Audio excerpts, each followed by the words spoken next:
transcended into the world of Dragon Ball, and transformed into a female? For Lingyan, these matters are not of primary concern.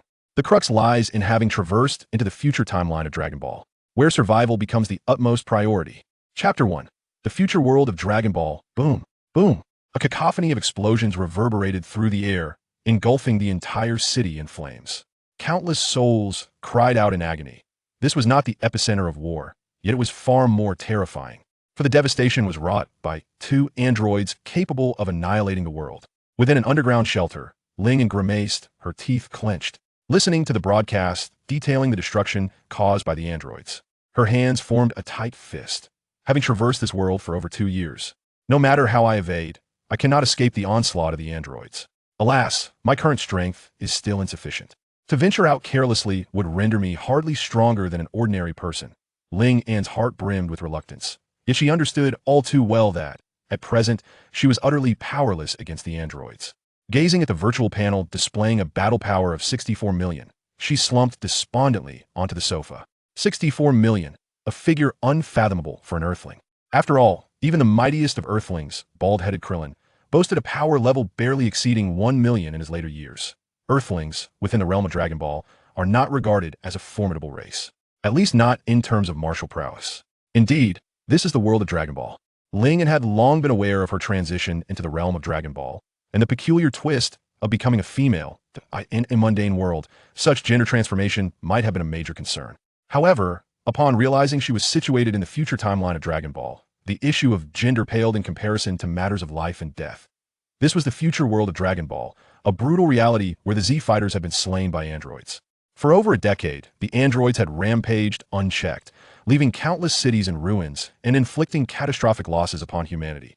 Initially, when Lingyan discovered her presence in this world, she found it utterly incomprehensible. Fortunately, as a transmigrator, she had been bestowed with an essential tool common to most who traverse worlds, a system known as the critical strike welfare. The operating logic of this so-called critical strike welfare system was rather straightforward. It would randomly enhance her battle power each day. However, the multiplier of this enhancement was unpredictable. At times, it could be several times over, while at other times it might amount to a meager fraction, barely making a difference. Nevertheless, over the span of 2 years of critical strikes, she had accrued a battle power exceeding 60 million. That such power, in the Frieza saga, would be among the most formidable. Yet in the context of the Android saga, it paled in comparison, as even the relatively weaker androids of the future possessed power levels in the hundreds of millions. Beyond the daily random critical strikes, on the anniversary of her arrival in this world, she received a special critical strike. The first of these grants was the entire collection of martial arts insights from an unknown master, whose battle power numbered only in the dozens, yet whose teachings profoundly aided Ling in mastering her own strength. The second special critical strike bestowed upon her a healing skill. Both skills were commendable, yet Lingyan yearned for a higher multiplier of critical strikes, hoping to avoid the necessity of hiding for over 2 years to escape the androids. Wrath that it's only a matter of time. With my current battle power exceeding 60 million, even a daily critical strike of merely 0.0001 would yield over 60,000 in power. I believe it won't be long before I can match or even surpass those 2 androids. Lingyan's gaze was resolute. She understood that her immediate priority was to ensure her safety. Only by securing her own life could she hope to attain greater strength in the future and vanquish those 2 androids. Of course, doing nothing and simply remaining hidden until Trunks returned from the past to rectify the situation was another viable strategy. However, waiting for Trunks would require several more years, as the androids had only been ravaging the world for a little over a decade, and Gohan had yet to fall to their onslaught. That moment, she sensed a powerful energy surge, narrowing her eyes in concentration. Is this energy Gohan's? Currently, on Earth, the only being possessing such formidable energy capable of contending with the androids was indeed Gohan. At this point in time, Trunks was still a mere child, unable to transform into a Super Saiyan. Future Gohan, truly remarkable, yet such power is woefully inadequate in a one-on-one confrontation, let alone against 2 androids. According to the timeline of the original story, Gohan is on the verge of being slain by the androids. If the past Gohan was known as Gohan, then the future one-armed Gohan could rightfully be called a true warrior. However, regrettably, without the guidance of his father and a more systematic education, the strength he could muster was severely limited. Had he not lost an arm, it is likely he could have gained the upper hand in a one-on-one battle. But now, stripped of a limb, even a one-on-one confrontation became exceedingly arduous. They're engaged in combat. In Lingyan's perception, Gohan's immense energy clashed with that of the androids, a confrontation of powers far beyond her current capabilities. Each explosive encounter reverberated through the earth, the sheer magnitude of their strength transcending anything that could be depicted in a comic or animated series. Such overwhelming power, capable of easily obliterating a star. Given time, entire planets could be annihilated. Even the solar system itself could be extinguished. Yet, in the anime, when gods engage in battle, they scarcely affect even the most remote corners of the Earth. It raises the question of whether their power is so finely controlled or if the Earth itself has been fortified to rival that of a destroyer. Being an observer rather than a participant in the battle, Ling found herself both awestruck by the clash between Gohan and the androids and unable to suppress her critiques. In truth, even the androids and Gohan maintained a meticulous control over their powers during combat, wary of causing catastrophic damage to the Earth. Though the androids were malevolent and murderous, they also recognized that the Earth was their habitat. They were annihilating humanity, not the planet itself. The androids, while undeniably evil, would destroy a city in the blink of an eye, yet in a certain sense, they also exhibited a sustainable approach to their conquest as humanity had not been entirely exterminated by the time Trunks journeyed to the past. Presently, intact human cities still flourished, and as long as the androids did not appear, life could continue unimpeded. In a manner of speaking, humanity had resigned itself under the shadow of the androids' terrifying power. If the androids did not come, life would carry on, but if they did, there was little recourse. The androids possessed the capability to obliterate human society in an instant, yet they approached their dominion with a mindset of amusement, which is why humanity managed to endure until now. The battle is nearing its conclusion. Ling remained focused on the confrontation between Gohan and the androids. Initially, Gohan exuded a fierce aura, radiating immense power. Yet as he engaged the androids, his energy began to wane. In contrast, the androids, possessing limitless strength, showed no signs of fatigue, which elucidated why Gohan's power, while formidable, could not rival the androids one-on-one. Ultimately, Gohan is susceptible to fatigue and exhaustion. As the battle raged on, Son Gohan's energy steadily dwindled, plummeting precipitously at one point, rendering his ki nearly imperceptible within mere breaths. Could it be that this battle is the very one in which Son Gohan meets his demise? Ling abruptly opened her eyes, her gaze brimming with bewilderment.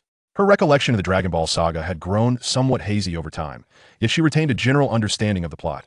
She remembered a time when the androids wreaked havoc and Son Gohan stood alone against them, ultimately succumbing to defeat and death. It was this very battle that spurred Trunks to transform into a Super Saiyan. Should I venture out, or should I remain? In her perception, Son Gohan's energy had become exceedingly faint, to the extent that she could easily rendezvous with his father. However, if she were to intervene, she could indeed save Son Gohan. After all, she had acquired healing abilities akin to Dandy's following her second extraordinary critical hit. As long as there remained a flicker of life within him, she could revive him. Upon introspection, Ling was profoundly inclined to rescue Son Gohan.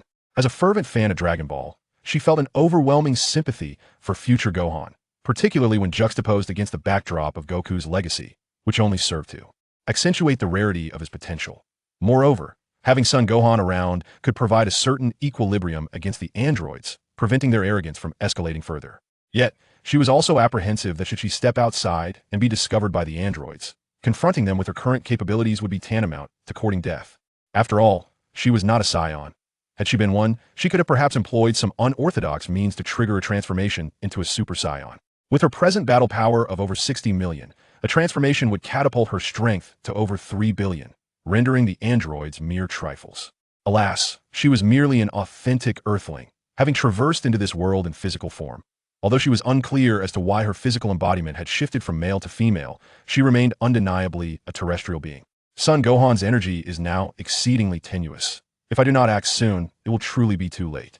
Trunks' time travel still lies several years ahead. Although I possess over 60 million in battle power now, and subsequent critical hits could yield significant boosts, the threat posed by the androids remains ever present. While they are currently departing, I must seize this opportunity to emerge and retrieve Son Gohan without delay.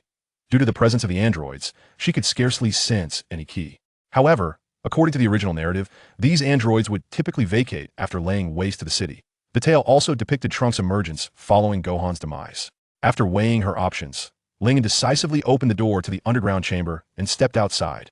Chapter 2. Altering History Gohan. How did you end up here? Did you succumb to the androids? If you have failed, does that mean there is no hope left for Earth? This was the voice of Uncle Krillin. Son Gohan, without the guidance of your elders, has your progress been so limited? As the son of Goku and a descendant of the Saiyans, your performance is truly disappointing. This was the voice of Uncle Vegeta. Gohan, you have done remarkably well. Now, focus on your training in the afterlife. This was the voice of Uncle Piccolo. There are many strong fighters in the afterlife, rest assured. I will help you become even more powerful. This was the voice of his father, Goku.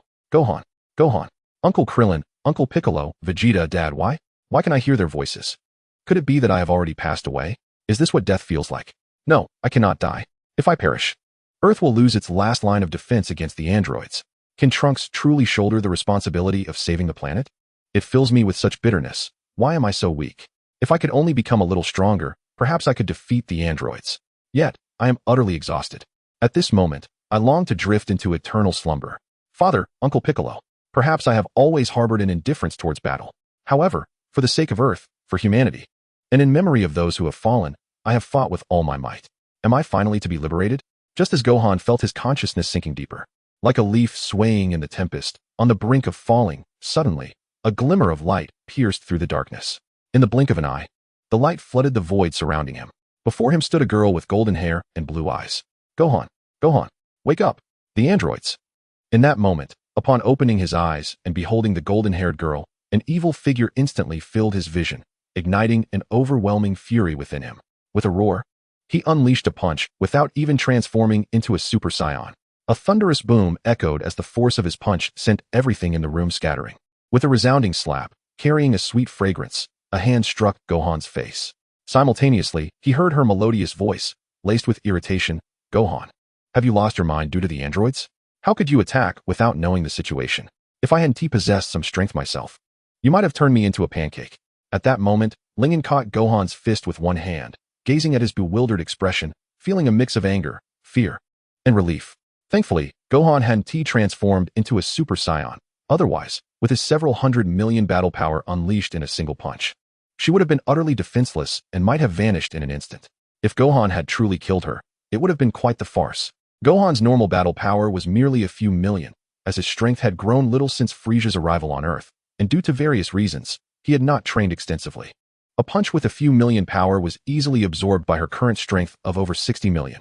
Who are you? Gohan exclaimed, momentarily shaken from his stupor by Lingen's slap. Looking at the girl with a face full of indignation, he was taken aback. She was incredibly beautiful, even rivaling the android. 18, of course, as a being of malevolence. Gohan was reluctant to describe 18 as beautiful, yet it was an undeniable truth.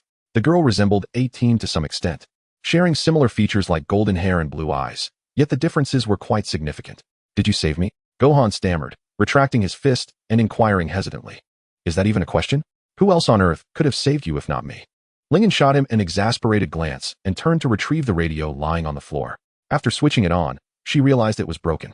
She pounded it in frustration, but to no avail. Turning back, she glared at Gohan. Look what you did. Gohan, feeling awkward, scratched his head in embarrassment. After a moment, he suddenly regained his composure and looked at Lingen, tentatively asking, even without transforming into a Super Saiyan, I still possess considerable strength. Yet you were able to easily withstand my attack. Are you an alien from outer space? Not at all. I am a genuine Earthling, even more so than you. Lingen proudly proclaimed, puffing out her chest. And rest assured, I am not an android. I am simply unique, able to train and progress faster than the average Earthling. Then how did you manage to save me from the brink of death? Gohan clenched his fist, his eyes reflecting a sense of disbelief. Under the android's assault, he had felt himself fading, yet this girl had pulled him back from the edge. Suddenly, a thought struck him. Could it be that you possess a senzu bean? I don't have such things, Lingen replied, raising her hands. You could consider it a form of superpower. I can revive those who are not dead, but it only restores them to life, not their full strength. The ability to revive someone near death was truly remarkable, comparable to a senzu bean. Gohan's eyes widened as he gazed at Lingen, perceiving her as a figure shrouded in mystery. Not only was her combat prowess formidable, capable of withstanding his forceful punch, but if she had been around several years ago, she would have been among the elite fighters.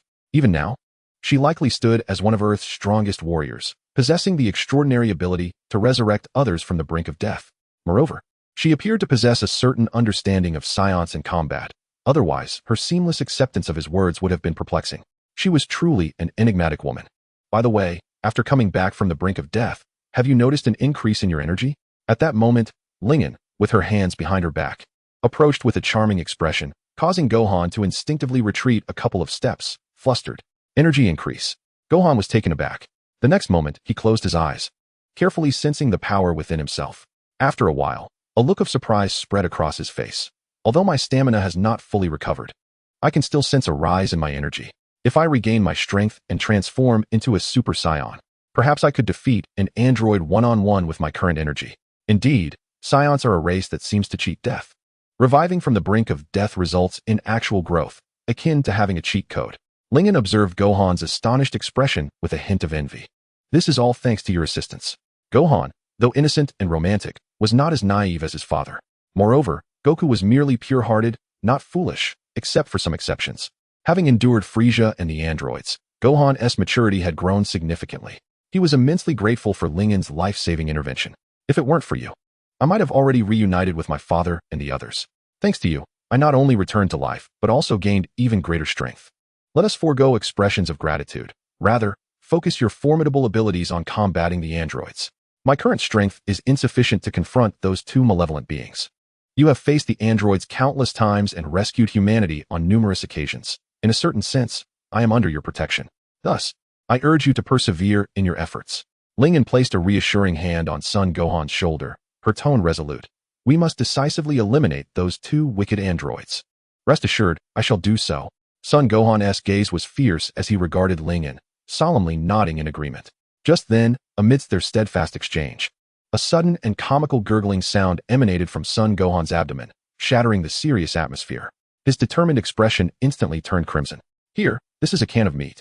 Your stamina has been entirely depleted in the fight against the androids. You should replenish yourself. Lingen stifled a laugh as she handed him a hefty can of meat.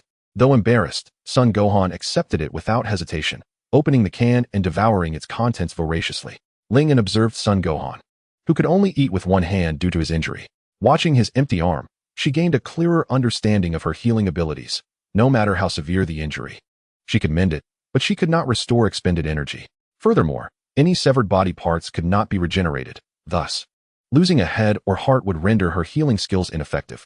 Indeed, he was truly hungry, and with the Saiyan genes coursing through him, Son Gohan consumed the meat with astonishing speed. In mere moments, he devoured several pounds of the canned meat, his expression suggesting he could easily consume more. Lingen was taken aback. After all, she could sustain herself on such a can for an entire week. It was no wonder that in the original story, Chi-Chi constantly fretted over finances. With a Saiyans' insatiable appetite, only the wealth of the Brief's family could withstand such a drain. Chapter 3. Trunks, are you playing the role? Is that Trunks' energy? Is he coming? Son Gohan, having already consumed 2 cans, was striving for a third when he suddenly lifted his gaze towards the upper level of the underground dwelling, sensing Trunks' energy. Is this Trunks' energy? How feeble it is. Lingen raised an eyebrow as she too sensed the approaching energy. However, Trunks was significantly weaker now. If Son Gohan's usual power approached 10 million, then Trunks was merely about 1/5 of that, insufficient to match Son Goku's initial Super Saiyan form's battle prowess. Based on the subsequent developments in the original narrative, Trunks had made only marginal gains over the years, likely falling far short of Son Gohan's current strength.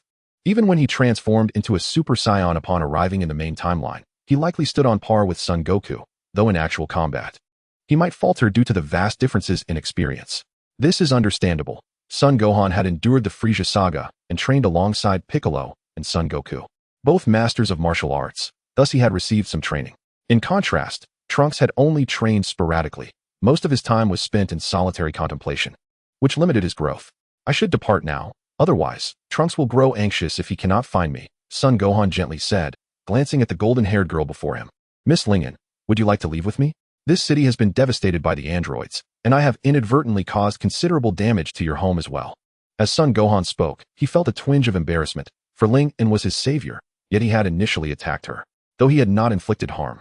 The force of their collision had left her underground dwelling in disarray, making it uninhabitable without substantial repairs. Lingen furrowed her brow, contemplating Son Gohan's words. She was indeed tempted. Being by his side felt significantly safer, albeit in a manner that also posed greater risks. The androids targeted Son Goku, who was now deceased, leading to their aimless destruction. They did not specifically seek to harm Son Gohan, yet he would never stand idly by while they assaulted humanity. At present, Son Gohan's power was quite formidable, and her safety was greatly enhanced by his company rather than being alone.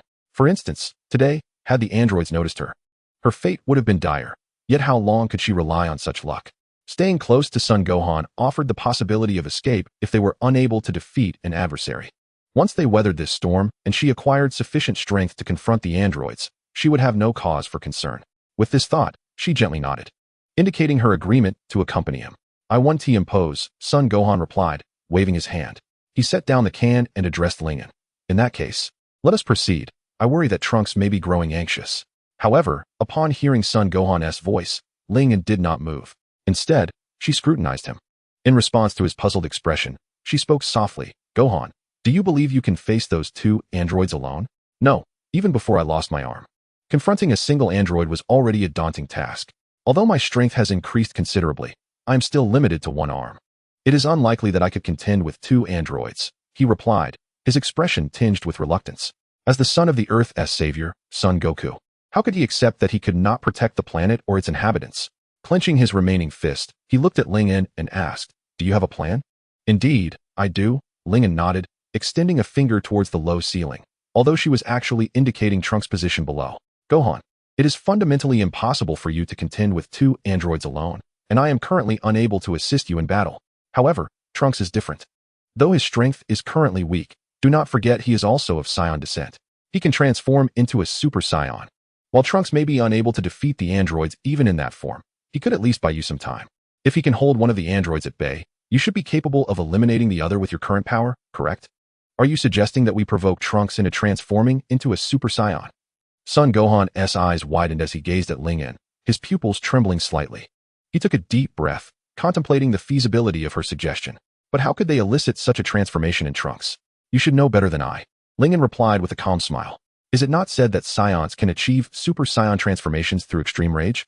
If Trunks were to witness your demise at the hands of the androids, do you think he would transform into a Super Saiyan?" Son Gohan was momentarily taken aback by her words. After a brief pause, he clenched his fist and said in a low voice, "While it may deceive Trunks, it is a necessary gamble to confront the androids. Having endured the onslaught of the androids, Gohan has evolved into an exceptionally mature warrior. He exhibits neither hesitation nor a sense of wrongdoing in his actions. Rather, he perceives them as benevolent falsehoods. Whether in confronting the androids or fostering Trunks' transformation into a Super Saiyan, he recognizes the immense advantages therein." Without further ado, Gohan and Lingen departed from the underground abode and sought a location not too distant from Trunks. He reclined upon the ground, allowing the rain to cascade over him, creating an illusion of his demise. Lingen, perched atop a nearby building, observed Gohan's performance with her arms crossed. Given Gohan's current state of physical exhaustion, it was rather effortless for him to feign death. Had he been in peak condition, the act would have proven more challenging, yet the timing was fortuitously appropriate. Trunks should indeed be capable of achieving Super Saiyan status. As she gazed from her vantage point, watching Trunks frantically search for Gohan, Lingen's eyes were filled with profound depth. Uncertain of the efficacy of her plan, she nevertheless surmised its likelihood of success was considerable, recalling that in the original story, Trunks transformed into a Super Saiyan following Gohan's death. Furthermore, prior to this, Gohan had imparted knowledge on how to achieve this transformation, albeit without success until now. Trunks required a catalyst, akin to Krillin's influence on Goku. For Trunks, Gohan was as significant as his mother Bulma in this apocalyptic world. Gohan served as his guardian against the androids. The thought of such a vital presence perishing before him would undoubtedly evoke immense sorrow and fury towards the androids. Ultimately, her plan bore fruit. When Trunks discovered Gohan's lifeless form, he collapsed to the ground, consumed by anguish and rage, wailing uncontrollably. Simultaneously, arcs of blue energy erupted around him, and his white aura began to shift to a brilliant gold. Layer upon layer of fury accumulated, culminating in a cataclysmic outburst. With a thunderous roar, Trunks' blue hair stood erect, his eyes transformed to a vibrant green. Amidst the crackling energy and the rumbling of thunder, the youth's hair finally blazed to a golden hue. This was the manifestation of a Super Saiyan. Perceiving the overwhelming power emanating from Trunks, Lingen exhaled softly. Such force, a 50-fold amplification, instantly catapulted Trunks, whose battle prowess had previously hovered around 200,000, to an astonishing level exceeding 100 million, granting him the capability to easily overpower her. This marked Lingen's inaugural experience witnessing the birth of a Super Saiyan with her own eyes, and the sheer awe of it was something that anime or manga could scarcely convey. Only through first-hand observation could one truly grasp the essence of such a monumental power ascension. It was formidable, undeniably formidable. Yet, this power was merely intimidating to those who had yet to attain such heights. Not to mention, 2 androids still roamed the Earth. And lurking in the shadows was the ever-menacing Cell. Lingen recalled that in a parallel timeline, Cell had killed Trunks and seized the time machine. The peril remained. They could not afford to become complacent simply because Trunks had transformed into a Super Saiyan. The most pressing concern continued to be the threat posed by the androids. Trunks was acutely aware of his transformation as he felt the surging, almost unfathomable power coursing through him. He believed he could indeed confront the androids now. Yet this confidence was unfounded, stemming from an inflated sense of self that accompanied his newfound strength. Ultimately, the pain of Gohan's death weighed heavily on him. He had not truly abandoned the quest for vengeance against the androids. His heart remained saturated with anger and sorrow, and even the rain could not wash away the tears etched upon his resolute face. He clutched Gohan's form, weeping uncontrollably, only to suddenly notice Gohan's eyes were wide open, radiating a sense of solace as he gazed back at him. Then, to his astonishment, the seemingly deceased Gohan spoke.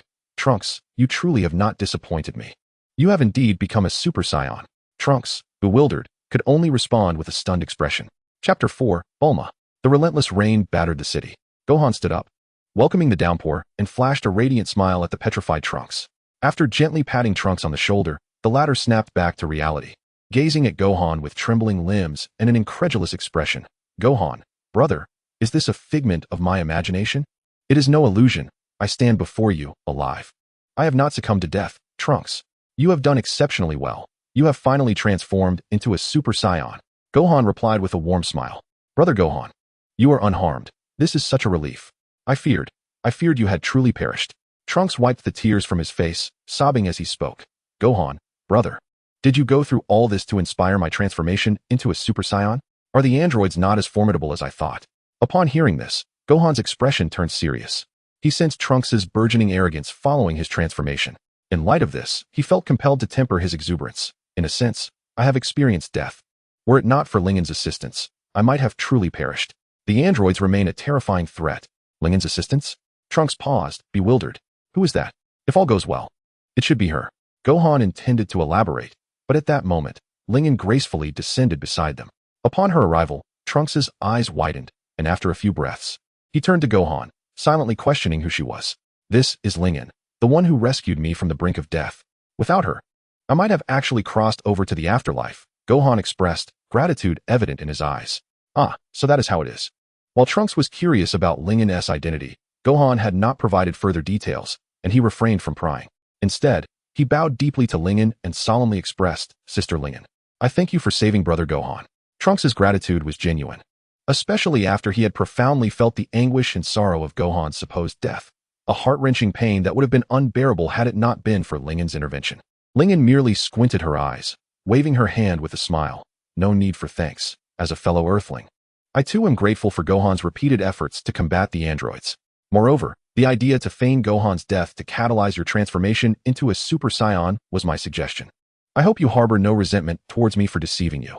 Lingen held a certain fondness for the future Trunks.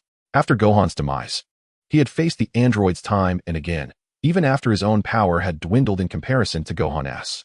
In a particular timeline, he had defeated androids 17 and 18, only to be ambushed and killed by Cell. In another timeline, the devastation wrought by Black Goku had led to the annihilation of the universe, leaving only him and Maya survivors. It was undoubtedly a tragic existence. And Trunks' striking looks and noble demeanor had garnered him a considerable fanbase due to his harrowing tale. Before me stands Trunks, who, although not yet matured into his future self, already embodies the spirit of a resilient young boy. "It is precisely due to your suggestion that I can transform into a Super Saiyan," he asserts earnestly, shaking his head in response to Lingen's words. "That is reassuring." Lingen replies, affectionately tousling the boy's golden hair. She is particularly curious about whether each upright strand is resilient or soft. However, it is evident that despite its vertical stance, his hair possesses a certain ethereal quality. "We should return now. If we linger too long, Aunt Bulma will surely worry," Gohan interjects. Upon hearing this, Trunks promptly reverts from his Super Saiyan form, exhaling softly before nodding in agreement. Gohan glances at Lingen before soaring into the air, with Trunks following suit, while Lingen trails behind them. As the trio ascends, Lingen lags slightly due to Gohan leading the way. At this moment, Trunks draws closer to Gohan and cautiously inquires, "Gohan, who exactly is Sister Lingen? How could she so swiftly save you from the brink of death? She seems to possess remarkable combat prowess. Even when I transform into a Super Saiyan, I can sense her strength. She claims to be from Earth, But can Earthlings truly cultivate to such a level? I am uncertain, Gohan replies, gently shaking his head. The only Earthling I know who comes close is Uncle Krillin, the strongest martial artist on our planet. Yet, even he pales in comparison to Lingen. Not just Uncle Krillin, but I believe even Master Roshi would find her formidable. Perhaps, as she mentioned, she is indeed exceptional. After sharing these thoughts, Gohan turns back to observe Lingen, then addresses Trunks with sincerity. Trunks, I understand your vigilance stemming from the androids, but I assure you, Lingen is not an evil presence. If she were malevolent, she would not have saved me in my time of need. She could have easily ignored my plight, couldn't she? You need not fret. You have already attained the ability to transform into a Super Saiyan. Although Lingen is powerful, you too can prevail against her in your Super Saiyan form, should she truly be wicked. Thus, there is no cause for concern, is there? Gohan's words prompt Trunks to ponder deeply. After a moment, he nods earnestly at Gohan, saying, Brother Gohan, I also believe Sister Lingen is a good person, a kind-hearted individual. Indeed, Gohan exclaims, cheerfully patting Trunks on the shoulder. You have already become a Super Saiyan. Next, I will speak with Aunt Bulma and persuade her to allow me to train you properly. Once you have thoroughly stabilized your Super Saiyan form, we shall join forces to confront the androids, and together, we will obliterate them. Really, that would be wonderful. Trunks exclaims joyfully, performing a somersault that momentarily startles Lingen, who is taken aback by the boy's sudden exuberance. The three of them swiftly return to Bulma's residence, located in West City. This locale had been ravaged by the androids long ago, leaving behind remnants of destruction. However, since the androids generally refrain from revisiting already devastated cities, West City has attracted a few residents, albeit in limited numbers, with occasional glimpses of figures darting about. Bulma's home also bears the scars of devastation, yet with the presence of Science, it has undergone some repairs. Moreover, Bulma herself is an exceptional scientist, although she cannot access Capsule Corporation's resources in this post-apocalyptic world. Maintaining the household is still within her capabilities. Remarkably, she continues to pursue various scientific endeavors, including research on time machines. Mom, we're back. Trunks exclaims as he lands and swiftly dashes into the house. Gohan, meanwhile, introduces Lingen to Bulma. This is Aunt Bulma's home. She, like you, is an Earthling, but she is an incredibly talented scientist. Indeed, Lingen nods gently. In a certain sense, she likely possesses a more comprehensive understanding of Bulma than Gohan does. Yet she refrains from voicing it. After all, simply knowing about Science is already astonishing. Understanding intricate interpersonal relationships would be quite extraordinary. Soon, Bulma emerges alongside Trunks, her gaze falling upon a disheveled Gohan, her eyes sparkling with concern. After a moment, she softly remarks, Gohan, it's such a relief to see you safe. Aunt Bulma, I'm sorry to have worried you, Gohan replies, before introducing Lingen to her. Upon hearing his description, Bulma's eyes widen with astonishment as she exclaims, it's truly incredible. An Earthling with such extraordinary power. Lingen, I cannot thank you enough for saving Gohan. Lingen perceives Bulma's keen interest in her, which is entirely understandable. After all, unlike Trunks and Gohan, Bulma has grown up alongside Goku and has witnessed firsthand the reality that Earthlings excel in intellect rather than physical prowess. Dr. Gero, for instance, could effortlessly create androids more terrifying than Super Saiyans. Nonetheless, Earthlings remain at the bottom of the cosmic hierarchy when it comes to martial arts.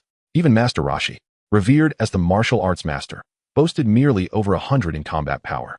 Although Krillin has far surpassed that record, he still has yet to reach the million mark. Thus, when Gohan mentions that Lingen is only slightly weaker than a Super Saiyan, Bulma is filled with disbelief and astonishment. Moreover, Lingen possesses skills beyond mere cultivation, skills that even Gohan has relied upon for survival. When did such an extraordinary being emerge on Earth? You must be hungry after all that fighting. I've just prepared some food. Gohan and Lingen, please join me for a meal at my home, Bulma invites. No longer the impulsive girl she once was, Bulma has matured through her experiences with Goku's departure, Vegeta's absence, and the ravages wrought by the androids. Thus, she does not delve into unnecessary inquiries. For her, Gohan's well-being is paramount. As Bulma speaks, Gohan's enthusiasm surges. Despite having consumed numerous meat cans, as a Saiyan descendant, he has an insatiable appetite. Chapter 5. The Gravity Training Room for the Androids. The annihilation of humanity is merely a means to add a modicum of amusement to their otherwise mundane existence. Although such a notion seems unfathomable to humans, the androids, having been transformed into their current state, harbor no negative sentiments about their actions. Moreover, because their destruction is driven by a desire for entertainment rather than a fixed mandate, the androids do not obliterate city after city. If they were to pursue such a course, given the sheer number of cities on Earth, all would be decimated within a year. Yet, Even at the moment Trunks travels back in time, many cities and humans still cling to life. The androids only engage in destruction when boredom strikes, granting humanity a temporary reprieve. In the past, these respites were Gohan's training periods, but now he bears the responsibility of assisting Trunks in solidifying his Super Saiyan form. Although Bulma wishes to shield her son from the terrifying androids, she understands that without the means to resist them, the ultimate outcome would be the annihilation of humanity itself. In this regard, Chi-Chi, Gohan's mother, shares a similar sentiment. Thus, in this future world, Chi-Chi does not insist on Gohan becoming a scholar, even amidst the cataclysmic events that have unfolded. After all, the formidable Goku has perished. To instruct Trunks, Gohan chose not to return to the Capsule Corporation, but rather to reside with Bulma, fortunate that she was an eminent billionaire before the apocalypse, with ample space in her home to easily accommodate them. Consequently, Gohan and Trunks settled at Bulma's residence, staying there for nearly half a month. On this particular day, Trunks and Gohan were diligently training on the lawn, primarily focusing on helping Trunks master the Super Saiyan transformation. Without the profound stimulus of Gohan's demise, Trunks could still transform into a Super Saiyan on his own. But his control was unstable. He would soon revert to his original state due to the depletion of energy. Very well, Trunks, attack me. Remember, maintain your composure during the strike. Do not let the energy you've gathered dissipate. Once your energy scatters, sustaining the Super Saiyan form becomes exceedingly difficult. The two golden-haired Saiyans engaged in a controlled sparring match on the grass.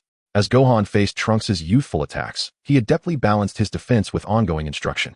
Nearby, Lingen reclined in a lounge chair, sporting sunglasses while observing their duel, occasionally sipping on her freshly squeezed juice. Compared to the damp, dim underground dwelling, basking in the warm sunlight felt far more pleasant. Lingen, don't you need to train? Bulma, who had been engrossed in her research, approached, glancing between Trunks and Gohan's battle and the languid Lingen. She blinked in confusion. In her experience, even the Saiyans Goku and Vegeta were perpetually training, as they believed that any moment of inactivity would lead to regression. Though she found this notion somewhat absurd, she understood that to grow stronger, even the Saiyan race must engage in constant training. So why was it that Lingen, a mere earthling, not only avoided training but also possessed unimaginable power? It was noteworthy that in the past half-month, she had yet to witness Lingen engage in any form of training. Upon hearing Bulma's curiosity, Lingen responded without hesitation, a smile gracing her lips. Actually, I do need to train, but my training differs from that of Gohan and the others. Their focus is on physical cultivation, while mine is more akin to mental cultivation, similar to meditation. Oh, I see, Bulma acknowledged, her understanding dawning. She knew that while Piccolo's training included physical exercises, he also practiced meditation. Seeing Bulma's enlightened expression, Lingen chuckled lightly. Meditation was merely her pretext. After all, the nature of her system was to be kept strictly confidential. As for why she did not train like Gohan, well, for an Earthling, rigorous training bore little significance for power enhancement. Take Krillin and the others, for instance. No matter how hard they trained, it was nearly impossible for them to reach a battle power of 1 million, let alone Lingen, who lacked any innate talent for training. At most, she would occasionally practice martial arts to ensure her body remained agile. The idea of relying on training to gain strength was far-fetched. Moreover, given her critical hit system, which allowed her to steadily improve each day, why would she engage in such laborious and thankless endeavors? The critical hit multiplier, while limited in the early stages, became exponentially more powerful after over 2 years of accumulation. Even a minuscule increase could yield tens of thousands, or even hundreds of thousands, in battle power, comparable to the Jinyu force. It could be said that the greater the initial battle power, the more terrifying the gains from critical hits. In the past half-month, she had already amassed nearly 1 million in battle power, bringing her total to 65 million, a rapid ascent indeed. Were it not for the Saiyans' extraordinary multipliers, her rate of growth would surpass theirs. At this moment, Trunks' base battle power stood at around 200,000, a figure bolstered slightly by his transformation into a Super Saiyan, yet that was the extent of it. His battle power had hardly seen any increase in the past 10 days. With the 3rd anniversary approaching in just over a month, she wondered what unique critical hit she might obtain. She hoped for a boost greater than the sudden 50-fold increase associated with Super Saiyan forms. Even a 10-fold or 20-fold multiplier would allow her to surpass the androids in an instant, alleviating her current anxieties about their potential emergence. Lingen's heart brimmed with hope. In the past, receiving a multiplier of such magnitude would have been inconsequential, but now, with her battle power exceeding 60 million, a 10-fold critical hit would yield over 600 million, rivaling the 2 androids from the main timeline. While the androids in this future world were considerably weaker than their counterparts, 600 million battle power during the Cell games would have been insignificant. Yet in this future setting, it would easily overpower both androids. However, relying solely on the system was not a viable strategy. Lingen understood that if Gohan and Trunks, as Saiyans, could enhance their strength, they might swiftly eliminate the androids. Thus, she turned her gaze toward the nearby circular structure and addressed Bulma. By the way, Bulma, what is that building for? It seems to have never been used. Oh, that, Bulma replied, momentarily taken aback by Lingen's inquiry as she glanced at the circular edifice. A hint of nostalgia flickering in her eyes. How could she forget? Vegeta had spent considerable time training within it. A smile broke on her face. Recalling how that arrogant man had been slain by the androids many years ago, she mused that in the afterlife, he likely hadn't even managed to retain a corporeal form. That is the gravity chamber, built at the request of Trunks' father. He trained extensively inside, but it seemed to have little effect, as he ultimately fell to the androids, Bulma stated. Lingen was taken aback. The renowned gravity chamber had received an assessment of ineffectiveness from Bulma. However, she disagreed. In the Dragon Ball universe, training under increased gravity remained immensely beneficial, even at the Super Saiyan stage.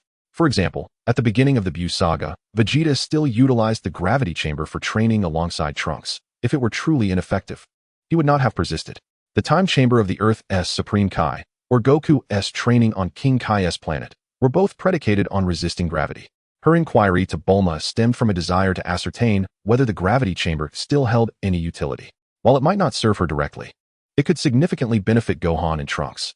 Not that it would instantly elevate them to the second stage of Super Saiyan, but any improvement would be advantageous. Thus, she articulated her thoughts to Bulma. The gravity chamber has not been used for over a decade. If we wish to reactivate it, it may take a few days for repairs, but that is not an issue. The primary concern is that the current West City lacks sufficient energy to operate the gravity chamber, Bulma candidly explained, her tone tinged with resignation. Not only was the gravity chamber a concern, but her ongoing research into the time machine was similarly hindered by resource limitations. If one possessed the entirety of the resources from the once great Capsule Corporation, given her research pace, it would not be far-fetched to suggest that, while she may not instantly unveil the secrets of time travel, the progress would undoubtedly be swifter than the current sluggish pace. Indeed, as we have seen in the era of Dragon Ball Super, Bulma came into possession of the research notes for the time machine and was able to restore it with remarkable speed. However, at present, such conditions are simply unattainable. Aunt Bulma, please attempt to see if the gravity chamber is operational. If it proves functional, I can venture with Gohan to procure the necessary energy source. The gravity chamber would significantly aid in Gohan and his comrades' training, and with its assistance, perhaps we could more expediently address the threat posed by the androids. After much deliberation, Lingen finally unveiled her intentions. Currently, the time room of the Supreme Kai is inaccessible, leaving them reliant on Bulma's gravity chamber. Otherwise, depending solely on Gohan and Trunks' training would be exceedingly inadequate against the androids. Upon hearing Lingen's earnest words, Bulma stood momentarily stunned. The sounds of Trunks and his companions' training echoing nearby. Meeting Lingen's clear gaze, her expression grew serious. Let me give it a try. Chapter 6, Restoration. Undoubtedly, Bulma is a prodigy, a top-tier scientist akin to Dr. Gero, albeit in a different realm of expertise. After conducting a thorough inspection and repair, she declared that the gravity chamber was fundamentally operational. However, due to some components succumbing to age, it would require the acquisition of new parts to avoid any unforeseen incidents during use. Furthermore, the most critical issue lies with the energy source. I have modified the energy core of the gravity chamber. Now, we require a type of energy crystal found deep within volcanoes. Gohan and Lingen, I entrust you with the procurement of both the components and the energy. Bulma approached Gohan and Lingen, her attire still marked with grease, her excitement palpable. The remaining energy in the gravity chamber would sustain it for approximately 3 hours, allowing Gohan and his allies to test its efficacy first, should it prove beneficial. They could then proceed to acquire the necessary components and energy. Ultimately, Bulma harbored doubts about the gravity chamber's potential to significantly enhance Gohan and his friend's abilities, especially considering Vegeta's prior experiences. Thus, she decided to utilize the remaining energy alongside the repair she had conducted. Upon hearing this, Gohan exchanged a glance with Lingen, who, in response to his uncertainty, nodded reassuringly. Is it really effective, Lingen? With her hands on her hips, Bulma regarded Lingen with skepticism. Lingen responded with a gentle smile. Aunt Bulma, although Vegeta did not gain the strength to defeat the androids through the gravity chamber, he did become stronger as a result, did he not? Saiyans and Earthlings are fundamentally different. The benefits they derive from such weighted training far surpass those of Earthlings. So, dear Aunt Bulma, have faith in Gohan and the others. Since you put it that way, I too hope Gohan and Trunks grow stronger. Changing the subject, Lingen inquired. By the way, Aunt Bulma, I heard you are currently researching the time machine. How is that progressing? Lingen was particularly invested in the time machine. Given that the Supreme Kai of this world was no more, rendering the Dragon Balls unusable, should they possess a time machine, they could travel back in time to acquire the location of the new Namek, thereby using its Dragon Balls to resurrect the Supreme Kai on Earth, or even invite a new Namekian to Earth to recreate the Dragon Balls. This would facilitate the restoration of Earth, ravaged by the androids, and with the Dragon Balls, they could wish for Gohan's arm to be healed. Or Lingen herself might desire the ability to traverse the cosmos, in the event of future conflicts in space. Or if they were ever forced to abandon their planet without a spaceship, such an ability would be invaluable.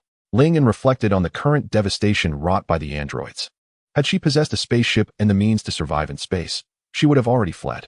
With her critical strike system, she could easily hide on a remote planet for years, returning to Earth once the androids were dealt with. Thus, possessing such capabilities seemed rather advantageous. However, progress has not been seamless. Numerous challenges remain unresolved, most notably the lack of essential materials. Without these, practical experimentation is impossible, leaving only theoretical calculations to pursue. The mere mention of the time machine ignited Bulma's enthusiasm. As it had been her focus for years, her goal to use the time machine to return to the past and save Goku from his fatal heart condition, hoping to alter the present by changing the past. Yet, as Bulma candidly acknowledged, the path to successfully developing a time machine is fraught with difficulties, and achieving actual results may require considerable time. Lingen found herself powerless in this regard, having only seen the original narrative in her previous life. She was aware of what the time machine resembled and understood that possessing one would only allow them to alter an alternate timeline, unable to change the established facts of their current world. Beyond that, she knew little, with the underlying principles likely known solely to Bulma. Nonetheless, while she could not assist with the time machine, Lingen could lend her support in other areas. Aunt Bulma, as it happens, I am about to accompany Gohan to gather the energy for the gravity chamber. Please list any materials you need for your research on the time machine. We can procure them together. Indeed, how did I not think of that? In that case, I shall rely on you, Bulma exclaimed, tapping her head in realization.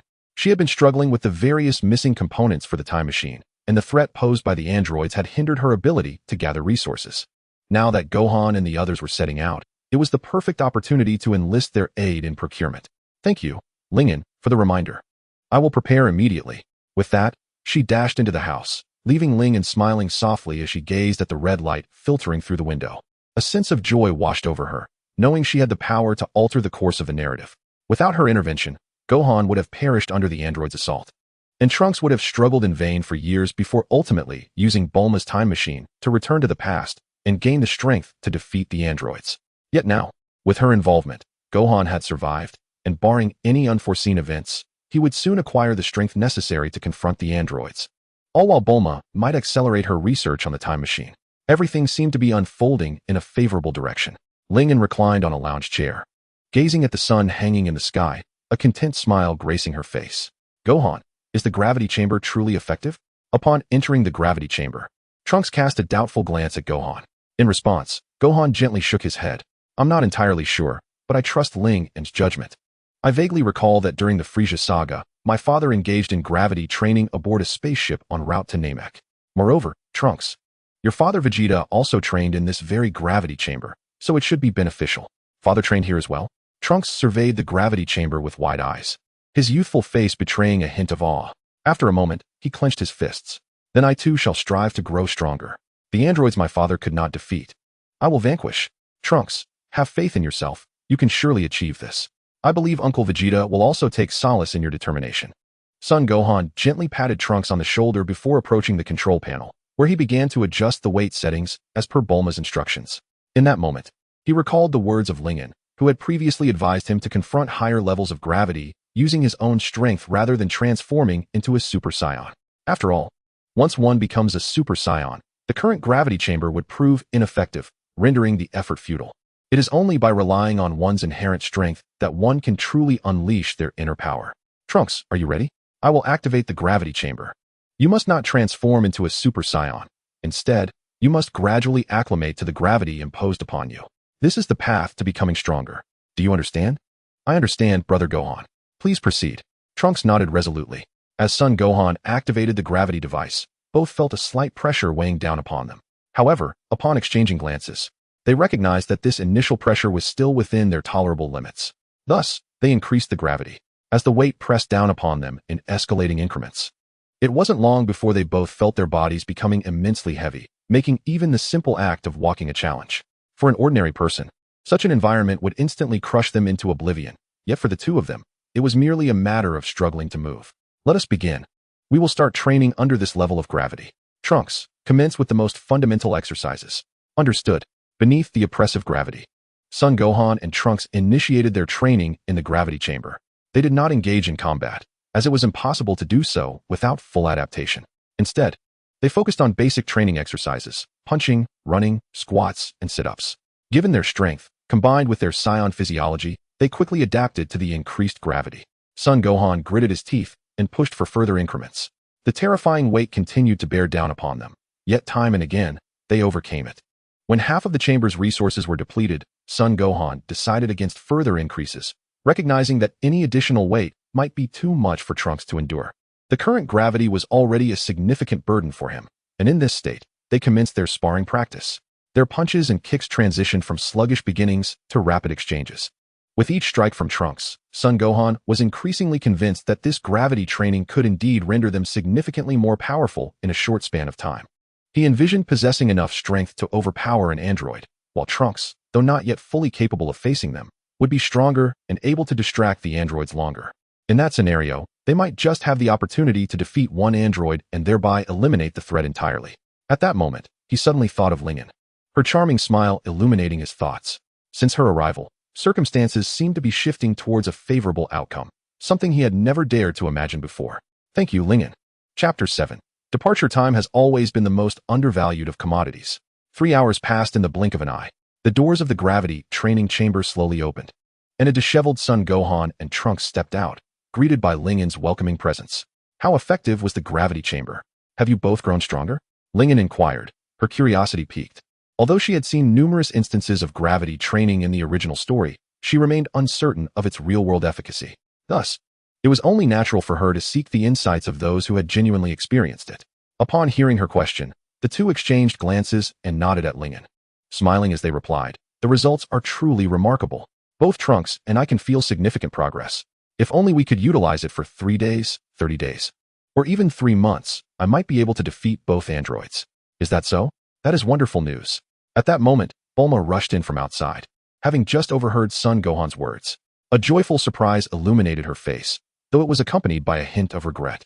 If it weren't for Lingin's reminder, I might never have considered allowing you to use the gravity chamber. Had I known it would yield such excellent results, I would have repaired it sooner, preventing the androids from being so audacious for so long. Aunt Bulma, there's no need to feel guilty. You simply weren't aware. Furthermore, it's not too late now. Once you develop the time machine, we can return to the past and obtain the Namekian Dragon Balls, allowing us to restore Earth. Lingin spoke up to comfort Bulma, understanding that even someone as knowledgeable as Bulma might not have considered the gravity chamber initially. After all, she had her own reservations, and without Gohan by her side, she wouldn't have dared to venture out, especially given their current inability to confront the androids. Indeed, the Namekian Dragon Balls, if we can ascertain their location, we can request the resurrection of Kami, which would enable the Earth's Dragon Balls to be used, thereby reviving Goku and the others. It dawned on Bulma that she had never thought to utilize the Namekian Dragon Balls. Her primary objective in creating the time machine was to save Goku and alter the future. Yet as a scientist, she was acutely aware of the intricacies of parallel timelines. If she saved Goku but failed to change the future, then the Namekian Dragon Balls would become indispensable. Her previous preoccupation with altering the future, compounded by the looming threat of the androids, had clouded her judgment. While constructing a spaceship wasn't particularly challenging for her, given her experience, it still posed a considerable risk if discovered by the androids. However, if the android threat were neutralized, the landscape would change entirely. If the future remained unaltered, then the Namekian Dragon Balls would indeed be crucial. Lingin, you are simply extraordinary. I truly adore you, Bulma exclaimed, embracing Lingin with enthusiasm. The sudden rush of floral fragrance overwhelmed Lingin, momentarily disorienting her. Though Bulma had matured and displayed signs of aging due to the stress of the android threat, she remained a strikingly beautiful woman. This was Lingin's first experience being embraced by such a stunning beauty. Lingin mused that had she been the boy she once was, she might have reacted differently, but now, feeling powerless, all she could do was blush intensely. The Dragon Balls. Yes, the Namekian Dragon Balls. If they could wish for Kami's resurrection, not only could Uncle Piccolo return, but they could also restore Earth to its former glory. It was truly magnificent, absolutely splendid. In stark contrast to the oblivious Trunks, Gohan, having traversed numerous experiences, comprehended the words of Lingyan with profound clarity. Consequently, he was overcome with exhilaration, as if he could already envision the scenes of Piccolo and Goku's revival.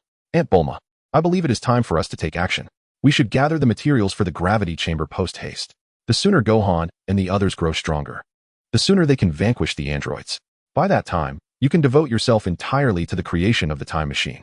Lingyan gently nudged Bulma aside, her head slightly bowed, her voice a mere whisper. At that moment, her heart raced, her cheeks flushed with a rosy hue.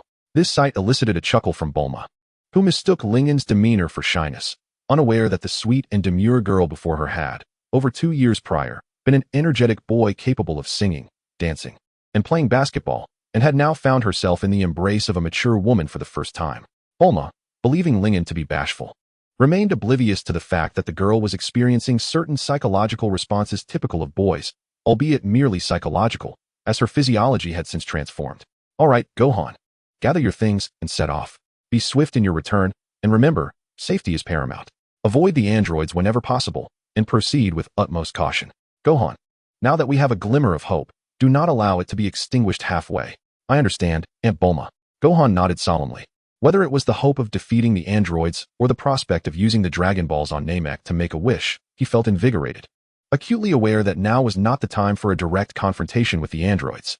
With remarkable speed, Gohan donned a new outfit and set off with Lingyan. Observing their departing figures, Trunks stood in a daze. What's the matter, Trunks? Do you wish to join them? Bulma inquired, glancing at him. Yes. But Gohan won't allow me to go along, Trunks replied, his youthful face etched with confusion.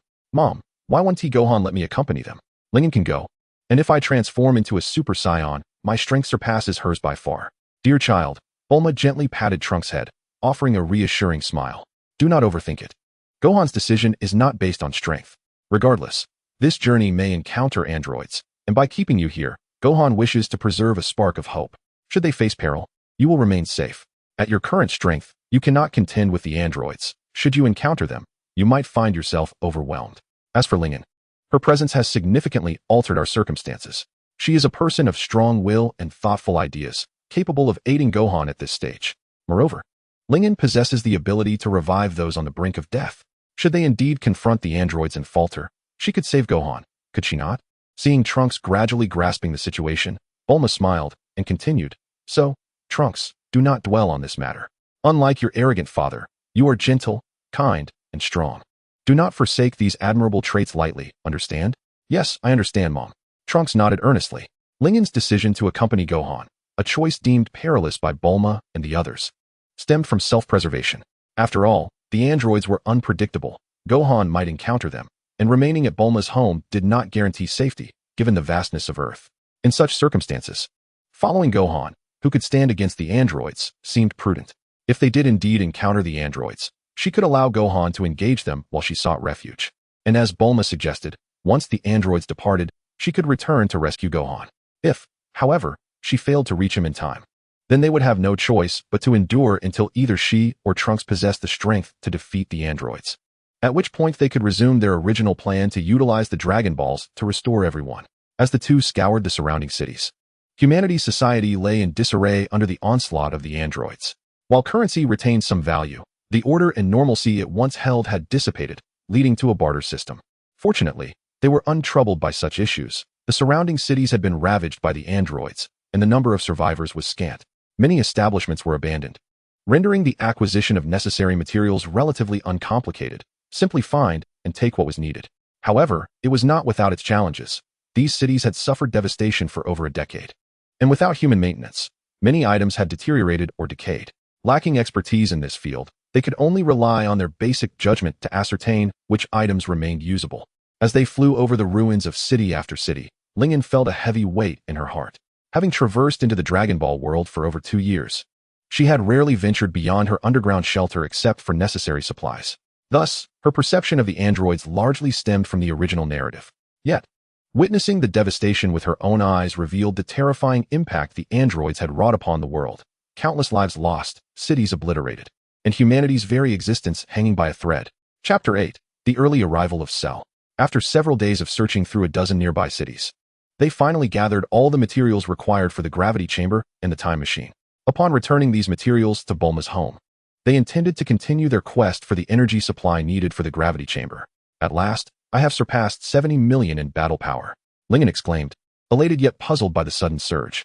The past half-month had yielded a significantly higher critical hit multiplier than before, resulting in an astonishing increase of several million in her battle power. What could have caused such a dramatic transformation? As she soared through the air, Lingen gazed at the virtual screen visible only to her, displaying the figure of 70 million in battle power. Though she felt joy, a sense of confusion lingered. Despite her current foundational battle power, even a modest critical hit multiplier would yield substantial gains. Yet in merely a month and a half, she had ascended from 64 million to 70 million, a remarkable increase of nearly 6 million.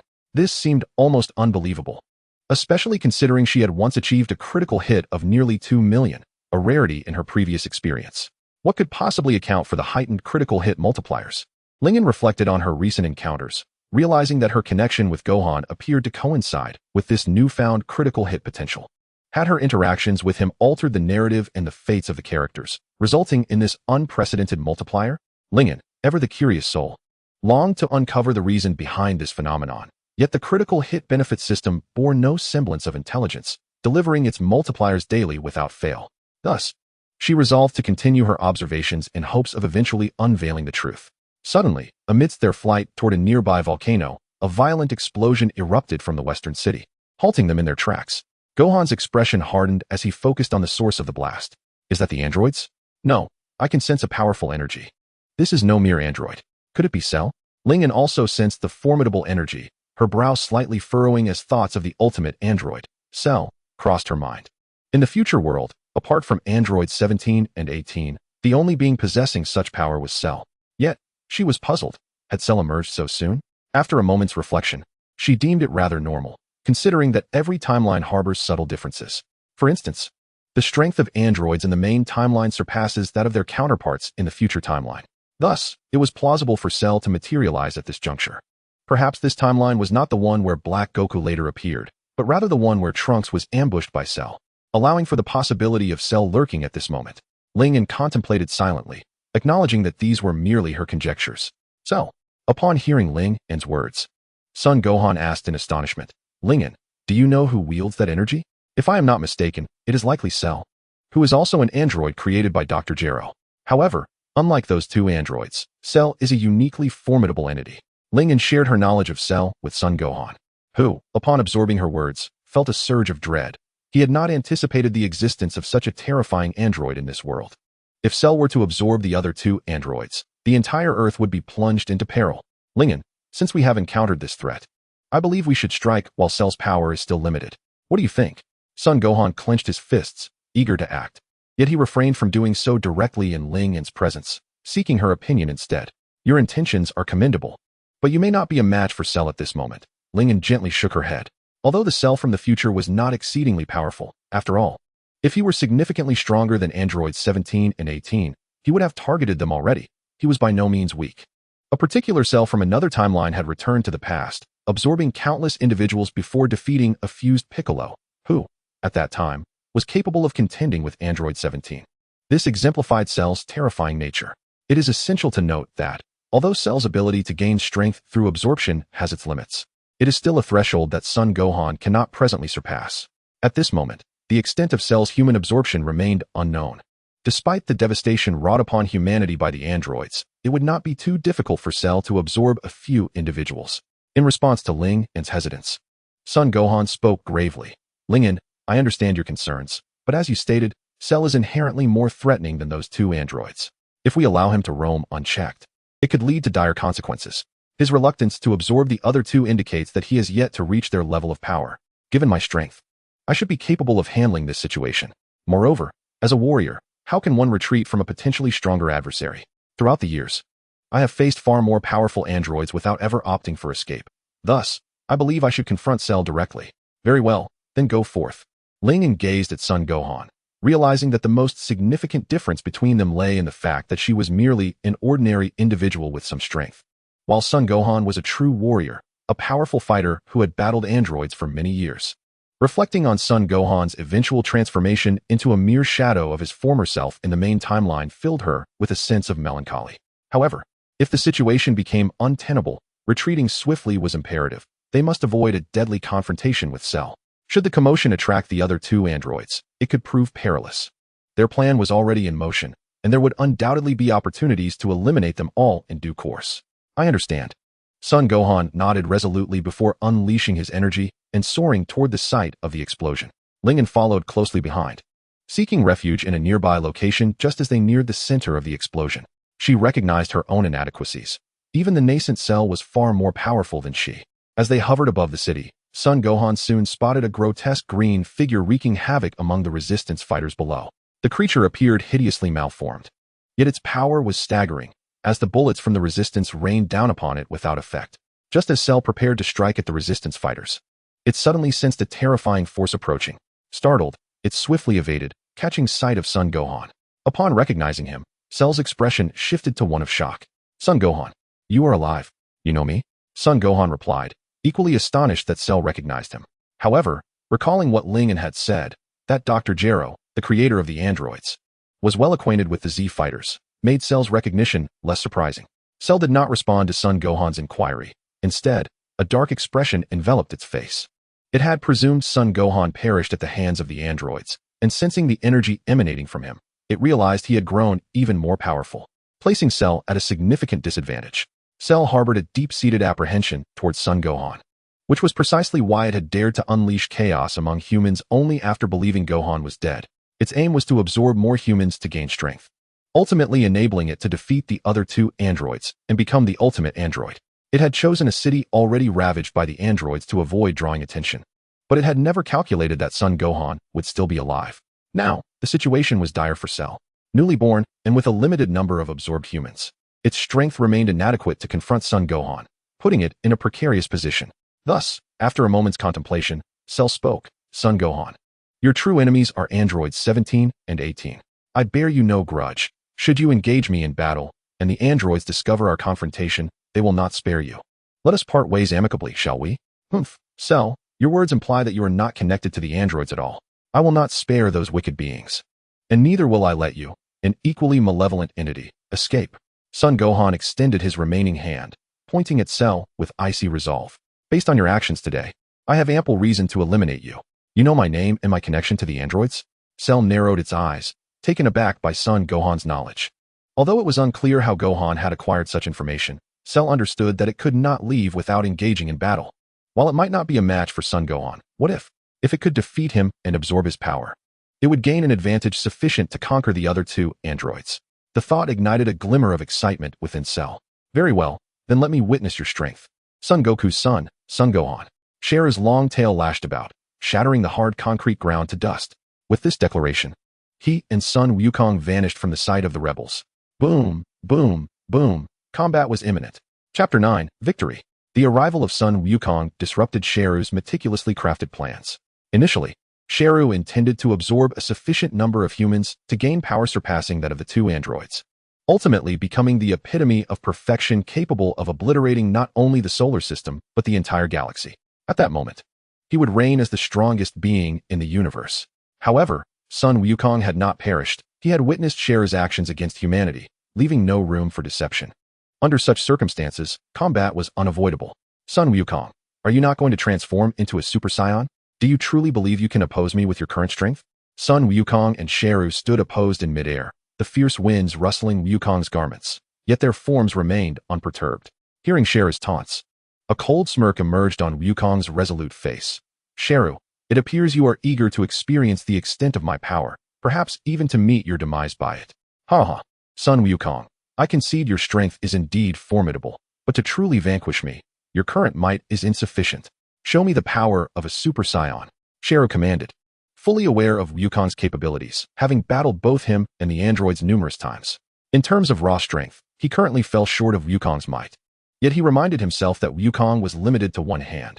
How much of his power could he truly wield? In this regard, Sharu felt a sense of confidence, not fearing Wukong's strength excessively.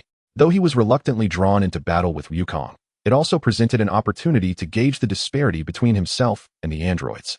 Moreover, if he could find a chance to devour Wukong, he would ascend to unimaginable heights. Since you wish to witness my power, let me oblige. As he spoke, energy surged from within Wukong, golden flames swirling around him, his golden hair billowing in the tempest. His aura escalating dramatically until he fully manifested nearly 500 million in battle power. Indeed, Sun Wukong, upon transforming into a Super Saiyan, now possessed a battle power of 500 million, potentially surpassing even the strongest Android 17. However, in an actual confrontation, such power might not guarantee a victory, given their boundless energy reserves. Yet this display of might widened Sheru's eyes, instilling a deep-seated fear within him. How is this possible? Sun Wukong, how could you possess such strength? As he felt the overwhelming power radiating from Wukong, Sheru's heart quaked with dread. Sheru, you wish to experience my strength. Are you feeling frightened beneath my might? The transformation into a Super Saiyan altered Wukong's demeanor, morphing him from a relatively gentle soul into one imbued with a touch of arrogance. He regarded Sheru with a chilling laugh. Wukong himself was also taken aback. This marked the first time he fully unleashed his power since being revived from the brink of death. This newfound strength far exceeded his previous capabilities. It could only be said that the Saiyans were an extraordinary race, able to transform into Super Saiyans and draw upon immense power from near-death experiences. Were it not for the inherent risks of such actions, Wukong might have contemplated intentionally flirting with death to receive assistance in recovering. As Wukong showcased his might, Sheru's heart brimmed with disbelief and terror. Yet, at this juncture, he had no option but to roar and charge at Wukong.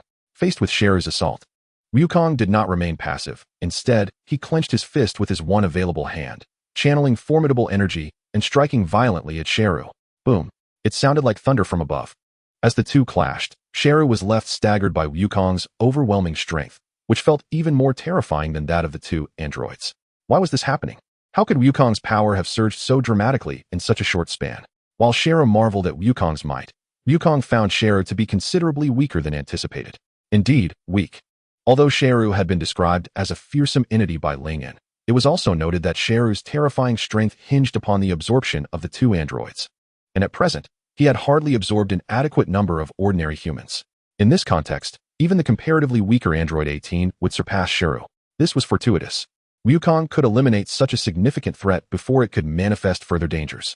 With renewed vigor, Wukong engaged Sheru with even greater strength, their energies clashing fiercely. Sheru unleashed his utmost speed and power in relentless attacks towards Wukong, yet Wukong, far superior in strength, effortlessly evaded Sheru's strikes. Seizing an opportunity, he delivered a powerful elbow strike, sending Sheru crashing to the ground. Dust swirled as a ki blast suddenly shot forth. In response to this assault, Wukong, enveloped in golden flames, roared and struck down with both hands, redirecting Sheru's ki blast back towards him. Boom! The explosion resonated through the skies, momentarily making it seem as though Sheru had been obliterated. However, Wukong knew that such an attack could not possibly slay Sheru. After a brief moment of concentration, he quickly pinpointed Sheru's location. I shan't allow you to escape, Wukong shouted, conjuring numerous energy spheres which he hurled at Sheru's position. The echoes of explosions rang out in succession, forcing Sheru to reveal himself. At that moment, Sheru appeared disheveled, numerous wounds adorning his body, a trickle of blood seeping from his mouth. Gazing at Wukong, his expression was one of utter despair. He had never anticipated that Wukong's strength could be so formidable. Even with the use of only one arm, he had been thoroughly overwhelmed within mere exchanges. Sheru, losing focus during battle is a perilous habit. Accompanying the gust of wind was Wukong's voice, as he landed a resounding punch to Sheru's abdomen, causing him to double over, his eyes bulging, and saliva mixed with blood spilling forth. Yet, it was not over. Wukong withdrew his fist and unleashed a vicious roundhouse kick, propelling Sheru through the air, where he collided with several towering buildings. Cough, cough, cough. Damnable Wukong. To possess such terrifying power. If I could absorb more humans, I would never be in such a predicament. Sheru gradually rose from the rubble, debris cascading from his form. His energy waned, and as he watched Wukong approach, his face contorted with rage. Son Wukong, do not presume this is all I am capable of. Next, I shall demonstrate the overwhelming power of the perfect android. Upon uttering his words, before Sun Wukong could fully comprehend the situation, an ear-splitting roar erupted from the creature as it unleashed a tremendous surge of power. Witnessing this spectacle, Sun Wukong's expression turned grave. Just as he prepared to intervene, he suddenly realized that Cell had concluded his discourse. Sun Wukong, behold, this is the entirety of my might. If you wish to avoid injury or even death, I offer you a chance to flee. Cell intoned ominously, as waves of energy erupted around him, his grotesquely hideous visage casting a chilling glare at Sun Wukong. Huh, I was led to believe you possessed formidable strength. Yet, this is all you can muster? Cell, you have truly disappointed me, Sun Wukong retorted with a wry smile, shaking his head. In his perception, it was evident that Cell had indeed grown stronger compared to their previous encounters, perhaps on par with the android woman he had battled before, but merely so. Cell's aura was exceedingly unstable, indicating that this power was tenuous at best, incapable of genuinely rivaling Android 18. An inexperienced combatant might have been intimidated by Cell's sudden elevation in power, but who was Sun Wukong? The son of Sun Wukong himself, the disciple of Piccolo, and a seasoned warrior who had faced androids for years. His battle experience was formidable, rendering him impervious to the facade presented by Cell. You have thoroughly incited my wrath, Sun Wukong. Very well, allow me to demonstrate the strength of the perfect android. Recognizing the futility in trying to intimidate Sun Wukong, Cell bellowed, unleashing a potent force as he charged towards him at breakneck speed. In response to Cell's assault, Sun Wukong bore a cold smile. As Cell approached, he deftly evaded the attack with a swift sidestep, effortlessly seizing Cell's arm. Before Cell could retaliate, Sun Wukong hurled him high into the air. In a flash, Sun Wukong soared before Cell, delivering a devastating punch imbued with tremendous destructive force. Following this, he ascended above Cell once more, landing a powerful elbow strike that sent Cell crashing violently towards the ground, creating a massive crater upon impact. Observing Cell motionless in the pit, Sun Wukong hovered in the air, a slight smirk gracing his lips. Now, let me deliver the final blow. With that, he unleashed a Kamehameha, the blue energy swirling in his hands, directed towards Cell below. The resulting explosion obliterated everything within its vicinity, a colossal mushroom cloud billowing into the sky. Is it over? Sun Wukong exhaled gently, feeling the strain of the intense exertion weighing upon him. The issue of stamina had always been his greatest shortcoming in battles against androids. Often, he could hold his ground in one-on-one encounters, but fatigue would inevitably lead to his downfall against them. Thus, despite having acquired greater power, Sun Wukong had no intention of seeking confrontation with the androids unless either Trunks could match the strength of one, or he himself possessed overwhelming prowess to dispatch them effortlessly. Otherwise, eradicating the androids would remain a formidable challenge. Recalling Lingen's warning about Cell's genetic amalgamations, Sun Wukong knew that unless he completely annihilated Cell, there remained a significant chance of revival. Thus, he meticulously ensured that not a trace of Cell remained before departing to reunite with Lingen. However, shortly after Sun Wukong's departure, a mass resembling dose stirred near the epicenter of the explosion, gradually taking on Cell's form. Yet, compared to the original adult-sized Cell, this incarnation was considerably smaller. Damn you, Sun Wukong. Hatred flickered in Cell's eyes. Fortunately, I possessed Piccolo's genes, which safeguarded my core cells at the critical moment, preventing my demise at your hands. Though he had not been truly vanquished, the revival had drained a significant portion of his strength, reducing him to this diminutive state, a source of shame for him. Observing his hands, Cell's eyes glinted with intrigue. Yet, thanks to you, Sun Wukong, I have discovered the true potential of Saiyan genes. My power has significantly increased. Once I recover my strength, I shall reach Android 18's level.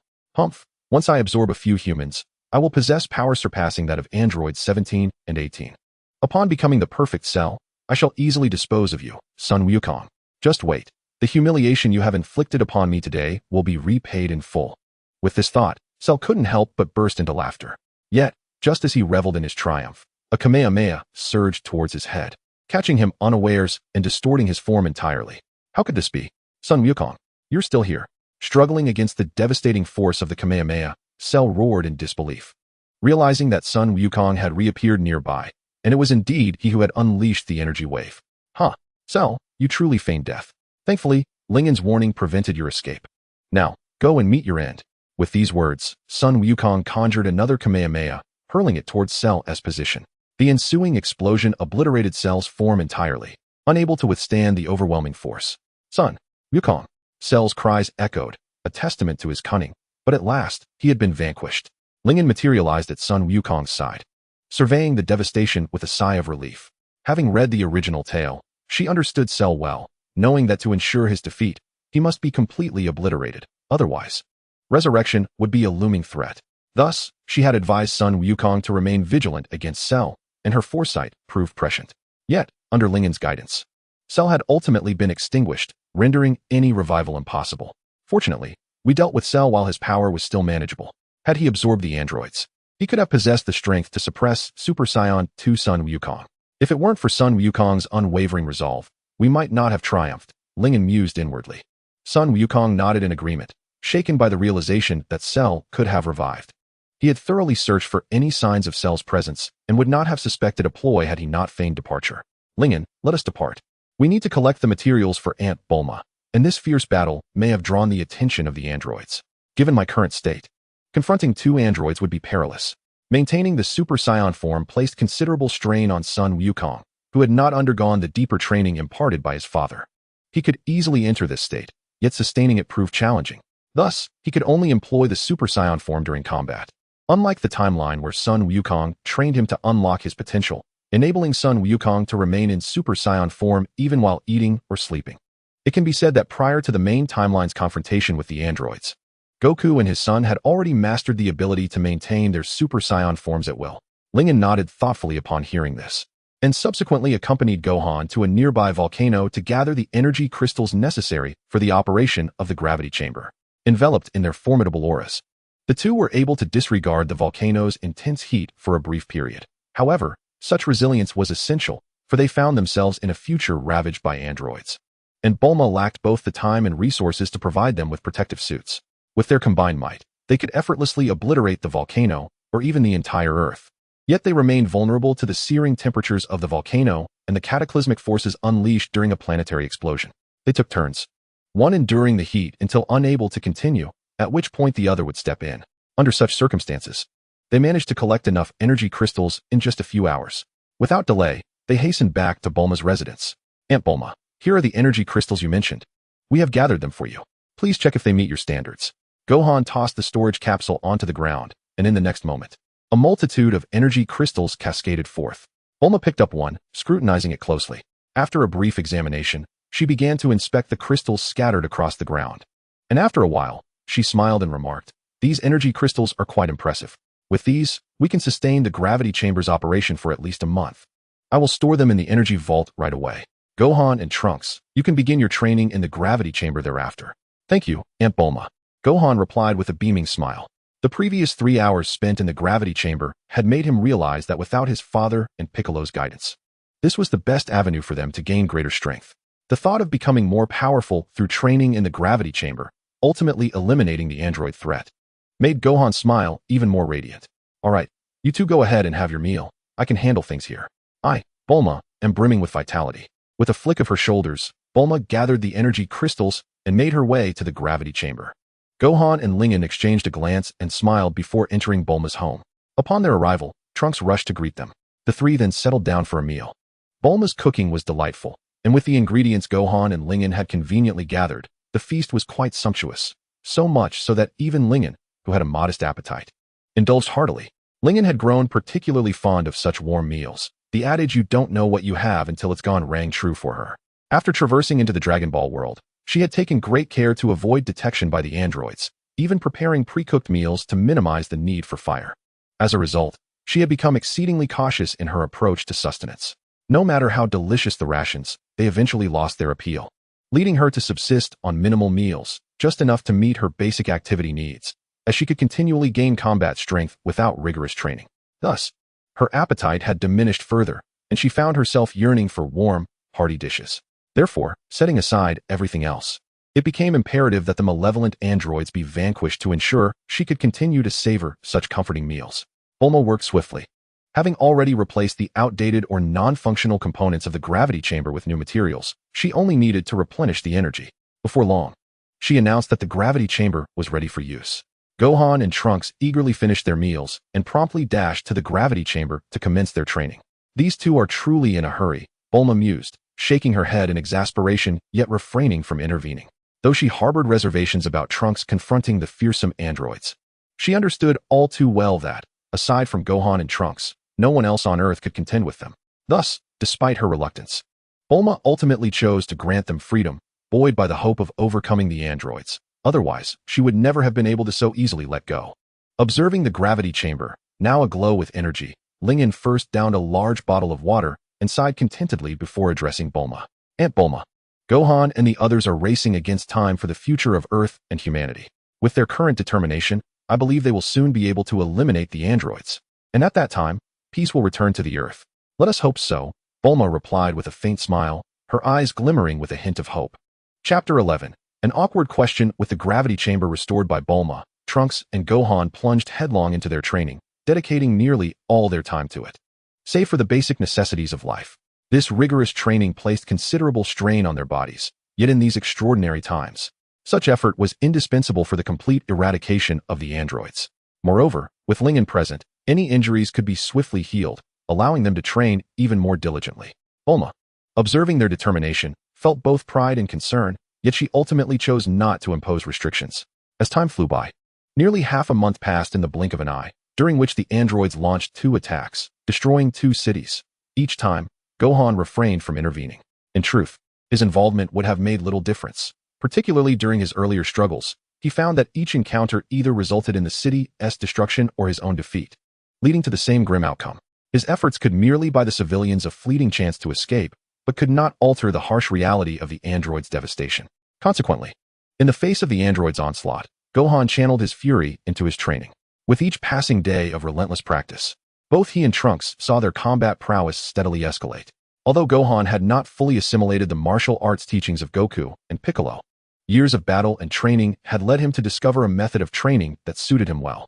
Previously, his lack of growth stemmed from the necessity of constantly confronting the androids, leaving him little time to train, compounded by the absence of external aids. The advent of the gravity chamber, especially with Trunks training alongside him, marked a significant turning point. Today, while Gohan might not yet be able to easily defeat 2 androids in tandem, he could certainly vanquish one in a one-on-one scenario, even against the more formidable Android 17. This was achieved even while he fought with one arm, and should he regain the use of his missing limb, he could likely deal with 2 androids working together. Armed with such formidable strength, Gohan decided to ease his own training regimen and instead focus on helping Trunks enhance his abilities. While it would be unrealistic to expect Trunks to attain the strength necessary to match the androids in such a short time within the gravity chamber, if he could at least gain the power to distract one of them, Gohan believed he could seize that moment to eliminate the other. This objective had been set from the outset, to distract, not to confront. In other words, as long as Trunks could survive the androids' assault, that would be sufficient. Perhaps stemming from their confidence in their own abilities, androids typically do not engage in battle simultaneously. Rather, one fights while the other observes. The last time Son Gohan was confronted by 2 androids working in tandem, the underlying reason was that Gohan posed a significant threat to their safety, prompting them to join forces to eliminate this danger. Thus, the strategy of dividing and conquering holds a considerable probability of success. Gohan adopts a stern mentor's demeanor towards Trunks. And although the future Trunks is still quite young, his mind is remarkably mature. He understands that this is all in preparation for facing the androids. And regardless of the challenges, he endures with gritted teeth. Witnessing their relentless dedication, even Ling finds herself moved. Gohan and Trunks are truly giving their all. Had it not been for Ling and's healing abilities, she would have hesitated to allow them to push themselves so hard. Bulma placed a glass of juice before Ling and, glancing at the gravity chamber still glowing with red light, she sat down beside her and sighed with resignation. Hoping their efforts would not be in vain. They absolutely will not be, Aunt Bulma. Rest assured, Gohan and Trunks are descendants of the Saiyans, endowed with unparalleled potential. This is merely the beginning.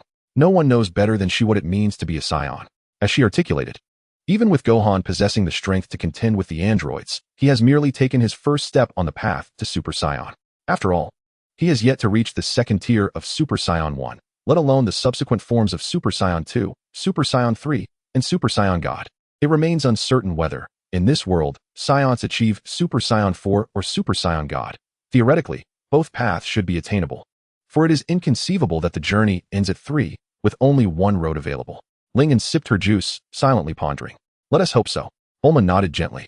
And after a moment, she turned to Ling and inquired, by the way, Lingen, are you feeling better? Do you still experience any discomfort?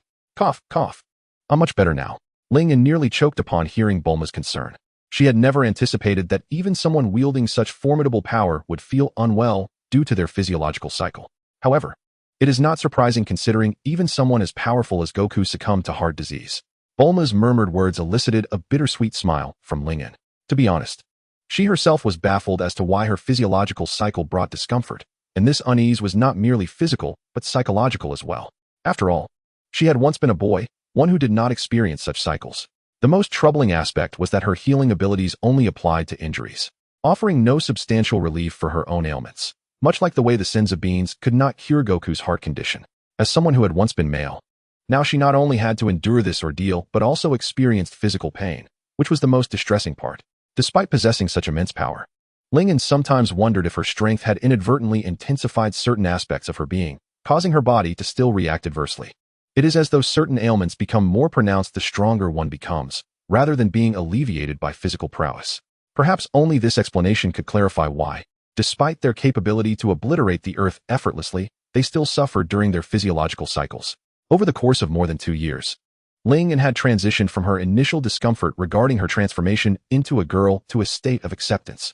Although her psychological outlook had not entirely shifted towards femininity, she had begun to adopt many perspectives distinct from her former male viewpoint.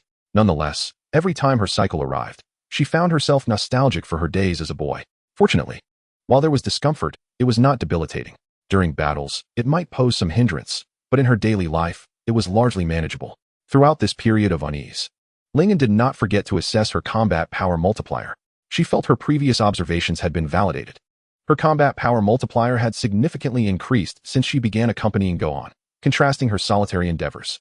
While it was not an exorbitant increase, she no longer faced the embarrassment of consistently achieving mere decimal points. Many instances had already yielded multipliers in the range of decimal points, which were indeed formidable. Even if she gained only 0.01 daily, starting from a battle power of 70 million, she could amass over 7 million in 10 days. Sometimes, she even surpassed that threshold, achieving higher multipliers. Thus, nowadays, she could effortlessly accumulate nearly 1 million in battle power daily, and at times, her multiplier would soar high enough to rival Trunks' normal state. Consequently, during this time, her accrued battle power had far surpassed that of Trunks and Gohan. Inching closer to the billion mark, she estimated that in a few days, she would surpass 1 billion battle power. If she could, like the Saiyans, experience a 50-fold increase upon transformation, she could potentially possess 50 billion battle power. Alas, that remains unattainable. Ling, do take care of your health. Although you wield tremendous power, you are still a girl. In my heart, fighting is not solely a man's domain. But dear Ling, you are so lovely and charming. If you were to train and battle like those men, you would become all muscled and smelly. Just thinking about it is terrifying. So that's simply one do. Bulma said with a cheerful smile. Hearing Bulma's words, Ling chuckled. To be frank, she did not particularly enjoy fighting. But her reasons diverged from Bulma's notion of becoming muscular or smelling bad. The primary reason was her fear of pain and death. Do not assume that fighting is merely a series of blows. True combat carries the ever-present risk of injury or death. Having grown up in a peaceful world, I am not particularly enamored with fighting. She did not reject combat, but she understood that if it could be avoided, it should be. If absolutely necessary, she would engage. But ultimately, the focus should be on self-preservation. It is akin to not needing to fight, yet possessing the means to defend oneself. By the way, Ling, what is your opinion of Gohan? Suddenly, Bulma inquired. Ling blinked, perplexed. What did she mean by her opinion of Gohan? After contemplating for a moment, she replied, Gohan is a resolute and diligent individual, continuously battling the androids, which attests to his bravery. I believe he is an exceptional warrior, fully comparable to his father, Mr. Son Goku. This was Ling's assessment of future Gohan. Compared to the Gohan of the main timeline, the future Gohan indeed exhibited remarkable tenacity. Little did she know, her mere commentary on Gohan prompted Bulma to ask the next question, causing Ling to spray her juice across the table in shock. So, such an outstanding Gohan. Ling, have you developed feelings for him? Chapter 12, Chaos. Bulma's words left Ling momentarily speechless, and when she regained her composure, she was torn between laughter and disbelief, instinctively finding it hard to accept. She never imagined she would be asked such a question, or rather, that it would be posed to her in her female identity. Although she had traversed into this world and assumed the form of a female for over 2 years, there were numerous instances when she felt akin to a woman. Yet, on a more instinctual level, she still identified herself as a male. After all, she had lived for more than 2 decades as a man, and the gender identity ingrained in her since childhood could hardly be entirely overturned in a mere span of 2 years. Thus, regardless of her outward perception of being a girl, there persisted an unwavering stubbornness within her. However, Bulma's words suddenly illuminated the absurdity of the masculine perception she clung to. In the eyes of others, she was undeniably and unequivocally a girl, a fact that was irrefutable. Bulma's remarks struck her like a thunderclap, forcefully dismantling her ridiculous stubbornness, leaving her disoriented and at a loss for words. Was it laughable? Perhaps it was. After all, she had genuinely transformed into a girl. Though uncertain whether it was due to the system or her transmigration that caused her transformation, the fact remained that she had become a female. Even in this wondrous world, where the Dragon Balls could easily alter perceptions, and perhaps even restore her to her former male self, Lingen had never entertained that notion. Ultimately, she was unsure whether her transformation was a consequence of the system or her crossing into this realm. If it was indeed the system, could the Dragon Balls distort its power? Even if they could, would the system still exist if she reverted to being a male? The system, devoid of emotions, would not answer her queries, and these two concerns alone deterred her from utilizing the Dragon Balls. In this world of Dragon Balls, possessing power and merely existing far outweighed the conventional notions of gender. To Lingen, regardless of being male or female, the fundamental purpose remained the same: to grow stronger and to survive. No one had provided her with answers regarding the consequences of altering her identity, and she dared not gamble. After all, she was someone who had been so fearful of death that she spent over 2 years residing in a basement after her arrival. In her previous thoughts, the distinction between genders was merely a means to survive, nothing more. Therefore, while she had adapted to her female form, she had not undergone a profound cognitive shift regarding her true gender. It was only after Bulma's statement that she realized matters were never that simple. Regarding her transformation into a girl, perhaps she was not indifferent, but rather had buried her feelings deep within. This mindset seemed quite distorted and awkward. Indeed, it was both twisted and uncomfortable. Yet, isn't that the essence of being human? Regardless of how she perceived her identity and gender, reality remained unyielding to her inner sentiments. In Bulma's eyes, she was merely a girl of similar age to Gohan, and as she was also Gohan's elder, such inquiries were entirely natural. Now, witnessing Lingen's expression of inner turmoil and existential doubt, Bulma was unaware of Lingen's true feelings, assuming that her question had rendered Lingen speechless. Consequently, she awkwardly apologized, saying, "Lingen-chan, I am truly sorry. My question was too abrupt and may have offended you. I hope you don't mind." "Not at all, Bulma auntie," Lingen replied, gently waving her hand. She shook her head lightly and smiled, saying, "I didn't feel offended.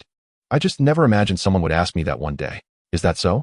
Then, Lingen-chan, have you never been in a romantic relationship?" Bulma inquired, her eyes widening in surprise. How should I answer that? As a girl, she indeed had never been in love with anyone. In truth, even when she was a boy, she had never experienced romance.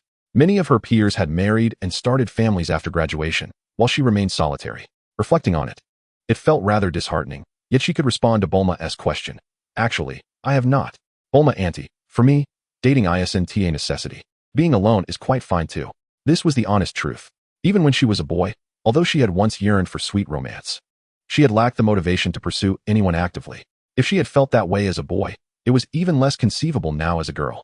The thought of dating a boy seemed utterly bizarre, and upon contemplation, it could even send shivers down her spine. Thus, she resolved it was best to remain single. Dating could wait for the next life. While dating and marriage aren't essential, if you meet the right person, it's worth a try, Bulma said with a gentle smile. A remarkable boy like Gohan is adored by many girls. If you secure him now, once the androids are defeated and the world returns to normal, you need not worry about other girls stealing him away, right? Gohan is indeed an exceptional individual, possessing unparalleled courage and resilience. Such a person would garner affection wherever he goes. After all, this Gohan is not the low-key one from the main timeline. Even the understated Gohan, when he subtly displays his abilities, attracts the attention of many girls. Yet, I must reiterate, I have no such aspirations. If she were a purely feminine girl, encountering Gohan might have stirred feelings and prompted action. However, to her, Gohan was merely a friend, a companion. This notion had only developed over the past month. Before her arrival in this world, she had regarded Gohan, Trunks, and others merely as characters from an anime. But now, having genuinely immersed herself in this reality and interacted with them, Lingen understood this was a real world. And they were tangible beings with emotions, not mere animated figures. "Bulma auntie, I comprehend your intentions, but I truly have no desire for a romantic relationship. I find being alone quite satisfying." Lingen reiterated her refusal. Hearing Lingen's resolute tone, Bulma sighed in resignation. She sincerely hoped the two young individuals could come together. After nearly a month of interaction, she had developed a favorable impression of Lingen, seeing her as a wonderful match for Gohan. Gohan aspired to be a scholar. Yet due to the tragic loss of his mentors at the hands of the androids, he was compelled to fight. Nevertheless, deep down, Gohan yearned for a tranquil and peaceful life, just as Lingen, endowed with formidable power, shared a disinterest in conflict. The two were, in essence, a perfect match. If they were to unite, Regardless of who sought a life of peace or cultivation, the other would understand, unlike Bulma or Chi-Chi, who, in their hearts, were not particularly fond of the relentless training of Vegeta and Goku. Though she did not hold Chi-Chi's expectations of Goku, she too hoped Vegeta would devote less time to training to spend more moments with her and Trunks. Yet, even this wish remained unfulfilled, despite her impulsive union with Vegeta. After years of companionship, she had carved out a place for him in her heart. Thus, she hoped that Son Gohan would find a partner with whom he could share mutual understanding, rather than seeking an ordinary girl like Sun Wukong or Vegeta. However, her hopes ultimately proved to be in vain. Setting aside whether Son Gohan harbored such thoughts, Lingen herself was vehemently resistant to the idea of romance. In this situation, Bulma found herself at a loss. After all, she could not force them together, nor did she possess the inclination to do so. Sigh, Ling and Chan. I truly wish for both of you to encounter wonderful individuals. Now that you have clearly rejected that notion, I shall refrain from further discussion. However, should you change your mind in the future, do remember to consider Gohan first. Bulma concluded, her options exhausted. Lingen, taken aback by her words, eventually responded with a bittersweet smile, I understand, Aunt Bulma. Ultimately, it was merely a means to comfort Bulma. In her heart, she held no interest in dating boys. Furthermore, she believed that Son Gohan was far more suited to Beulah, even if this was a future timeline where Beulah might have met her demise at the hands of androids. Yet, with the Dragon Balls in the future, as long as Beulah had not been reincarnated, there remained a possibility for her revival. If Beulah can indeed come back, I shall endeavor to bring them together, for in other universes, these two are united. It cannot be that in this world they are not. Lingen mused silently. A girl as exceptional as Beulah would undoubtedly have Bulma's support. The only uncertainty lay in whether Beulah's family possessed assets capable of impressing Chi-Chi, or else it could become rather troublesome. Lingen contemplated this while Son Gohan, still engaged in rigorous training within the gravity chamber, remained blissfully unaware that he had already been the subject of matchmaking twice. Once by Bulma, who hoped Lingen would consider him, and again by Lingen herself, who thought of pairing him with Beulah. It was uncertain how he would feel upon learning of their intentions. Likely, he would be indifferent, as his primary focus was the eradication of the androids. Chapter 13, Enlightenment. Perhaps it was Bulma's earlier remarks that made Lingen feel a peculiar sense when she observed Son Gohan. Nonetheless, this feeling did not linger long. As soon after the energy of the gravity chamber was entirely depleted, Trunks and Son Gohan formally announced their exit. Although the gravity chamber could continue to be utilized as long as there was energy, Son Gohan understood the importance of moderation. He had already acquired the power to confront the androids. There was no need to squander time in training when the priority was to eliminate the android threat and restore normalcy to Earth. A day of proper rest, a good night's sleep, and a hearty meal, and then they would set forth to vanquish the androids. Upon seeing Son Gohan and Trunks emerge from the chamber, Lingen greeted them with a smile and spoke. Both boys nodded in response. Their relentless training had taken a toll on their spirits, even if their bodies could withstand it. Thus, a day of respite was indeed warranted. After all, there was no rush, and their departure tomorrow would merely involve searching for the androids' whereabouts, rather than an immediate confrontation. They could not sense the androids' energy, and unless the androids wreaked havoc, they would remain oblivious to their location. Lingen assisted Bulma in preparing a sumptuous dinner. Though her culinary skills were modest, they sufficed, especially since Son Gohan and the others were not picky eaters, and they enjoyed the meal immensely. After dining, night descended upon the world.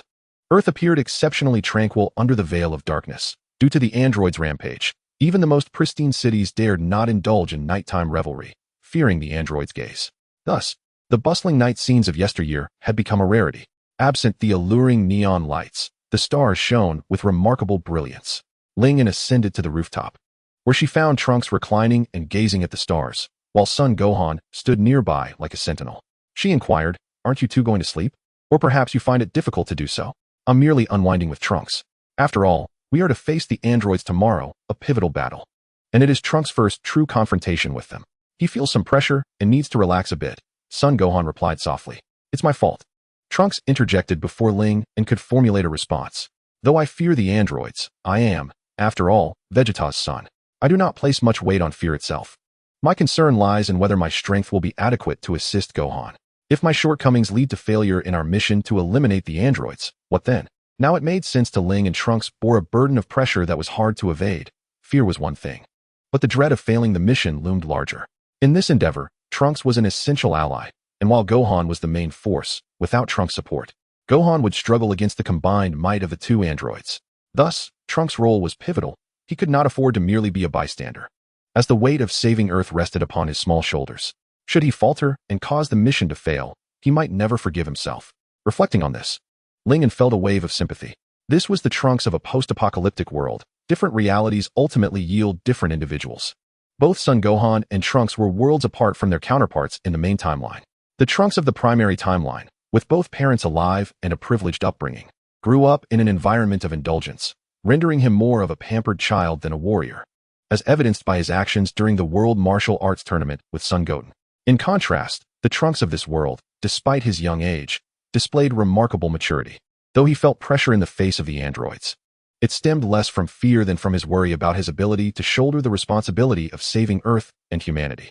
Ling tossed a piece of candy to Son Gohan, who paused momentarily before smiling and savoring the sweet treat, its delightful flavor gradually enveloping his senses.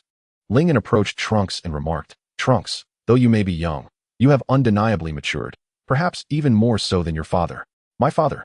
Trunks exclaimed, momentarily taken aback, while Son Gohan cast a surprised glance at Ling and sister Ling. "Do you know my father?" Trunks inquired, his excitement palpable. For him, the concept of father was both foreign and familiar.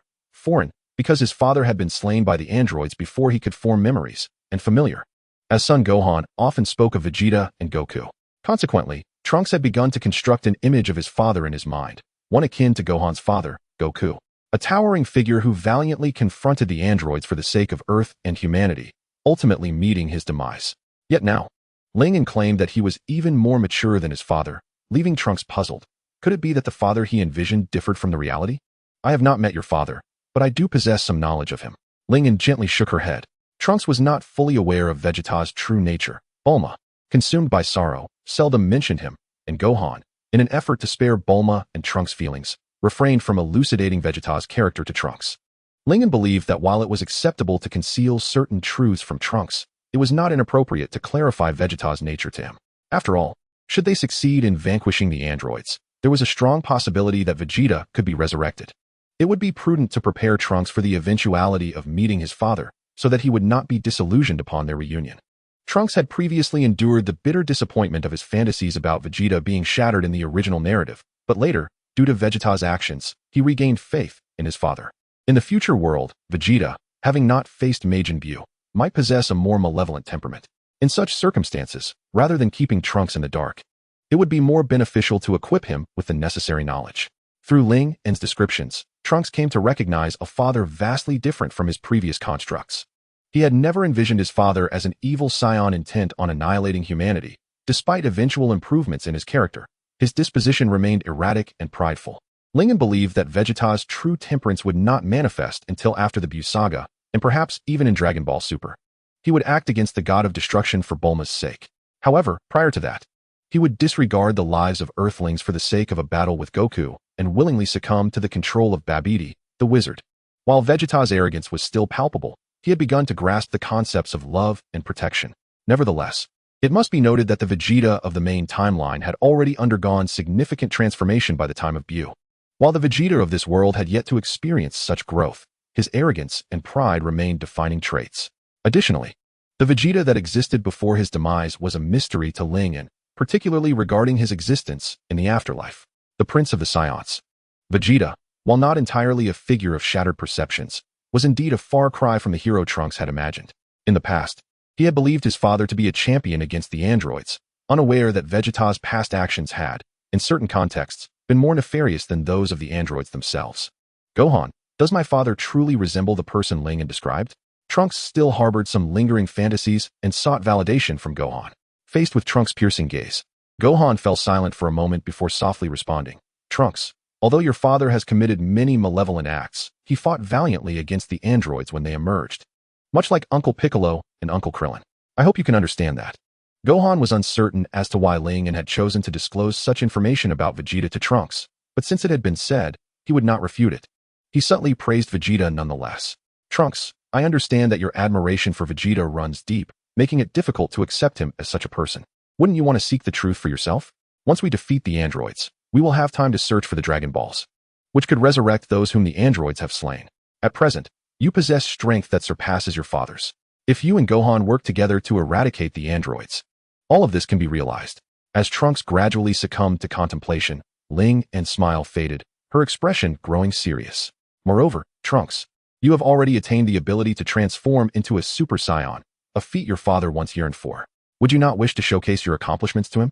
Listening to her words, Trunks remained silent for a considerable duration. Gohan and Ling observed him, witnessing his expression shift from confusion to determination. Clenching his fists, he looked at them resolutely and declared, I understand, Sister Lingyan and Gohan. I will do my utmost to collaborate with Gohan to eliminate the androids. In response, Gohan and Lingyan exchanged smiles. This was Ling's objective, while saving the Earth and humanity was indeed a significant matter. It was perhaps too burdensome and abstract for a child like Trunks. Yet, if she provided him with a clear and achievable goal, he might find the resolve to press on. By revealing the stark contrast between the Vegeta he had envisioned and the reality of his father's character, she ignited his fighting spirit. Presently, the results appeared promising. Chapter 14, Departure. The following day, under Bulma's watchful eyes filled with hope and concern, the trio soared into the sky, swiftly vanishing from her sight. Their mission was to locate the androids and eliminate them entirely. Initially, Lingyan had no intention of accompanying Gohan and the others, but having recently surpassed a combat power of 100 million, she felt capable of fleeing, even if she remained relatively weak against the androids. In truth, her strength was only slightly inferior to Trunks. Although he had trained in the gravity chamber for a considerable time, Gohan's own need to enhance his power limited the time he could devote to instructing Trunks. Thus, Trunks had primarily honed his skills independently, resulting in only modest improvements. However, those improvements were significant in comparison to Gohan's. Currently, Trunks possessed a baseline combat power of around 3 million, and upon transforming into a Super Saiyan, he could reach approximately 15 million, far surpassing the initial Super Saiyan Goku and stronger than the Trunks of his original timeline. It is noteworthy that in a few years, Trunks' baseline combat power would only be about 4 million. Trunks was only slightly stronger than her, and as a mere child of about 10 years, he was tasked with confronting the androids. In this context, Lingyan felt compelled to intervene. Trunks could hold off one android, but it was not entirely secure. However, with her assistance, it might suffice, at least giving Gohan the opportunity to eliminate one of the androids. Although she had not fought in over 2 years, she had absorbed the memories of a martial artist, which, while belonging to a fighter with a mere few dozen combat power, still qualified him as a martial artist. After all, the martial arts master, Master Roshi, had only a combat power slightly above 100. Yet, Master Roshi's battle experience and wisdom remained valuable even in the era of Dragon Ball Super, providing Goku with insights. In a certain sense, the reason why future Gohan and Trunks had only modest increases in combat power after training could be attributed to their lack of a solid foundation in their youth, relying instead on their bloodline to grant them formidable strength. Gohan fared somewhat better, having received guidance from Goku and Piccolo, while Trunks had merely pursued unorthodox paths. Later, when Trunks returned to the past, Goku could effortlessly discern his murderous intent, leaving Trunks astonished. This disparity reflected their differing martial arts realms. This contrast was also evident in Goku and Vegeta. While Vegeta had trained as the Prince of the Saiyans, he often relied on his overwhelming power, neglecting foundational skills. Consequently, even though his bloodline abilities far exceeded those of lower-class warriors like Kakarot, he could never quite outpace Goku, often lagging behind. Having absorbed the memories and combat experience of that martial artist, Lingyan realized that if a confrontation were to occur, even Trunks, despite his superior strength, would likely find it challenging to subdue her. The understanding of martial arts and various perspectives held by both parties exhibited a notable divergence. Moreover, in a few days, the anniversary of their crossing into the Dragon Ball world would arrive, granting her the opportunity for a special critical hit. Should she achieve a more formidable combat prowess or skill, the success of their endeavor would be assured. The trio did not separate. To act independently would be the height of folly. They had employed this strategy to counter the androids, and thus would not commit such a rudimentary error again. They floated through the air, primarily sensing the absence of the android's energy, necessitating a simultaneous search while flying. On the first day, no androids were discovered, nor did they wreak havoc in the city. They settled into a relatively intact building within an abandoned city, feasting on the provisions prepared by Bulma. Before each taking their rest, in the dead of night, Lingyan rose to relieve herself and was taken aback to find son Gohan practicing in the courtyard. Throwing punches and kicks, sweat cascading from his brow, some trickling onto his thin garment, accentuating his muscular upper body. The transformation wrought by training is undeniably evident. A truth applicable to both genders. After all, the distinction of gender ultimately reduces to the essence of humanity. Yet, She was somewhat different, as her strength stemmed solely from critical hits granted by the system, without any actual training, resulting in a physique akin to that of a frail girl unversed in martial arts. Upon sensing her footsteps, Gohan paused and turned to face her, his once resolute features softening into a serene smile, rendering even the fierce scars upon his visage less intimidating. Gazing at Gohan bathed in moonlight, Ling momentarily lost herself. Reminiscent of seeing Goku's crab-like head. Gohan, training at this hour. Aren't you concerned about exhausting your energy? My abilities are limited to healing. I cannot restore stamina, she remarked with a light-hearted demeanor as she approached him. In response, Gohan scratched his head, a hint of embarrassment coloring his cheeks. Did I disturb your rest, Lingen? Not at all. Your movements are quite subdued. Just look at Trunks. He is sleeping like a log, she replied, feeling a touch of awkwardness about her late-night bathroom visit, thus refraining from elaborating further to Gohan. His laughter at her description of Trunks was infectious, evoking a sense of endearment within her. Lowering his gaze to Ling An's face illuminated by the moonlight, he suddenly scratched his own cheek and continued. Lingen, despite your formidable strength, you hardly appear as a martial artist. Your beauty surpasses even that of my mother and Aunt Bulma. Cough, cough, cough. Being complimented by a boy left Ling An with an inexplicable sensation, an awkwardness that was tinged with joy. After all, who does not relish being told they are beautiful? Especially in such a sincere tone as Gohan's, which made it clear he was not merely flattering her. Yet, comparing herself to Chi-Chi and Bulma felt peculiar. If it were the Bulma and Chi-Chi from the main timeline, it would be different, as their familial bonds provided a sense of tranquility. However, in this world, both had endured the pain of losing their fathers and been ravaged by life, aging gracefully despite their earlier splendor.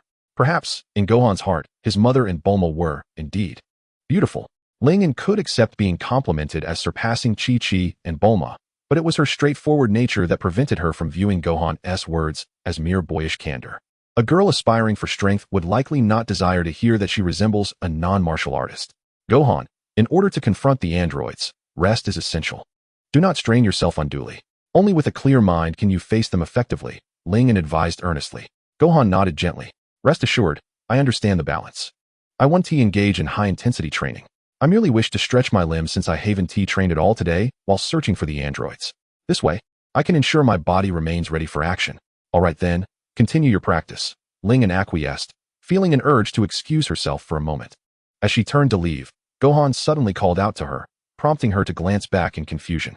Ling An, I will definitely eliminate the androids. His expression was resolute, fists clenched, as he spoke with unwavering conviction. Ling An's gaze reflected Gohan's form, and she broke into a radiant smile, nodding emphatically. Yes, I believe in you. You can do it. Go for it, Gohan. Absolutely. After addressing her physiological needs, Ling An returned to her quarters, noticing that Gohan had already vacated the courtyard. She paid it little mind and promptly fell into slumber. For her, the day's exhaustive search had been taxing, having traversed this world for over 2 years. She had never exerted herself to such an extent. A sense of fatigue washed over her, leading her to appreciate Gohan's suggestion to stretch. After all, no matter how formidable one's strength, if the body cannot fully manifest that power, it is ultimately futile. Though she had acquired her abilities through system-critical hits, supplemented by the martial artist's experience, she could generally harness her power. However, if her body remained dormant, it was indeed a significant shortcoming. In the main timeline, Gohan had already attained the ability to transform into a Super Saiyan 2, yet merely a few years of neglecting training for academic pursuits rendered his body rigid, incapable of exerting the strength he once displayed when defeating Cell. This underscored the necessity of persistent training for the strong. Unless one's power reached the level of a god of destruction or a supreme Kai, concerns about diminishing strength would remain pertinent. Within the realm of Dragon Ball, the divine entities possess a rather low ceiling, yet their baseline remains substantial, allowing them to maintain a respectable presence. However, it was precisely this relatively low ceiling that eventually led the apprentice Supreme Kai Zamasu to usurp Goku's body in his quest to annihilate humanity. For even with the Super Dragon Balls, the potential he could unleash paled in comparison to that of a Saiyan. It seemed almost ironic, a god of destruction, who looked down upon mortals, relying on their strength to eliminate them. Yet, all of this felt distant. Ling An merely pondered briefly, not overly concerned. If necessary, she could train alongside Gohan in the future, but for now, sleep was paramount, as they still needed to continue their search for the androids. Chapter 15. Found. Androids are a uniquely exceptional breed. There are purely mechanical androids, like the likes of Android 17 and 18, who are cyborgs modified from humans. And then there are beings like Cell, which are biologically engineered entities. The likes of Android 18 and her brother, having undergone the modification process, render the energy signatures that martial artists typically utilize ineffective. Neither Son Gohan nor Ling can perceive the energy of these two androids, and their own manipulation of energy falls far short of Goku's prowess. Sun Wukong possesses the remarkable ability to sense the energy of ordinary individuals, enabling him to execute instantaneous teleportation. It is worth noting that the energy of an average person typically ranges between 3 to 5, making the perception of such energy almost inconceivable. Only a being like Sun Wukong, who has undergone rigorous training from various martial arts masters since childhood, could achieve this feat. However, even he finds himself at a loss when confronted by the artificial beings devoid of any discernible energy. To him, they appear akin to automobiles or various structures. In their eyes, artificial beings are merely that. Unless the androids take the initiative to create a significant disturbance, locating the two individuals becomes exceedingly challenging. Yet, it seems that the androids have had little interest in wreaking havoc upon the city, maintaining an unsettling silence over the past few days. While the search does not significantly deplete their physical stamina, it does take a toll on their mental fortitude, particularly in the frustrating absence of results. Among the trio, the most emotionally stable is undoubtedly Son Gohan, who remains calm and collected in his pursuit, exhibiting no signs of impatience. This illustrates that Gohan's state of mind has ascended to a lofty realm, a level that even Trunks, from the original narrative, has yet to attain years later. After several days of searching, they finally detect the androids once more as they unleash their destructive power. Upon sensing the faint energy signatures vanishing in the distance, the three friends waste no time and immediately propel themselves toward the source. In a matter of moments, they arrive at the outskirts of the devastated city, and the sight of flames erupting from within fills their expressions with dread. Trunks, Lien, let us proceed. Indeed, the cacophony of destruction echoes through the once vibrant streets, where humans, animals, and various structures lie in ruin. Many individuals and vehicles scurry frantically to escape, while the architects of this chaos are two strikingly beautiful youths. The young man is handsome, and the young woman is exquisite, yet beneath their alluring exteriors lies a darkness far more sinister. They embody a new breed of malevolence that has emerged in the wake of the great demon King Piccolo. Moreover, the devastation they have wrought and the terror they instill far surpasses that of King Piccolo. Neither martial artists nor rebels stand a chance against them. With a mere flick of their fingers, they can unleash a force capable of obliterating anything in their path. They are truly embodiments of evil and horror. In a desperate attempt to warn the populace, reporters bravely broadcast the unfolding catastrophe, yet one by one, they fall victim to the android's ruthless assaults. Android 18 casually slips one hand into her pocket, while the other effortlessly points toward the crowd, causing an explosion that engulfs those in front of her. Observing this scene, a look of indifference washes over her face. These humans are utterly ungrateful. I merely desired a few more exquisite garments, yet they dare to refuse me. I had no intention of destroying this city. After all, there were so many beautiful clothes to acquire. And now, look what remains, nothing. 18. Swiftly eliminate them all, and let us move on to another city. There is no longer any reason to linger here. Android 17 remarks, frowning at the surrounding debris and the acrid stench of smoke. Since you insist, I shall ensure that you all accompany me on this journey. With that, Android 18 ascends into the sky, gathering energy into a luminous sphere, which she then hurls toward the city. The two androids watch with delight as the energy orb hurtles toward the city, relishing the spectacle of its imminent destruction. They consciously restrain their power to prevent the complete annihilation of the city, not out of mercy, but simply to preserve their artistic creation. Indeed, in their eyes, the devastated city is their masterpiece, an exquisite work of art that they take pleasure in observing come to fruition. However, just as they anticipate the orb's impact, a flash of orange appears before it, and in an instant, the energy ball is redirected back toward them. Startled, the androids swiftly maneuver to evade the incoming projectile. Son Gohan, as they recognize the orange figure, their expressions shift to one of surprise. They had never anticipated that the very Son Gohan they had thought slain would reappear before them. Yet, despite their astonishment, they remain unperturbed. After all, if they could kill Son Gohan once, they could certainly do so again. Gohan, what a surprise to see you. It seems you managed to survive last time by sheer luck. But if you were fortunate enough to live, why would you return to court death? Android 17 floats before him, his eyelids drooping as he speaks with a mocking tone. Androids, with your pitiful strength, you stand no chance of defeating me. This time, I shall thwart your plans. I am determined to eradicate you. Gohan's face contorts with rage as he gazes at the androids, unwilling to forget their heinous acts against Piccolo. Krillin, and humanity. He harbors vivid memories of their previous near-fatal encounter. Ha ha ha, Gohan, how audaciously you speak. The last time we nearly ended your life. You probably have yet to fully recover after over a month. You were scarcely a match for us then, and now, what gives you the audacity to utter such words? Android 17 cackles. I see you are eager to meet your demise. Since you wish for it, I shall oblige you. Once you are gone, I will proceed to obliterate this city. As the saying goes, enemies meet with heightened animosity. Without further ado, the two engage in a fierce clash. Their rapid movements generating a cacophony that resonates through the skies. Android 18 observes coldly from the sidelines, uninterested in intervening unless absolutely necessary.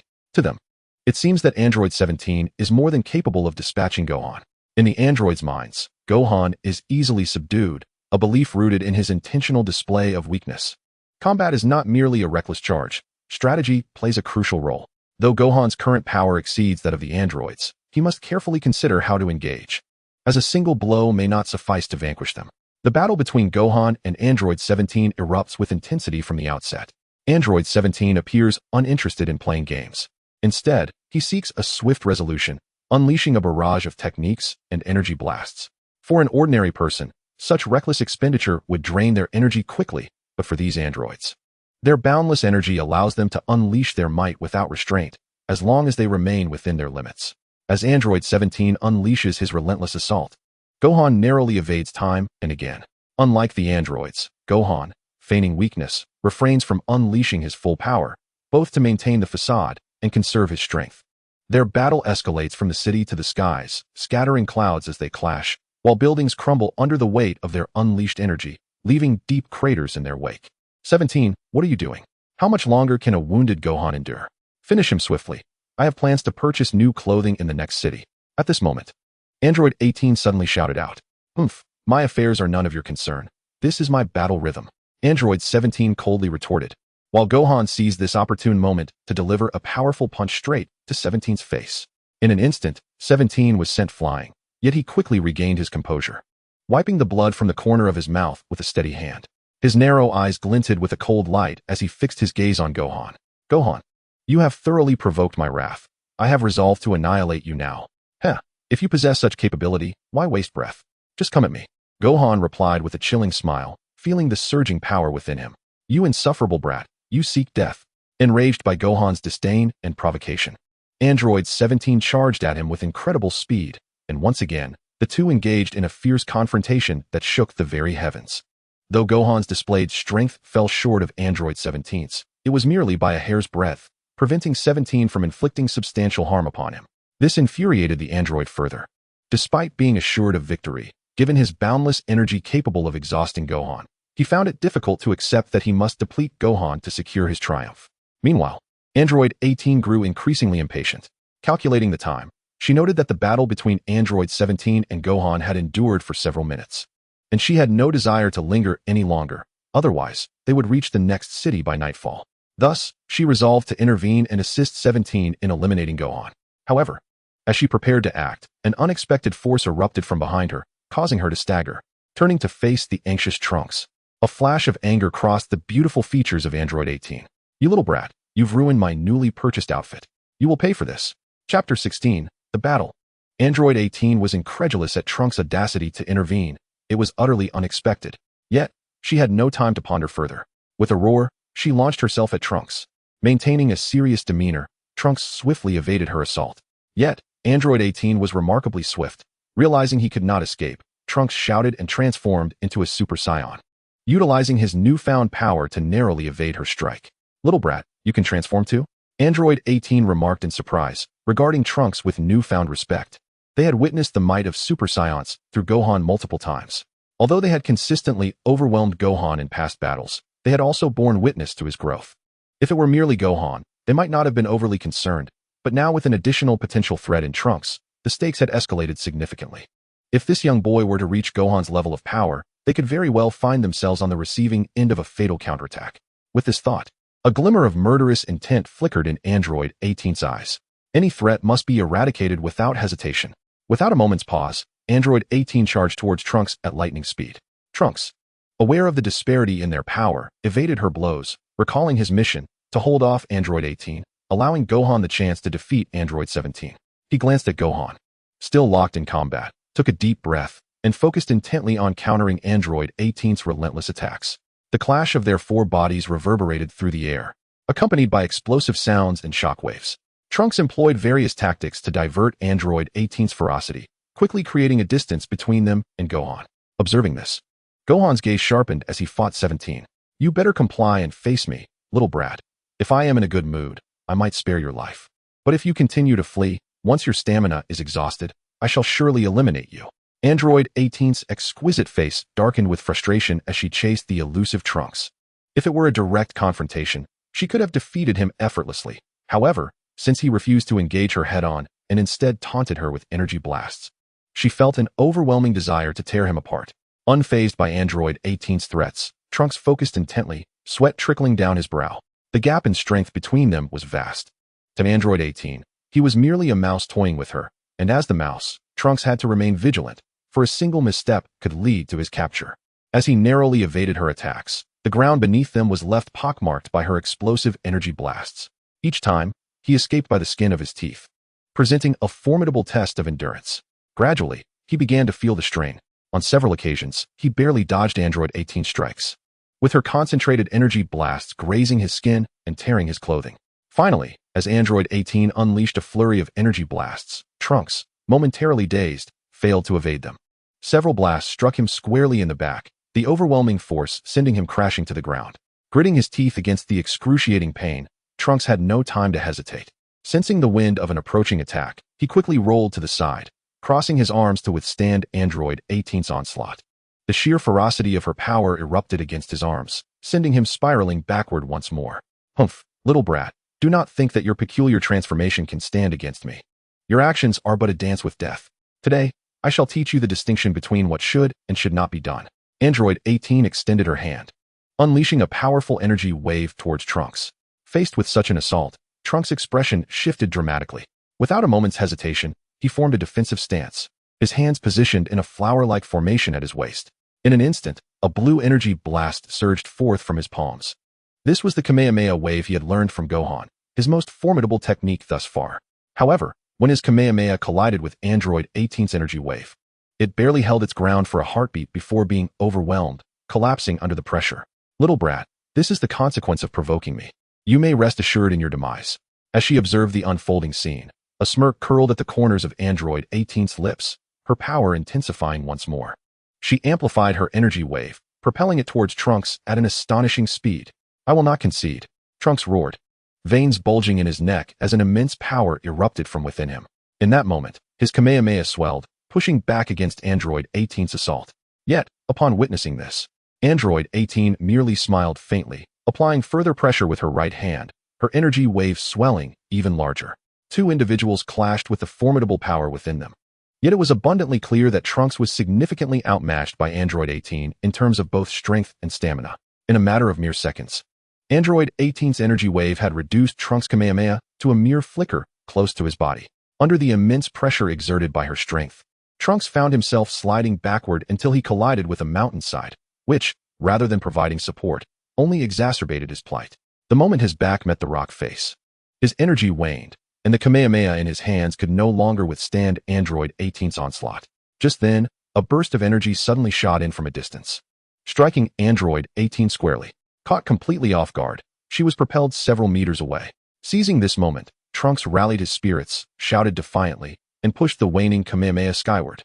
Panting heavily, drenched in sweat, he stood his ground when a fragrant aroma wafted towards him.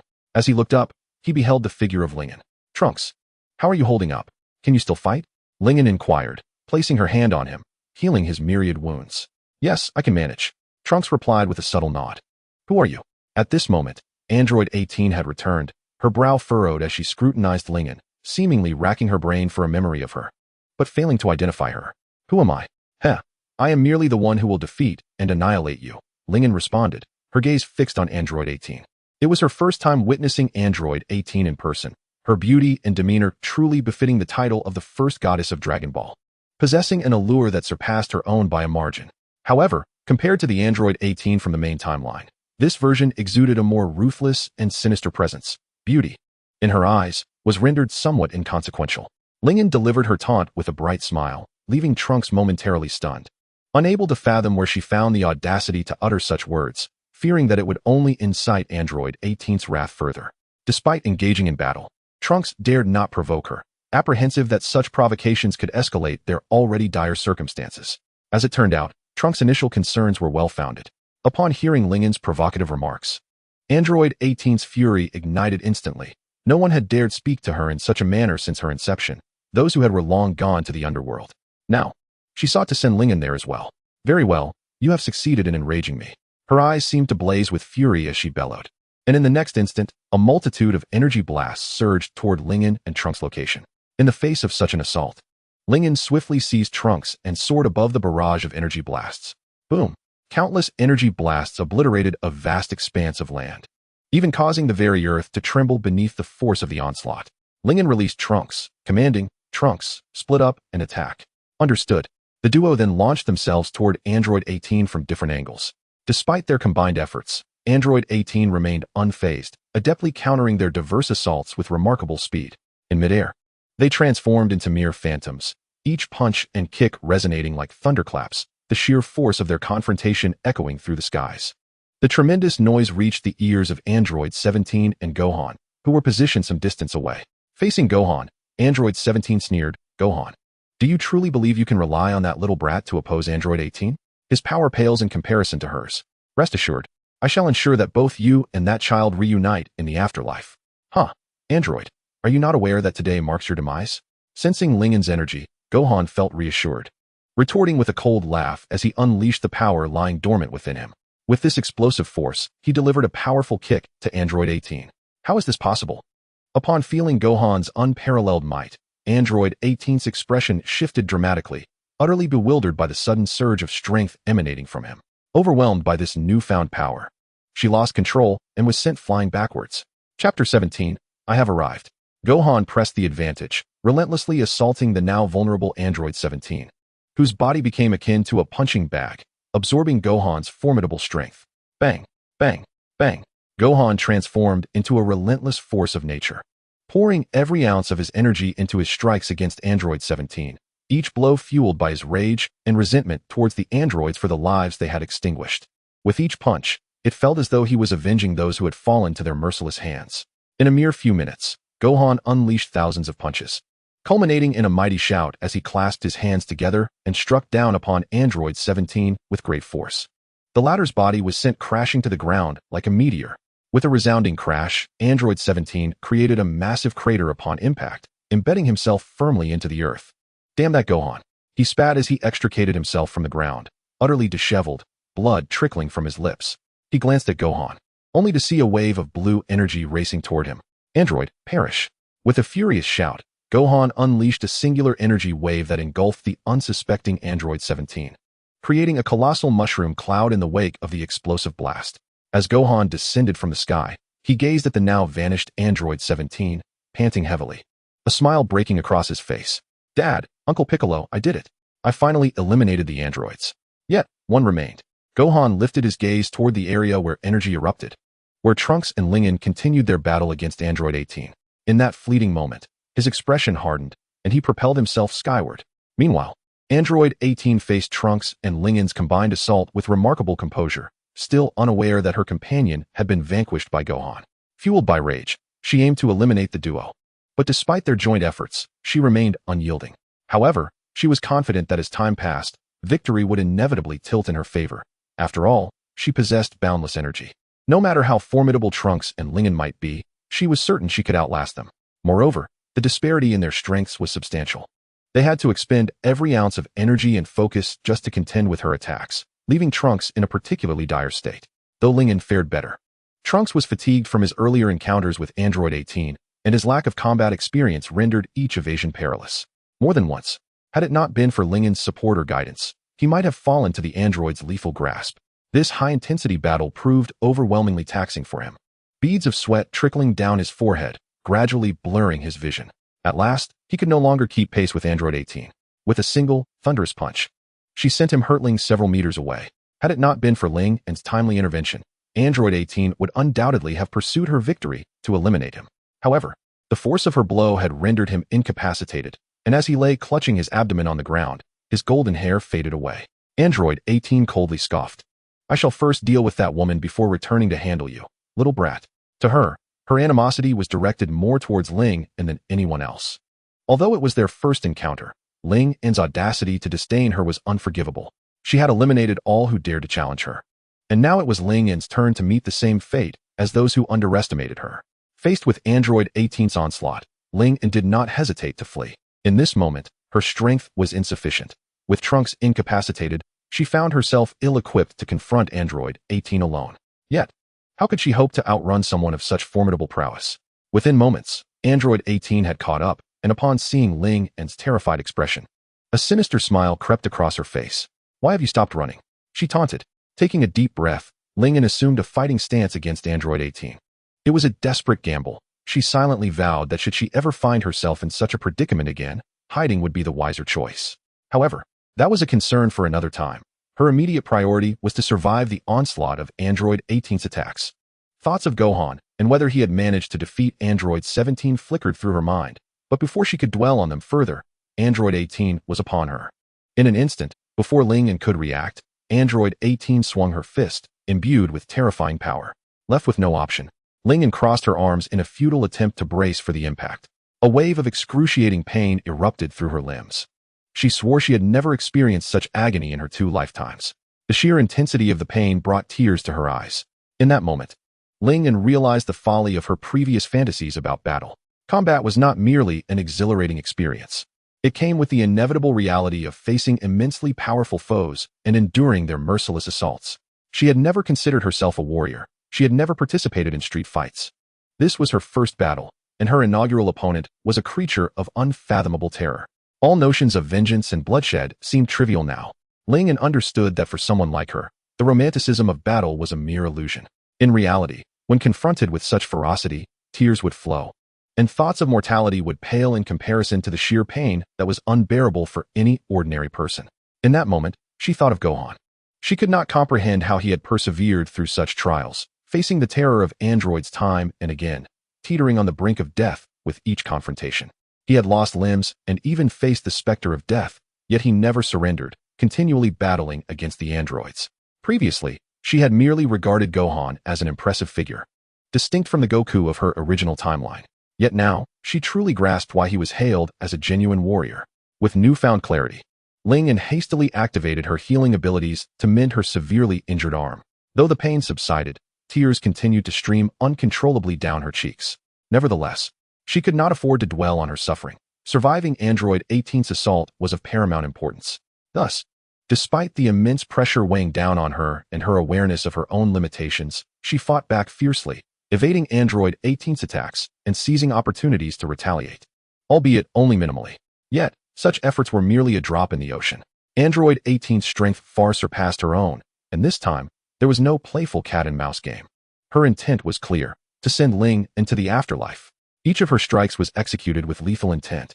Fortunately, having recently ascended to a power level in the billions, Ling Yin managed to hold her ground against Android 18, for had she still been in the millions, a single blow would have surely meant her demise.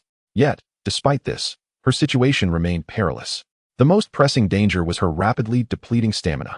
She continuously employed her healing abilities to tend to the wounds inflicted by Android 18, which, while preventing her from losing consciousness, further drained her energy reserves. Healing abilities, when used sparingly, posed no issue, but employing them repeatedly, dozens of times, placed an immense strain on her endurance. Add to this the necessity of fending off Android 18's relentless assaults, and it was evident that she was nearing her limit. Unlike Trunks, who had been incapacitated with a single blow, Ling Yin was still standing. But the disparity in their powers made her endurance finite. As time wore on, fatigue overcame her, and her body bore the marks of her struggle. The toll on her stamina prevented her from fully utilizing her healing abilities. She could only alleviate the pain without completely healing her injuries. Frustration welled within her. Was she truly destined to meet her end in such a manner? If only she could last a few more days. Perhaps a special surge of power would grant her something extraordinary. Yet, it seemed that day would never come. As Android 18 sent her flying through the air with a kick, followed by a devastating energy wave, Ling Yin felt the weight of despair. She fought with all her might, but her rapidly diminishing energy left her unable to endure for much longer. As the terrifying force of the energy wave bore down upon her, she was overwhelmed with exhaustion, contemplating surrender. In that moment of despair, she considered herself the unluckiest of travelers, having survived thus far only to face such a grim fate. Despite her strength having reached the billions, she felt she might never witness the broader world or confront greater adversaries. And what of her fate should she perish? Would she find herself in the Dragon Ball afterlife? If so, there might still be a chance for resurrection. But if not, would it truly be the end? The thought was disheartening. Just as her consciousness began to fade, she felt a firm hand grip her shoulder. Suddenly, Gohan's voice resonated in her ears. "Lingyan, do not give up." His words jolted her back to clarity, and a surge of immense power erupted from Gohan, combining with her own as they struck against Android 18's energy wave. "Gohan!" Lingyan exclaimed, lifting her gaze to meet his steadfast smile. Hearing her call, Gohan looked down, offering her a reassuring grin. "I'm here." Chapter 18, Resolution. "Gohan, how could you possibly be here?" Upon seeing Gohan, Android 17's eyes widened in disbelief. She never anticipated that he would appear in this moment, for in her mind, Gohan could never rival Android 17's might. Yet, the reality was undeniable. Android 17 was absent, and Gohan stood before her, igniting a flicker of unease within her. Hearing Android 18's inquiry, Gohan stepped in front of Lingyan, a cold smile gracing his lips. "Surprised, are you, Android? The one who stands before you now is me. And what of Android 17? What have you done with him?" Android 18 feigned calm, her fists clenched in a show of defiance. "The one you claim to be battling? He has been vanquished by me." "Impossible. How could you possibly possess such power?" "Absolutely inconceivable." Although a sense of foreboding had begun to stir within her, it was only upon hearing Gohan's words that Android 18's face finally displayed an expression of sheer astonishment, her gaze fixed upon him, imbued with a mixture of dread. This was the first time since her inception that she felt the pangs of fear.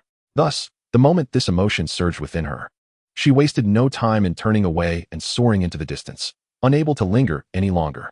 After all, Android 17 was considerably stronger than she. And if he had been vanquished by Gohan, what chance did she have against him? Observing Android 18's retreating figure, Gohan refrained from pursuing her. Suspended in midair, he placed his remaining hand at his waist, transforming it into a half-bloomed flower bud. In the next instant, a blue Kamehameha wave erupted from his hand, hurtling directly towards Android 18. Though she was swift, the Kamehameha wave was swifter still, closing in on her in the blink of an eye. Sensing the terrifying force behind her, Android 18 turned around and unleashed a barrage of energy blasts. Yet she could not withstand the onslaught of Gohan's Kamehameha. Ultimately, with a piercing scream, she was completely engulfed by the wave.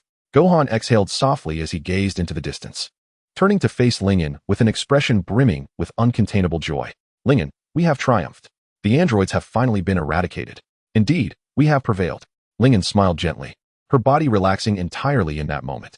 Yet, as her tension dissipated, she felt a sudden dizziness wash over her.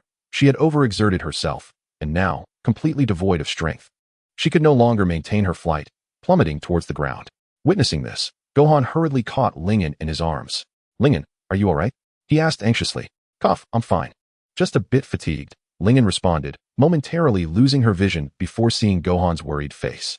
Being cradled in his embrace filled her with an inexplicable sense of embarrassment, especially as she felt the warmth radiating from his body after their intense battle, sending shivers down her spine. In this vulnerable state, she closed her eyes and stammered. "I just need a moment to rest. I'll be fine once I recover." "Can you still fly?" "Of course not. If you find it troublesome to carry me, you can set me down." The embarrassment she felt intensified as Gohan spoke inappropriately, prompting her to yell at him, her cheeks flushed. "It's no trouble at all. It's just a matter of holding you for a bit. It doesn't require much effort," Gohan replied, perplexed by her sudden outburst. He had no idea why she was so upset, but sensing her irritation, he dared not provoke her further and muttered a few words before flying towards Trunks' location. "Trunks, are you all right? Do you need me to carry you back?" Gohan asked as he arrived, still holding Lingyan in his arms, to find Trunks sitting on the ground, recuperating. Upon hearing Gohan's voice, Trunks glanced in surprise at Lingyan, nestled in Gohan's embrace. When he caught her gaze, Lingyan shot him a fierce glare, causing Trunks to gulp nervously and hastily rise to his feet. "Gohan, I'm fine. My stomach still hurts a bit, but I can still fly," he assured. "All right then. The androids have been defeated. Let us head back," Gohan replied with a smile. "The androids have been defeated. That's amazing," Trunks exclaimed, leaping up in sheer joy, displaying a youthful exuberance that belied his maturity. The thrill of victory overshadowed even the pain in his abdomen. Having witnessed the havoc wreaked by the androids since birth and fought against them, he understood their malevolence all too well. The helplessness he felt before was now replaced with uncontainable joy upon hearing of their downfall. Brother Gohan, I'm going home right now to tell Mom the good news. Yes, you go and share the news with Bulma, and I'll return to Korin Tower to inform Mom Chi-Chi. Once Lingen and I have recuperated, I'll visit your home, and we can train together. Gohan nodded. Got it. Trunks wasted no time, soaring into the sky towards home, while Gohan headed towards Korin Tower, eager to relay the joyous news of the android's defeat to his mother, alleviating her worries. Gohan flew swiftly, arriving at Korin Tower in no time. From a distance, he could see a woman working diligently in the fields. As he approached, Chi-Chi lifted her head, and, upon recognizing Gohan, her weathered face instantly brightened with a radiant smile. Gohan, you're finally back, Chi-Chi exclaimed, setting down her farming tools and rushing towards him. However, as she drew closer and noticed Lingen in Gohan's arms, her expression turned to one of surprise and contemplation. Mom, I'm back. Gohan beamed, revealing a dazzling smile that was filled with childlike joy, a sight Lingen had never seen from him before. Indeed, before their mothers, everyone becomes a child, even the resolute Gohan. Gohan, who is this? Under normal circumstances, Chi-Chi would have rushed to embrace him, but with Lingen in his arms, she restrained herself, focusing instead on the identity of this girl, especially since it was the first time Gohan had brought a girl home. Oh, Mom, this is Lingen. She is my friend, and it was with her assistance that I was able to defeat the androids, Gohan replied cheerfully, gesturing towards Lingen. Lingen, this is my mother, Chi-Chi. Hello, Aunt Chi-Chi.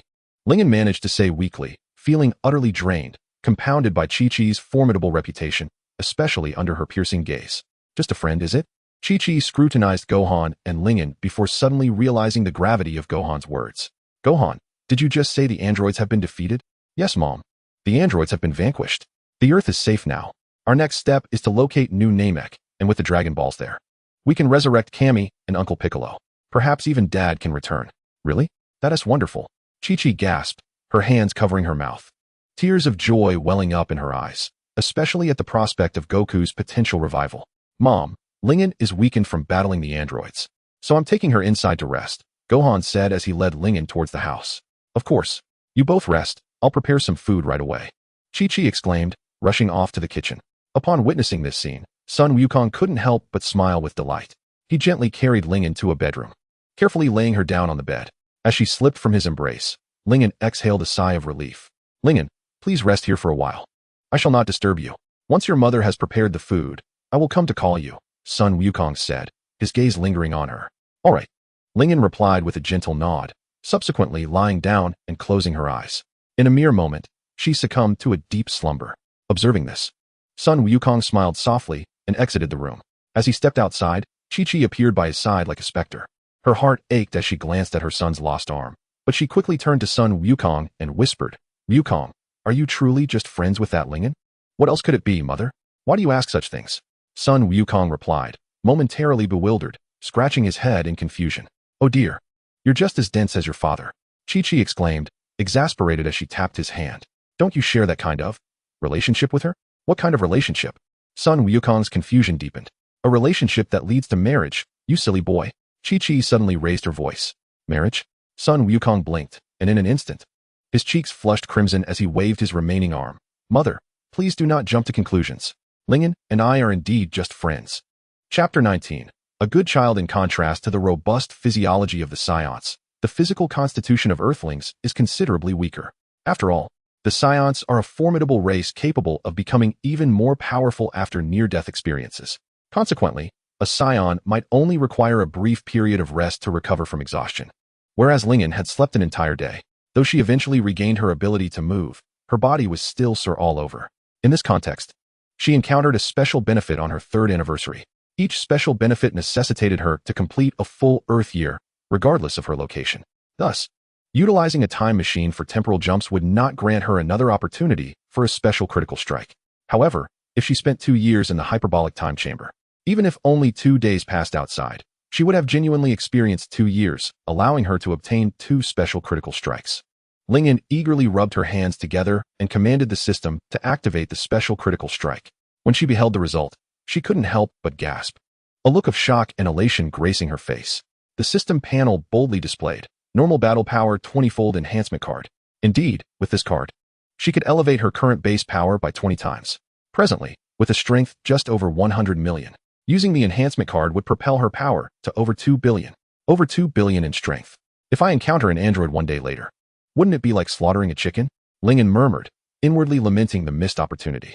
However, she consoled herself with the thought that even if she hadn't caught that day, the androids would ultimately be dealt with by Sun Wukong, and she had survived, so there was no need to dwell on it. Lingen observed that the 20-fold enhancement card had no time limit, meaning she could use it indefinitely. Although a 20-fold enhancement did not compare to the 50-fold boost of Super Saiyans, and Super Saiyan 2 could even achieve a 100-fold increase. She was nonetheless satisfied to possess this card at present. Moreover, her normal battle power could increase daily, allowing her to match the strength of a Super Saiyan 2 once she reached 1 billion in normal power. Furthermore, armed with the system, as long as no unforeseen circumstances arose, her future prospects appeared exceedingly bright. Given time, she would dare to challenge even the god of destruction or an angel. Lingen discerned that while the 20-fold enhancement card did not surpass the 50-fold enhancement of Super Saiyans, the latter was merely a transformation. There were numerous ways to prevent Saiyans from transforming, as exemplified not long ago when Trunks could not maintain his Super Saiyan state after being punched in the stomach by an android. Conversely, Lingen's enhancement card was different. As long as she did not remove it, it would not lose its efficacy. Additionally, she had no need to worry about maintaining this state at the cost of her stamina. Thus, she had permanently increased her power 20-fold. For this, Lingen could only express that the system's offerings were undoubtedly of the highest quality. Upon opening her personal attributes panel, she found her battle power had transformed to 114,030. 000, normal, 280, 600, 000, 20-fold enhancement card. Feeling the immense power within her, Lingen smiled contentedly. In the days that followed, Lingen and Sun Wukong rested at their home on Mount Pozu. After days spent searching for androids and battling them, a period of tranquil rest was indeed necessary. However, Lingen found herself somewhat troubled as Chi-Chi continually tested her. Although Lingen was not particularly emotionally astute and had never experienced romance, she was aware of Chi-Chi's intentions. It seemed Chi-Chi, much like Bulma, wished to pair them together. This left Lingen perplexed. In the main storyline world, Chi-Chi initially misunderstood Sun Wukong's relationship with Videl and vehemently opposed it, fearing Videl would steal him away. It was only after learning of Videl's background that she ceased her objections. Thus, the question arose, given that Lingen was currently impoverished, even more so than Sun Wukong, why would Chi-Chi take a liking to her? Lingen was oblivious to Chi-Chi's thoughts. Moreover, she was caught in the conflict of perspective, often applying the narrative she had seen in her previous life to the reality of the Dragon Ball world, which was inherently flawed. Even if the storyline were to unfold as expected, one must consider the differences in worlds. Do not forget that in the main storyline world, Sun Wukong was renowned as Gohan, while Trunks was merely a pampered child. Yet, in this world, Sun Wukong, while not entirely devoted to martial arts, was nonetheless motivated to grow stronger, at least before the revival of Goku and the others. Trunks, too, had matured significantly and could stand on his own. In such circumstances, how could one apply the Chi-Chi of the main timeline to the Chi-Chi of this world? Different experiences naturally lead to variations in character and thought. The Chi-Chi of this world had endured poverty for over a decade, and thus had little concern for wealth, especially since the entire societal order had been shattered by the androids. What was the use of money? Additionally, she understood Sun Wukong's current situation. While the main timeline Sun Wukong was dubbed Gohan in the eyes of viewers who were frustrated with him, Chi-Chi, who did not wish for him to pursue martial arts, saw his academic success and admission to a prestigious school as promising for his future. In this context, her expectations for Sun Wukong's future partner were naturally elevated. In contrast, this world's Sun Wukong had neglected his studies for over a decade and was now considerably older. Furthermore, he had lost an arm. On the other hand, Lingen was formidable in martial arts and possessed beauty, making her seem far more advantageous in Chi-Chi's eyes than Sun Wukong. Moreover, while Sun Wukong vehemently opposed his relationship with Lingen, Chi-Chi could discern that he harbored feelings for her, even if only as friends. This was already a significant development, considering Sun Wukong exhibited no affection toward other girls his age, or did he have any other friends of the same age?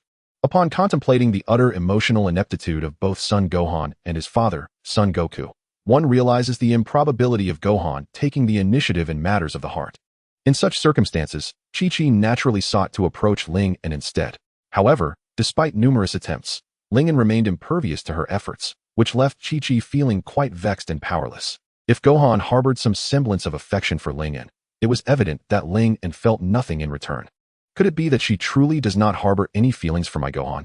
Chi-Chi's heart brimmed with concern, yet she remained undeterred in her endeavors to unite the two. On one particular day, Ling, with genuine enthusiasm, assisted Gohan in tilling the fields.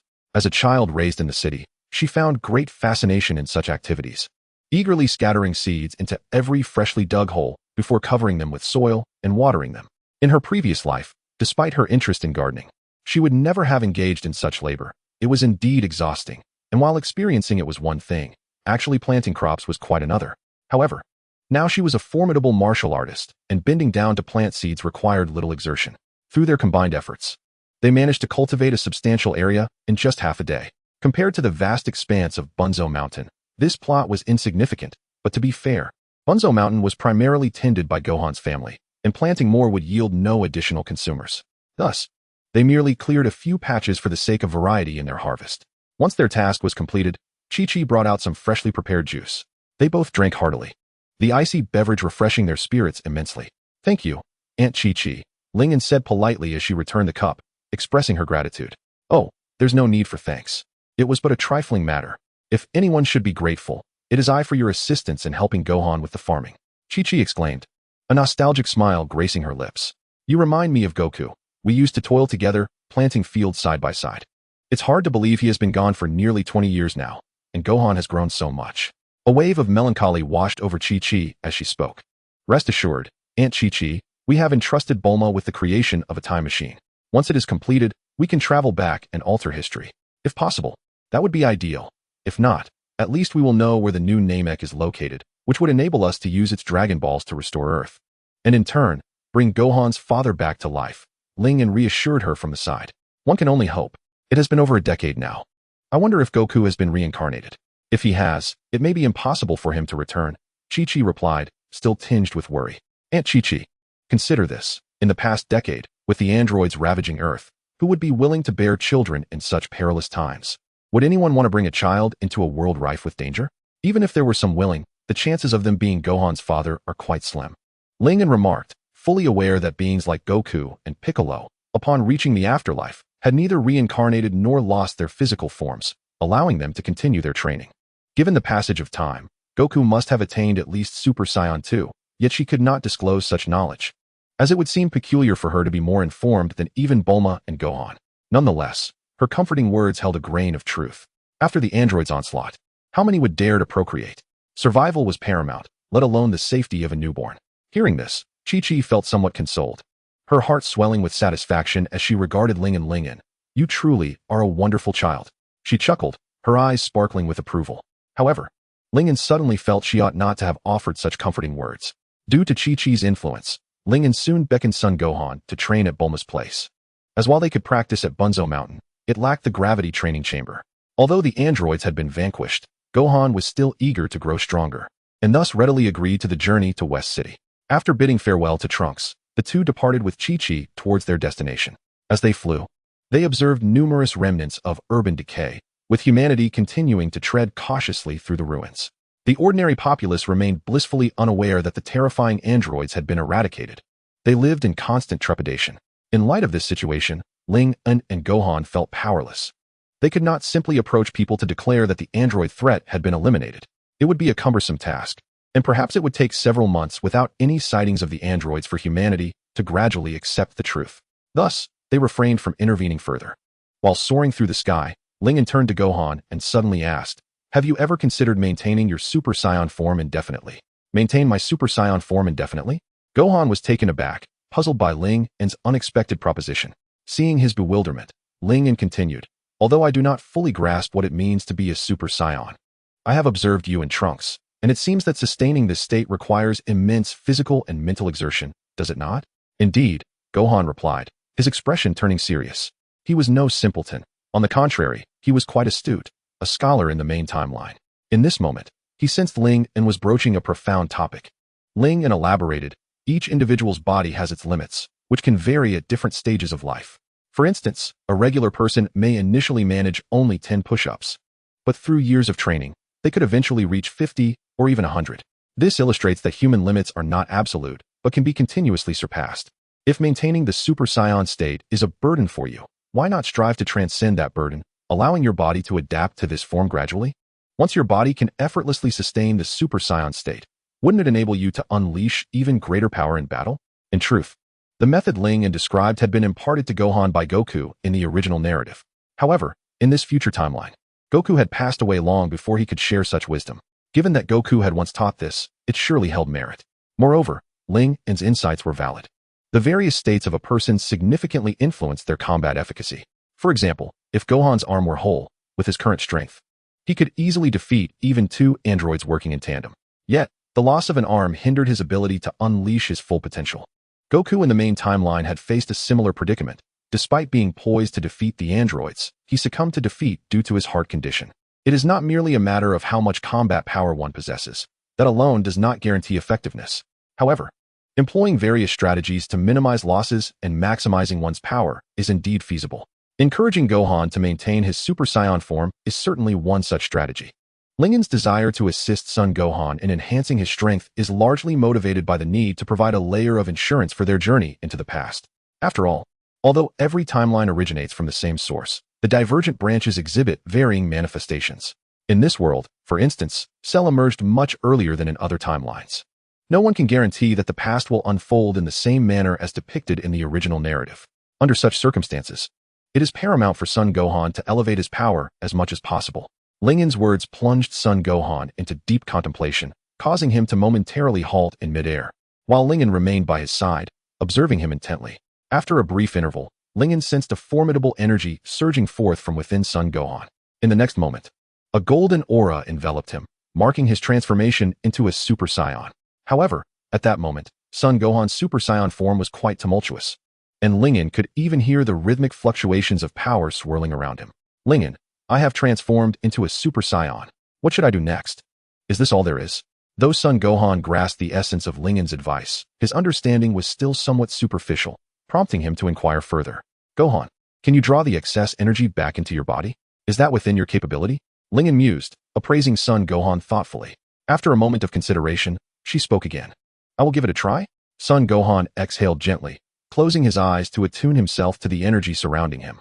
In the next instant, his clenched fists gradually relaxed, and the aura enveloping him began to dissipate. How about this? After a while, the now golden-haired, azure-eyed Son Gohan turned to Lingen, his expression questioning. Excellent. This is precisely the state I wish for you to maintain, Gohan. Endeavor to uphold this form during all activities, whether eating or sleeping, and do not revert from your Super Saiyan state. Once you no longer perceive this form as a burden, you will have succeeded. Lingen clapped her hands together, nodding enthusiastically. It must be said that whether in cultivation or academia, Son Gohan is an undeniable genius. Even without Goku's guidance, he can comprehend and practice with just a few of Lingen's words. Observing Son Gohan's progress, Lingen nodded in satisfaction. I understand. From now on, I will maintain this form for my training. Perhaps I can indeed unleash an even greater power, as you suggested, Lingen. Son Gohan's gaze reflected unwavering determination. And with newfound clarity about his future endeavors, he marveled at Lingen's ingenuity. Lingen, you truly are an extraordinary martial artist. Ah, it's nothing much, Lingen replied, somewhat bashfully scratching her cheek. Truth be told, her method was derived from Goku, and given that her recollection of the original material had faded over time, she could not provide comprehensive details. Thus, she could only offer Son Gohan this guidance, leaving him to discover the rest on his own. Nonetheless, Gohan, since you regard me as an exceptional martial artist, would you care to engage in a sparring match with me? Lingen suddenly proposed, a spark of excitement in her voice. Really? You want to fight me in my Super Saiyan form? Son Gohan's eyes widened in surprise as he gazed at Lingen. Absolutely, she affirmed with a nod. But I am currently in my Super Saiyan state, and I need to maintain it. I worry that I might inadvertently harm you. Son Gohan hesitated, torn between the thrill of battling Lingen and the fear of causing her injury, for she was indeed formidable even among Earthlings. Yet he remembered that she struggled against the androids, indicating a disparity in their strengths.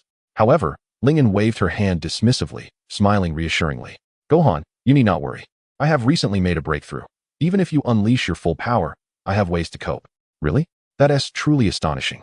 Lingen, you are the most remarkable person I have ever encountered, whether alien or Earthling. Son Gohan inhaled deeply, though he found it hard to believe. He sensed that Lingen would not deceive him, if she was indeed telling the truth. Her recent power surge was nothing short of terrifying. Achieving the ability to contend with him within a mere span of days was simply unbelievable. Since you assert that, let us engage in battle. I am eager to witness your martial prowess. Son Gohan declared with newfound seriousness. Then let us begin. Lingen smiled slightly, unleashing a white aura that surged forth, and in the next moment, she was already before Son Gohan. Upon sensing Lingen's speed, Son Gohan's expression shifted. The last remnants of disbelief vanished entirely. Lingen truly has not deceived him. She has indeed grown stronger, perhaps even surpassing him. Son Gohan narrowly evaded Lingen's attack, his heart racing with exhilaration. After all, encountering a powerful ally rather than an adversary was an exhilarating experience. He let out a mighty roar, channeling destructive energy towards Lingen. Lingen was not one to back down, meeting his strength with equal fervor. The two exchanged blows, each strike solidly connecting, and the intensity of their combat caused even Son Gohan's previously restrained power to erupt forth. Yet, in the heat of battle, neither paid heed to this occurrence. As the fight escalated, they became increasingly fierce, unleashing waves of energy blasts in rapid succession. As a descendant of the warrior race, the Saiyans, Son Gohan was consumed with excitement, but he also felt an overwhelming pressure. Not long ago, Lingen was unable to contend with the androids, yet now she possessed the strength to match him blow for blow, and it was clear from her fluidity that she was not exerting her full power. Thus, he too must grow stronger, lest he fall behind Lingen. Chapter 21, Daily Training. Lingen's decision to battle Son Gohan was not a mere whim. Ever since acquiring the 20-fold combat power enhancement card, she had been eager to test her newfound strength.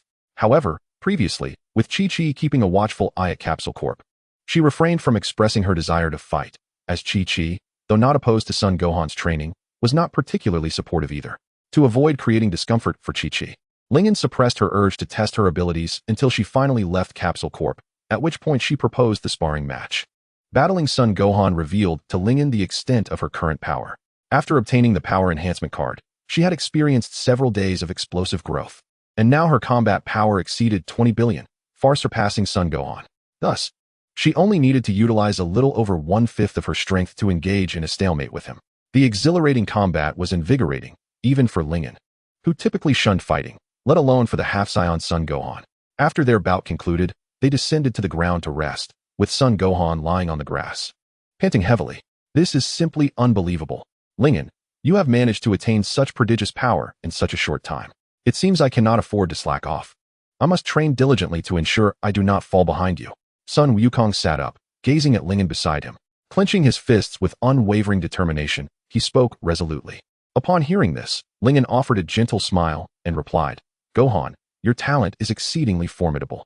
Therefore, I firmly believe that as long as you dedicate yourself to rigorous training, your future will undoubtedly blossom into an immensely powerful existence. The potential of Sun Wukong was indisputable. In the main timeline, he had succumbed to complacency in his training, becoming merely Goten, yet when he truly sought power, he could still attain strength rivaling that of his father. In this world, however, Sun Wukong possessed an unyielding drive to pursue strength, and if he were willing, his future would certainly not pale in comparison to Goten's. In fact, he could potentially surpass it. Lingen eagerly anticipated the day when Sun Wukong would grow even stronger, perhaps even surpassing the main timeline's Sun Wukong. After engaging in a bout of training and taking a brief respite, they resumed their journey towards Bulma's residence. Upon arriving at Bulma's home, they found her still engrossed in her research on the time machine. At this juncture, there remained 3 to 4 years before Trunks would undertake his journey through time. So Bulma's work on the time machine was far from complete. However, with Bulma's intellect, it was only a matter of time before she would succeed. After all, the original timeline's 3 to 4 years of research were predicated on the aftermath of Sun Wukong's demise and the rampant menace posed by the androids, making it exceedingly difficult to acquire the materials and energy required for the time machine. Now, though, Bulma had ample time, resources, and a clear mindset to explore the time machine, and since she was not starting from scratch, success should come swiftly. After exchanging greetings with Bulma, they inquired about Trunks' whereabouts. Upon learning he was training in the gravity chamber, Lingen and Sun Wukong exchanged knowing glances. Who would have thought Trunks would be even more diligent than I? Even after the androids were defeated, he remains tirelessly training, Sun Wukong remarked, somewhat taken aback and even feeling a twinge of shame. After the androids' defeat, he had indeed grown somewhat lax, spending his time assisting Chi-Chi with various household matters and neglecting his training. I wish Trunks would take a proper break and not push himself so hard. At his age, if society were functioning normally, he would still be in school. I initially intended for him to study at his own pace and return to school once the Earth was restored. However, he insists that the defeat of the androids does not equate to safety. He must continue to grow stronger, Bulma said. Placing her wrench down, and placing her hands on her hips with a hint of exasperation. Haha, Aunt Bulma, Trunks speaks a truth. It would be ideal if Earth remained undisturbed. Yet, should a calamity akin to Frisia or the androids arise, possessing greater strength is essential to safeguard humanity. Lingen comforted Bulma with a warm smile. Bulma's reluctance for Trunks to confront formidable foes stemmed from a mother's love and concern, a sentiment echoed by Chi-Chi, albeit with less extremity. While Sun Wukong and Vegeta may not have shared this perspective, believing in the necessity of rigorous training and education for their offspring, their actions were nonetheless expressions of love, albeit manifested in differing philosophies. No stance could be deemed entirely right or wrong. However, having witnessed the original narrative, Lingen was acutely aware that after Frisia, neither Earth nor the universe could attain tranquility. Not to mention, this world still harbored the threat of Majin Buu, whose emergence would herald a catastrophe far more dreadful than the androids. Moreover, the potential for entities like Black Goku to appear loomed ominously, rendering the situation exceedingly perilous. Thus, in order to protect oneself and those beloved, the acquisition of greater strength was imperative. Power, after all, is the ultimate guarantee of safety. Although Bulma did not fully concur with Lingen's assertions, she refrained from contradicting them, ultimately allowing Trunks to make his own choices. After bidding farewell to Bulma, they proceeded towards the gravity training room. Lingen was eager to experience the gravity chamber herself, while she did not require training. She was keen to gauge the sensations it offered, and since Sun Wukong and Trunks intended to train there, she could also serve as a sparring partner. The gravity chamber remained the same model once utilized by Vegeta. Over the years, Bulma had not updated it. Despite the android's defeat, her relentless pursuit of the time machine left her little time to upgrade the gravity room. Nonetheless, it remained beneficial for Sun Wukong and Trunks, provided they refrained from transforming into Super Saiyans. As for Lingen, she felt little impact from the gravity, given her combat power exceeded 100 million, only slightly under Trunks' Super Saiyan form. Upon their arrival, Trunks was overjoyed. Sun Wukong patted Trunks on the shoulder and cheerfully remarked, "Trunks, I never imagined you would be so dedicated to your training. It's truly commendable. Brother Gohan, I want to become stronger, so I won't be caught off guard like before, when the androids knocked me out of my Super Saiyan state with a single blow," Trunks replied, a hint of bashfulness evident as he scratched his head. Lingen and Sun Wukong finally understood Trunks' fervent training stemmed from the psychological shadow cast by the androids. This shadow was not something they intended to erase. In fact, it would be quite challenging to do so, as it was a personal struggle for Trunks. To be candid, such adversity could be beneficial. As the saying goes, pressure breeds motivation. As long as Trunks could channel this experience into relentless training, the weight of his past would naturally dissipate. After all, nothing could inflate one's confidence more than the attainment of formidable power, especially since the Super Saiyan transformation inherently influenced the emotions and psyche of its wielder. Lingen interjected, "Trunks, while diligent training is commendable, it is equally vital to employ the right methods. If you are willing, I would be glad to guide you in your training over the coming days." "Really? That would be wonderful." "Thank you, Sister Lingen," Trunks exclaimed, a bright smile illuminating his face. He held a deep trust in Lingen, one that was gradually equating her status in his heart to that of Sun Wukong. He did not regard her as merely a human of lesser strength. On the contrary, he perceived her achievements in reaching a level comparable to a Super Saiyan as indicative of her high martial prowess. With such a martial artist guiding his training, he was certain to make significant progress. Unbeknownst to Lingen, in Trunks' eyes, she had become a figure of profound martial mastery. Though she was not a true martial artist, her strength was the result of relentless effort, and she possessed the legacy of a martial artist with a combat power in the tens. While her martial understanding may not rival that of Master Roshi, she was more than capable of mentoring Trunks, the young boy. Previously, Sun Wukong's focus on combating the androids had rendered his guidance for Trunks somewhat insufficient. Moreover, Sun Wukong's own understanding of martial arts was not particularly profound.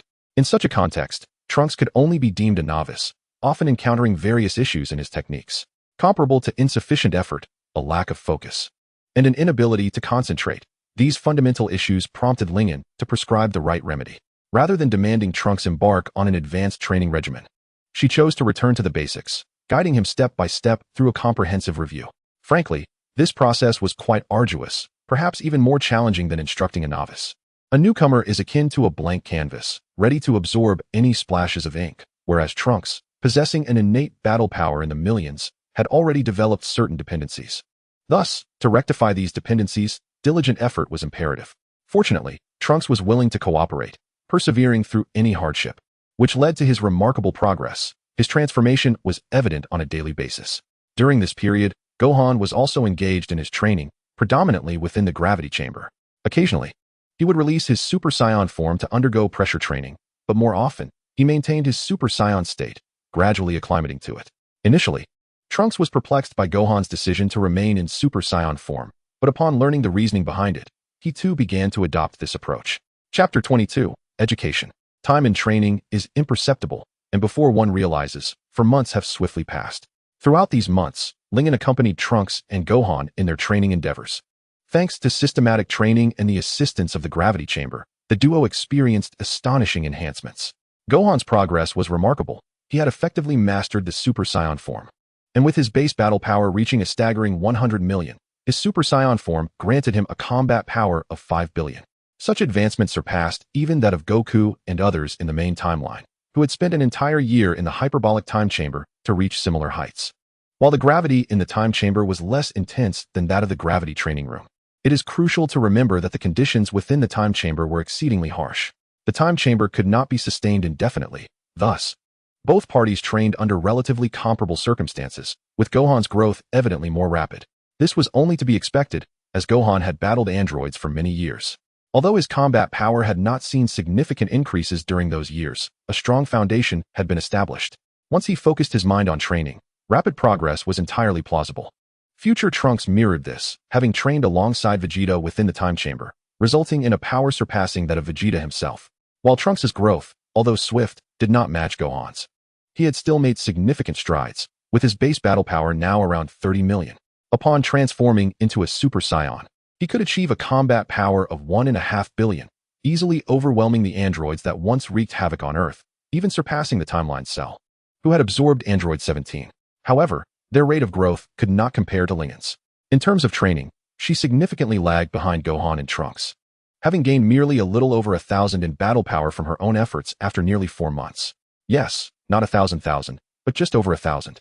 Yet, thanks to the system, her battle power had soared to 500 million, meaning that with the use of a battle power enhancement card, she could effortlessly attain a staggering 100 billion in strength. Such a level of power was formidable, as evidenced by its portrayal in a certain movie where a battle power of 100 billion was featured prominently. Her remarkable growth was partly due to several critical hits yielding impressive multipliers. Lingen's ascent in power led Gohan to question his own progress. He had believed he had advanced rapidly, attaining nearly 10 times the power he had 4 months prior, but he still found himself unable to rival Lingen. In fact, the longer he spent in her presence, the more he felt her strength was unfathomable. Nonetheless, despite his existential doubts, Gohan remained a true warrior at heart. Confronted with Lingen's overwhelming power, he did not succumb to despair. Instead, he resolved to train harder to catch up. He possessed that confidence. After all, this was not the same as a year ago. Had anyone suggested to him a year prior that he would soon possess the strength to easily crush androids, he would have scoffed in disbelief. However, after more than a year of rigorous training, Gohan had come to understand his potential profoundly, as long as he remained diligent. Attaining tremendous strength in the future would not be a mere fantasy. Lingen's understanding of training differed somewhat from Vegeta's.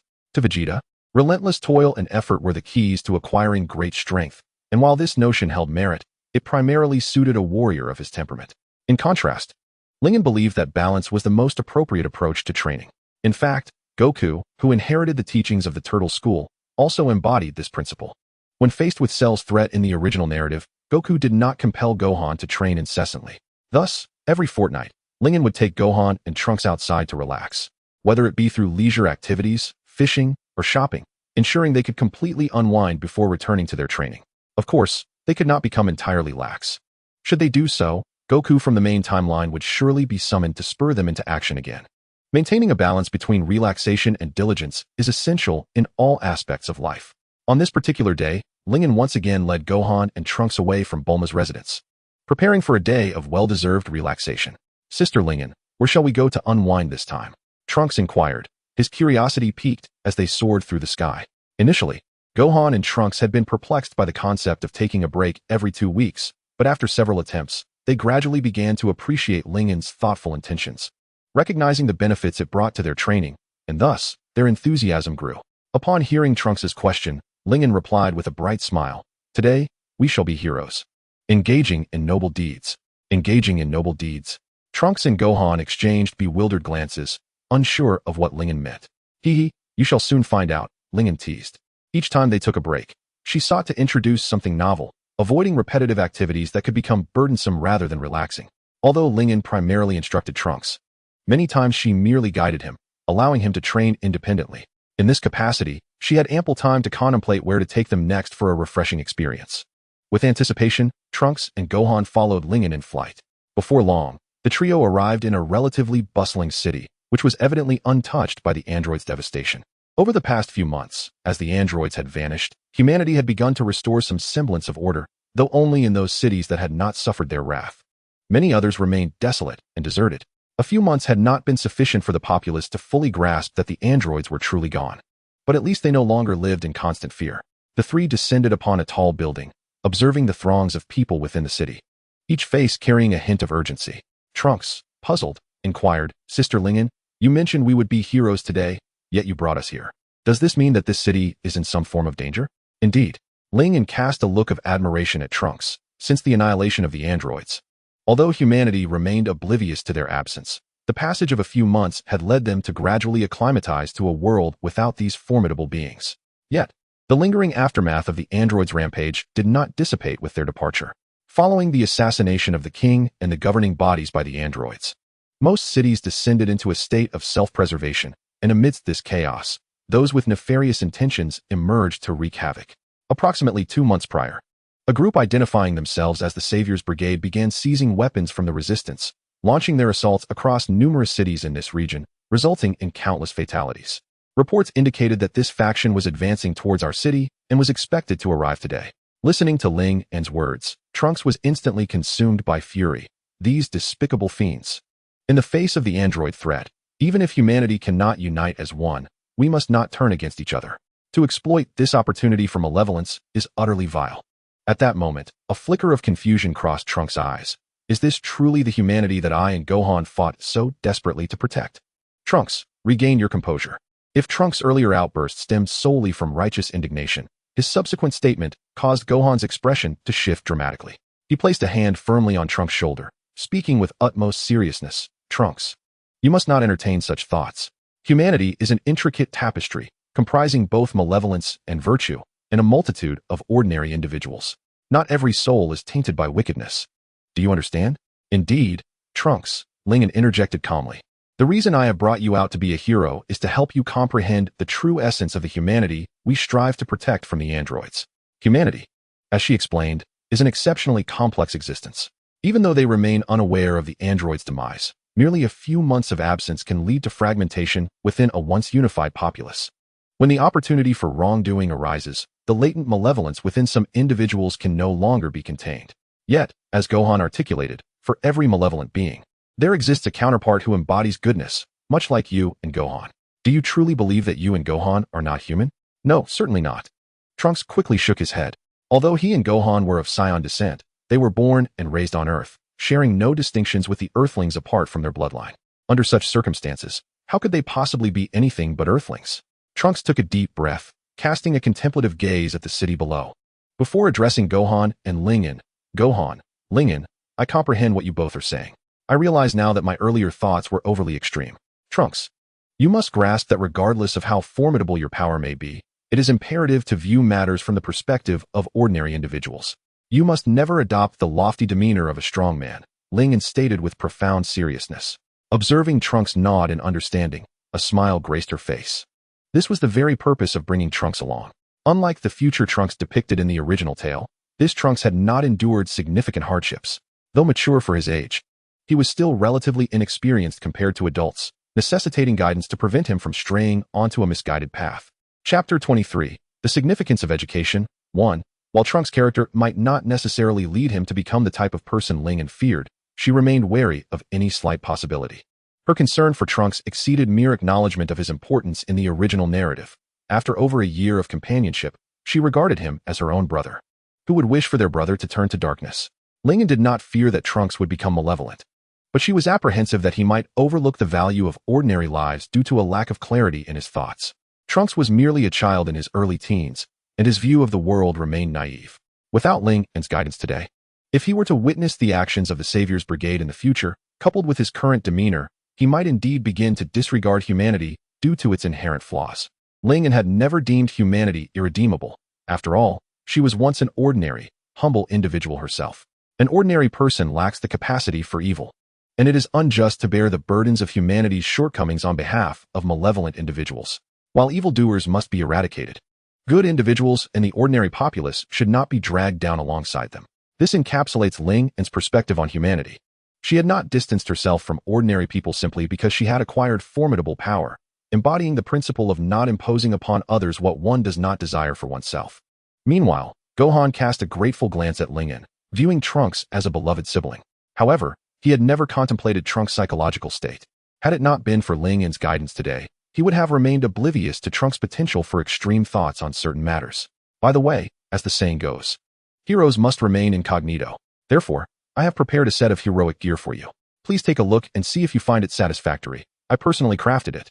Ling exclaimed, beaming as she produced 2 watches and handed them to Trunks and Gohan.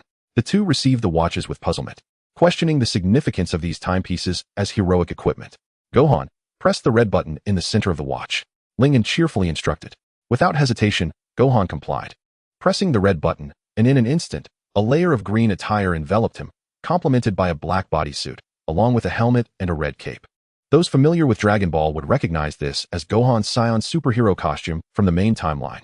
Wow, what is this? The sudden transformation startled Gohan, prompting him to soar outside the building to catch a glimpse of his reflection through the glass. Upon seeing his outfit, he couldn't help but exclaim, "This is so cool. It's exactly the masked hero I've always envisioned." Lingen, did you create this? It's incredible.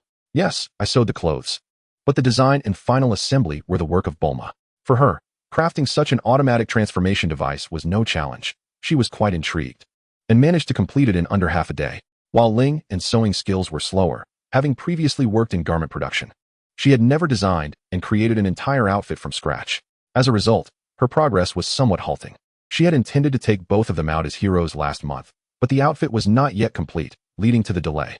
Undoubtedly, despite the differences in training between the two Gohans from their respective worlds, their tastes and aesthetics remained remarkably aligned. Although the current Gohan was in his 20s and had matured due to his experiences with the androids, one sense of style can endure for quite some time, especially considering both Gohans had faced the ordeal with the Ginyu Force. Thus, admiring his costume, Gohan was immensely satisfied, examining his reflection from different angles.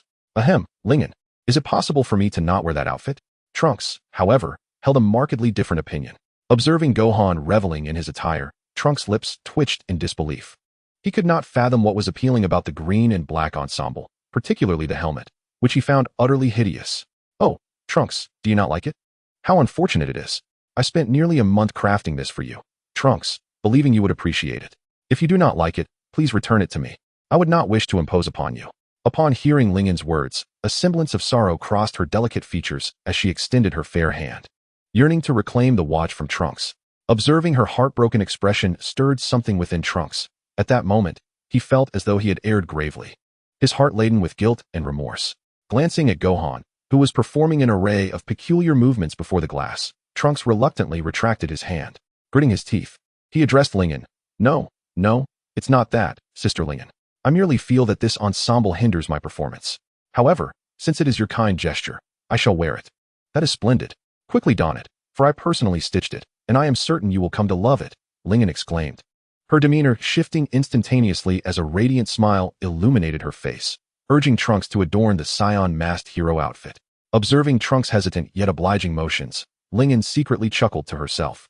This was precisely her intention from the outset. After all, aside from Gohan, few deemed the outfit aesthetically pleasing. Trunks had expressed his disdain, and while Goten initially liked it, he soon found it rather unappealing. This clearly illustrated the general consensus on its unattractiveness within this world, thus prompting her playful scheme against Trunks. In truth, Lingen did not perceive the Saiyan masked hero as particularly impressive. As a tokusatsu aficionado, she had encountered far more ludicrous costumes. Yet, she had embraced it with enthusiasm. To be candid, she found the Saiyan masked hero quite dashing when worn, while she considered Gohan's peculiar movements, influenced by the Ginyu Force, to be the real source of absurdity. It seemed as though the outfit possessed a hint of magic, for Gohan, already quite mature, donned it and began to engage in various eccentric antics before the glass, appearing rather pleased with himself. Trunks, reluctantly pressing the red button, was astonished when a costume distinct from Gohan's materialized upon him. one reminiscent of a Saiyan battlesuit rather than the odd green and black with a garish cape and helmet. Now clad in a sleek black bodysuit with soft armor adorning his upper body, he found it not only acceptable, but quite appealing by conventional standards. In comparison to Gohan's outfit, Trunks' ensemble appeared remarkably stylish, and he surveyed it with newfound satisfaction. This is a modified version of the Saiyan battle suit your father, Vegeta, once wore. What do you think? Do you like it? Lingen inquired with a gentle smile, though she relished teasing Trunks. She had no intention of forcing him into attire he found distasteful. A jest is one thing, but to be mindful of boundaries is paramount. Even if Trunks did not harbor feelings of aversion towards Gohan's outfit, he certainly preferred not to wear it. Thus, Lingen would never dream of putting him in such a predicament. Yes, I truly like it. Thank you, Sister Lingen. Having already found the ensemble quite striking, Trunks' enthusiasm soared upon learning it was inspired by Vegeta's battle attire, imbuing it with a special significance. Despite having heard of his father's misdeeds from Lingen, he still held a deep admiration for him. In the face of Lingen's thoughtful gesture, Trunks felt an overwhelming warmth within. Wow, Trunks, is that the Saiyan battlesuit? How utterly uncouth. I can't believe you would wear such a thing, Gohan exclaimed, hovering nearby. Lingen, why didn't you make Trunks an outfit similar to mine? At this, Trunks' mouth twitched in irritation as he took a deep breath to steady himself, then smiled at Gohan, saying, Brother Gohan, Sister Lingen said this was specially crafted for me by my father, and it holds particular significance. Ah, I see. In that case, it does suit you quite well. Gohan replied, scratching his head and nodding, though his lingering disdain was evident. Trunks thought to himself, how can I explain? In the eyes of others, Brother Gohan, your outfit seems far stranger. All right, you too, the hero's attire is ready. You may now embark on your noble quest to combat evil. Lingen clapped her hands to draw their attention. However, bear in mind that your strength is immense, and those malevolent individuals are merely ordinary humans. Exercise restraint. Do not reduce them to mere fragments. It is crucial to spare their lives, allowing those they have wronged to administer their own justice. Our role is to thwart their wicked deeds. We understand, Trunks and Gohan replied in unison, exchanging determined glances. Let us wait a moment longer. They should be arriving soon. Oh, Trunks, you might transform into a Super Saiyan. Although few may recognize you, it is essential for heroes to conceal their true identities, Lingen suggested playfully. Trunks nodded in understanding. As the saying goes, those who stand high see far. Given that all three possessed the power to obliterate worlds, they soon discerned the ominous plumes of smoke rising beyond the city, a clear indication that the so-called Salvation Army was drawing near. A convoy of 200 vehicles, nearly 1,000 individuals, each armed with weapons, including rocket launchers, approached. The three wore serious expressions. Such firepower was insignificant to them, and even if the numbers multiplied by hundreds or thousands, they would remain unfazed. However, for the city, this force was undeniably terrifying. Upon witnessing the approaching men, Trunks prepared to act, yet Gohan stopped him. Wait a moment, Trunks. While the city's resistance may not be strong, it is not entirely absent. Look closely. There are several rebels lying in ambush over there. Let us observe how they respond first. We may intervene, but only if humanity appears powerless or has surrendered. Do you understand? Moreover, Trunks, consider this. Though there exist those who commit evil, there are also those, albeit weak, who bravely confront malevolent forces. Their courage is beyond question. I understand, Brother Gohan. Trunks nodded, acknowledging his brother's wisdom. The trio then gazed towards the city's edge, spotting several rebels lying in wait. Their numbers were scant, barely 100, as their previous foes had been androids, and few dared to resist such a formidable presence. Yet, having this small contingent was already commendable. Commander, the Salvation Army is drawing near. Should we engage? The rebels relentlessly scouted the whereabouts of the Savior Corps, each face etched with an expression of utmost seriousness. Yet, fear was a stranger to them. Despite their inferiority in strength compared to the Savior Corps, they were resolute in their defiance against the artificial beings. Their courage was not diminished. Though the disparity in power was stark, unlike other citizens who fled, they resolved to lie in wait for the Savior Corps. Should they emerge victorious, it would be a splendid triumph. If they were to fall, so be it. After all, the chasm in strength was undeniable. Regardless, surrender or retreat was utterly out of the question. Such was the vow they had made from the inception of their struggle against the artificial beings. They dared to stand against the demon that threatened all of humanity. How could they shy away from merely the Savior Corps? Even in their diminutive strength, they would not concede. Soon, the Savior Corps approached the rebels' ambush site, their raucous laughter echoing as they envisioned the bountiful rewards of conquering cities. However, before their arrogance could fully manifest, the ground beneath the first 10 or so vehicles suddenly erupted in a cacophony of explosions. the thunderous blasts harmonizing with the anguished cries of the casualties, stunning those behind. In the face of the rebels' assault, though initially taken aback, the response from the Savior Corps was swift. They halted and drew their weapons, turning to confront the threat. Upon witnessing this, the rebels wasted no time and unleashed a barrage of gunfire upon the Savior Corps. Caught off guard, the latter quickly retaliated, thousands of soldiers firing upon the rebels' concealed positions. In this initial clash, the rebels found themselves overwhelmed by the formidable firepower of the Savior Corps.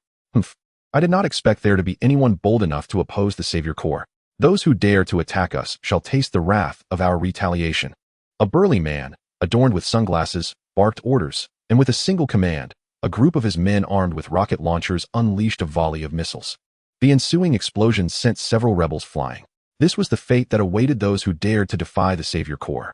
Such a meager force was nothing more than a futile rebellion, truly a death wish. The absolute firepower rendered the rebels incapable of showing their faces while the Savior Corps advanced, their relentless assault ensuring that it would not be long before the rebels were entirely vanquished. Observing this scene, the man in sunglasses wore a triumphant smile. At that moment, a white flag slowly rose from the rebels' position. Noticing this, the man waved his hand, and the Savior Corps ceased fire. In the next instant, several rebels escorted a black-haired girl forward. Oh, I did not anticipate that the orchestrator of this rebellion would be a mere child. How astonishing. Yet, no matter how one resists, it is all in vain before absolute power. Little girl, if you surrender gracefully, I may grant you mercy, the man mused, a smirk spreading across his face as he approached the rebels with a contingent of soldiers. He harbored no concern about the rebels reversing their decision. After all, the might behind him was more than sufficient to obliterate them. However, he did not foresee that just as he neared the rebels, the black-haired girl would suddenly spring forth, dashing towards him with remarkable speed, her delicate fists slicing through the air. Upon witnessing this, the man's expression shifted to one of astonishment. In an instant, he countered her punch with one of his own. The impact resonated sharply, and at that moment, the smile on his face vanished entirely. A searing pain shot through his hand. Yet, the girl did not relent. She leapt again, delivering a fierce kick aimed at him. With a resounding thud, the man's robust body was sent hurtling backwards, the entire exchange occurring in the blink of an eye. Before the Savior Corps could react, the rebels sprang from their hiding places, unleashing a frenzied barrage of gunfire upon them. The sharp crack of gunshots rang out, momentarily overpowering the Savior Corps, who found themselves suppressed by the ordinary firearms wielded by dozens of rebels. Observing this, the black-haired girl wore a satisfied smile, and in the next moment, she too took up arms and joined the fray against the Savior Corps. The two factions clashed once more, but the Savior Corps, caught unawares, suffered significant losses before many could respond. Although numerous soldiers eventually regained their composure, they could barely hold their ground against the rebels' onslaught. Onlookers from a nearby high-rise were taken aback, unable to fathom how the situation had unfolded in such an unexpected direction, far exceeding their anticipations. Initially, they had planned to intervene the moment the rebels incurred substantial casualties, intending to eliminate the Savior Corps swiftly. The fallen rebels could later be revived using Dragon Balls. Yet they had not anticipated such a twist. As they watched the black-haired girl navigate the battlefield, causing considerable distress to the Savior Corps, Son Gohan remarked quietly, "That girl possesses notable martial skills. Her strength far exceeds that of an ordinary person. While she may not rival my mother, she is formidable nonetheless." Though Kiki's prowess may no longer hold significance in this era, she still possessed nearly 100 in combat power. The girl, while not quite as strong as Kiki, likely boasted a solid combat capability in the 30s. This level of strength, coupled with firearms, provided the rebels a fighting chance against the Savior Corps. However, it was merely a chance. After all, the Savior Corps had access to even more powerful weaponry. Both Son Gohan and Ling recognized this, and events unfolded as they had foreseen. Under the combined efforts of the rebels and the black-haired girl, the Savior Corps began to falter, with soldiers falling one by one. Yet, as the Savior Corps deployed rocket launchers, the tide of battle gradually shifted in their favor. Damn it, if only we had sufficient numbers and firepower, we wouldn't be struggling to bring down the Savior Corps. The girl's face contorted with fury as she witnessed the relentless bombardment from the rocket launchers. With her capabilities, she could contend with ordinary firearms, but weapons like rocket launchers posed a significant challenge. Even she had to evade. A direct hit would spell disaster. Boom. With their aggression provoked, the Savior Corps unleashed a barrage of rockets. The girl dodged and fired, occasionally eliminating a few of the launcher's operators. Yet it proved insufficient, as many of her fellow rebels fell victim to the explosive onslaught. "How dare you, vile woman! You will pay for this." At that moment, The man in sunglasses, who had been sent flying by the girl, staggered to his feet. Shaking off the daze, he seized a nearby rocket launcher and aimed it at the girl, a savage grin spreading across his face. "Watch out, Commander!" a rebel shouted suddenly. The girl turned at the warning, her eyes widening as she saw a rocket hurtling towards her. Without a moment's hesitation, she rolled to the side, and the rocket exploded beside her, the shockwave sending her heart racing. However, before she could collect her thoughts, the army commanded by the man in sunglasses swiftly directed all the rockets towards her. Upon witnessing such a dense barrage, despair etched itself across the girl's face. Rockets soared in from every direction. In that moment, where could she possibly take refuge? Unless she possessed the ability to fly like the androids. Alas, she could not soar through the skies. In the mere span of a fleeting thought, the rockets had already closed in on her. As she beheld this scene, a flicker of hopelessness crossed her features. Yet, in the next instant, a figure bathed in a blend of red and green materialized before her. To her astonishment, dozens of rockets gradually halted midair. With a gentle gesture, the figure redirected the missiles back towards the army. A thunderous explosion ensued, as dozens of rockets detonated simultaneously, conjuring a small mushroom cloud. The army was thrown into disarray by their own artillery, with many, including the man in sunglasses, reduced to mere fragments. The resistance fighters stood agape, their jaws nearly dropping as they beheld this astonishing spectacle. "Are you all right?" At that moment, the figure turned towards her, and a soothing voice resonated in her ears. Upon hearing this voice, she suddenly snapped back to reality, pointing towards the site of the explosion, stammering. "Did you just send those rockets back? Was it you?" "If you didn't witness anyone else, then it must have been me," he replied with a slight smile, knowing full well that he had acted swiftly to protect her. Is it possible for humans to achieve such feats? This is utterly unbelievable. At the affirmation from his lips, the girl's mouth gaped in astonishment, her face a canvas of incredulity. It was at this juncture that she heard him say, "You should rest. Let us handle the so-called saviors." Before she could fully process his words, he had already advanced toward the army. At that moment, the army was still reeling from the unexpected return of the rockets, but upon seeing him, many abandoned any thoughts of resistance and surrendered, casting down their weapons. However, a few stubborn individuals brandished their arms, launching a frenzied assault on him. Without hesitation, he dispatched them with a flurry of punches and kicks, prompting some onlookers to hastily flee in their vehicles. Yet, scarcely had these vehicles started to move when a golden-haired Trunks appeared, effortlessly smashing several tons of metal into oblivion with a few well-placed kicks. The two of them swiftly quelled the army.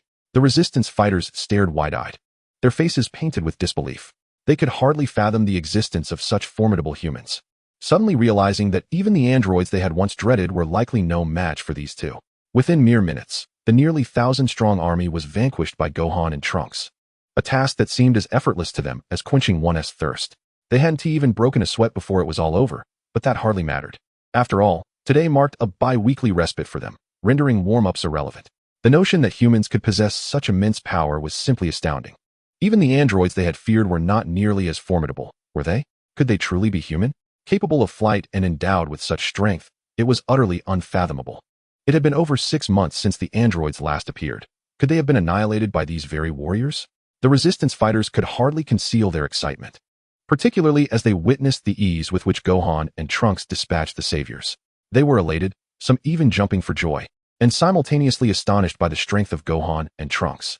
Some among them speculated that the androids had been eradicated by these two, a notion that, while merely conjectural, turned out to be surprisingly accurate. The girl stood rooted in place, her eyes sparkling as she observed Gohan and Trunks in action. She had never imagined that humans could attain such extraordinary prowess. She had always believed her own abilities to be formidable, far surpassing those of her father, whom she had once considered one of the world's elite. Yet, even so, she could hardly fathom facing an army of 1,000 on her own, let alone emerging unscathed. Soon, the battle concluded, though one might debate whether such a one-sided contest could truly be classified as a battle. Gohan and Trunks descended before the girl, regarding her with gentle smiles. "The army has been dealt with," Gohan announced. "Thank you so very much. I am the commander of the resistance. You may call me Videl. May I inquire your names?" Upon seeing Gohan and Trunks approach, Videl straightened her posture and bowed deeply, followed by the other resistance fighters who expressed their gratitude with profound bows.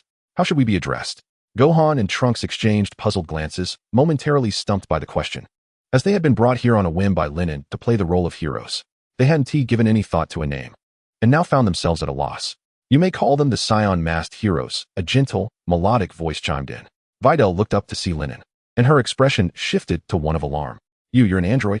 An android? Lennon was momentarily taken aback, then quickly realized the misunderstanding. It was understandable, given her resemblance to Android 18. Meanwhile, Gohan interjected, No, no, no, she is not an android. She merely resembles one. She is our ally, not an android, but a partner. Upon hearing Gohan's clarification, both Videl and the resistance fighters sighed in relief. Clearly, the threat posed by the androids loomed far larger than that of the saviors. After all, the androids had laid waste to countless cities, pushing humanity to the brink of chaos. Indeed, I am a partner of the Saiyan masked heroes, Lennon affirmed with a cheerful nod, then looked at Videl with curiosity. Did you say your name is Videl? Yes, yes. It is a pleasure to meet you, Videl replied, standing tall with a sense of formality. Although the tension had dissipated with the revelation that Lennon was not an android, she still felt a measure of restraint. After all, the strength these individuals possessed far surpassed anything she had previously imagined. What a lovely name. To rise against the saviors, and even the androids. You are truly an impressive girl, Lennon complimented with a smile, while internally, she marveled at the serendipity of encountering Videl during this impromptu heroism. Observing closely, she noted that Videl indeed bore a striking resemblance to her memories of the character. Chapter 25, The Significance of Education. Upon learning that she was speaking to Videl, Lennon found the situation rather amusing. After all, this was Gohan's destined partner. Could it be that the narrative would somehow correct itself? Under normal circumstances, Gohan would fall to the androids, leading the world into its final despair until Trunks emerged to vanquish them. Even if Videl were to survive that ordeal, it would be improbable for her to ever connect with Gohan thereafter. However, at this moment, Son Gohan has survived, and remarkably, so has Videl. And the coincidence of their meeting is indeed intriguing. Ling An's eyes darted back and forth between Videl and Son Gohan. Her curiosity piqued as she pondered whether these two would end up together, just like in other timelines.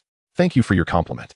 I am merely doing what is within my capabilities, Videl responded modestly, feeling a bit uncomfortable under Ling An's gaze. Since we have concluded our business here, let us take our leave, Son Gohan suddenly suggested. Very well, but please wait a moment, Ling An replied with a nod. She then approached the injured rebels, tending to their wounds one by one. Witnessing their comrades, who were once on the brink of death, return to a semblance of normalcy under Ling An's care. The onlookers were once again astonished, filled with a sense of gratitude. To this, Ling An merely waved her hand dismissively, indicating it was of no consequence.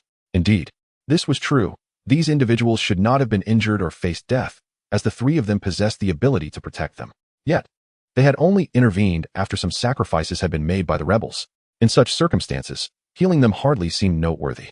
As for those who had lost their lives, Ling An could do nothing but await the Dragon Balls for resurrection. Here's an address for you. If you wish to become stronger, you may visit this location, Ling An said as she stood before Videl, handing her a note bearing Bulma's address. Videl, momentarily taken aback, accepted the paper, and then, realizing its significance, she exclaimed with excitement, Thank you. There's no need for thanks, Ling An replied, gesturing dismissively before turning to Son Gohan and Trunks. Let us depart. All right. Trunks and Son Gohan soared into the sky, under the watchful gaze of the rebels. How astonishing! In my decades of life, I have never encountered such miraculous beings. Are they truly the legendary gods? I am now even more convinced that the androids were vanquished by them. The rebels buzzed with excitement, their expressions a mix of awe and disbelief, an understandable reaction, as it was indeed remarkable for ordinary individuals to witness such extraordinary events. Meanwhile, Videl paid little mind to her comrades' chatter. Her focus was solely on the three figures disappearing into the distance, tightly clutching the note Ling An had given her. To become stronger. Is it truly possible for me to attain such strength? The trio flew through the air, and Son Gohan glanced at Ling An, asking, Ling An, why did you suddenly provide that girl, Videl, with Bulma's address? Do you genuinely wish to mentor her in training? Well, I believe she has potential. Assisting her in becoming stronger would be quite beneficial, wouldn't you agree? Ling An responded with a gentle smile, her answer deliberately vague. She had no intention of disclosing to Son Gohan that her motivation for giving Videl the note was to observe the narrative's evolution. While she had no desire to force a connection between them, she was intrigued to see whether they would indeed end up together. If they did, it would be a fortunate turn of events, allowing Chi-Chi and Bulma to cease their incessant discussions about Son Gohan's qualities. While she acknowledged his excellence, it was clear that she had no intention of pursuing a romantic relationship. On that day, Ling An guided Son Gohan and Trunks through various cities. Engaging in acts of heroism, they traversed one city after another, witnessing diverse landscapes and the unique challenges faced by each locale. It was undeniable that the havoc wreaked by the androids had nearly shattered the order of human society, and the remaining cities were few. Though it was not as dire as Trunks had described, where only a handful of survivors remained, there were certainly not many left. Most cities lay in ruins, and those that had yet to be visited by the androids struggled under various burdens. Their journey provided a semblance of reassurance to the precarious cities. Even without explicitly stating that the androids had been eradicated, the mere appearance of the Saiyan masked heroes inspired hope. Some began to believe that the disappearance of the androids and the emergence of the Saiyan masked heroes implied their defeat. Through their own conjectures, people found solace, even if the validity of their beliefs was uncertain. As Ling, Son Gohan, and Trunks arrived, the populace slowly began to entertain such notions. Given that the androids had vanished for over half a year, their faith in these assumptions grew stronger, providing a measure of stability to their fragile society, a serendipitous outcome of their heroic endeavors, one that even Ling had not anticipated.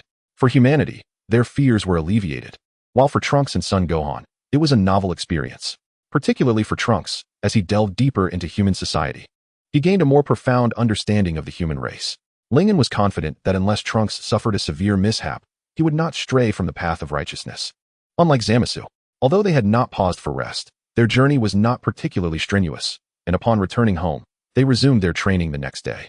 However, with the frequent use of the gravity training chamber, both Son Gohan and Trunks sensed that their progress had become less pronounced, especially for Son Gohan. While he continued to improve gradually, it was certainly not as rapid as before. In light of this predicament, Ling suggested to Son Gohan, Gohan, since your combat prowess seems to have hit a plateau, why not consider focusing on your Super Saiyan form? Focusing on the Super Saiyan form? Son Gohan blinked in surprise. Indeed, starting from the Super Saiyan. Gohan, since you learned to transform into a Super Saiyan, have you not felt that the multipliers associated with this form are fixed? Ling inquired. Son Gohan furrowed his brow in contemplation for a moment before slowly replying. I have indeed thought so. That's why I have been concentrating on enhancing my base power.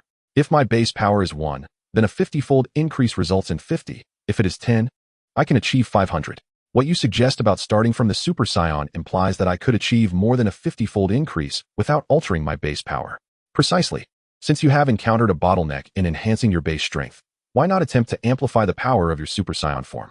If the multiplication factor for Super Saiyan could rise from 50 to 100, then even if your base power remains 1, upon transforming into a Super Saiyan, wouldn't you then attain 100-fold strength?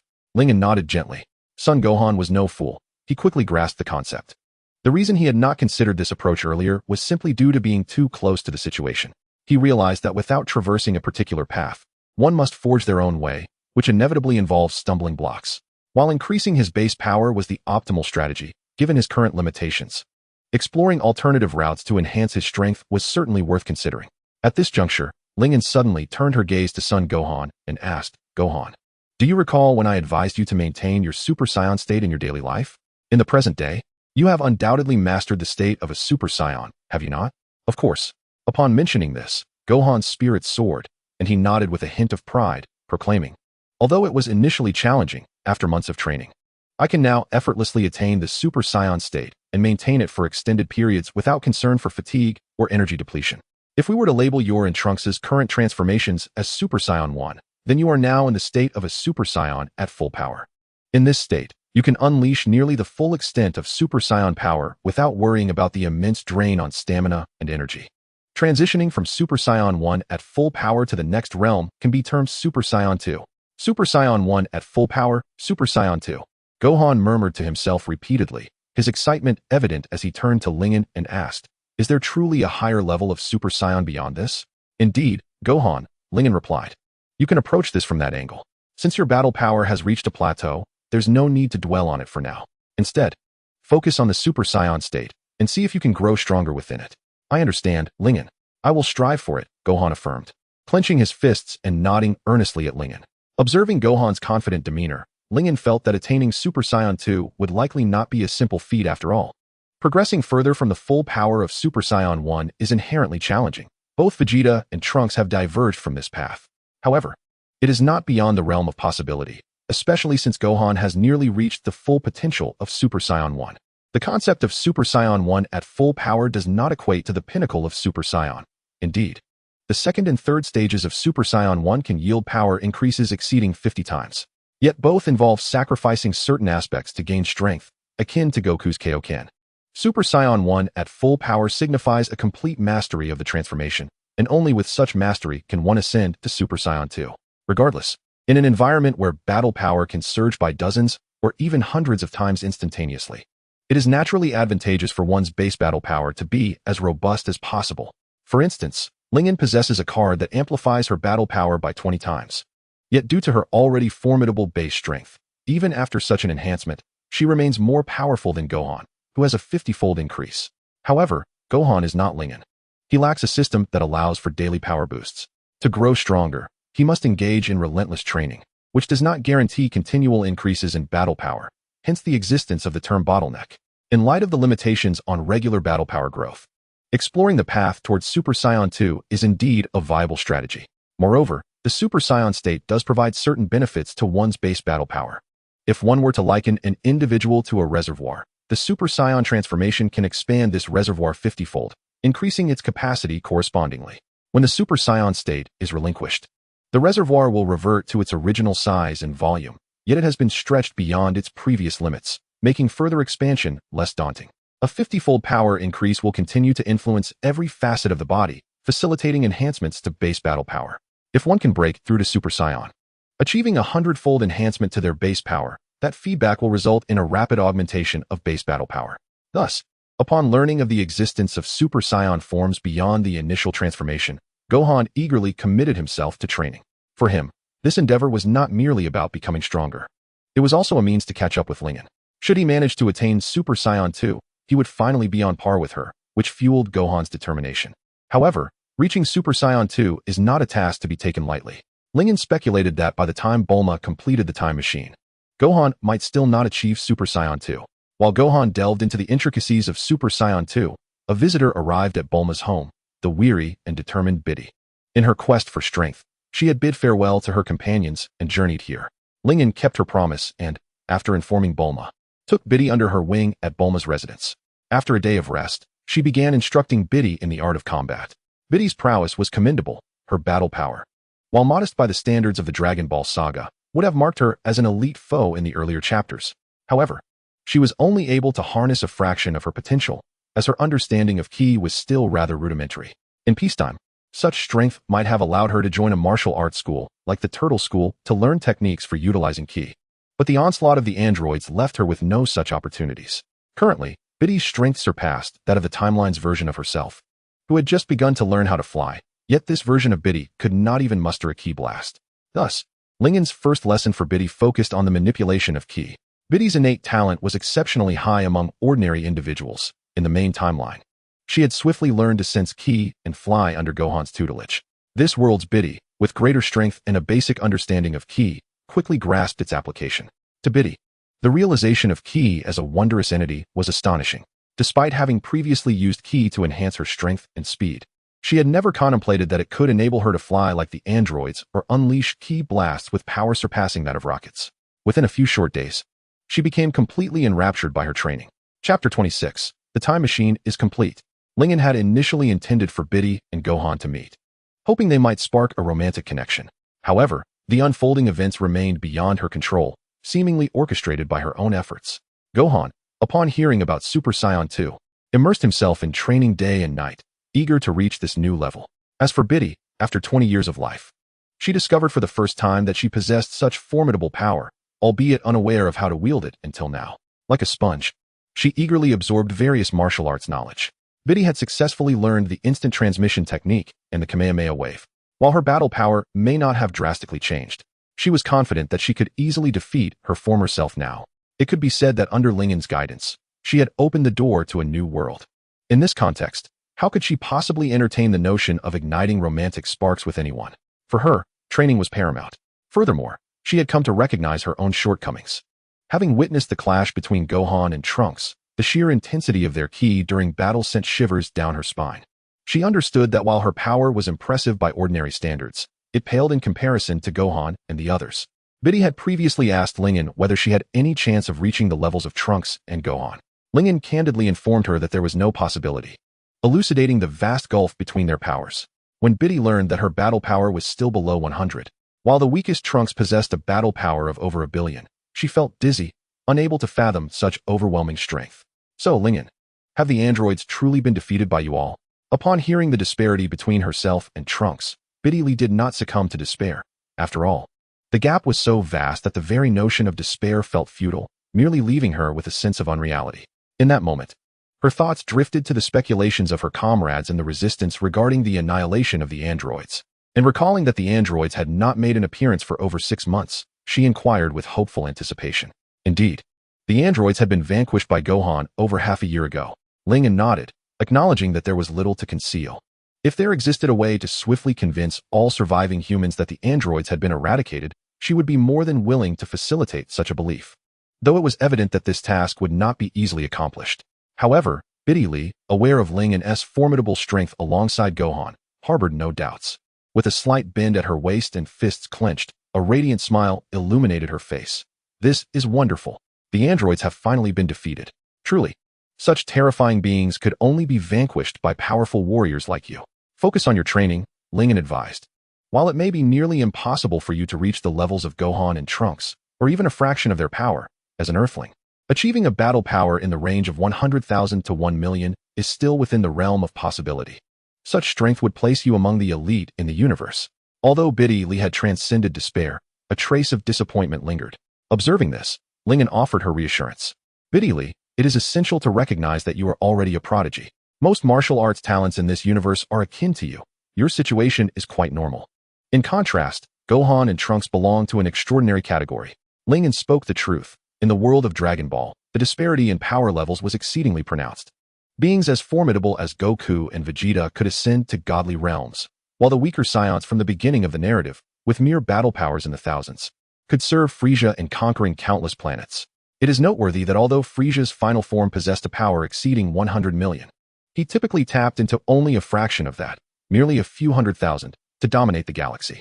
Despite Goku and his allies frequently encountering terrifying foes, these were battles between strong adversaries and bore no relation to the vast universe. Presently, the likelihood of encountering beings more powerful than Gohan and his companions, apart from those sealed away, was exceedingly slim. Having been reassured by Lingen, Biddy Lee felt considerably better, coming to terms with the understanding that her own abilities were not lacking. Rather, Gohan and Trunks were simply extraordinary. She once again immersed herself in training, hopeful to attain the battle power Ling had mentioned, ranging from 100,000 to 1 million. According to Lingen, any battle power below 100,000 could effortlessly obliterate a planet.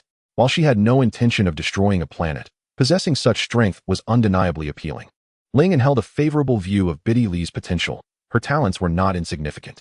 In the main timeline, she had surpassed her father, Satan, at a young age through self-study, and when Gohan taught her to sense energy for flight, she excelled. Thus, Biddy Lee's talents were arguably on par with Krillin's. However, after marrying Gohan, she had ceased her training. Naturally, Gohan had not trained extensively either, and they had settled into a domestic life, focusing on teaching and raising their child. Had Biddy Lee chosen to continue her training, her future achievements might not have equaled Krillin's, but would certainly not be lacking. After all, Krillin had trained alongside Goku under Master Roshi from a young age, establishing a solid foundation, and later, the Grand Elder of Namek had unlocked his latent potential, enabling him to become one of the strongest Earthlings. Without these factors, even with exceptional talent, Krillin might have ended up akin to Biddy Lee, a martial artist of modest accomplishments. Moreover, Biddy Lee possessed a martial mindset that far surpassed Krillin's, effectively compensating for any gaps in their capabilities. Lingen was optimistic about Biddy Lee. Although her initial intention was to foster a closer relationship between Biddy Lee and Gohan, with both now engrossed in their training, she did not neglect Biddy Lee due to the alteration of her plans. On the contrary, emulating Master Roshi, she subjected Biddy Lee to rigorous training. Eventually, she even introduced her to a gravity training chamber, albeit with only a few times the normal gravity, as any more would prove overwhelming. Training continued day by day. Trunks' strength gradually increased, as did Biddy Lee's, while Gohan struggled to discover the breakthrough to Super Saiyan 2. On this front, Lingen was of little assistance, as she lacked the specific knowledge required. It was a journey Gohan would need to navigate alone. Fortunately, Gohan remained undeterred, eagerly experimenting daily.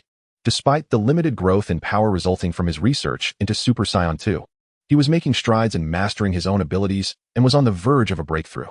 One day, Trunks and Biddy Lee trained diligently as usual, while Gohan meditated alone on the grass.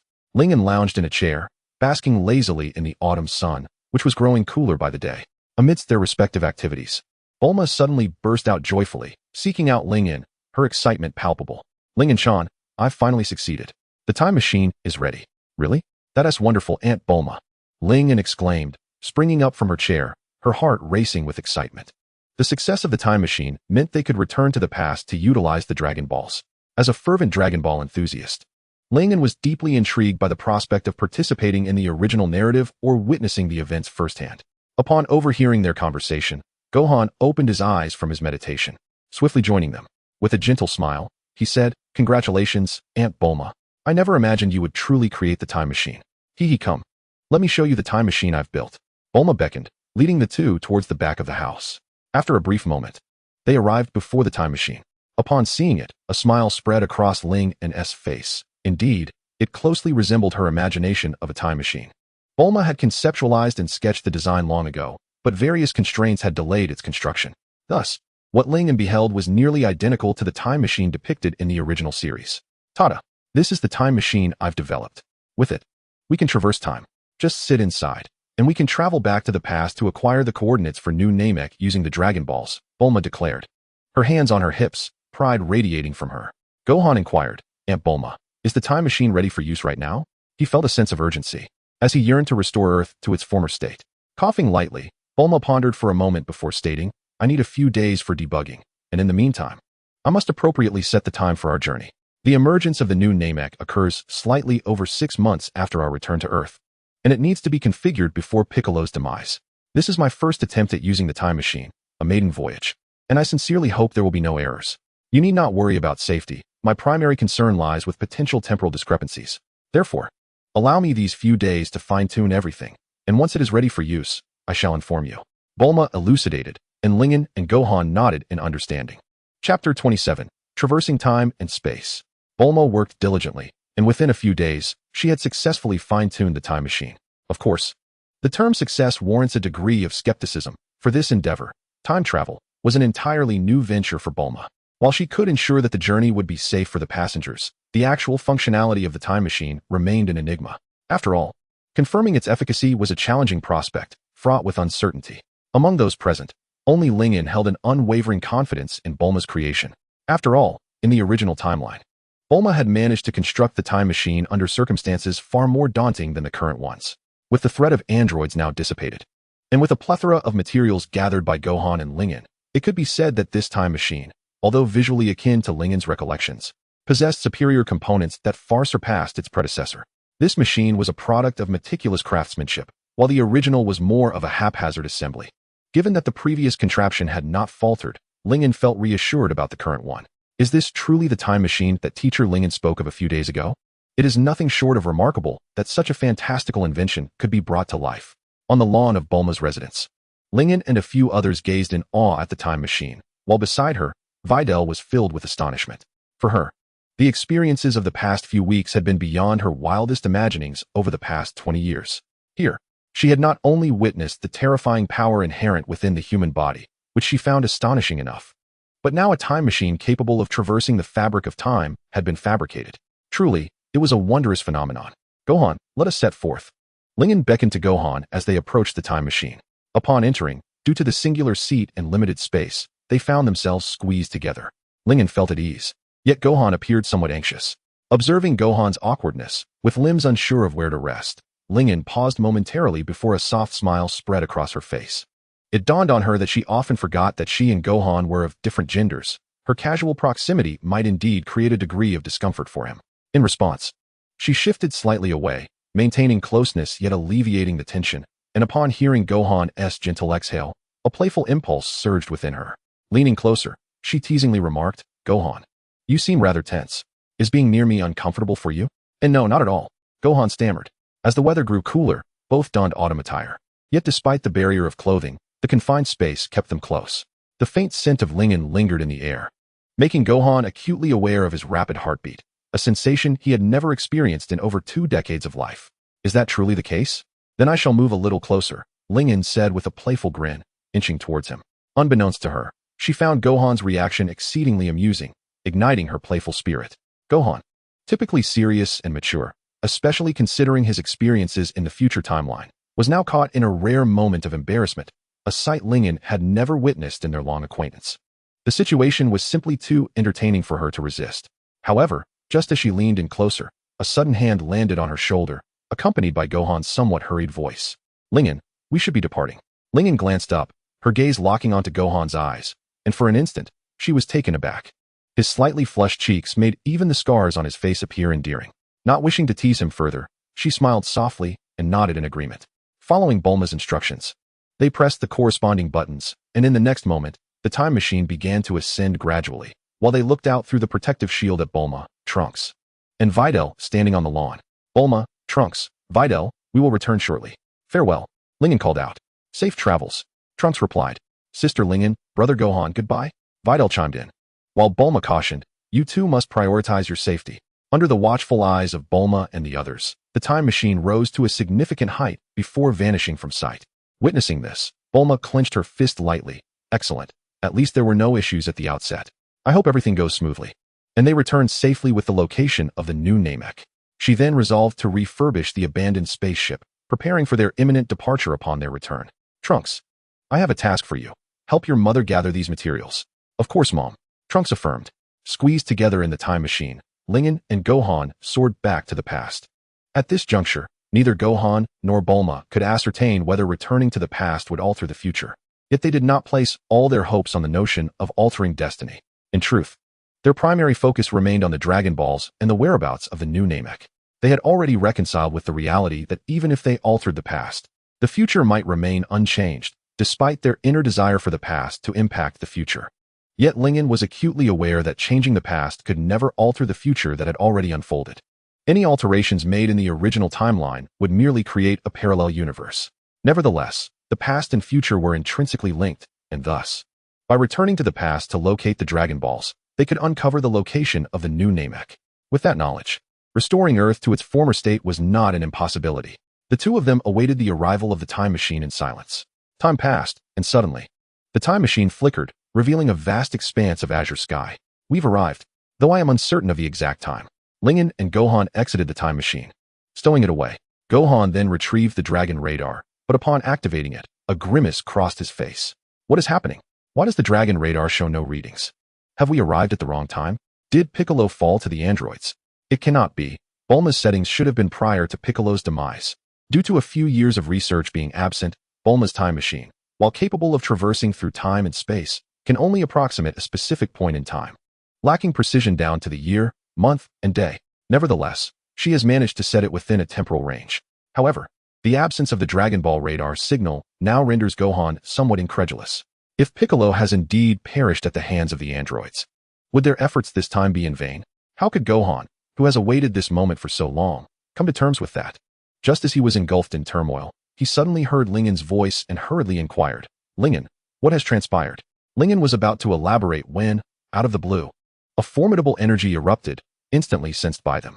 Upon detecting this overwhelming power, the two exchanged a glance and, without a moment's hesitation, activated their flight technique to soar towards the source of the immense force.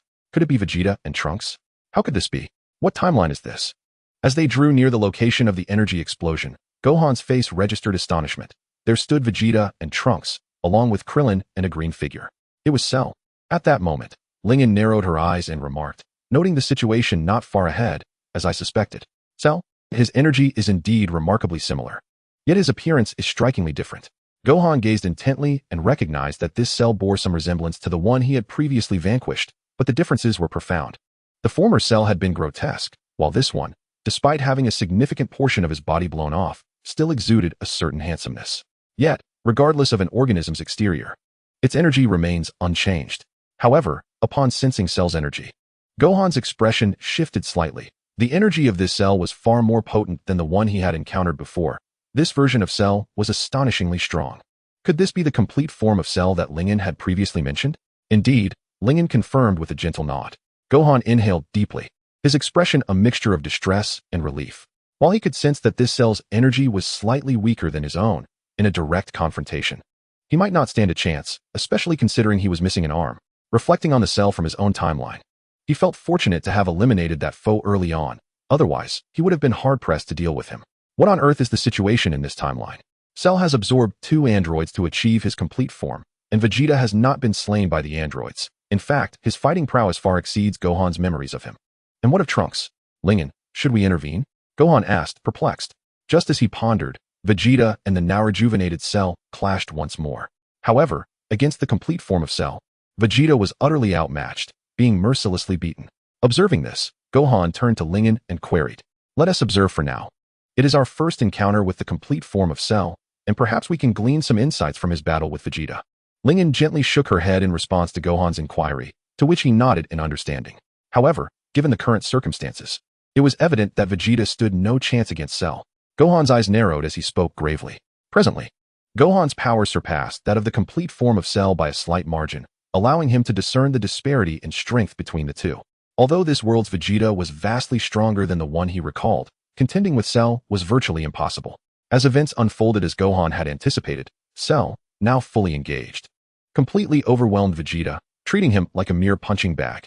With a devastating blow, Cell struck Vegeta from behind, sending him crashing to the ground, unconscious. Unable to even maintain his Super Saiyan state. Could it be that he could no longer sustain his Super Saiyan form? Was he dead or merely unconscious? Nearby, Krillin's eyes widened in shock as he gaped at the fallen Vegeta. At that moment, Cell, hovering in the air, spoke, TSK, how resilient you are, Vegeta. But fret not, I shall soon free you from your suffering." Hearing this, Krillin's body trembled, and he swiftly turned to Trunks, shouting, "Trunks, don't hesitate any longer. This is a rare opportunity. Unleash your full power now." "I understand." With a fierce shout, Trunks' energy surged dramatically. As he roared, his body rapidly expanded, and his energy reached astonishing heights. Witnessing this, Krillin's eyes widened in astonishment. "Trunks, are you certain you can handle this state?" Krillin asked, filled with concern as he observed Trunks' energy skyrocketing, reducing his eyes to mere whites. Yet before Trunks could respond, Cell, preparing to finish off Vegeta, turned his gaze in surprise. "Is that Trunks? Incredible. Truly an astonishing Saiyan. He possesses such terrifying power even before the battle begins. What manner of beings are Saiyans?" Krillin marveled, unable to contain his emotions as he gazed at Trunks in awe. "Krillin, please take my father back to Master Roshi. When the time is right, feed him this Senzu bean," Trunks instructed, handing Krillin a Senzu bean. "But Trunks, are you sure you can manage without a Senzu bean?" Krillin expressed his worries. "Do not worry, I do not need a Senzu bean," Trunks affirmed, his face resolute after transforming into a Super Saiyan, radiating an air of confidence. "This time, I shall be the victor." Such confidence. Krillin was momentarily taken aback, but eventually nodded firmly, clutching the Senzu bean. With that, Trunks descended towards Cell, who cast a sidelong glance, acknowledging the powerful energy emanating from him. "I did not anticipate Trunks had such potential. Cell, I will kill you," Trunks proclaimed, approaching Cell with an imposing aura. "Humph, quite the bold statement," Cell smirked, amusement dancing in his eyes. As Trunks advanced towards him, Cell mirrored his approach, and they drew closer until their eyes locked. In the next instant, they engaged in a rapid exchange of blows. Cell launched the first kick, which Trunks narrowly evaded before retaliating. However, Cell effortlessly dodged and delivered a punishing blow to Trunks' abdomen, followed by a kick that sent Trunks flying. Trunks was drawing Cell's attention to allow Krillin to rescue Vegeta. Witnessing this, Krillin wasted no time, darting to Vegeta's side to hoist him up and giving Trunks a thumbs up. Seeing this, Trunks steeled himself, slowly rising from the ground, his gaze fixed on Cell, a confident smile gracing his lips. "Trunks, now that you have no further concerns, Vegeta has been rescued," Cell remarked with a playful smile directed at Trunks. Upon hearing this, Trunks was taken aback. He gazed at Cell and spoke in a low voice. "It is indeed quite peculiar. You are aware of my intentions, yet make no effort to impede me." He chuckled. "I have lost all interest in Vegeta." Cell turned his attention to Trunks, declaring, "What piques my interest now is your strength, Trunks. It is opportune for me to witness just how formidable you have become in your perfected form." "Very well, then. Prepare yourself, Cell. I shall demonstrate the full extent of my true power." With that, Trunks unleashed a more potent force, sending waves of energy that stirred the very earth beneath them. The violent power rushing forth towards Cell. Such astonishing strength. It may even surpass my current abilities. Nevertheless, even so, you shall still not triumph over me. After a moment of surprise, Cell's confident smile returned. "Humph, Cell, your bravado is all that remains." Trunks clenched his fists tightly, meeting Cell's gaze with unwavering confidence. With a fierce determination, he charged towards Cell, the battle between them imminent. Meanwhile, Krillin had already hoisted Vegeta away from the center of the conflict. Just as he prepared to flee to a safer distance, he suddenly spotted two figures not far ahead. Noticing him, one of them waved. "Who are you?" As Krillin approached the two figures, he was astonished to find a man and a woman before him. His expression shifted to one of surprise and confusion, even shock, largely due to their peculiar appearance. The man, a one-armed figure resembling Goku, but with short hair, donned a martial arts uniform strikingly similar to his own. The woman bore a notable resemblance to Android 18. Such a combination was exceedingly strange. Android 18 and Goku?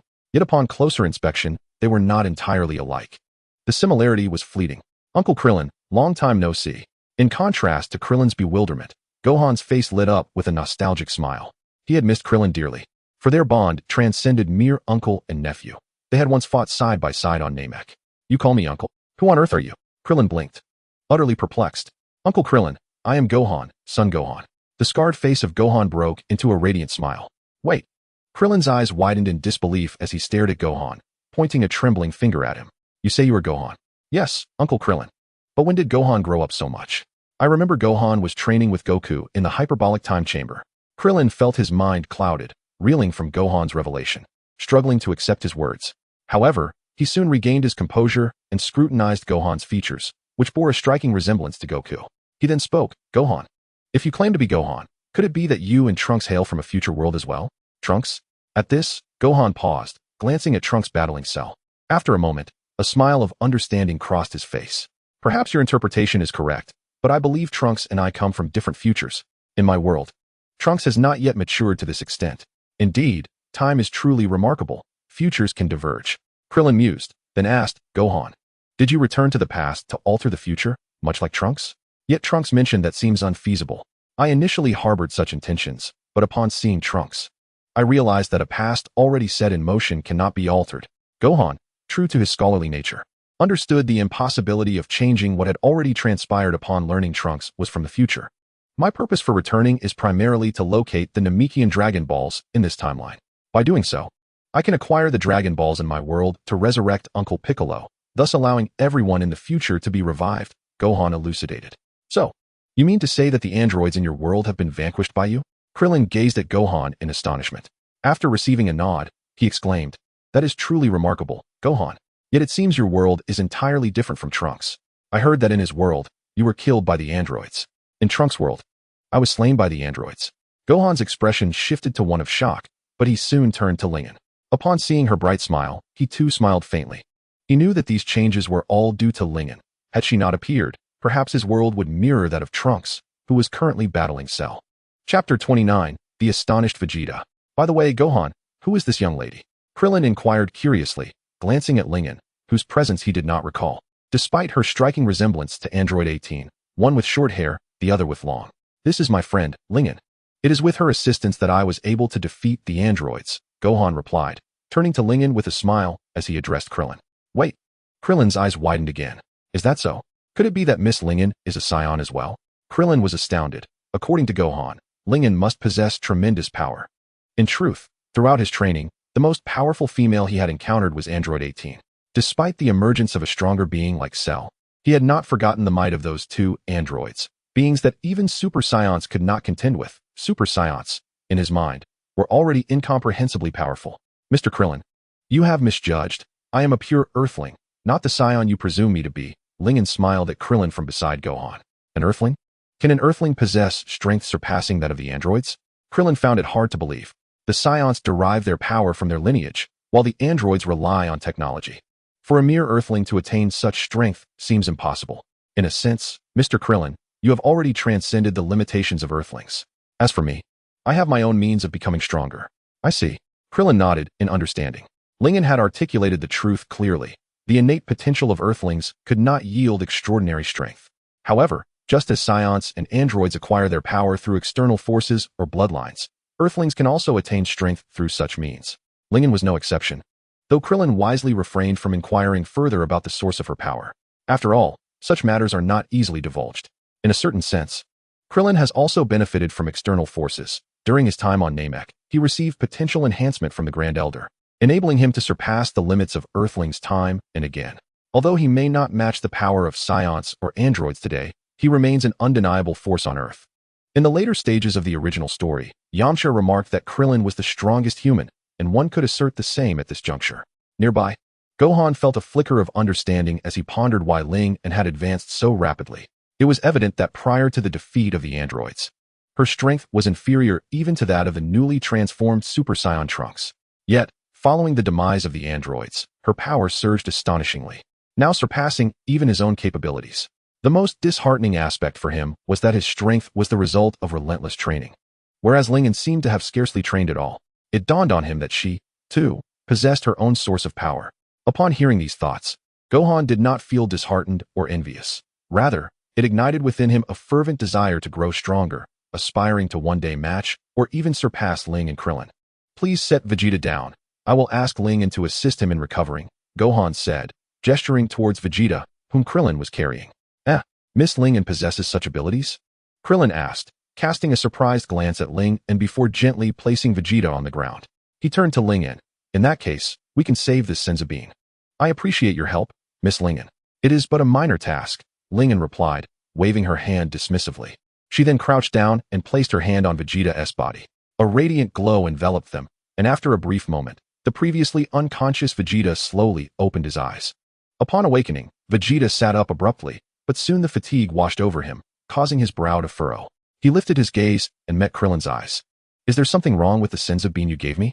Why has it healed my injuries, but not restored my energy? Very well, Vegeta. Observing Vegeta's lack of gratitude and his blame directed at Krillin, Lingen exchanged glances with Gohan, both sharing a fleeting expression of understanding. They pondered how, despite being mentally prepared, Trunks would likely question his father's character upon witnessing such behavior. Before Krillin could respond, Vegeta's attention shifted to Gohan and Lingen. Upon seeing Gohan, his pupils dilated sharply. Kakarot. No, you are not Kakarot. Who exactly are you? Gohan bore a striking resemblance to Goku. Yet there were subtle differences that prevented any genuine confusion. Thus, Vegeta directly inquired. Vegeta, this is Gohan, and this is his friend, Miss Lingen. They have also come from the future, Krillin explained hastily, a bit flustered by Vegeta's intense gaze. Gohan from the future? Didn't T-Trunks mention that you were dead in that timeline? Vegeta's expression conveyed disbelief. Uncle Vegeta, it's been a while. Gohan greeted warmly, reiterating the information he previously shared with Krillin. Humph, Kakarot's son managed to eliminate the androids? I never would have anticipated that, Vegeta remarked, a glimmer of surprise in his eyes. Although he currently possessed power that surpassed the two androids, he understood well their formidable strength. Gohan's ability to defeat them must have come at a significant cost. Then, in your world, Trunks and Bulma must still be alive, correct? Vegeta suddenly asked, crossing his arms nonchalantly, though a hint of concern flickered in his gaze. At this, Gohan exchanged a surprised look with Ling and before smiling and responding. Aunt Bulma and Trunks are both alive. Our ability to traverse back to this time hinges upon the time machine Aunt Bulma created. As for Trunks, despite being only about 10 years old, he possesses the strength to dispatch androids with ease. He is remarkable, at his age. I had yet to comprehend the transformation into a Super Saiyan. Humph, the son of a Saiyan prince is no ordinary individual. With that, Vegeta turned his attention to Trunks, who was currently engaged in battle with Cell. As he did so, the others followed his gaze. Krillin cast a worried glance at Vegeta, concerned that Trunks' displayed strength might provoke his ire. However, no such reaction ensued, prompting Krillin to breathe a sigh of relief as he remarked. Trunks has also grown immensely powerful. His ability to battle Cell in this manner suggests he truly has the potential to defeat him. Krillin had anticipated that his words would elicit agreement from Gohan and Lingen, yet to his surprise, silence enveloped them, leaving the air thick with contemplation. After a moment, Gohan spoke softly. It is not that simple. If we categorize Super Saiyan transformations into 4 stages, what Uncle Vegeta just employed was the Super Saiyan second grade, a form that maximizes power while maintaining speed, albeit with a considerable physical burden that remains within acceptable limits. The next stage is the third grade, which is the form Trunks currently assumes in battle with Cell. In this state, his power experiences an astonishing surge, yet it exacts a tremendous toll on his body, sacrificing speed due to muscle hypertrophy. Thus, despite the overwhelming strength of the third grade, it is ultimately less effective than the second grade in terms of overall combat efficacy. As he spoke, Gohan turned to Vegeta, who had been silently frowning. Uncle Vegeta, you must be aware of the drawbacks of this form and have mastered it. Yet you did not employ it in your fight with Cell? Are you suggesting that Trunks is destined to lose? A worried expression crossed Krillin's face, as he suddenly feared that Trunks might falter in the next moment. Despite the ongoing fierce exchange with Cell, Vegeta disregarded Krillin's anxious demeanor, focusing instead on Gohan, Kakarot's son. You claim there are 4 stages of Super Saiyan. I presume you have attained the 4th stage? While Vegeta recognized the distinctions between the second and third grades, He was still uncertain about the path beyond Super Saiyan, which made Gohan's assertion regarding the fourth stage particularly intriguing. Yes, Gohan, by your account. You must possess the fourth stage, Krillin remarked, his anticipation evident as he looked at Gohan. Under their scrutiny, Gohan smiled gently, declaring, indeed. I have mastered the fourth stage of Super Saiyan. The reason I mention the four stages is that the fourth stage is also known as the Super Saiyan full power. With that, Gohan's hair suddenly shimmered, transforming from black to golden. Witnessing this transformation, both Vegeta and Krillin displayed expressions of disbelief. In their minds, the transformation into a Super Saiyan typically heralded a ferocious outpouring of power. However, Gohan's current demeanor exuded none of the chaotic energy associated with such a transformation, retaining the same calm essence as before. Had they not witnessed it firsthand, they would never have fathomed that Gohan had become a Super Saiyan. Son Gohan gazed at Vegeta with his emerald eyes and softly remarked, the true essence of a Super Saiyan lies in the ability to unleash its full power without straining the body. This is the embodiment of Super Saiyan at full capacity. Chapter 30, The Spectators. If I could attain this state, I would undoubtedly vanquish Cell. Vegeta cast a penetrating glance at Son Gohan before clenching his fist and solemnly responding. Perhaps. Son Gohan remained noncommittal. What? Do you believe that even if I reached this stage, I would be incapable of defeating Cell? Witnessing Son Gohan's expression, Vegeta felt a surge of irritation, suspecting that Son Gohan dismissed his assertions or perhaps looked down upon him, and thus bared his teeth in Son Gohan's direction. In response, Son Gohan gently shook his head and replied, I did not imply that Uncle Vegeta couldn't confront Cell upon reaching this stage. However, Uncle Vegeta, you must understand that the strength of a Super Saiyan is contingent upon the foundational combat power. The full capacity of a Super Saiyan does not transcend the Super Saiyan itself. The growth in power is fixed. Full capacity merely allows a Super Saiyan to manifest their strength almost flawlessly without additional exertion. If one's foundational combat power is mediocre, transforming into a Super Saiyan would be futile, wouldn't it? Humph. Vegeta crossed his arms and fell silent. He understood clearly the implications of Son Gohan's words. The full capacity of a Super Saiyan does not imply multiplying strength exponentially under a 50-fold increase. It merely enables a Saiyan to fully express their power in the Super Saiyan form without unnecessary mental strain. If one's foundational strength is insufficient, no amount of full capacity would allow them to contend with an opponent. Son Gohan was subtly suggesting that Vegeta's foundational strength was lacking, and even achieving the full capacity form of a Super Saiyan would make it arduous to face Cell.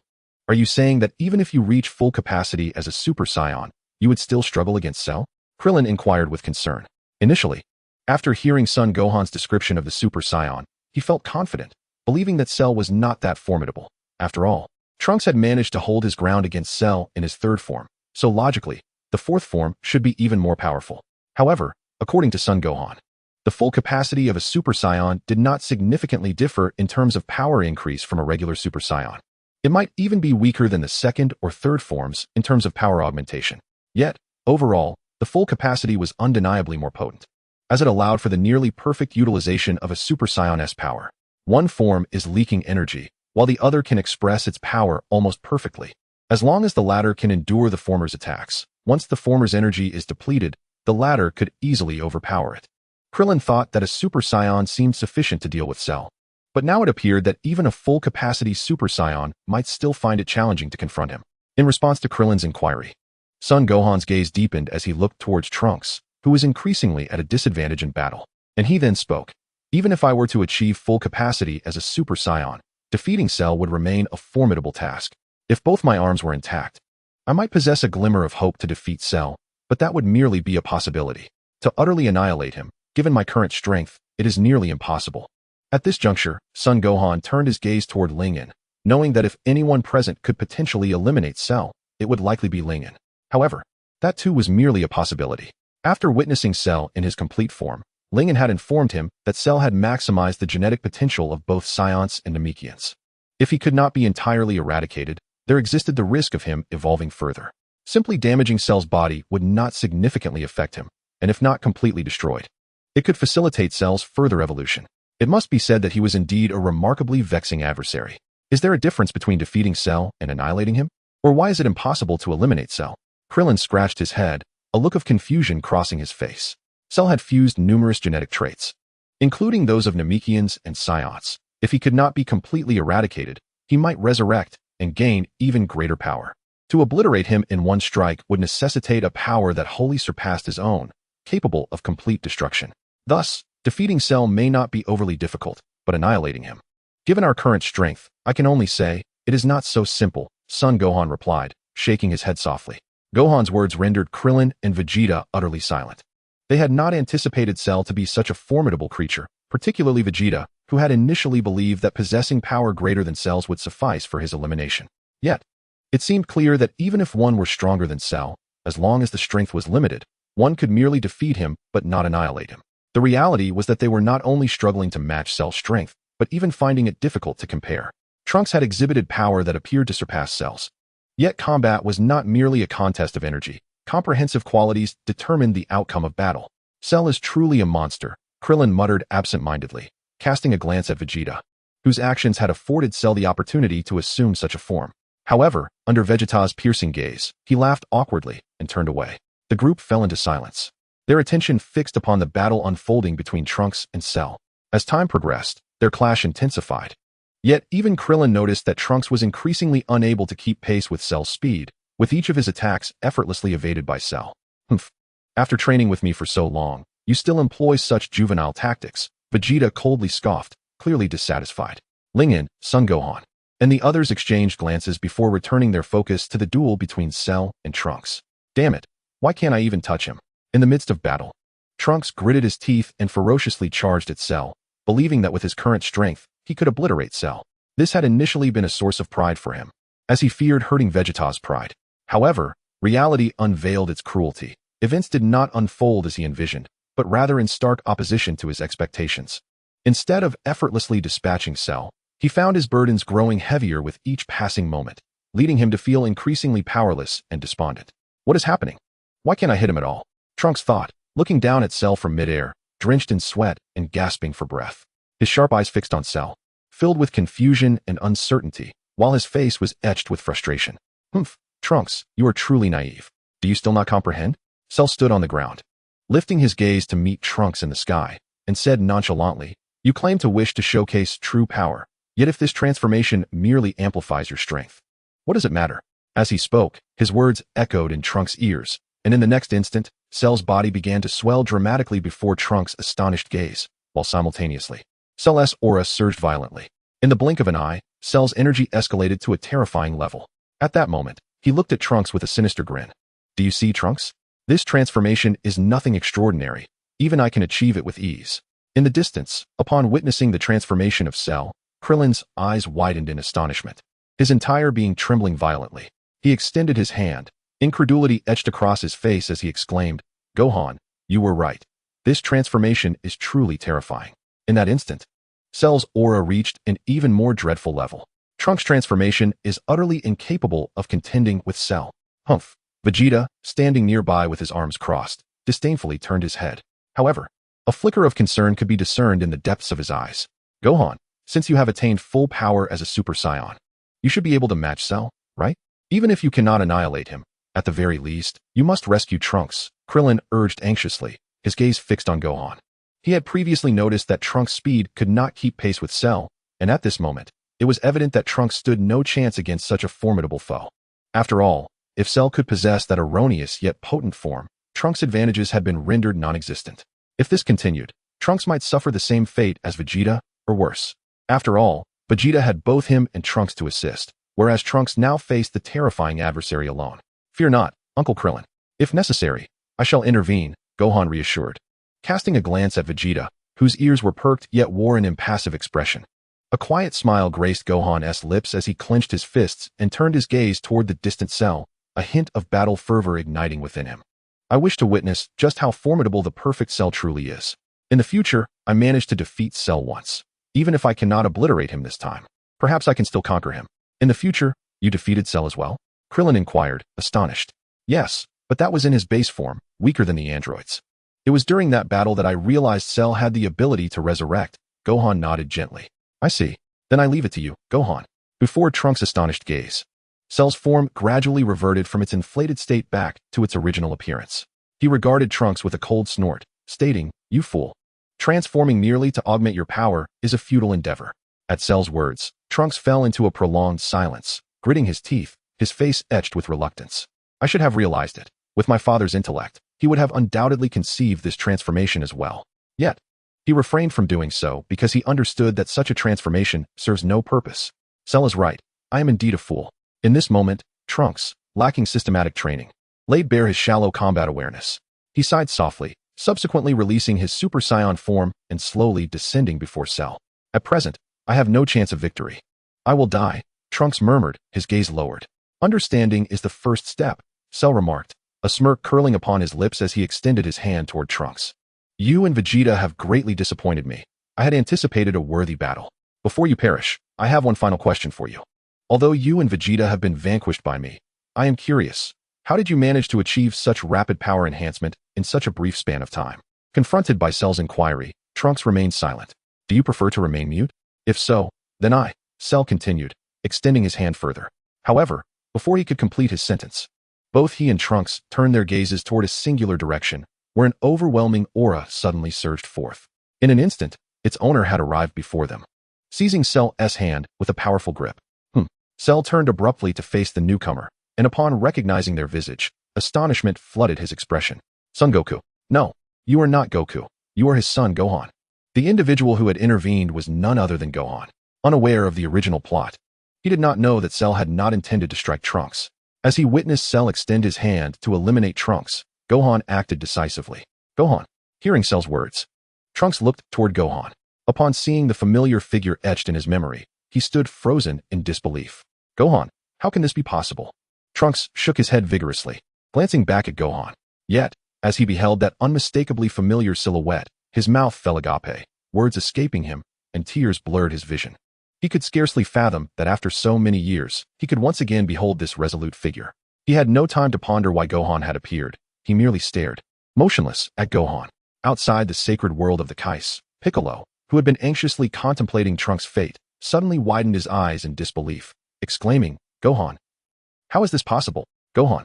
Piccolo, what on earth are you witnessing? Wasn't he Trunks supposed to be killed by Cell? Why are you suddenly calling for Gohan? Isn't Gohan still training in the hyperbolic time chamber with Goku? Bulma interjected urgently, her confusion palpable. Chapter 31, The Power of Son Gohan. Initially, Piccolo had not noticed Gohan and Lingen. Although he could observe the lower world, he was but one individual and could not split his attention. Moreover, Gohan and Lingen had not revealed their full power. Gohan had only briefly showcased his full Super Saiyan power before Vegeta and Krillin. However, as previously mentioned, the full Super Saiyan form has a minimal impact on 1's aura, as it allows for perfect control over 1's energy. Thus, the form Gohan exhibited merely reflected a transformation, resembling that of an ordinary individual without a formidable aura. Consequently, Piccolo's attention was entirely captivated by the powerful energies of Trunks and Cell, leaving him oblivious to Gohan and Lingen. When he finally laid eyes on Gohan standing before Cell, his face was a canvas of shock and disbelief. Yet, as a being who had merged with his own essence and that of another wise Namekian, he could surmise the situation simply by observing Trunks' expression and demeanor. Cell had initially intended to eliminate Trunks when Gohan suddenly appeared. Regaining his composure, Piccolo turned to the increasingly anxious Bulma. Not being a seer, he was unaware that Cell harbored no intention of killing Trunks. Amidst Bulma's and the others' perplexed gazes, he solemnly stated, Yes, Gohan, but he seems to have an origin akin to Trunks. A similar origin to Trunks? Bulma blinked, her expression clouded with confusion. But I recall Trunks mentioning that Gohan had been killed by the androids in the future. He witnessed it firsthand. And that event even propelled him to become a Super Saiyan. In that case, how can the future Gohan appear now? Perhaps there is not just one future. Tian Shinhan speculated before Piccolo could respond. When the surrounding individuals turned their attention to him, he continued speaking to Piccolo. Piccolo, the Gohan who appeared must be incredibly strong. For I can sense an immense energy, unlike that of Goku and Trunks. This energy feels dense, making it difficult for me to gauge its true strength. Son Gohan maintained his Super Saiyan full power form, momentarily channeling his strength to rescue Trunks, leaving even Tien Shinhan unable to ascertain his true prowess. This sudden appearance of Gohan suggested that he may have reached a realm previously unimagined.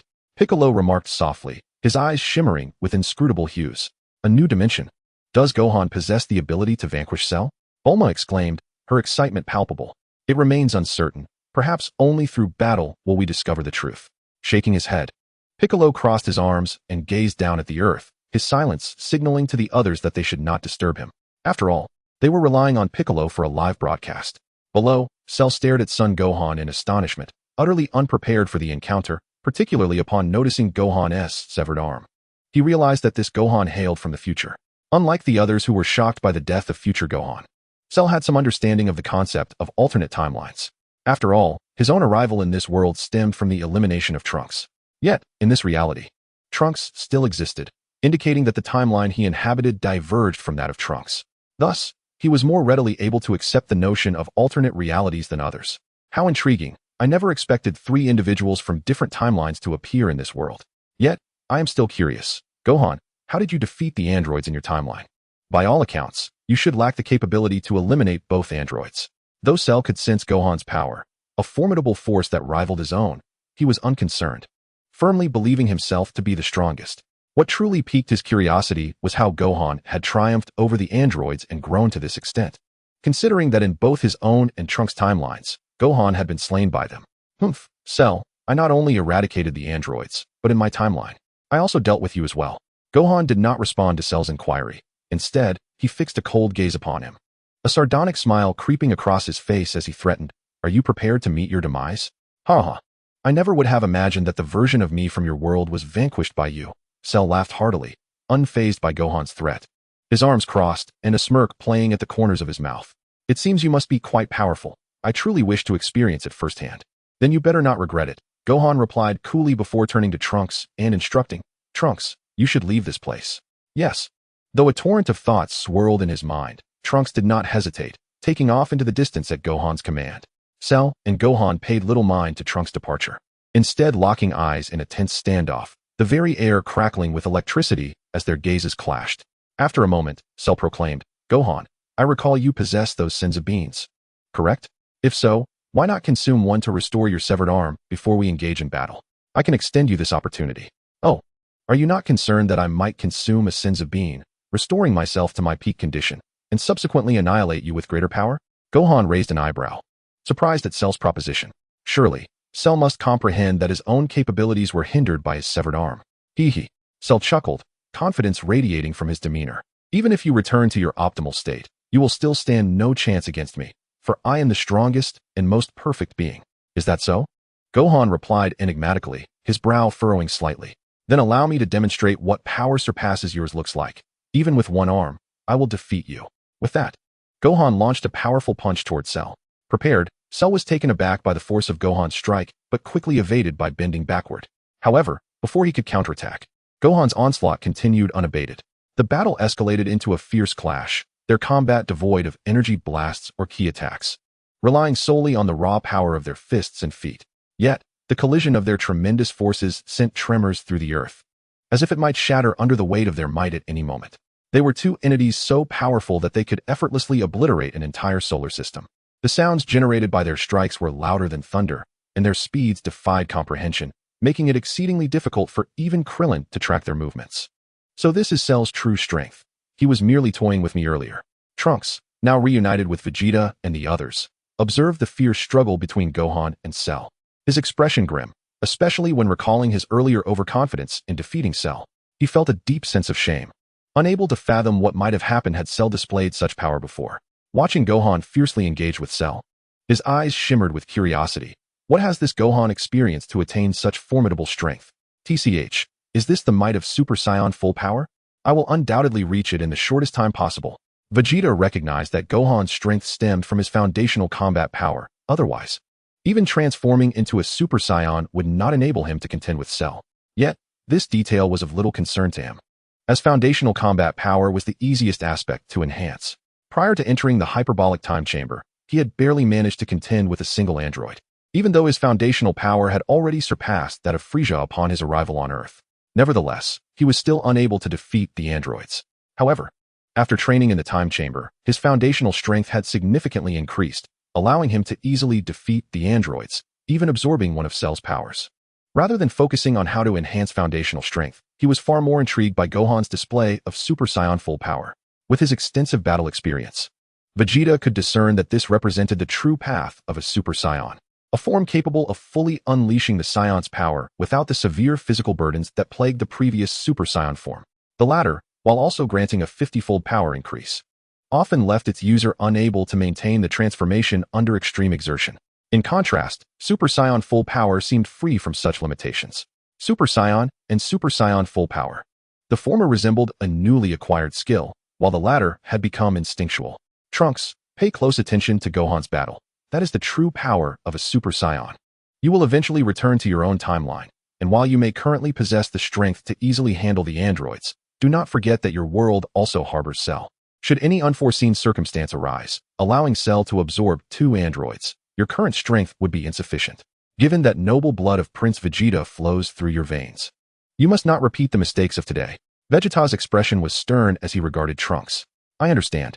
Trunks nodded eagerly upon hearing the words, casting a furtive glance at Vegeta, only to find his attention diverted back to the fierce clash between Cell and Gohan. A faint smile graced Vegeta's countenance. Despite his earlier serious tone, Trunks discerned the underlying concern and expectation that Vegeta harbored for him. At that moment, he too turned his gaze toward the battle. His astonishment at Gohan's prowess palpable. The recent exchange between Cell and Gohan had particularly stirred him, for in Gohan's world, the androids had already been vanquished. Although it was not his reality, the news filled him with joy. Indeed, Gohan's strength was remarkable. Could even Goku not rival it at this juncture? If only they could eliminate Cell, that would be splendid.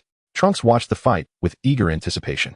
Beside him, Krillin struggled to keep pace with the rapid exchanges between Cell and Gohan. He turned to Lingen, softly inquiring, Miss Lingen, do you believe Gohan possesses the strength to defeat Cell? There is a certain possibility, albeit a slim one, Lingen replied with a smile. I have already provided him with senzu beans. Why doesn't Gohan use them? Wouldn't that enhance his chances of victory? Even if he were to restore his lost arm, the likelihood of Gohan defeating Cell remains low. Furthermore, merely defeating Cell without obliterating him holds little significance, Lingen remarked, narrowing her eyes as she observed Gohan battling Cell.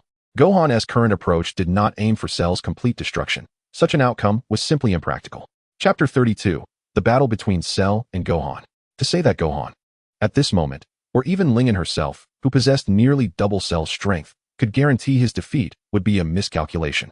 In the original narrative, Gohan, transformed into Super Saiyan 2, had compelled Cell to self-destruct, inadvertently leading to Cell acquiring a lightning form.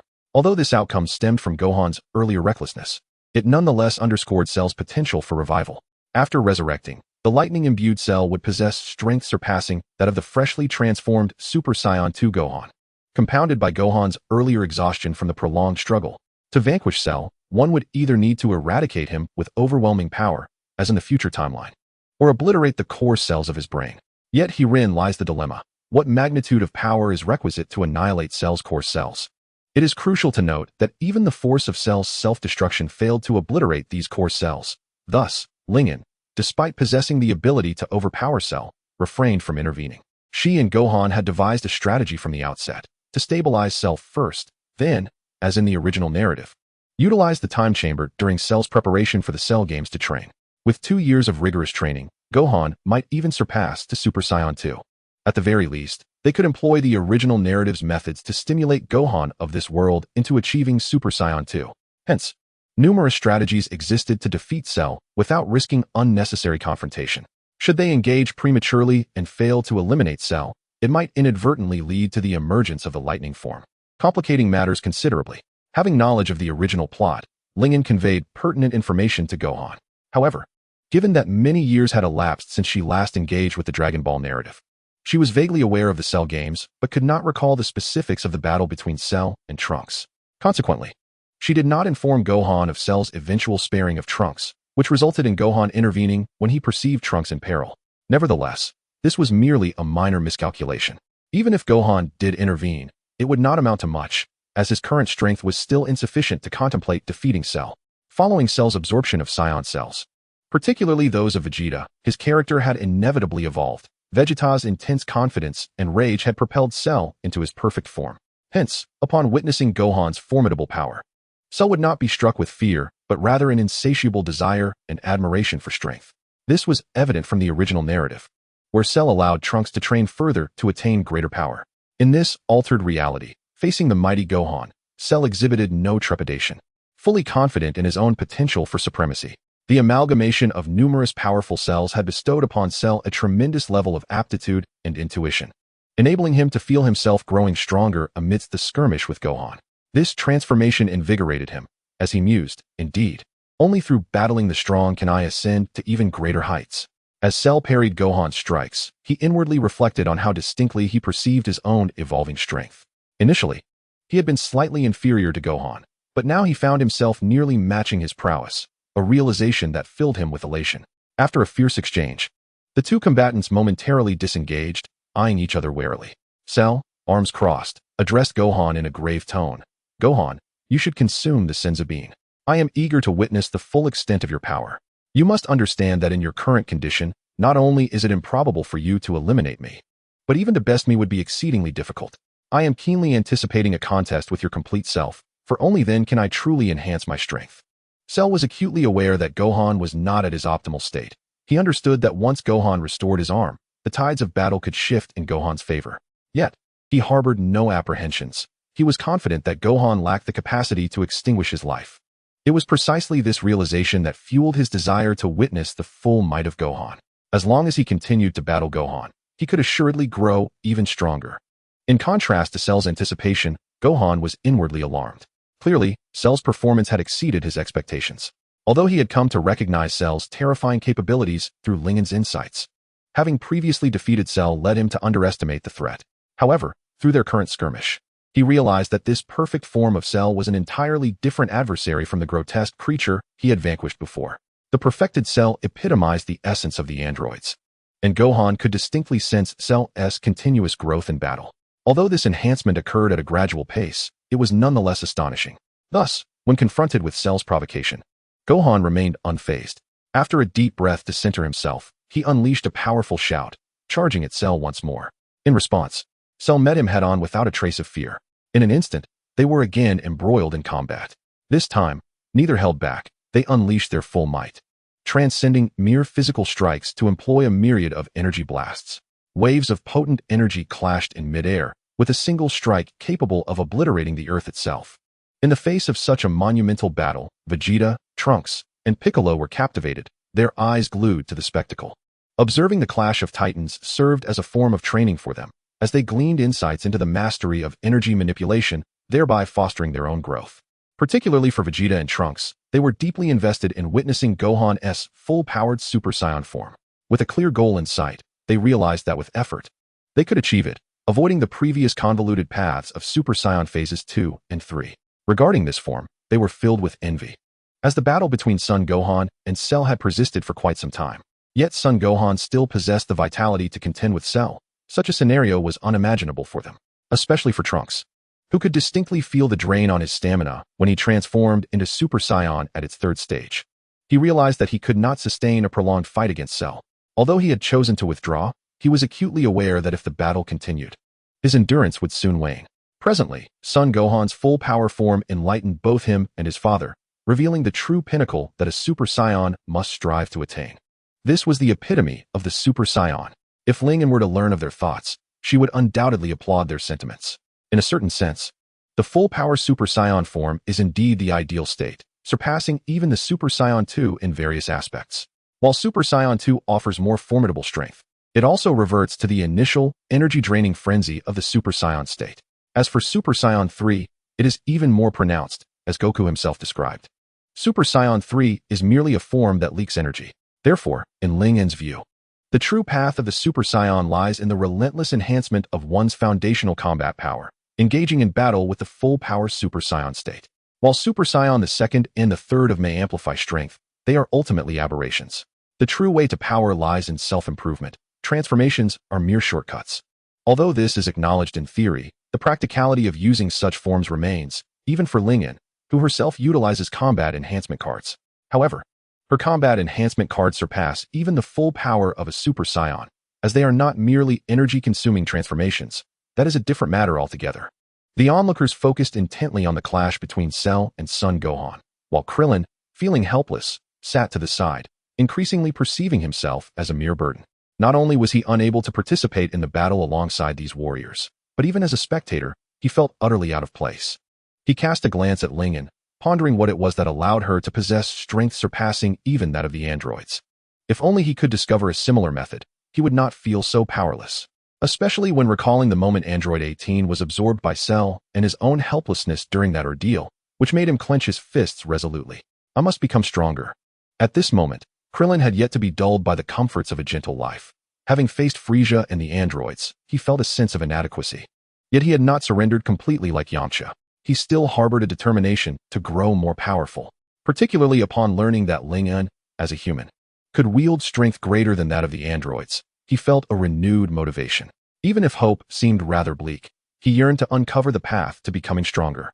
Of course, this desire for strength was not solely born from witnessing his own frailty. He also harbored unrealistic aspirations, and at the heart of these aspirations lay Android 18.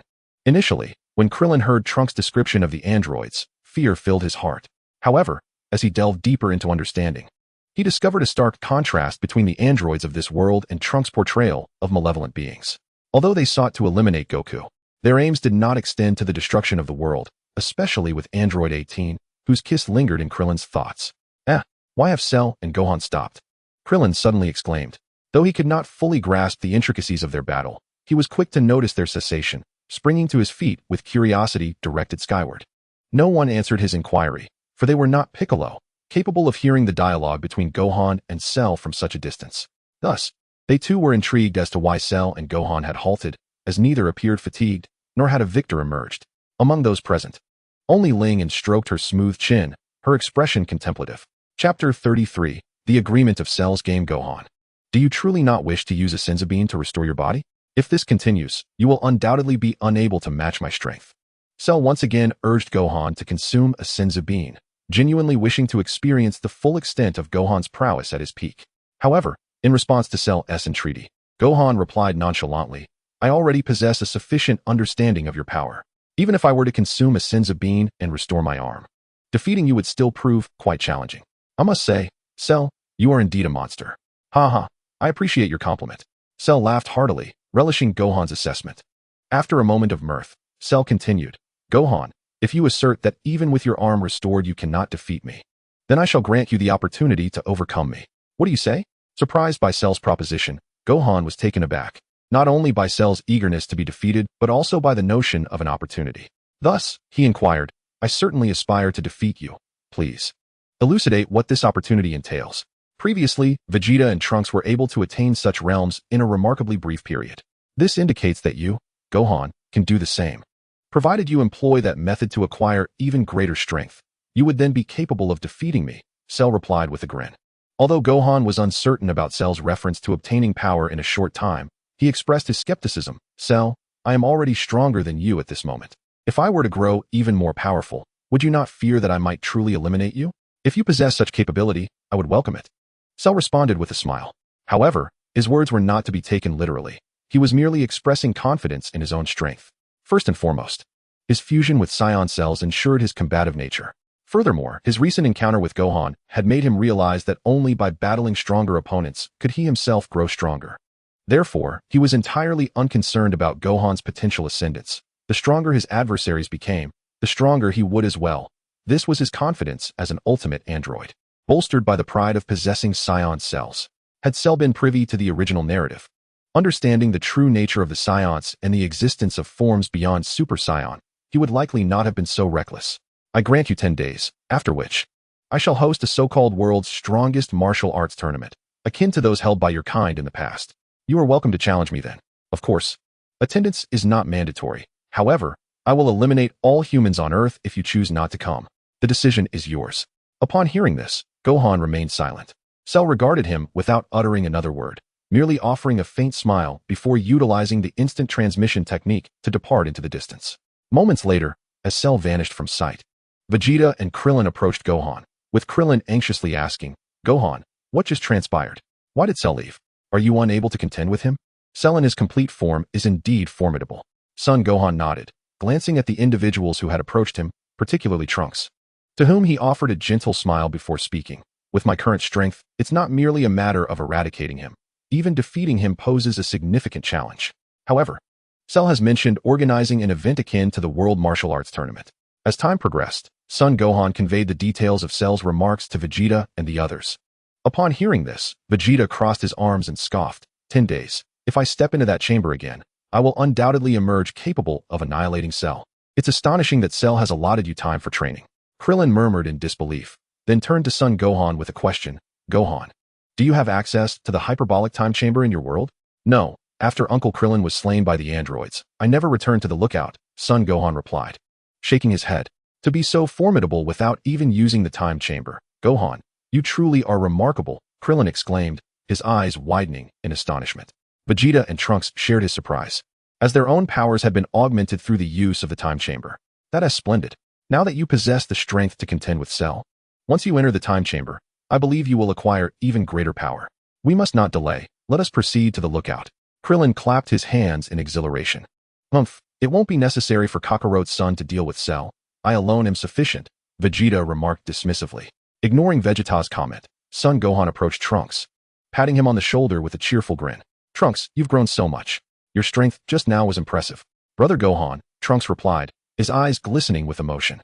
Let us head to the lookout. We can converse further on the way. Son Gohan smiled at Trunks, who nodded in agreement. The group then took to the skies, carrying the severely damaged Android 16 towards the lookout. Lingen and Son Gohan flew alongside Trunks, listening intently to his recounting of events. After Trunks described the circumstances of his world, Lingen confirmed that it aligned with the original storyline, leaving Son Gohan deeply reflective. He had never anticipated that the world after his demise at the hands of the androids would be so desolate. Despite Trunks achieving Super Saiyan status, his strength paled in comparison to what was necessary to confront the androids. Merely escaping their threat was a significant accomplishment. Without the balance he provided, the androids had acted with impunity, exterminating humanity to near extinction in just a few short years. It was under these dire circumstances that Trunks had traveled back in time, hoping to alter history. Yet history remained unchanged, regardless of what transpired in this world. In his own, what was meant to happen had already occurred. Trunks closed his eyes, a pained expression crossing his face. Gohan, he spoke softly, you now possess the ability to combat the androids. Once the issues in this world are resolved, you can return to your timeline and eradicate the androids. Then, you can journey to New Namek to seek the Dragon Balls to restore Earth. So, please do not lose hope. Speaking of which, Lingen and I returned to this world to utilize the Dragon Balls of Earth to ascertain the location of New Namek. Really? That would be wonderful, Trunks exclaimed, invigorated by the prospect. This was a notion he had never considered. No one had suggested it to him, which explained why he had not thought of using the Namekian Dragon Balls upon returning to the future. Lingen had always found this puzzling. Although the future events of the Android saga were indeed strange, many aspects could be rationalized. However, the issue of the Dragon Balls was particularly perplexing. Even if the Z fighters in this timeline had not reminded Trunks, how had Bulma in the future not considered this option? After all, she had witnessed the Frieza incident firsthand. The paths of the worlds prior to the androids were largely consistent.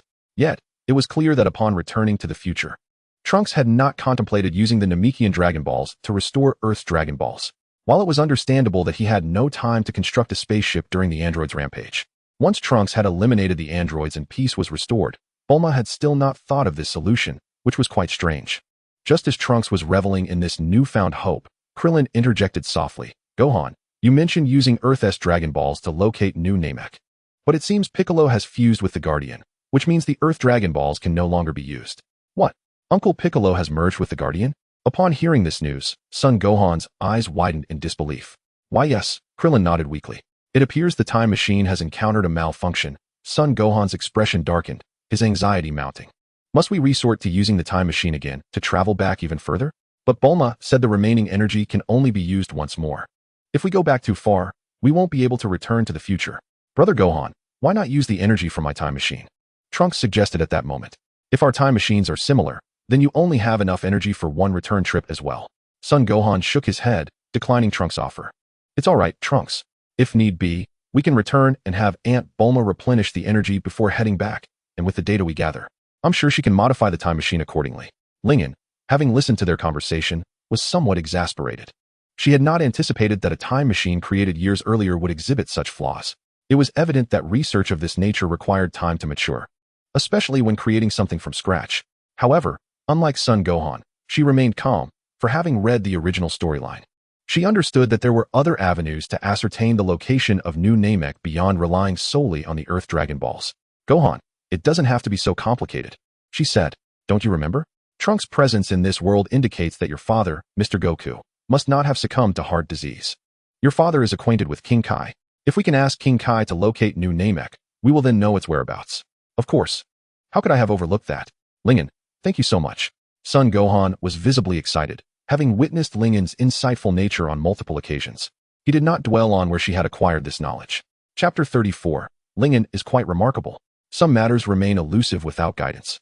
Perhaps illustrating the adage that a person immersed in a situation is blind to its realities, while an observer sees clearly. As Son Gohan and Trunks set aside their despair, they recognized that despite hailing from divergent futures, their circumstances were strikingly similar. Once they discerned the location of New Namek, they could devise a way to venture there and ultimately revive those who had perished due to the androids. The thought invigorated them both. At that moment, Krillin asked again, Gohan, in your timeline, did Goku also die from the illness? Yes, in the world I encountered Lingen, the trajectory was largely consistent with Trunks' timeline. Son Gohan nodded, initially taken aback by Krillin's inquiry, but soon his expression turned grave. Uncle Krillin, are you implying that? Krillin's countenance was serious as he explained.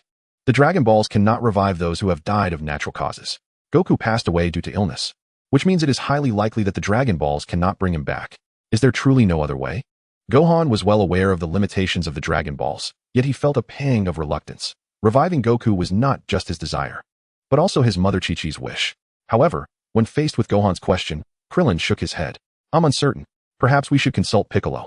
He is fused with the Supreme Kai and might possess some insights into this matter. Moreover, the Dragon Balls of Namek may have the capability to resurrect those who have died of natural causes. All right, Gohan nodded in agreement, and the group swiftly ascended towards the Supreme Kai's temple. In no time, they arrived, where Piccolo and Bulma awaited their arrival outside. Uncle Piccolo. Gohan approached Piccolo, his eyes brimming with nostalgia and excitement. Under Gohan's gaze, Piccolo felt a bit uneasy and cleared his throat, crossing his arms as he spoke in a low tone. Gohan, I am aware of your situation. You have grown remarkably strong. Hee. At Piccolo's praise, Gohan felt a bit shy and scratched his head, before eagerly inquiring about the questions that had plagued him during their journey. After a moment of contemplation, Piccolo furrowed his brow and slowly replied, from a divine perspective, life and death are inherently irreversible. The act of resurrecting someone with the Dragon Balls is not permitted in the eyes of the gods. Having fused with the Supreme Kai, Piccolo possessed comprehensive knowledge of the Earth's deities. After discussing the divine aspects, he continued to explain from the perspective of the Namekians. As for the Dragon Balls, they also have various restrictions. Death from illness is classified as natural death, so reviving someone with the Dragon Balls is impossible. However, this pertains to the Earth's Dragon Balls. I am less informed about the capabilities of Namek's eternal dragon, Purunga. While Earth's Dragon Balls cannot revive someone who has already died and been resurrected, Namek's dragon can resurrect a person an unlimited number of times. Perhaps Purunga can indeed revive someone who has died from illness. At that moment, Bulma approached Gohan with a gentle smile.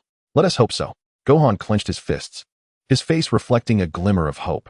Meanwhile, Ling, standing nearby with her arms crossed, remained silent, uncertain about whether Purunga could resurrect Goku.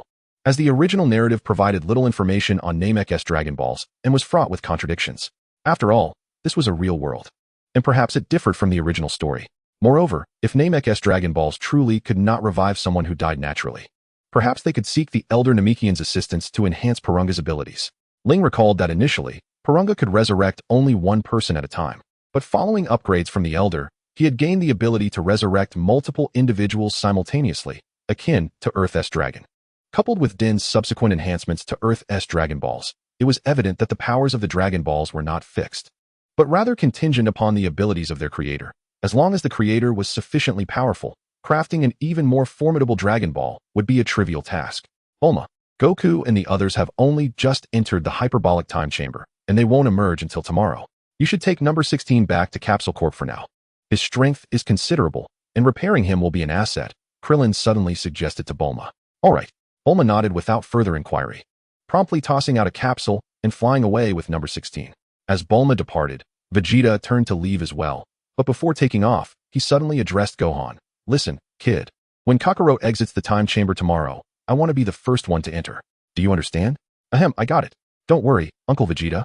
Gohan replied with a nervous chuckle, although he was fully aware of Vegeta's nature and found it perplexing to contend over timing, given that there were still 10 days until the Cell Games. Upon hearing Gohan's response, Vegeta soared off to catch up with Bulma, while Trunks lingered, seemingly reluctant to part from Gohan after their long separation. Gohan, Piccolo, I will return to Master Roshi's place. Although my strength may not contribute much in the forthcoming battles, I still wish to grow stronger if I can, Krillin declared, clenching his fists and gazing at Gohan and Piccolo. Uncle Krillin, don't you want to enter the hyperbolic time chamber? Gohan asked. Not for now. I understand my own talents well. Rather than toil away for 2 years in the time chamber, I would prefer to continue training under Master Roshi, though his power may not be overwhelming. His martial arts experience far surpasses mine. Perhaps I can achieve greater progress under his tutelage, Krillin replied with a wry smile, aware that, given his inherent aptitude, entering the time chamber would likely be futile and merely occupy a spot. Gohan, Piccolo, and Trunks, you must give it your all. In 10 days, we must defeat Cell. Krillin waved farewell and soared away from the Supreme Kai's temple, heading towards Master Roshi's location. Uncle Krillin really is putting in the effort, Trunks remarked helplessly as he watched Krillin depart. Hearing his words, Gohan placed a reassuring hand on Trunks' shoulder and said earnestly, Trunks, do not underestimate anyone's potential. Even humans can possess boundless strength and grow stronger. Take Ling, for instance. Perhaps you are unaware, but her current power exceeds mine. Really? Trunks' eyes widened in astonishment. Even Piccolo, usually composed, glanced over, sensing the immense power within Ling.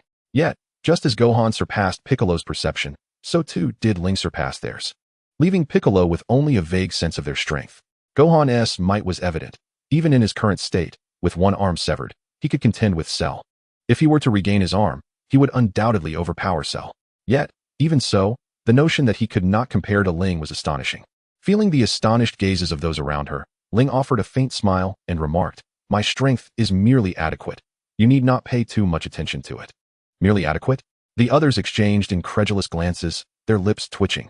Gohan himself had affirmed her superiority, and if they could not even match Gohan, what did that make them? Weaklings? Upon reflection, it seemed there was some truth to it. Among those present, only Gohan could rival Cell. Indeed, in that context, their strength appeared lacking. It seems I must strive harder in my training. I now possess a power I once deemed unattainable, and with diligence, I am certain I can grow even stronger. Trunks declared, clenching his fists with newfound determination. He turned to Gohan, speaking with utmost seriousness. Gohan, after we defeat Cell, I will return to my world. There, I will find a way to use the Dragon Balls to revive you. Indeed, I have every confidence in your capabilities. Son Gohan smiled as he affectionately patted Trunks' arm, his face radiating warmth. He held Trunks in high regard, particularly since in the world where Lingen had not manifested, the individuals he interacted with most were Bulma and Trunks. Upon learning of the hardships faced by this Trunks, his heart swelled with compassion. Everything he once confronted, this Trunks had endured as well, and with even greater torment. Ultimately, humanity on Earth was on the brink of annihilation at the hands of the androids. Son Gohan deeply understood the despair of being unable to protect anything. Observing Trunks' fervor and determination today, how could Son Gohan not feel elated? Brother Gohan, I shall return to Capsule Corporation now. I will come back with Dad tomorrow, Trunks said after a moment of contemplation. Hearing this, Son Gohan nodded, but just as Trunks was about to take flight, he suddenly spoke up. Trunks, I recall that Uncle Vegeta once utilized the gravity training room. Upon your return to Capsule Corporation, perhaps you could inquire with Aunt Bulma. That device may aid you in your training. The gravity training room, you say? Understood. I shall take my leave. Trunks replied, momentarily taken aback, then nodded at everyone before soaring away from the sacred world of the Kais. Chapter 35, Earth Martial Arts, Young Man. Once everyone had departed, only Piccolo, Son Gohan, Lingen, and Mr. Popo remained in the sacred world, alongside this world's Son Gohan and Son Goku, who were still training in the hyperbolic time chamber. Gohan, would you care for a sparring match?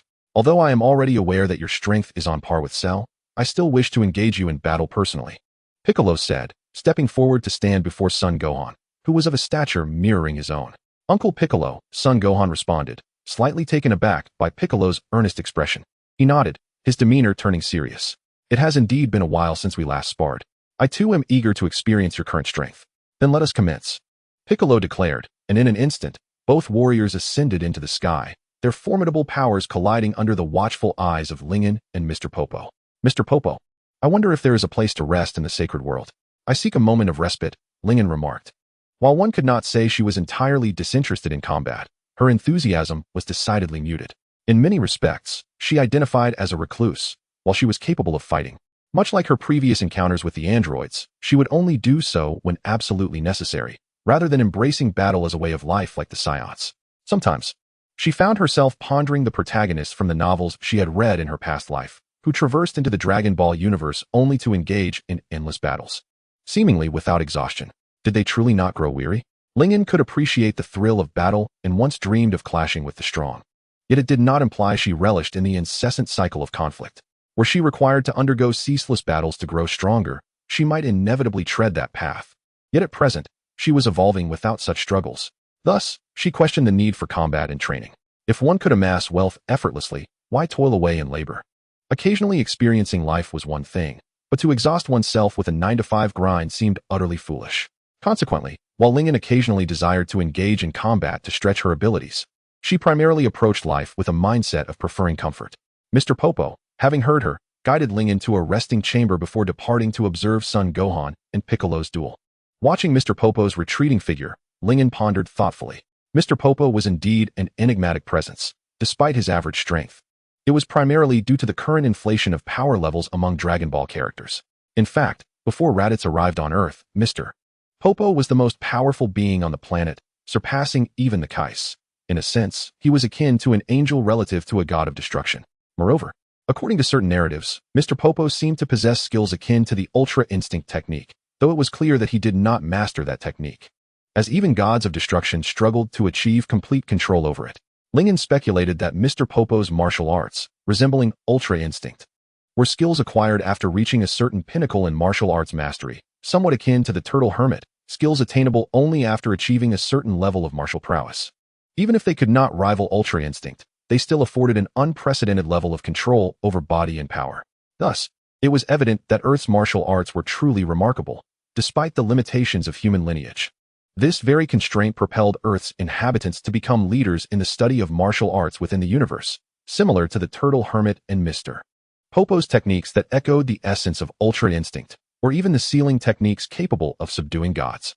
Due to their innate talents, Son Goku and Vegeta, upon stepping onto the cosmic stage of power, relentlessly pursued the path of strength augmentation. While this approach was not inherently flawed, it indeed led to a neglect of martial arts mastery, a quintessential dilemma in the Dragon Ball universe, akin to the age-old conflict of balancing both fish and bear's paw. The battle between Son Gohan and Piccolo raged fiercely. In the face of Piccolo's relentless assaults, Son Gohan, despite suppressing his power to match Piccolo's level, found the intensity of the attacks difficult to withstand. As the conflict escalated, Piccolo ceased to hold back, fervently unleashing his full might. Gradually, Son Gohan struggled to parry Piccolo's relentless blows. Observing this, Piccolo paused, solemnly stating, "Gohan, the loss of your arm has affected your body's balance, rendering you incapable of contending with an opponent of equal caliber. Did Krillin not mention providing you with senzu beans? Why have you not consumed one?" Son Gohan smiled softly in response. "Uncle Piccolo, I am aware that restoring my arm would enhance my strength further, yet I wish to challenge myself in this state." "What do you mean?" Piccolo furrowed his brow, perplexed. Lingen once mentioned that there existed a transformation beyond Super Saiyan. I do not refer to the states of Vegeta or Trunks, but rather a Super Saiyan that transcends the current level of Super Saiyan. If we regard the current state of Trunks and myself as Super Saiyan 1, then the Super Saiyan that exists above it is Super Saiyan 2. A Super Saiyan that surpasses Super Saiyan. A look of astonishment washed over Piccolo's face as he grappled with the notion. He could scarcely fathom that there existed an even higher echelon above Super Saiyan. What kind of realm could that possibly be? The current Super Saiyan was already an unfathomable existence, with its power amplification being a fixed multiplier, as long as one's base combat prowess continued to improve. Transforming into a Super Saiyan would yield corresponding increases. To be deemed a Super Saiyan that transcends Super Saiyan, what a fearsome realm that must be. Piccolo could hardly bear to contemplate it. He took a deep breath before speaking. "So, you believe that you can transcend your current limitations to achieve a higher state of Super Saiyan? Are you not aware that physical flaws will render your journey far more arduous, perhaps even preventing you from reaching your destination altogether?" "Of course, I am aware," Gohan replied. Although he was not a formidable martial artist, his extensive battles against the androids had endowed him with a personal understanding of martial powers. He recognized the daunting nature of the path he was embarking upon, as even those in perfect health found it challenging, let alone himself, who bore physical shortcomings. However, how can one ascertain their potential without taking a step forward? Gohan smiled gently, a carefree expression adorning his face. "Moreover, even if this path proves impassable, I can consume a senzu bean to restore my body and embark on a different journey. It seems I have two paths available to me, does it not? You rascal." Piccolo suddenly laughed, his gaze fixed intently on Gohan. This is a path you have chosen for yourself. I am not well versed in Saiyan matters, so you must navigate this on your own. All I can do is wish you success. Thank you, Uncle Piccolo. Gohan continued. By the way, you mentioned Lingen earlier, and I am quite curious about her. In this world, I seem unable to find any trace of her. In other words, it appears that there is no such person as Lingen in our realm. Suddenly, Piccolo shifted the conversation towards Lingen. Upon hearing his words, Gohan furrowed his brow slightly. Uncle Piccolo, are you suggesting that Lingen is a being that exists solely in my world? Perhaps so, Piccolo replied. After merging with the Supreme Kai, he had absorbed all of the Supreme Kai's memories and knowledge. As the deity of Earth, the Supreme Kai possessed an intimate understanding of Earthlings. While not knowing each individual by heart, he could certainly comprehend information about them. Yet, within the Supreme Kai's memories, there was no trace of Lingen, which was quite peculiar. After all, the future world and the present world share certain commonalities. Events from the past, unless altered by future beings, will inevitably shape what the future holds. This principle applies equally to Trunks' world and Gohan's world. Thus, the absence of Ling and in the past timeline, yet her existence in the future world is rather bizarre. Moreover, according to Trunks, there were no other warriors in his world. When he used the time machine to traverse back to this world, humanity was nearly obliterated by the androids, indicating that Ling and was also non-existent in his reality. Piccolo, arms crossed, gazed down at the Supreme Kai's temple and solemnly stated, hence, it is highly likely that Lingen exists solely in your realm. Gohan, do you truly understand her? Piccolo's words plunged Gohan into contemplation. He had never paid much heed to Lingen's existence or considered her significance, but Piccolo's reminder illuminated the strangeness surrounding her. Perhaps without Lingen, his fate would mirror that of Trunks, meeting his demise at the hands of the androids, leaving Trunks to confront them alone. Uncle Piccolo, are you implying that Lingen is not an ordinary person? Gohan lifted his gaze to meet Piccolo's, his eyes sparkling with clarity. Regardless of who or what Lingen is, I will not concern myself with such matters. I choose to believe in her. After all, without her, I would have perished. Gohan, I do not wish for you to doubt her, Piccolo replied with a gentle smile. But it is always prudent to remain vigilant. Would you not agree? No. Uncle Piccolo, I have unwavering trust in Lingen. In that moment, Gohan exhibited a resolve that was uniquely his own. Hearing this, Piccolo was momentarily taken aback, lost in memories of his first encounter with Goku at the World Martial Arts Tournament. After a lengthy silence, he suddenly burst into laughter, exclaiming, "You rascal! You truly are a reflection of your father." Chapter 36. On time travel. As night descended, a gentle breeze wafted through the Supreme Kai's temple.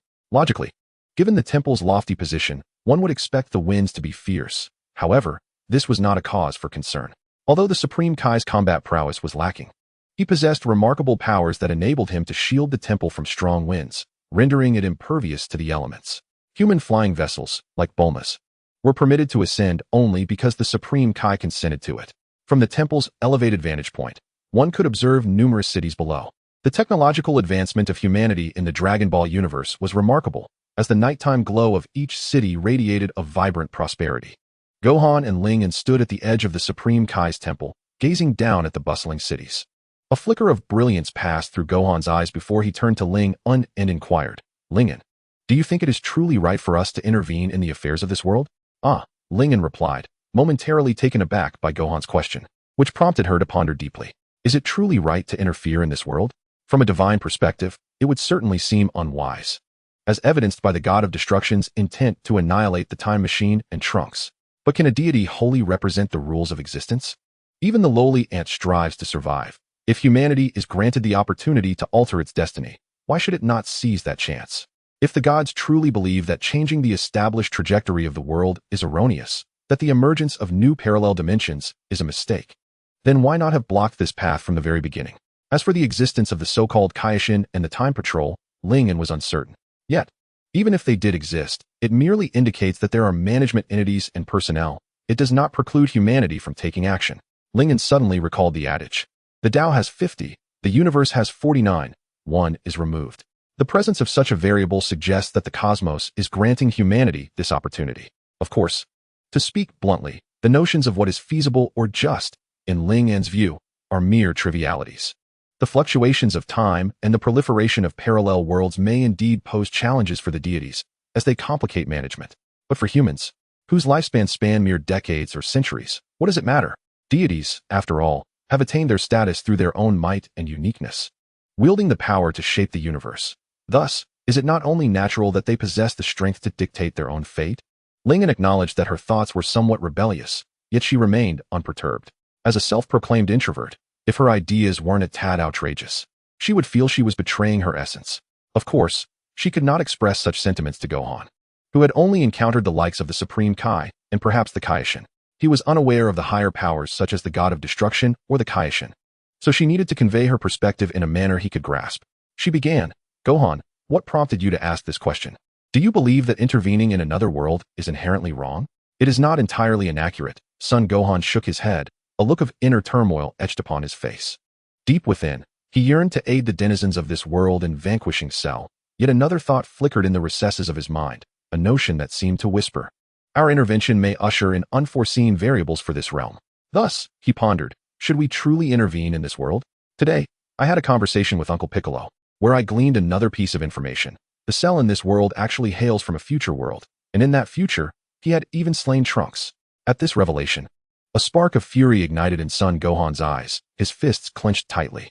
This implies that there might indeed be 3 future worlds, one where you and I reside, another belonging to Trunks, and the last, the one where Cell has dispatched Trunks. Does this not suggest that the more variables the future holds, the greater the impact on each world? If we continually intervene in this realm, perhaps we ourselves may remain unscathed, but what of our counterparts in another world? Could they not meet a fate similar to that of the slain Trunks? Son Gohan's explanation was rather disordered, yet Lingen perceived no fault in his musings, for it was evidently a conundrum that defied clarity. She comprehended why Son Gohan had abruptly posed such inquiries this evening. After all, he was not merely a simple warrior. He possessed the intellect of a scholar, capable of profound contemplation. Yet, it was precisely this propensity for deep thought that ensnared him in confusion. This dilemma was indeed a thorny one, as Lingen too was at a loss for how to respond. Son Gohan's concerns were valid, as he articulated. Trunks had been murdered by Cell in another world, and this calamity was initiated by Trunks' time travel, which altered the past. Moreover, it was not merely Trunks' demise that posed a threat, but the emergence of a formidable adversary, the fully realized Cell. One could argue that a singular act of time travel had irrevocably altered both worlds, where Trunks' death and Cell's arrival in this realm were direct consequences. If time travel had never occurred, would these events have unfolded at all? Contemplating this, Son Gohan found himself inundated with thoughts, for their actions bore a striking resemblance to those of Cell. Who could guarantee that their deeds in this world would not reverberate into the future, or, indeed, affect their own fates? Such repercussions could potentially impact them directly or, akin to Trunks, resonate throughout parallel realities. Regardless of which outcome prevailed, it was a reality that Son Gohan found difficult to accept. This topic was one that eluded clear explanation, a fact Lingen was acutely aware of. Thus, she did not intend to untangle the web of thoughts troubling Son Gohan. Indeed, she found it equally challenging to comprehend. Recognizing that clarity was unattainable, she decided to pivot the discussion towards other inquiries that might ease Son Gohan's burdens, rather than resolving the issue. Her aim was to facilitate a reconciliation with the dilemma that ensnared him. In a sense, Son Gohan had ensconced himself in a mental impasse, hence his evident distress. For Lingen, however, these matters were of little consequence. By choosing not to engage with the problem, it ceased to exist. Embracing a carefree attitude seemed the most prudent approach to resolving the situation. Thus, Lingen thoughtfully remarked, "Gohan, you have been preoccupied with the notion that the past, altered by the future, affects both realms. Have you considered, however, that if the past remains unchanged, does such a future still hold promise?" Upon hearing Lingen's words, Son Gohan's eyes widened in astonishment, as if a bolt of lightning had struck his mind. Seizing the moment, Lingen continued, "Reflect on this. In the world you and Trunks inhabit, devoid of Trunks' influence, your father perished, and others fell victim to the androids. Is such a reality truly acceptable? Although altering the past may not directly reshape the future, it can simultaneously endow one with the capacity to influence the future. Consider Trunks, with his current abilities. Should he return to his future world, he would undoubtedly possess the means to easily vanquish the androids, thereby transforming his future." Lingen, hands clasped behind her back, gazed deeply into the bustling cityscape in the distance, continuing, "Previously, I conversed with Trunks. In his world, Gohan, you too were slain by the androids, yet in ours, you triumphed over them, restoring peace to the world. Is that not a favorable outcome? Even if in some world Trunks meets his end at Cell's hand, what of it? Do you prioritize the act of reshaping the world with your own volition, or deem it more significant to accept a predetermined fate?" At her words, Son Gohan fell silent. But Lingen sensed that he was beginning to formulate his own thoughts. Nevertheless, she pressed on, humans possess subjective agency. Since we have the power to affect change, Gohan, what if the altered world represents a potential avenue for development? This notion, truthfully, confounds even me, akin to the original narrative's main timeline versus the future timeline, where the latter reshaped the former, resulting in various plot lines. The question arises, does the future timeline's alteration of the main timeline align with what the main timeline was inherently meant to experience? Is it not akin to the past of the future timeline? To simplify, it is not that A transformed B, but rather that A's actions have become an integral part of B. This is, in essence, a question without a definitive answer, or rather, each individual harbors their own interpretation. Lingen did not wish to dwell on this matter. She merely aimed to convey to son Gohan that such a possibility exists. Therefore, she concluded, existence itself is rational. In our world and Trunks' past, the absence of future beings was evident. However, in this realm, where future beings like us and Trunks have emerged, we must consider the events unfolding within this world. Thus, the question of intervention is moot. At times, our involvement may very well be an intrinsic aspect of this world as fabric. Moreover, regardless of whether we intervene or not, our presence in this realm signifies an intervention in itself. Why then, should we concern ourselves with the depth of that involvement? Son Gohan remained silent. Yet his gaze shone with newfound clarity. To put it plainly, he was indeed grappling with inner conflict, but deep down, he desired to engage. His inquiries directed towards Lingen were merely a quest for a rationale that would ease his conscience. In his heart, he longed to derive an answer from her. Chapter 37, Dialogue. Combat appears to be an eternal theme within the Dragon Ball universe. However, in reality, battles occupy only a fleeting moment in time. Of course, training is an exception. For individuals like Vegeta and Goku, it truly is a relentless cycle of training and fighting. Yet, neither Lingen nor Son Gohan adhered to a daily regimen of training. Lingen completely abstained from it, as her unique abilities allowed her to attain combat prowess without the need for training. As for Son Gohan, while he did not share his father's fervor for rigorous training, he still aspired to grow stronger and would occasionally train, albeit not on a daily basis. Some individuals have long held the belief that Chi-Chi coerced son Wukong into studying, thereby transforming him into the scholarly character known as Yamcha. However, in truth, son Wukong has never shown an overwhelming enthusiasm for training. While he may lack fervor, it does not equate to a complete disinterest. His aspirations extend to learning and a tranquil existence. In the future timeline, despite the pressure from the androids, son Wukong did not embark on the path of a scholar, yet he recognized the significance of strength. Nevertheless, he did not reach the singular devotion to training exhibited by son Wukong and Vegeta. Thus, on that particular evening, after engaging in conversation, son Wukong and Lingen retired to rest, sleeping soundly until dawn. The following morning, while enjoying breakfast prepared by Mr. Bobo, Lingen and son Wukong observed a grimace on Piccolo's face as he stood at the edge of the Supreme Kai's temple. "Uncle Piccolo, what troubles you?" Son Wukong inquired, puzzled. After the previous day's battle, he had gained a considerable understanding of Piccolo's strength, which surpassed that of the androids. The fact that someone could evoke such a reaction from a formidable warrior intrigued him, leading him to wonder, could it be Cell? Indeed, Piccolo replied, arms crossed, nodding somberly. Cell has just announced on television his intention to host a martial arts tournament named the Cell Games, detailing the time and location, and he has invited more participants to join. Is Cell attempting to ensnare ordinary people in his schemes? Son Wukong frowned at the implication. Not necessarily, Lingen interjected, finishing her breakfast and standing up. Observing the curious gazes of Piccolo and son Wukong, she gently remarked, Cell has already demonstrated a fraction of his power, which may deter ordinary individuals from participating, at most. Only a few reckless martial artists may show up. Of course, humanity might attempt to strike back with formidable weaponry, though Cell might not anticipate such a move. Regardless, the kingdom will undoubtedly mobilize forces in response to his display of strength. Cell's power has surpassed the imagination of ordinary people. Yet the kingdom remains unaware of the full extent of his abilities. Under these circumstances, it is inconceivable that they would remain passive. Son Wukong and Piccolo both understood this without much deliberation. They felt no compulsion to involve themselves in such matters. After all, a human resistance could be viable, and any sacrifices made could be rectified with the Dragon Balls. Since Cell is so confident, let us focus on our training during this time. In 9 days, we must ensure that Cell comprehends the folly of underestimating his adversaries. Among us, you possess the greatest chance of defeating him, Piccolo remarked, casting a sidelong glance at Son Wukong. I understand. Son Wukong nodded earnestly, but soon his resolute expression softened into a smile. Uncle Piccolo, you need not worry too much. Lingen's strength far surpasses mine, and with her current capabilities, she could easily defeat Cell, though she may lack the assurance of a single, decisive strike. Moreover, my father remains in this world. He may also possess the means to confront Cell. We have numerous strategies to defeat or even eliminate him. One can only hope, Piccolo said, turning to gaze down at the world below. He partially acknowledged Sun Wukong's words, yet remained skeptical. Regarding Sun Wukong's ability to handle Cell, Piccolo was not overly optimistic. He believed that Sun Wukong's power, upon emerging from the hyperbolic time chamber, would indeed surpass his own. However, in the face of Cell, it might still fall short. After all, with Vegeta as a reference point, the genetic prowess of the Saiyan race indicated that Vegeta's innate talent far exceeded that of Sun Wukong.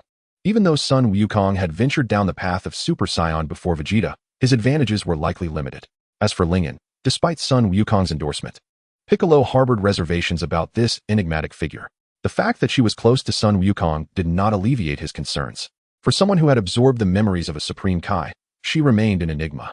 As a former deity, Piccolo understood that one should not place full trust in anything that appeared peculiar. Thus, even with Lingen's formidable strength, he refrained from placing all his hopes upon her. Consequently, Piccolo believed that their sole hope of vanquishing Cell lay with the future Sun Wukong. It is worth noting that Piccolo's perspective aligned with that of Sun Wukong, albeit the former was optimistic about the future Sun Wukong, while the latter focused on the present one. If you can attain the Super Saiyan 2 transformation that Lingen speaks of, it may indeed provide a means to eliminate Cell. Sun Wukong clenched his fists, continuously motivating himself. Lingen, hearing this, smiled and said, barring any unforeseen circumstances, Super Saiyan 2 should be capable of defeating Cell. However, my concern lies in the possibility of not achieving a one-hit kill, allowing Cell to resurrect.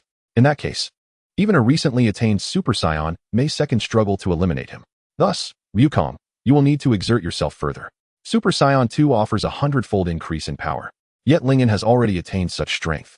While her battle power multiplier may not rival that of a Super Saiyan, her foundational combat prowess is formidable. Therefore, even if Wukong were to achieve Super Saiyan 2, it would only place him at a level akin to hers. This level of power should suffice to defeat or even eradicate Cell, but it remains uncertain whether it would guarantee his complete destruction. Cell possesses the ability to resurrect even after self-detonation. Without an overwhelmingly powerful strike to ensure his demise, eliminating him is nearly impossible. In the original story, Sun Wukong's sudden invocation of mental power to defeat him was one approach, but this is the real world, and Sun Wukong may not replicate that feat thus. The most prudent and reliable strategy is for Sun Wukong's base power to continue to escalate, even if it does not triple or quintuple.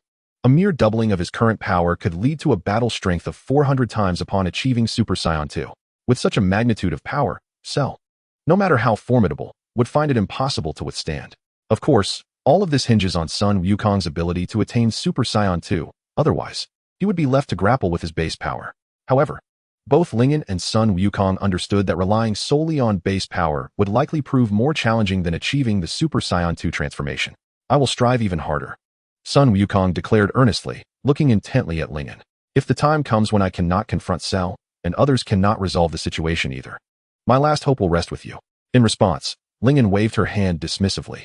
If necessary, I will intervene.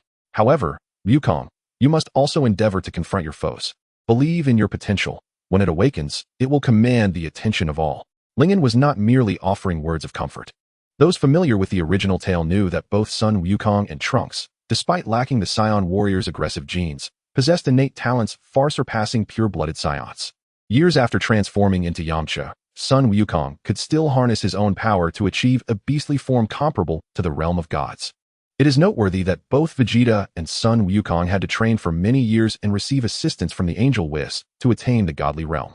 At first, Trunks found himself utterly powerless against Black Goku. However, as time progressed, he even managed to inflict harm upon both Black Goku and Zamasu. This transformation clearly illustrates the extraordinary potential of Saiyan descendants born from the fusion of Earthlings. It is likely that Gohan and his peers' talents pale in comparison to those of the genetically enhanced Cell. Thus, even though Lingen firmly believes that with the system he possesses, he will continue to grow stronger, it does not guarantee that he will maintain an indisputable advantage in combat against Gohan. The future Gohan is neither like Chaos nor is he the inadequately trained future Trunks. He has benefited from the tutelage of Piccolo and Goku, and has also battled artificial beings for several years. If he dedicates himself to rigorous training, he can undoubtedly reach extraordinary heights. Lingen is exceedingly confident in this regard. However, such sentiments are quite extraordinary for Gohan. He did not anticipate Lingen to hold such faith in him. Staring at Lingen in surprise, he soon broke into a determined smile, declaring, "Lingen, since you believe in me so much, I will not let you down. What is Cell compared to me? I will eliminate him and become the strongest." Indeed. Lingen nodded earnestly in response. Beside them, Piccolo cast a sidelong glance at the two young warriors. Having merged with the Supreme Kai, his already mature mind had grown even more composed and sage-like. Observing the spirited Gohan, he merely smirked without uttering a word.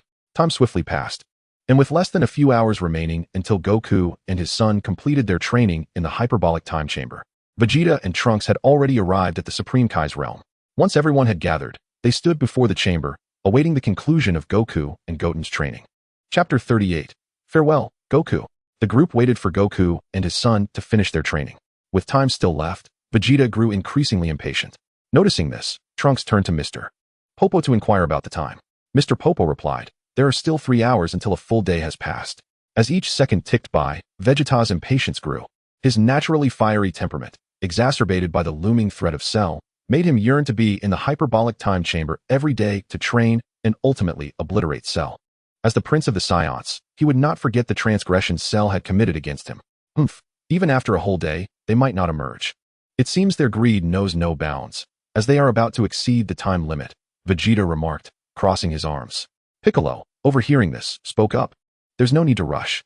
We still have 9 days until Cell's game begins. You all have been in the hyperbolic time chamber for less than a day and have already faced Cell. Perhaps this time, I or Gohan should enter first." "Gohan is an exception, but you would merely waste time. That realm is reserved for Saiyans," Vegeta retorted, looking at Piccolo with unabashed pride as a Saiyan and a hint of disdain for him and the others. "But fine, since you insist, you may enter first. However, the subsequent days will be dedicated to me. Regrettably, each individual may only remain in the hyperbolic time chamber for a maximum of 48 hours, which equates to 2 days. Piccolo paid no mind to Vegeta's condescension, having known him long enough to understand his character. If he were to become enraged over such matters, he would likely turn an even deeper shade of green, though his skin was already green. Upon hearing Piccolo's words, Vegeta appeared taken aback, his eyes narrowing. "What happens if we exceed 48 hours? If the time limit is surpassed, the hyperbolic time chamber will seal its exit completely, trapping those within indefinitely," Mr. Popo added. "TCH. In response, Vegeta scoffed, frustrated. Having experienced the immense benefits of training in the chamber, he recognized that his previous time there had granted him unimaginable power. If he could train for an additional period, wouldn't he soar to new heights? However, Piccolo's and Mr. Popo's words dashed his hopes entirely. Trunks, on the other hand, remained optimistic, cheerfully stating, "But we still have over 20 hours left." Just as Trunks finished speaking, everyone suddenly turned their heads toward the entrance of the hyperbolic time chamber. "That's Goku's energy. Are they coming out?" Tien Shinhan remarked. Remarkably fast, Vegeta expressed his surprise, not expecting Goku and his son to emerge ahead of schedule. Given his tendency to assume the worst about others, he found it difficult to accept this outcome. Lingen watched the unfolding scene with a smile, but then noticed Gohan standing nervously, fists clenched. Observing his demeanor, she reached out to gently pat his solid arm, softly saying, "Gohan." She chose not to elaborate further. The weight of emotions in that moment was something only Gohan could truly grasp. Nonetheless, upon hearing Lingen's gentle voice, he steadied himself and relaxed, responding with a smile. Under the watchful gazes of the group, Goku and his son, appearing disheveled, slowly emerged from the hyperbolic time chamber. Upon seeing everyone, Goku wore a look of astonishment, exclaiming, "Oh, Vegeta and Trunks are here too." At this, both Goku and Gohan turned their attention to the future version of Gohan. Sensing an aura that was both profound and unfathomable, Gohan felt a tinge of confusion, but Goku, upon detecting the subtle energy emanating from Gohan, widened his eyes in realization after a moment of contemplation. What on earth is happening? Seeing Goku and his son exit, Piccolo and the others displayed expressions of surprise. Though unlike the original storyline, they were not bewildered, as Gohan had previously provided an explanation. Thus, they regarded the father-son duo, who still maintained their Super Saiyan forms, with astonishment, but no confusion. TCH, Kakarot has once again outpaced me, and this time his son has surpassed me as well. Vegeta felt a surge of dissatisfaction as he watched Goku and his son, who bore a striking resemblance to the fully powered Super Saiyan form he had witnessed in Gohan. It was disheartening to see Goku take the lead once more, especially now with Gohan at his side. He felt as if he had fallen behind 2 individuals in one go. "Mr. Goku, I never expected you to have mastered the full power of Super Saiyan. You truly are remarkable, Trunks exclaimed, his heart brimming with joy as he observed their state. Full power of Super Saiyan. Does that mean you guys have achieved this level as well? Goku blinked in surprise. Casting a curious glance at Trunks, his mind swirling with intrigue. He knew that this form had taken him considerable time and effort to attain. Achieved through intense training alongside Gohan, and since that Trunks and Vegeta had yet to reach this pinnacle. No, we haven't reached that level yet, Trunks replied, glancing sheepishly at the disgruntled Vegeta, scratching his head in embarrassment. He then quickly elaborated. Actually, this form is something that my brother Gohan from the future told us about. Huh, Gohan from the future. No wonder his presence felt so familiar. Both Goku and Gohan's faces lit up with astonishment upon hearing Trunks' revelation. Me from the future? I can't believe it. Little Gohan blinked in disbelief. Father, we meet again. Son Gohan approached Son Wukong, a reminiscent smile gracing his resolute visage. Ever since Son Wukong's passing due to a heart ailment, Gohan had not laid eyes on him again. The emergence of the androids further compounded his longing, compelling him to suppress his sentiments deep within. However, due to the maturation he had undergone over the years, he could manage his emotions, despite the tumultuous excitement within him. Upon hearing Gohan's words, Son Wukong scrutinized his son with keen interest before responding. Though I am unaware of the events that transpired here, it is evident, Gohan, that you have grown to an extraordinary extent. Well done. Gohan, with no reservations, recounted the events of the future timeline, introducing Lingen as well. As he listened to Gohan's narrative, Son Wukong's face radiated with a blend of astonishment and pride. I never imagined the timeline you inhabit would differ so drastically from Trunks. Not only have you vanquished the androids, but your own strength appears to surpass mine now. Father, Gohan replied, you and the others have mastered the full power of Super Saiyan. Your strength is undoubtedly on par with mine. Gohan felt a sense of surprise upon realizing that Son Wukong and his companions had achieved such mastery. But he quickly reconciled this with the knowledge of Son Wukong's exceptional martial prowess. In truth, Gohan was not being modest. After nearly a year of rigorous training in the gravity chamber, he had indeed surpassed his strength compared to Cell, and thus surpassed Son Wukong and the others as well. Yet, he understood that such a difference in power could be negligible in actual combat, even if he had fully recovered from his injury. If it weren't to deceive Cell, I would genuinely like to engage you in combat right now, Gohan mused. Son Wukong chuckled, patting his son's shoulder. Thanks to Gohan's account, everyone understood the formidable nature of Cell, and thus, Son Wukong refrained from testing his strength against Cell for the time being. After all, should Cell become aware of the numerous strong fighters present, he might act prematurely, although such a possibility seemed unlikely given Cell's temperament. Son Wukong remained cautious in matters of such great consequence, at least for the time being. There will be an opportunity, Gohan declared with determination. Once Cell is dealt with, I wish to battle you, father. Yet Son Wukong waved his hand, smiling. You have already obtained such power without entering the hyperbolic time chamber. If you were to train within it, I am certain you would attain even greater strength.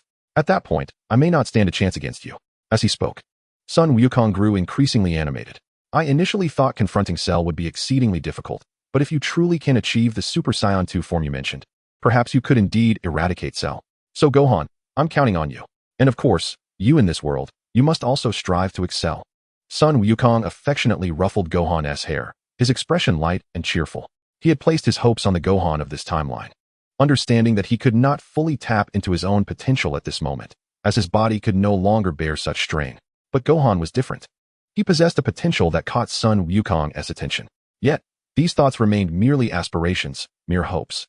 Son Wukong, from the beginning, had never dared to guarantee he could defeat Cell. Now, with the future Gohan's involvement, the prospect of vanquishing Cell seemed significantly more attainable, which filled Son Wukong with joy.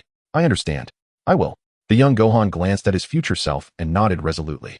Observing his past self, Gohan felt a wave of nostalgia. He sensed the powerful aura that once resided within him, pondering that had he possessed such strength at that age, the future might not have fallen prey to the android's devastation. It could be said that the past had been irrevocably altered by him and Trunks, inhabitants of that future world. As they departed the hyperbolic time chamber, Son Wukong and his son were met by Piccolo, who suggested that future Gohan and Lingen should enter. However, future Gohan replied, Uncle Piccolo, there is no urgency for me to train at this moment. I have encountered a bottleneck, and entering the hyperbolic time chamber may not guarantee a breakthrough. Moreover, the threat posed by Cell still looms. Although he has granted us 10 days, there is no certainty he won't change his mind. Thus, it is paramount that we all grow stronger together to better confront Cell. Gohan had his own considerations. While he wished to enter the hyperbolic time chamber to train and break through to Super Saiyan 2, he recognized that this was a formidable challenge. After all, even Sun Wukong had been unable to achieve it, let alone himself. Instead, it would be wiser to allow Piccolo and Vegeta to enter first. With 10 days until Cell's game commenced, if any unusual activity from Cell occurred, he and Sun Wukong could intervene. Conversely, if Cell remained inactive, he would have time to enter the hyperbolic time chamber afterward. Upon hearing Gohan's reasoning, Piccolo refrained from further discussion and proceeded toward the hyperbolic time chamber. Gohan, since you and your companions do not wish to enter the hyperbolic time chamber now, why not return with us? Sun Wukong suggested with a grin. After training for so long, I too feel fatigued. It is time to take a well-deserved rest. At this, Gohan looked at Lingen and nodded in agreement. Although he desired to extract information regarding Namek from Sun Wukong, there was no rush. As long as he resolved it before returning, he could enjoy the long-awaited joy of family. Thus, after obtaining Lingen's consent, they followed Sun Wukong as they departed. Instead of using instant transmission, Sun Wukong led them as they soared toward Kame House. Gohan and Lingen's arrival had altered the course of history. In the original timeline, Sun Wukong would have first confronted Cell and then confirmed their power disparity through Karen. However, this time, Sun Wukong bypassed these steps and headed directly for Kame House with Gohan and Lingen. Lingen walked alongside Gohan, observing the lively Sun Wukong ahead. This was her first genuine encounter with him, and it evoked a peculiar sensation within her. As a devoted Dragon Ball fan in her previous life, she had held great admiration for Sun Wukong, even lamenting alongside fellow enthusiasts about the production team's portrayal of him as a fool in Dragon Ball Super. Yet the Sun Wukong before her was not a fool, while he still engaged in some perplexing actions for the sake of battle. His behavior was far more logical than the often nonsensical portrayals in Dragon Ball Super. Lingen pondered the potential outcomes for this world. Would it align with the timeline of Dragon Ball Super, GT, or perhaps an entirely different parallel universe? The Dragon Ball world encompassed numerous parallel timelines. Although the Kaishin possessed few rings representing these timelines, delving deeper revealed a complexity that belied simplicity. Not to mention the multitude of various theatrical releases and side stories, many of which clearly diverged from the established timeline, signifying distinct parallel universes. Yet, as a certain tokusatsu producer once remarked, the nature of parallel universes need not be fully understood. The four of them flew at remarkable speed, and before long, they arrived at Kame House. The moment Chi-Chi laid eyes on Gohan, her fury erupted. Gohan, what on earth happened to your hair? Upon hearing this, Son Gohan scratched his head, uncertain of how to respond. He was acutely aware of his mother's disdain for dyed hair, as she believed only delinquent youths would indulge in such practices. Goku, was this your doing? Chi-Chi glared at Son Goku, but her expression faltered as she noticed the future Gohan and Lingen behind him. Son Goku, embodying an awkward smile, understood that his explanations would hardly appease Chi-Chi. In his moment of distress, he observed Chi-Chi's gaze shift toward future Gohan and Lingen, and with sudden delight, he cheerfully exclaimed, Chi-Chi, I forgot to introduce you. This is Gohan. Gohan from the future. And this beside him is Lingen, Gohan's friend. Gohan. Chi-Chi's expression turned distant as she focused on Son Gohan. Her eyes fixated on his missing arm, her throat dry. My Gohan, what on earth happened to you in the future? Mom. Seeing the much younger Chi-Chi stirred emotions within Son Gohan, yet knowing that future Chi-Chi had not perished alleviated his anxiety. He smiled warmly and began to recount his experiences in the future. Is the future world truly so terrifying? Gohan, you have truly endured much, Chi-Chi wept. The events of the future are behind us. Mother, please do not grieve. Son Gohan comfortingly patted Chi-Chi's shoulder. Chi-Chi collected herself and then turned to Lingen. Smiling brightly, you must be Lingen. You are indeed beautiful. Initially observing the heartwarming family interaction, Lingen was momentarily taken aback when called out, but soon responded with a smile. Aunt Chi-Chi, it's lovely to see you again. It seems we have met in the future. Yet this is our first encounter in this world. Therefore, it is a pleasure to meet you, Lingen. Chi-Chi beamed at Lingen, who felt a bit flustered under her gaze. Indeed, it was reminiscent of how future Chi-Chi regarded her daughter-in-law, making her feel somewhat overwhelmed. Chi-Chi, let us head back. My stomach is already growling, Son Goku interjected, patting his belly and swiftly alleviating Lingen's discomfort. Upon the mention of hunger, both Son Goku and the two Gohans suddenly found their stomachs growling. Chi-Chi shrugged helplessly and then bid farewell to Master Roshi and the others as they prepared to return to the Capsule Corporation. Before parting, Master Roshi asked seriously, Goku, do you have confidence in defeating that Cell? Startled by the question, Son Goku paused for a moment, then chuckled as he scratched his head. To be honest, I don't have much confidence if it were just me. However, this time, it's not just me. Gohan, future Gohan, and Vegeta are all here. We have a real chance to defeat Cell, so you need not worry. Then I await your good news, Master Roshi nodded, reassured, before returning to his lounge chair to read a magazine. Chapter 40, Leisure Before the Crisis. Upon returning to Capsule Corp, Chi-Chi immediately began preparing a meal. Knowing well that her 3 hungry boys had hearty appetites, without preparation, chaos would surely ensue. While preparing the dishes, Chi-Chi inquired about Lingen's appetite. As an ordinary human, she naturally did not require much food, just enough for someone of normal stature. I didn't realize Lingen was also from Earth. Is it possible for Earthlings to cultivate such formidable strength? Though Chi-Chi's own abilities were modest compared to the likes of Goku and his companions, among ordinary humans, she was undoubtedly a powerhouse. Furthermore, Son Goku's dialogue had revealed to her that Lingen possessed strength comparable to a Saiyan, which was rather astonishing. After all, in her lifetime, she had never encountered such a powerful ordinary human. Though Krillin and Yamcha were strong, capable of obliterating the Earth, they paled in comparison to Goku and Vegeta. To say nothing of how they measured against Tien, Krillin and Yamcha fell short by a considerable margin. Truly, there had been no noteworthy strong warriors among Earthlings. In response to Chi-Chi's curiosity, Lingen cheerfully explained, Aunt Chi-Chi, while I am indeed an Earthling, I have encountered some fortuitous events that have granted me powers rivaling those of the Saiyans. Is that so? Chi-Chi nodded in understanding. By the way, Lingen, could you share with me some tales of the future? Tell me about your experiences with Gohan. And I heard that Trunks from Bulma's family is also from the future. But wasn't it said that all the people in the future had perished? What is your story? Unbothered by Chi-Chi's myriad questions, Lingen assisted her in preparing various dishes while recounting the events she had experienced alongside Son Gohan. Chi-Chi shed tears for their tragic encounters, yet rejoiced at their victory over the androids. Once the meal was prepared and laid out on the table, Son Goku and his sons descended upon the food like ravenous ghosts. Witnessing such a scene, Chi-Chi glanced at Lingen and, noticing her lack of surprise, smiled with satisfaction. Thus began their leisurely days. It must be said that during this period, Son Goku was undoubtedly among the elite martial artists. Unlike the Goku from the future who seemed to be under some curse, as a top-tier martial artist, he understood the importance of balancing work and rest. Even with the threat of Cell looming, he remained unfazed. On a new day, Son Goku took everyone to the lakeside for a picnic. Gazing at the vast expanse of water, Lingen felt a surge of excitement, eager to grab a fishing rod and cast her line. I must return here to fish when I get the chance. As someone who preferred a leisurely lifestyle over violence, Lingen found such moments delightful. In contrast, little Gohan raised his golden eyebrows, glancing at Son Goku. Dad, is it really all right for us to be so relaxed? Son Goku paused, then smiled. Gohan, there's no need to worry about Cell. We have prepared adequately for what is to come. We will find a way, won't we? Find a way? Little Gohan looked taken aback. Son Gohan patted little Gohan's shoulder and smiled reassuringly. Trust Dad. He won't let us down. Besides, with Lingen and me here, although Cell is formidable, he is certainly not an insurmountable opponent. Little Gohan nodded gently. Come and eat. Lingen and I have everything ready. Chi-Chi cheerfully called out to her 3 boys. By the way, you won't maintain your Super Saiyan forms at the dinner table, will you? I absolutely cannot abide by such rebellious hairstyles. Chi-Chi held a strong aversion to such appearances, and had it not been for Son Goku, she would have insisted that Son Gohan revert to his normal state. Faced with Chi-Chi's comments, both sons could only chuckle. Maintaining their Super Saiyan forms was not a burden at this moment, yet it was certainly not as effortless as usual. However, therein lay the essence of their training. Lingen observed Son Goku, sensing that he appeared quite relaxed. She believed she had not misjudged him. After all, in the original story, Son Goku had already accomplished all necessary preparations against Cell, and now it was a matter of whether Gohan could unleash his true potential. In this world, there are 2 additional individuals present.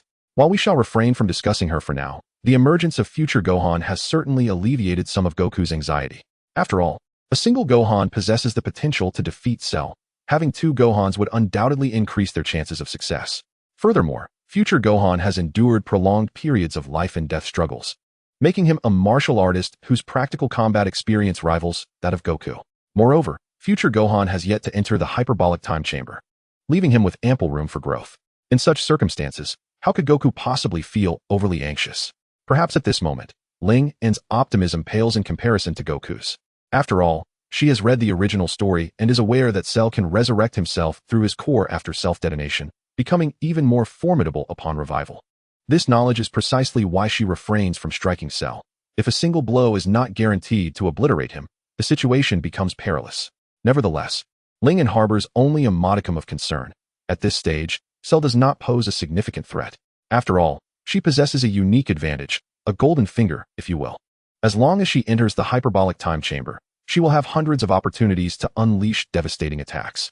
Even if each strike yields only 1,000 battle power, the multiplicative effect will render her significantly stronger.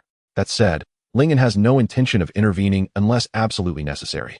She possesses a thorough understanding of her combat experience, and fighting is not particularly suited to her. Unless circumstances demand it, she will merely offer encouragement from the sidelines as Gohan and the others tackle Cell. As a devoted Dragon Ball fan, she yearns to witness the historical events of the Cell games firsthand. Moreover, future Gohan cannot simply ignore this timeline, otherwise, he would have already returned to the future alongside Gohan. Since they have already intervened in this timeline, there is no need to dwell on concerns. They can return home once the Cell games conclude. After all, time is abundant. Having satisfied their hunger, the group reclines comfortably on the grass, basking in the sun. Gohan, lying beside Lingen, reflects, days like this are quite enjoyable. It's a pity that Earth is always beset by various enemies. Indeed, I had hoped Gohan would become an exceptional scholar. Chi-Chi concurs. Ahaha, little Gohan chuckles faintly at their exchange. Chapter 41, Action. Some histories have been altered, while others continue to unfold as before.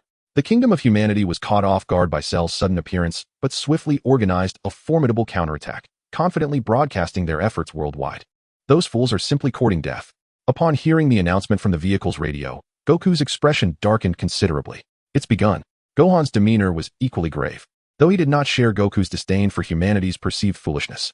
After all, in the future timeline, such futile acts of defiance against insurmountable foes were commonplace. Even knowing that the androids were nearly unbeatable, many still chose not to surrender. If humanity were to simply capitulate in the face of formidable adversaries, he would lose respect for them. This does not imply Goku held humanity in contempt.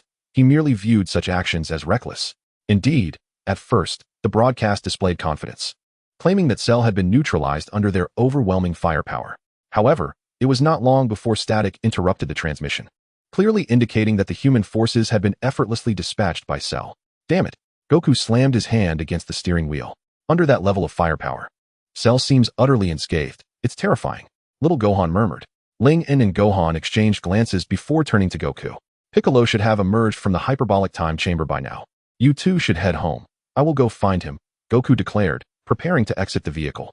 At that moment, Gohan spoke up. Dad, let Ling and me accompany you. You both wish to come along. Goku was taken aback for a moment before nodding. Very well, Gohan, take care of your mother. We'll be back shortly. Understood. With that, Goku activated instant transmission, and the three of them arrived at the sacred world of the Kais. After greeting the others, Goku approached Piccolo. Goku, you came to see me, didn't you? Is there something on your mind?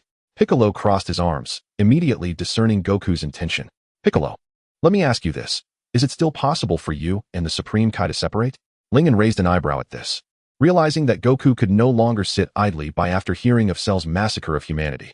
He intended to seek the Dragon Balls in preparation for what lay ahead, which coincided with her and Gohan's objective, to determine the location of New Namek. They had refrained from mentioning this to Goku earlier, as Goku and Gohan had just emerged from the hyperbolic time chamber and required rest. Additionally, there was no urgency. Lingen understood that Goku would take the initiative to pursue this matter, allowing for a delay of a day or two without consequence. Upon hearing Goku's question, Piccolo raised an eyebrow. What are you implying? Because once you two fuse, the Dragon Balls vanish, Goku explained, raising his hands in a gesture of exasperation. Without the Dragon Balls, Cell and the android's victims cannot be resurrected. Thus, I wanted to inquire if the Supreme Kai could potentially reappear. Unfortunately, that is not possible. Piccolo replied, shaking his head. Once we fuse, we can never separate again. If it were not for that, we would not have hesitated before fusing in the first place. Is there truly no way? That is quite regrettable. Mr. Goku, aren't there other Dragon Balls in this universe? Lingen interjected at this moment. Yes, that just occurred to me. Goku's eyes lit up, and his hands clenched tightly. I had heard from Gohan that the Namekians have established a new home on a different planet. If even one of them is willing to come to Earth, we could have a new Supreme Kai, and thus the Dragon Balls could be revived. Wouldn't that be the case? This method is entirely feasible. Mr. Popo's face broke into a delighted smile, while the others looked at Goku in astonishment, having never anticipated such a solution. Dad, this is also one of the reasons we returned to this world from the future. In the future, the Supreme Kai and Uncle Piccolo fell in battle against the androids, leaving the future world devoid of Dragon Balls.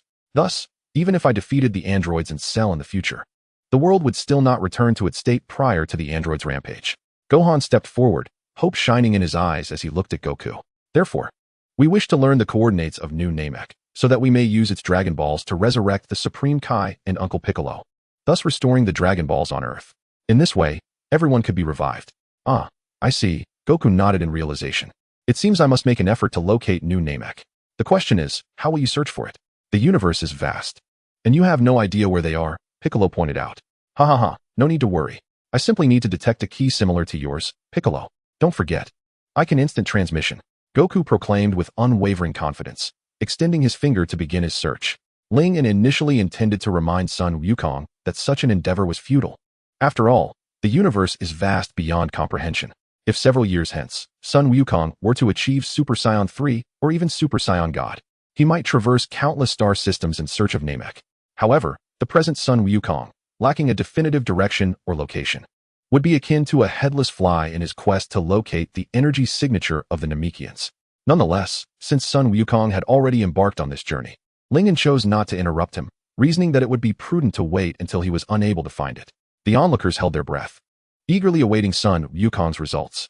Time ticked away, and after a while, under the scrutinizing gazes of the gathered crowd, Sun Wukong expressed his frustration. It seems it's not working. I can't detect the energy of the Namekians at all. Piccolo, Trunks, and the others twitched their mouths in disbelief. Seeing Sun Wukong's earnest demeanor, they had presumed he had pinpointed the location of Namek, only to be met with this disappointing revelation. Mr. Wukong, why not consult the King Kai? He should possess a greater understanding of the universe and be more capable of locating the new Namek. Lingen suggested. In the Dragon Ball universe, there are many characters whose combat prowess may not be remarkable but excel in certain domains. For instance, North Kai not only devised the Kaioken and Spirit Bomb, which even the god of science could utilize, but he is also adept at locating individuals and planets. Indeed, Lord Kai might know the whereabouts of the new Namek. I will seek out his location right away and request his assistance. Upon hearing this, Sun Wukong's eyes lit up, and he touched his forehead. With a declaration of having found the way, he vanished before their very eyes. Lingen blinked, surprised by Sun Wukong's swift action. She hadn't even had the chance to suggest he take her and Gohan along to the new Namek before he disappeared. Chapter 42, Dandy and the Restoration of the Dragon Balls. As Sun Wukong departed from the Heavenly Temple, everyone returned to their respective tasks. Gohan glanced around and then inquired of Trunks, "Is Mr. Vegeta in the hyperbolic time chamber?" "Yes, indeed, Gohan," Trunks nodded gently. "Why didn't you go in with him?" "Well," Trunks scratched his head shyly, a hint of embarrassment in his voice. "Dad prefers to train alone and doesn't want me to disturb him. So I'm waiting out here until he comes out." "I see." Gohan was not surprised by this revelation. It was entirely within Vegeta's character to act this way, especially considering his background from the future. Gohan's memories of Vegeta were still rooted in the time following the emergence of the androids, although the differences between then and now were minimal. However, the future version of Vegeta had not encountered the grown-up Trunks nor experienced the events of the present timeline. Not to mention, he and Trunks had spent over a year together in the time chamber, which undoubtedly marked some distinctions. "Well, when Mr. Vegeta comes out, you can join us for training," Gohan offered with a bright smile, patting Trunks on the shoulder. "Is that really possible?" Trunks' eyes sparkled with excitement, but he quickly shook his head. "Gohan, while I would love to train with you, this time I may not be able to join." Gohan blinked in confusion. "Why not?" "After the incident with Cell, I realized how ignorant I truly am. Therefore, to change this situation, I want to train diligently on my own. Even if I can't grow stronger, I wish to master the right kind of power." "I understand." Gohan nodded in realization. It was natural for Trunks to feel this way after being humbled by Cell. He had thought he had attained a powerful transformation, even refraining from using it in front of Vegeta out of consideration, only to discover that such a form was beneath Vegeta's contempt. It was a blow to his pride, making him feel like a fool.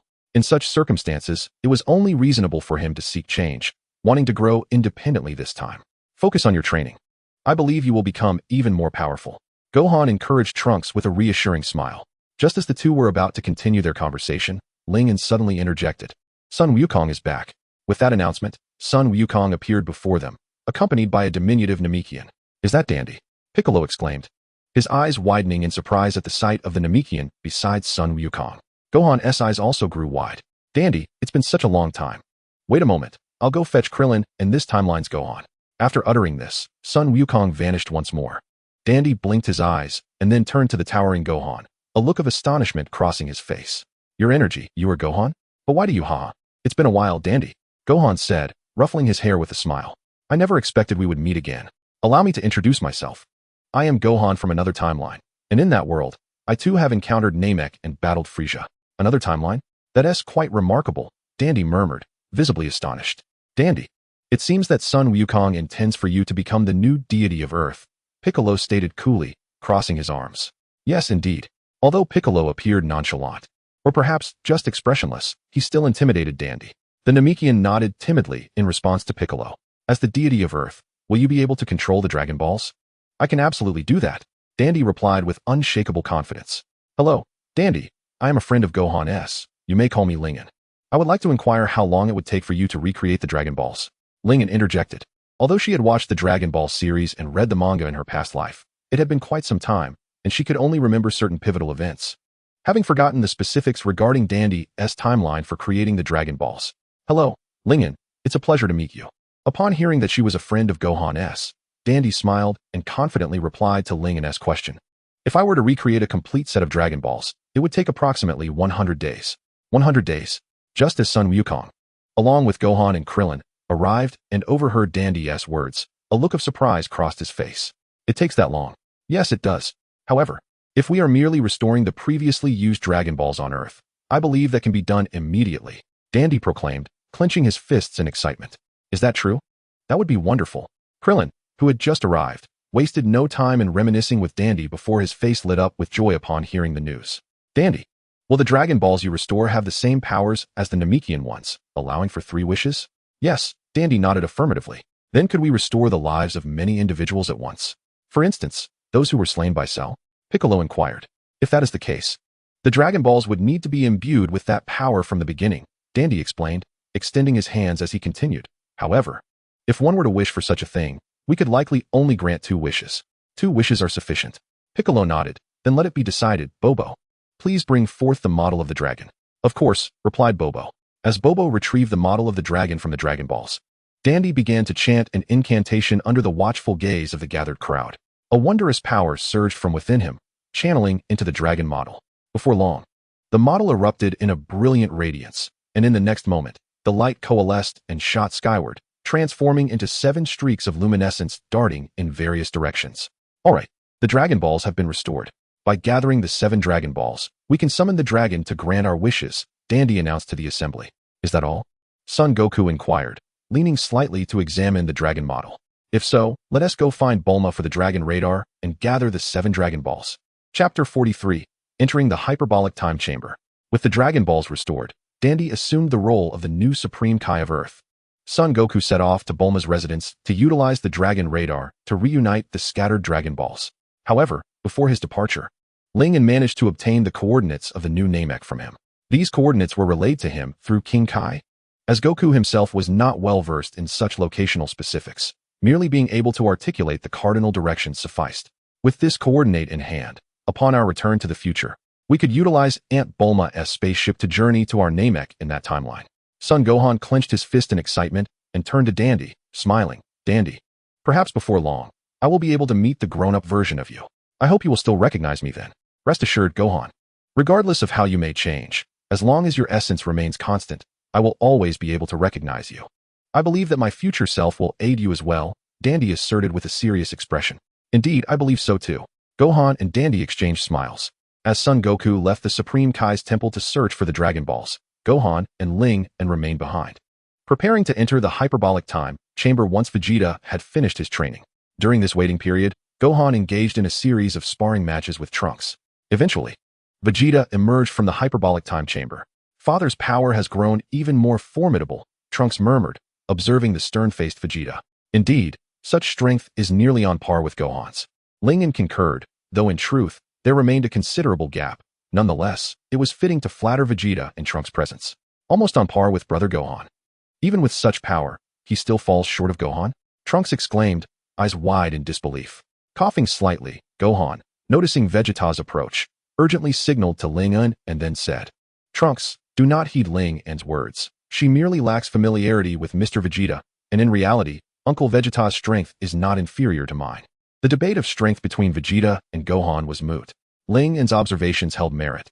Despite having grasped the correct path, the foundational combat powers still lingered. Even if they were at the same level, Vegeta's prowess would still be slightly beneath Gohan's. Moreover, Vegeta had only just begun to touch upon the realm that Gohan and the others currently occupied. In fact, it was conceivable that even Goku, at the same level, might not surpass Gohan. However, Gohan understood Vegeta's proud nature. Should he overhear such remarks, there was no telling what consequences might ensue. Even if this scenario did not come to pass, Trunks was still Vegeta's son, and to imply that his father was inferior to another, even if true, was not wise. Lingyan, observing this, merely rolled her eyes. She had been quite tactful, after all. Trunks nodded slightly, choosing to remain silent. Gohan, Vegeta has now exited the hyperbolic time chamber. You two may enter first. Remember, each person can only stay for 2 days, which equates to 2 years. It is imperative to keep this in mind. Exceeding the time limit will result in you being trapped inside indefinitely, Piccolo stated with utmost seriousness. Rest assured, Uncle Piccolo.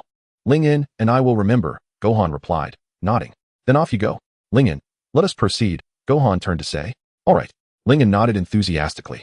Her curiosity piqued regarding the fabled hyperbolic time chamber. Unlike Gohan and the others, who sought more time for training, her intention for entering was purely to accumulate more opportunities for critical hits. As previously mentioned, the system determines a day based on Ling and's actual passage of 24 hours, meaning that regardless of the world or timeline, as long as she genuinely lived for 24 hours, it would count as a day, granting her a critical hit opportunity. Additionally, spending a year inside would yield a special benefit, making her keen to enter the hyperbolic time chamber. Go for it, Gohan. I hope you can reach the Super Saiyan 2 level, Trunks expressed with great hope, while Vegeta, arms crossed, let out a scoff. His expression ambiguous, whether disdain or disbelief was unclear. I will strive for it, Gohan waved, smiling broadly, before following Ling and into the hyperbolic time chamber. Inside lay a vast expanse of pure white, but it was far from merely a simple white space. In this world, comparable in size to Earth, gravity was 10 times greater. Moreover, the air was thin and stifling, with temperatures fluctuating between 50 degrees Celsius and minus 40 degrees, rendering the environment quite harsh. Were it not for the hundreds of opportunities for critical hits, Lingyan would not have chosen to remain in such a place. Isn't sunshine, grass, and beach more appealing? Gohan mused. So this is the hyperbolic time chamber? The gravity is indeed greater than on Earth, yet still within an acceptable range. Even without transforming into a Super Saiyan, the impact is not overly burdensome. Gohan lightly jumped, finding it manageable. Gohan, now you should transform into a Super Saiyan and train here. As for me, you are aware of my situation. I do not require strenuous training. Therefore, I will primarily serve as your sparring partner and guide. However, for the most part, you should train independently, for as a Super Saiyan, you should have a better understanding of your own capabilities than I do. Lingyan produced a universal capsule. Tossing it to the ground, and with a pop, a beach chair appeared. Observing the chair's slight wobble, she inwardly marveled at the capsule corporation's quality. It remained stable even under 10 times Earth's gravity. As she reclined in the beach chair, she continued to speak to Gohan. Super Saiyan 2, I only know that you can reach this level, but how to achieve it, you must discover for yourself. Perhaps you can draw upon the fury that aided your transformation into a Super Saiyan, or maybe stimulate your back and see what happens. After all, there is no loss in trying. We have 2 years, ample time for exploration. I understand, Gohan nodded resolutely, clenching his fists tightly, and declared, Lingyan, you once mentioned that Cell possesses regenerative abilities and grows stronger upon regeneration. To prepare for this possibility, I must strive to break through to Super Saiyan 2. Only by reaching this level can I defeat Cell. Yes, so give it your all.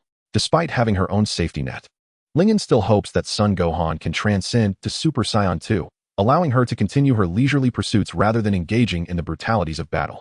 Chapter 44, The Arduous Training. Lingyan had previously heard others say that when one focuses intently on a task, time seems to fly, while idleness makes it crawl. However, Lingyan believes this notion to be both true and false, depending on the context. Take Son Gohan, for instance, as a descendant of the warrior race, the Saiyans. He may not possess the same belligerent nature as Goku or Vegeta, yet he does not shy away from the idea of combat or self-improvement. Thus, during his extended stay in the hyperbolic time chamber, as long as he is training, he remains oblivious to the passage of time. In fact, due to the duration of his training, he perceives time as fleeting, even as his growth seems sluggish. Conversely, Lingyan's experience is starkly different. The tenfold gravity of the hyperbolic time chamber prevents her from bringing any technological devices, leaving her with only a few books and comics. Even so, once she finishes reading, she finds herself with nothing to occupy her time.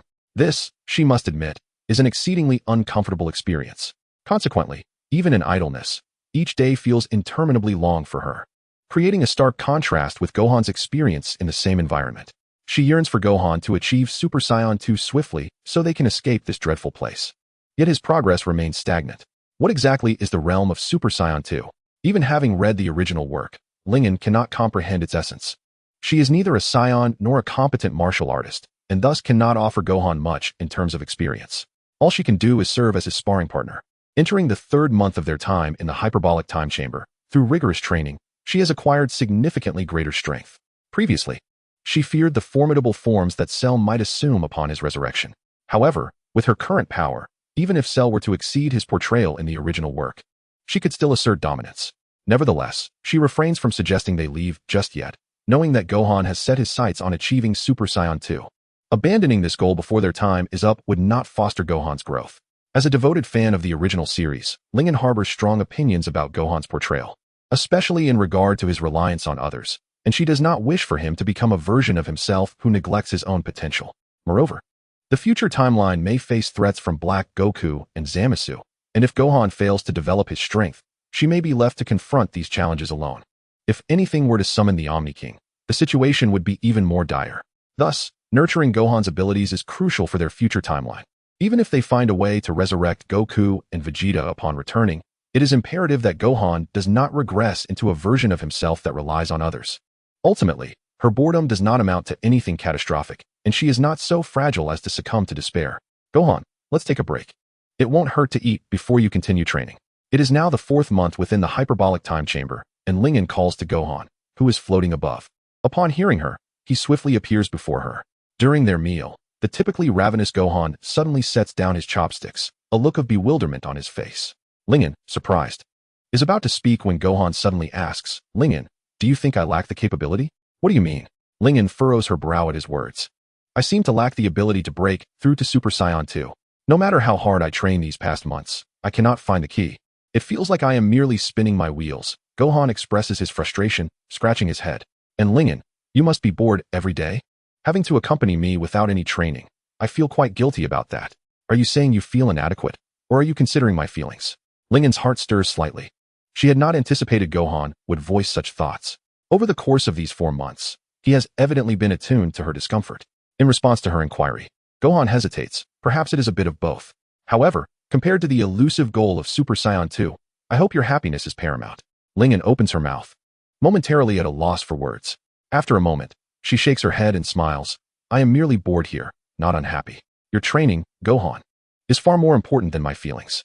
But, Gohan interjects, don't you realize? Gohan looks taken aback. Lingen gathers her thoughts and continues. Perhaps the difficulty of achieving Super Saiyan 2 has led you to contemplate giving up after countless failed attempts, hasn't he? Gohan lowers his head slightly. For Lingen has accurately discerned his thoughts. After 4 months of training, he has indeed considered surrendering, feeling that he might lack the capability to reach the unknown domain of Super Saiyan 2.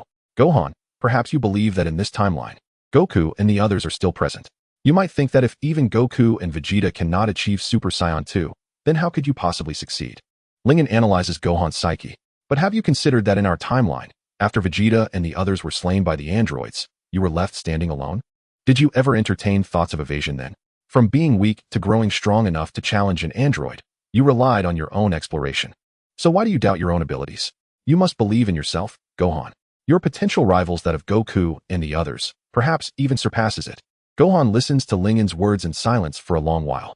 Eventually, he declares with newfound determination, I understand, Lingen. I will strive with all my might from now on. Lingen beams, that's the spirit. Now, eat well. After your meal, it's back to training. Oh, and Gohan, it's time to take the Senzu Bean to restore your arm. All right. Without a moment's hesitation, Gohan nods vigorously. Chapter 45, Restoring the Arm. The Senzu Bean can heal non-disease-related injuries, thus it can certainly restore Gohan's arm. In the future world depicted in the original work, Gohan lacked sufficient Senzu Beans to heal his arm, which left him increasingly powerless against the androids, ultimately leading to his demise at their hands. While Lingen's intervention saved Gohan's life, her abilities only allow for the recovery of the injured. They cannot regenerate a severed limb. However, Senzu Beans can achieve this, as evidenced by instances in the Dragon Ball original where injuries were mended using them. After arriving in this world, she had healed Vegeta's wounds. leaving the remaining Senzu bean for Gohan. Yet, Gohan hesitates to consume the bean to restore himself. He harbored his own thoughts. Yet all plans must yield to the reality at hand. Since his imperfect body could not transcend to the realm of Super Saiyan 2, he resolved to make the attempt with a sound physique. After finishing his meal, Son Gohan took a moment to rest before producing a Senzu bean. Without a hint of hesitation, he chewed and swallowed it. Mere moments later, under Ling En's watchful gaze, an arm, significantly wider than the rest of Gohan's skin, gradually coalesced. It is indeed remarkable. Such a diminutive bean possesses such extraordinary effects. Ling En marveled. The Senzu bean has long been a topic of fascination among Dragon Ball enthusiasts, for its absurdity is undeniable, and it aligns perfectly with the Saiyan constitution. If an abundance of Senzu beans were available, a Saiyan could potentially reach terrifying heights merely through their consumption. Alas, in the later stages of the original narrative, Senzu beans became a scarce commodity. Although Ling En pondered why Goku and the others did not utilize the Dragon Balls to increase the production of Senzu beans, he refrained from attempting it himself. For it was akin to the river crab divine beast. Since Goku and his companions did not pursue it, it was best left untouched. What a long-lost sensation. It feels rather splendid. Son Gohan clenched his hand, a joyful smile gracing his face. Though his strength was diminished by the loss of a hand, it did not significantly impact his daily life. Yet, he acknowledged that there remained an imperfection, a certain inconvenience. In the grand scheme of life, such trivialities mattered little. What truly counted was his prowess in battle. With one hand missing, his potential would undoubtedly be less than that of a complete body. For the martial arts he had learned were predicated on the use of two hands. One hand could not fully unleash his capabilities. In my current state, even if I cannot completely vanquish Cell, I can surely subdue him, Son Gohan declared with unwavering confidence. This is certain, Ling En concurred, yet tempered his enthusiasm with caution. For the present Cell was not the same as the one from our world. Having absorbed two androids, his power was undeniably surplus. Thus, should he be granted the opportunity to resurrect, he would undoubtedly ascend to an even more terrifying level, making it nearly impossible to defeat him without transforming into Super Saiyan 2.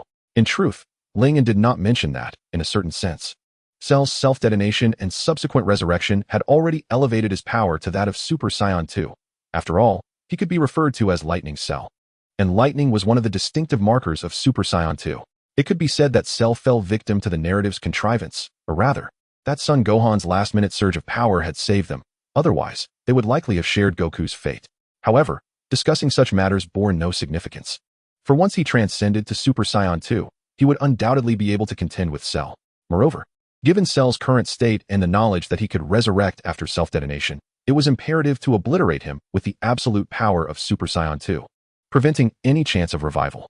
I understand. I will strive to break through to Super Saiyan 2, Son Gohan affirmed resolutely, clenching his newly formed fist. He exhaled softly and smiled at Ling En. Ling En, having just restored my arm, I may experience some imbalance if I train alone. Therefore, if possible, I would appreciate it if you could serve as my sparring partner to help me readjust to my arm. No problem. Shall we begin now? Indeed. With that, the two ascended into the sky in an instant. Son Gohan placed his hands on his hips and addressed Ling En. Ling En, I am about to strike. Come forth. Ling En beckoned with a gesture of her finger. Boom. A wave of energy surged towards Ling En, and, with an expressionless demeanor, she raised her hand and effortlessly deflected the energy wave.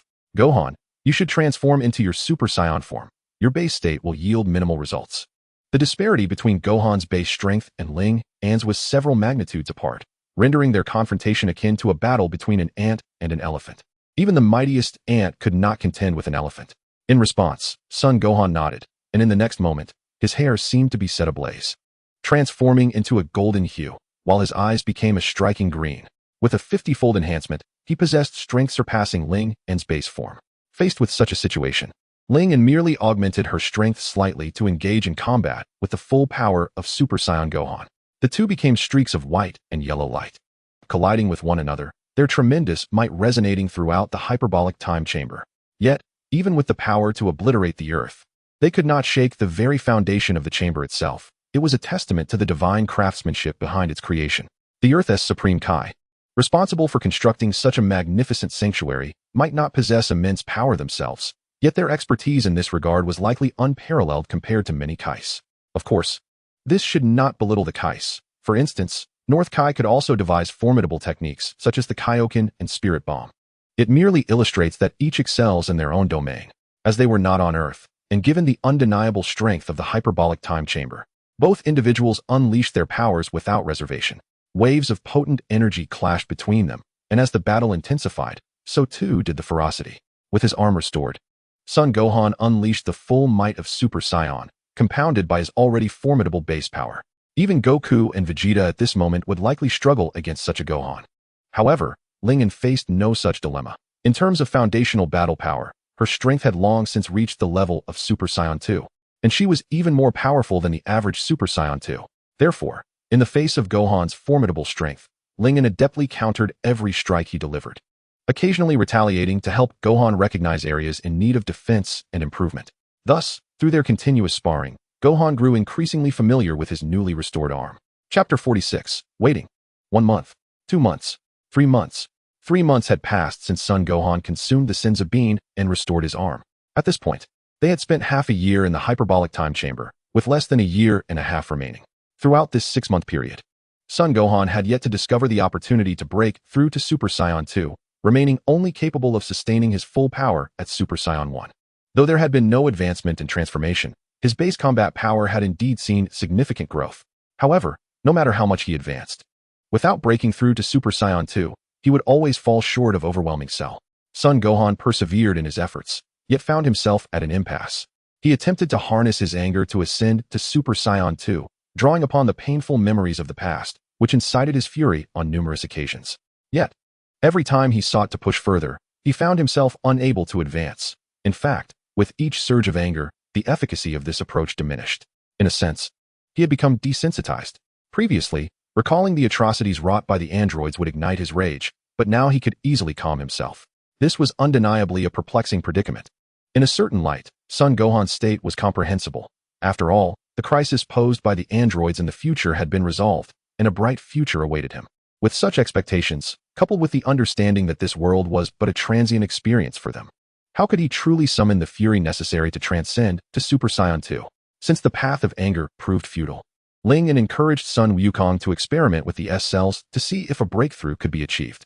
However, her understanding of S-cells was largely theoretical. In her previous life, she had not delved deeply into their complexities.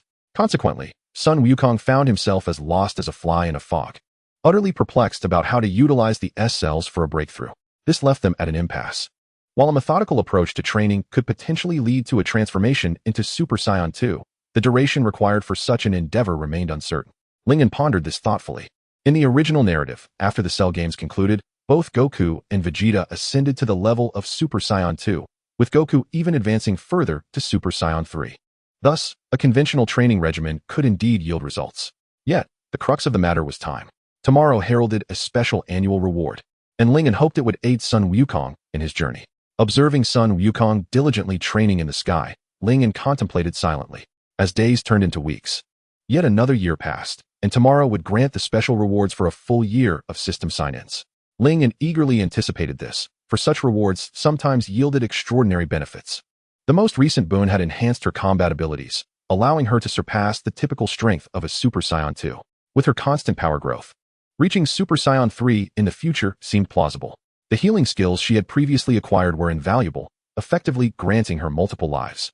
Although her martial artist memories were somewhat lacking, they prevented her from becoming merely a vessel of power devoid of purpose.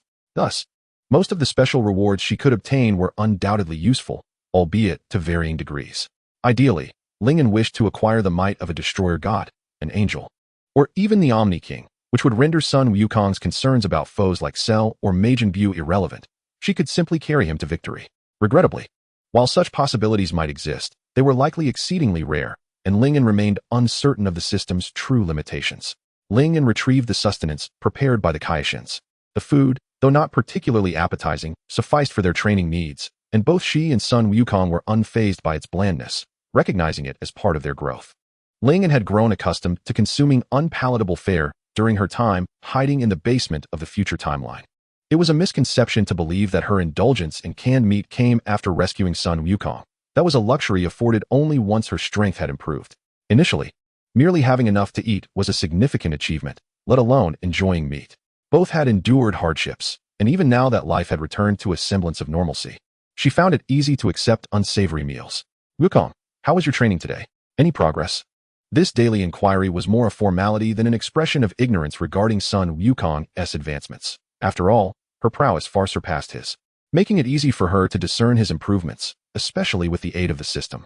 The purpose of her question was to provide him with a form of feedback, encouraging him to articulate the results of his training.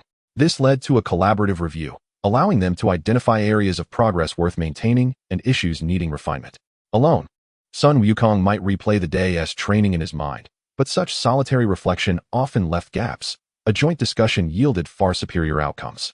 Despite her seemingly lazy demeanor, Ling was more than capable of engaging with Sun Wukong in meaningful discourse and guidance on this front. Her reluctance to engage in battles stemmed from a dislike of pain, not from a disinterest in combat itself. As a former male, how could she not relish the thrill of a fight? Moreover, her acquired martial artist memories and the strength she now wielded equipped her to assist in Sun Wukong's training. While her effectiveness might not rival Goku's, it was certainly adequate for Sun Wukong at this juncture. As they dined, they reviewed and discussed their findings, concluding that Sun Wukong had indeed made some progress, albeit modest. His baseline combat power had increased slightly, but he remained firmly entrenched at the Super Saiyan 1 level. Nevertheless, Sun Wukong was undeterred. He had resolved to continue his training diligently. As for whether he could achieve a breakthrough, only time would tell. After more than half a year of this routine, he had grown accustomed to it, understanding that sometimes, not being overly concerned could yield unexpected results. After finishing their meal, the two sought out their respective spaces to rest. Time passed, each second ticking away until the completion of 24 hours. Suddenly, Ling's eyes flew open as she instructed the system. Activate today as critical hit. And do not forget to grant me this special reward.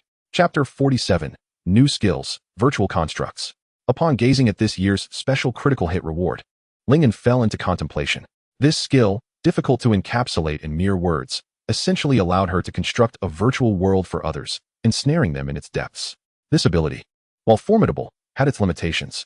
Most potent beings were not androids. They required sustenance and rest. If their consciousness were trapped within Ling's virtual realm, their physical forms could very well succumb to starvation or exhaustion. However, formidable entities with immense power and mental fortitude could likely break free.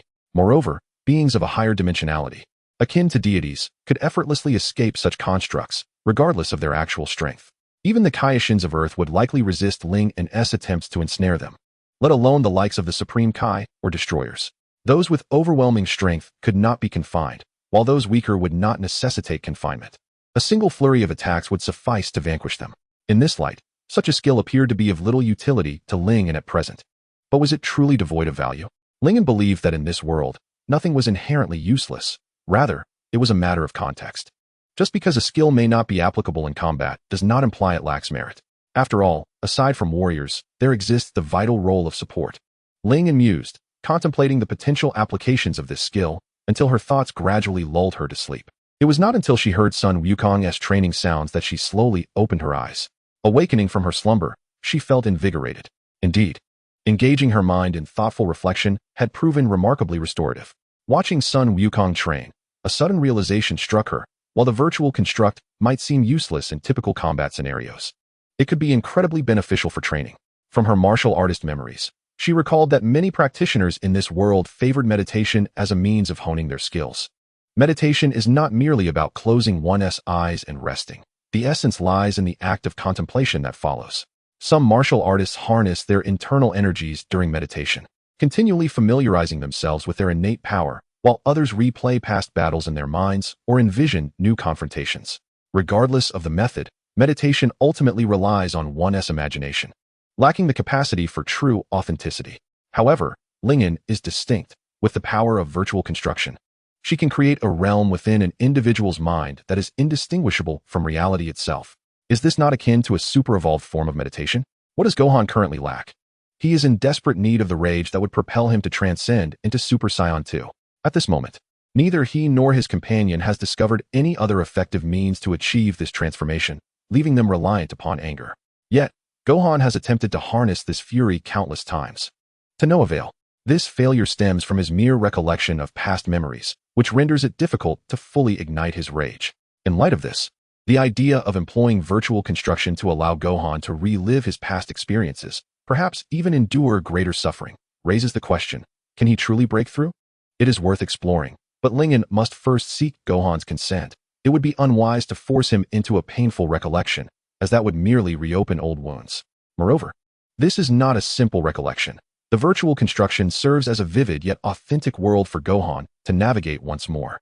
According to the system's description, if the virtual construction is so realistic that one cannot discern it from reality, it underscores the extent of its authenticity.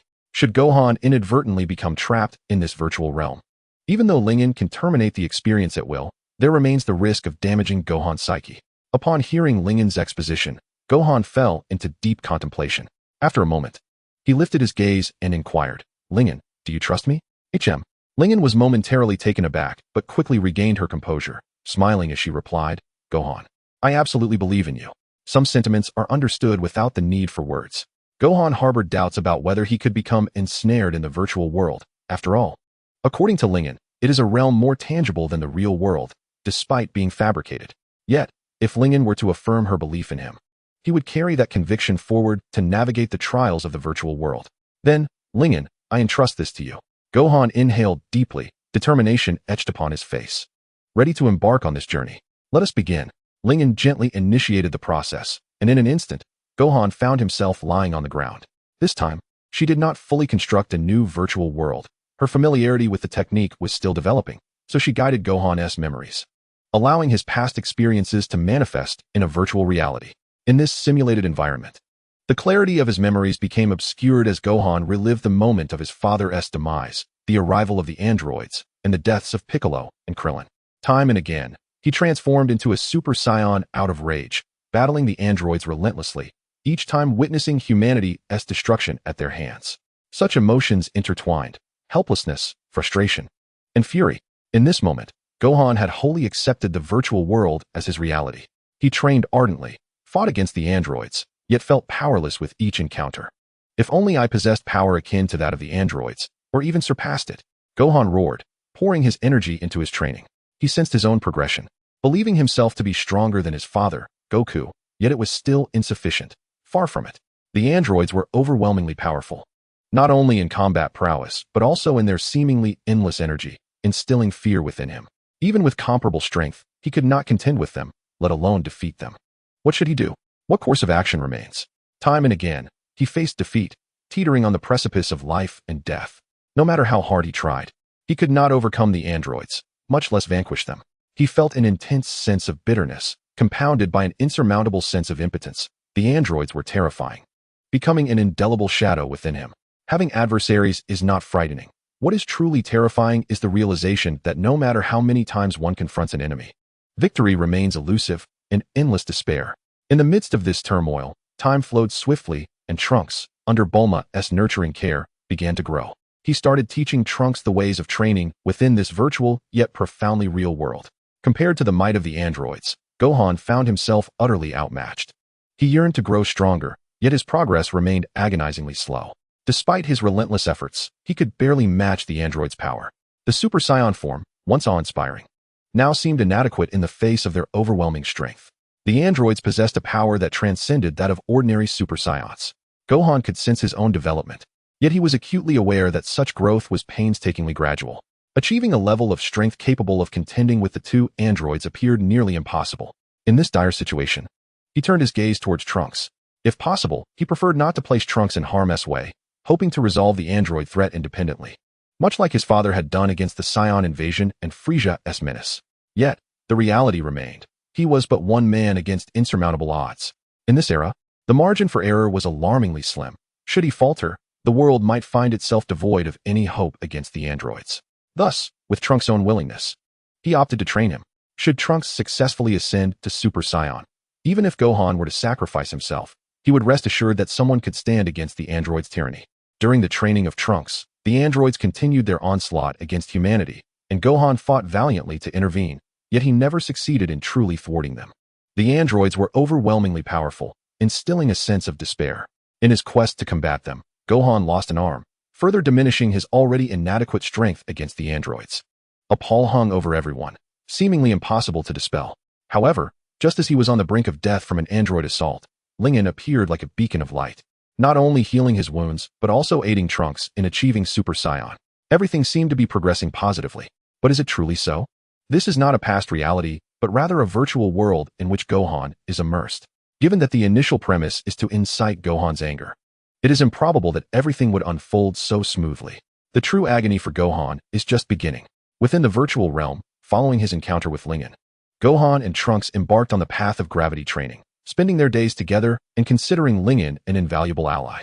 However, matters would not proceed as smoothly as anticipated. It seemed that the existence of Sun Wukong had been discovered, prompting the androids to return to the residence of Bulma and her companions. With a ferocious onslaught, the androids wreaked havoc upon West City and its surrounding areas, even obliterating the gravity training chamber where Sun Wukong and his allies had been honing their skills. After their chaotic rampage, the androids departed upon finding no trace of Sun Wukong. "Mom, please wake up. Don't leave me." Bulma, being an ordinary human, had no chance of escaping the androids' invasion. Trunks wept bitterly, his anguished cries echoing through the air, while Sun Wukong clenched his fists and gritted his teeth, his resolute visage quivering with emotion. "Those wretched androids shall not escape my wrath." As Bulma's funeral concluded, Sun Wukong, Lingen, and Trunks found themselves engulfed in a state of confusion. In many respects, Bulma had been one of Trunks' emotional anchors, and her presence was crucial in their efforts to restore the gravity training chamber. Yet, with the androids' wanton destruction, all hopes had been dashed. What should they do next? No one had an answer. The only course of action they could pursue was to train relentlessly, striving to grow stronger with each passing moment. Fueled by anguish and fury, Trunks' strength surged remarkably, nearly reaching that of Sun Wukong within a year. This was, of course, compounded by Sun Wukong's loss of an arm and his sporadic confrontations with the androids, which left him little time for training. Nevertheless, Trunks had amassed an impressive level of power. However, as his strength approached that of Sun Wukong, the latter's capacity to guide Trunks diminished. Gradually, Trunks' progress began to stagnate. Thus, they resolved to seize the moment and engage the androids in a decisive battle. With unwavering determination, they set forth, quickly encountering the androids as they continued their rampage through the city. Without hesitation, they launched themselves at the androids. The clash of their powers was nothing short of catastrophic, shaking the very earth beneath them. A single misstep could lead to global annihilation. The energies unleashed were imbued with the pain and rage of Sun Wukong and Trunks. Yet, reality seldom yields to mere fury and resentment.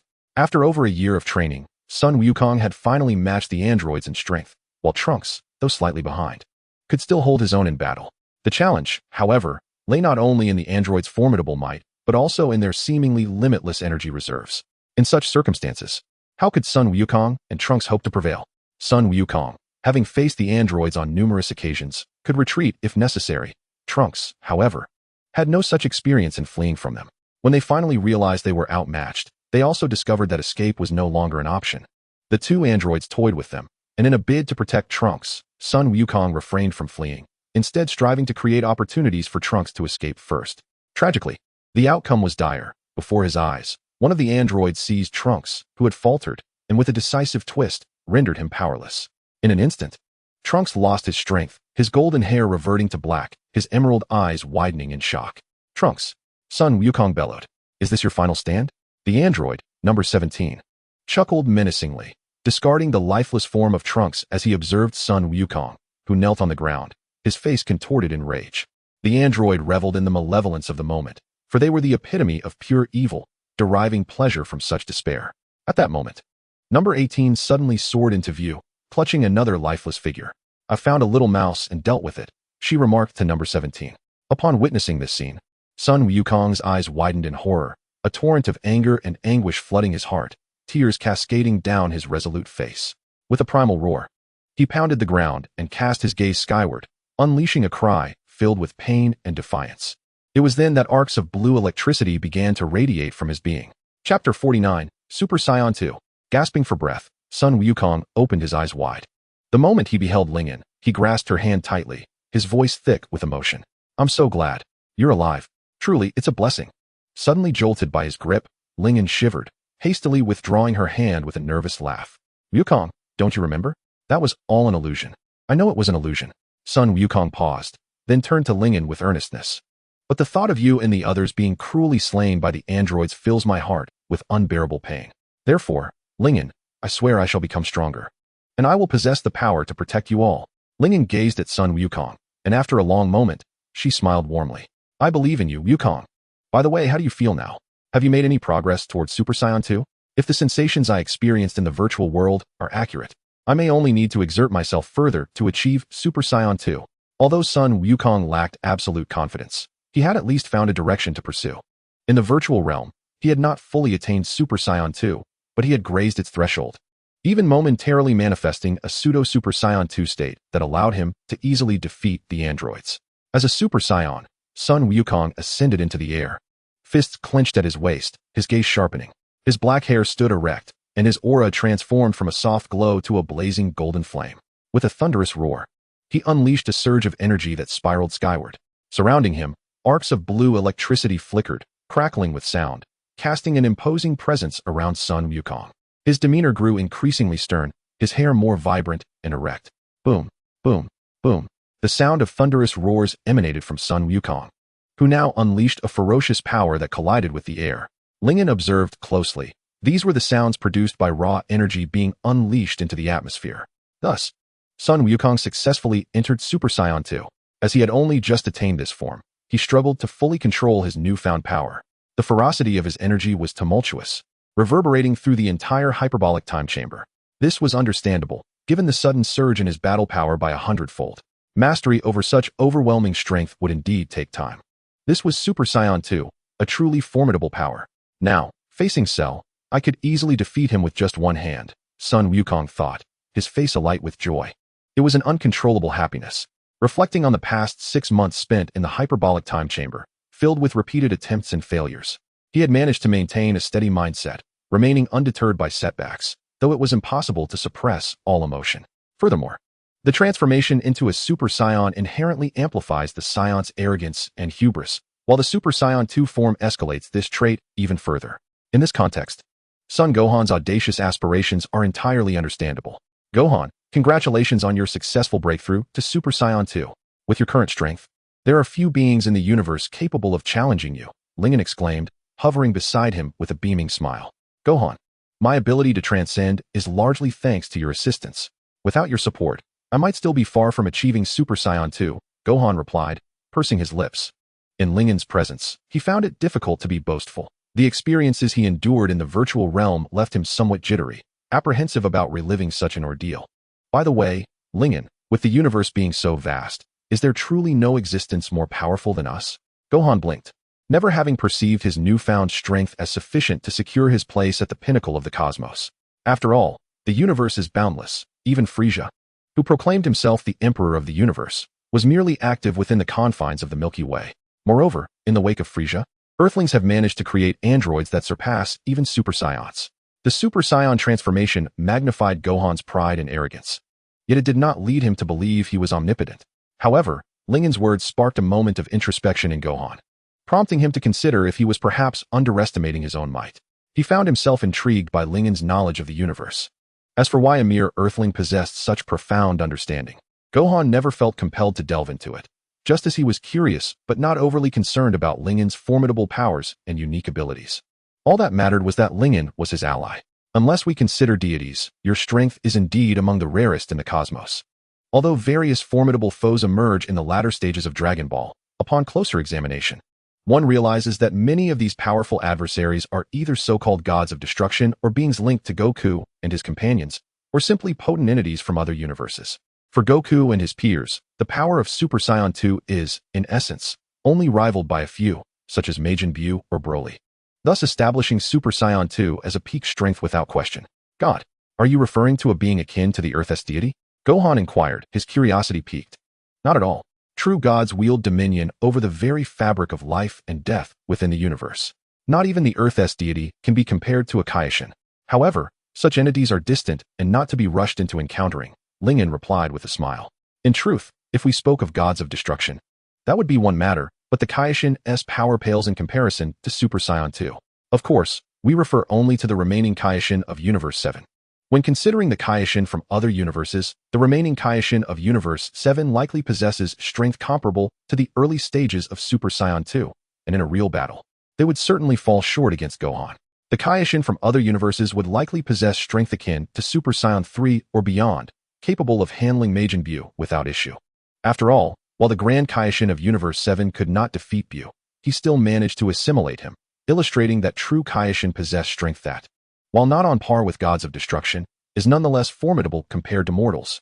However, the true superiority of the Kaioshin lies in their divine power and status, a realm beyond the comprehension of ordinary beings, and this remains an inexplicable phenomenon, which is why Lingen refrained from elaborating further.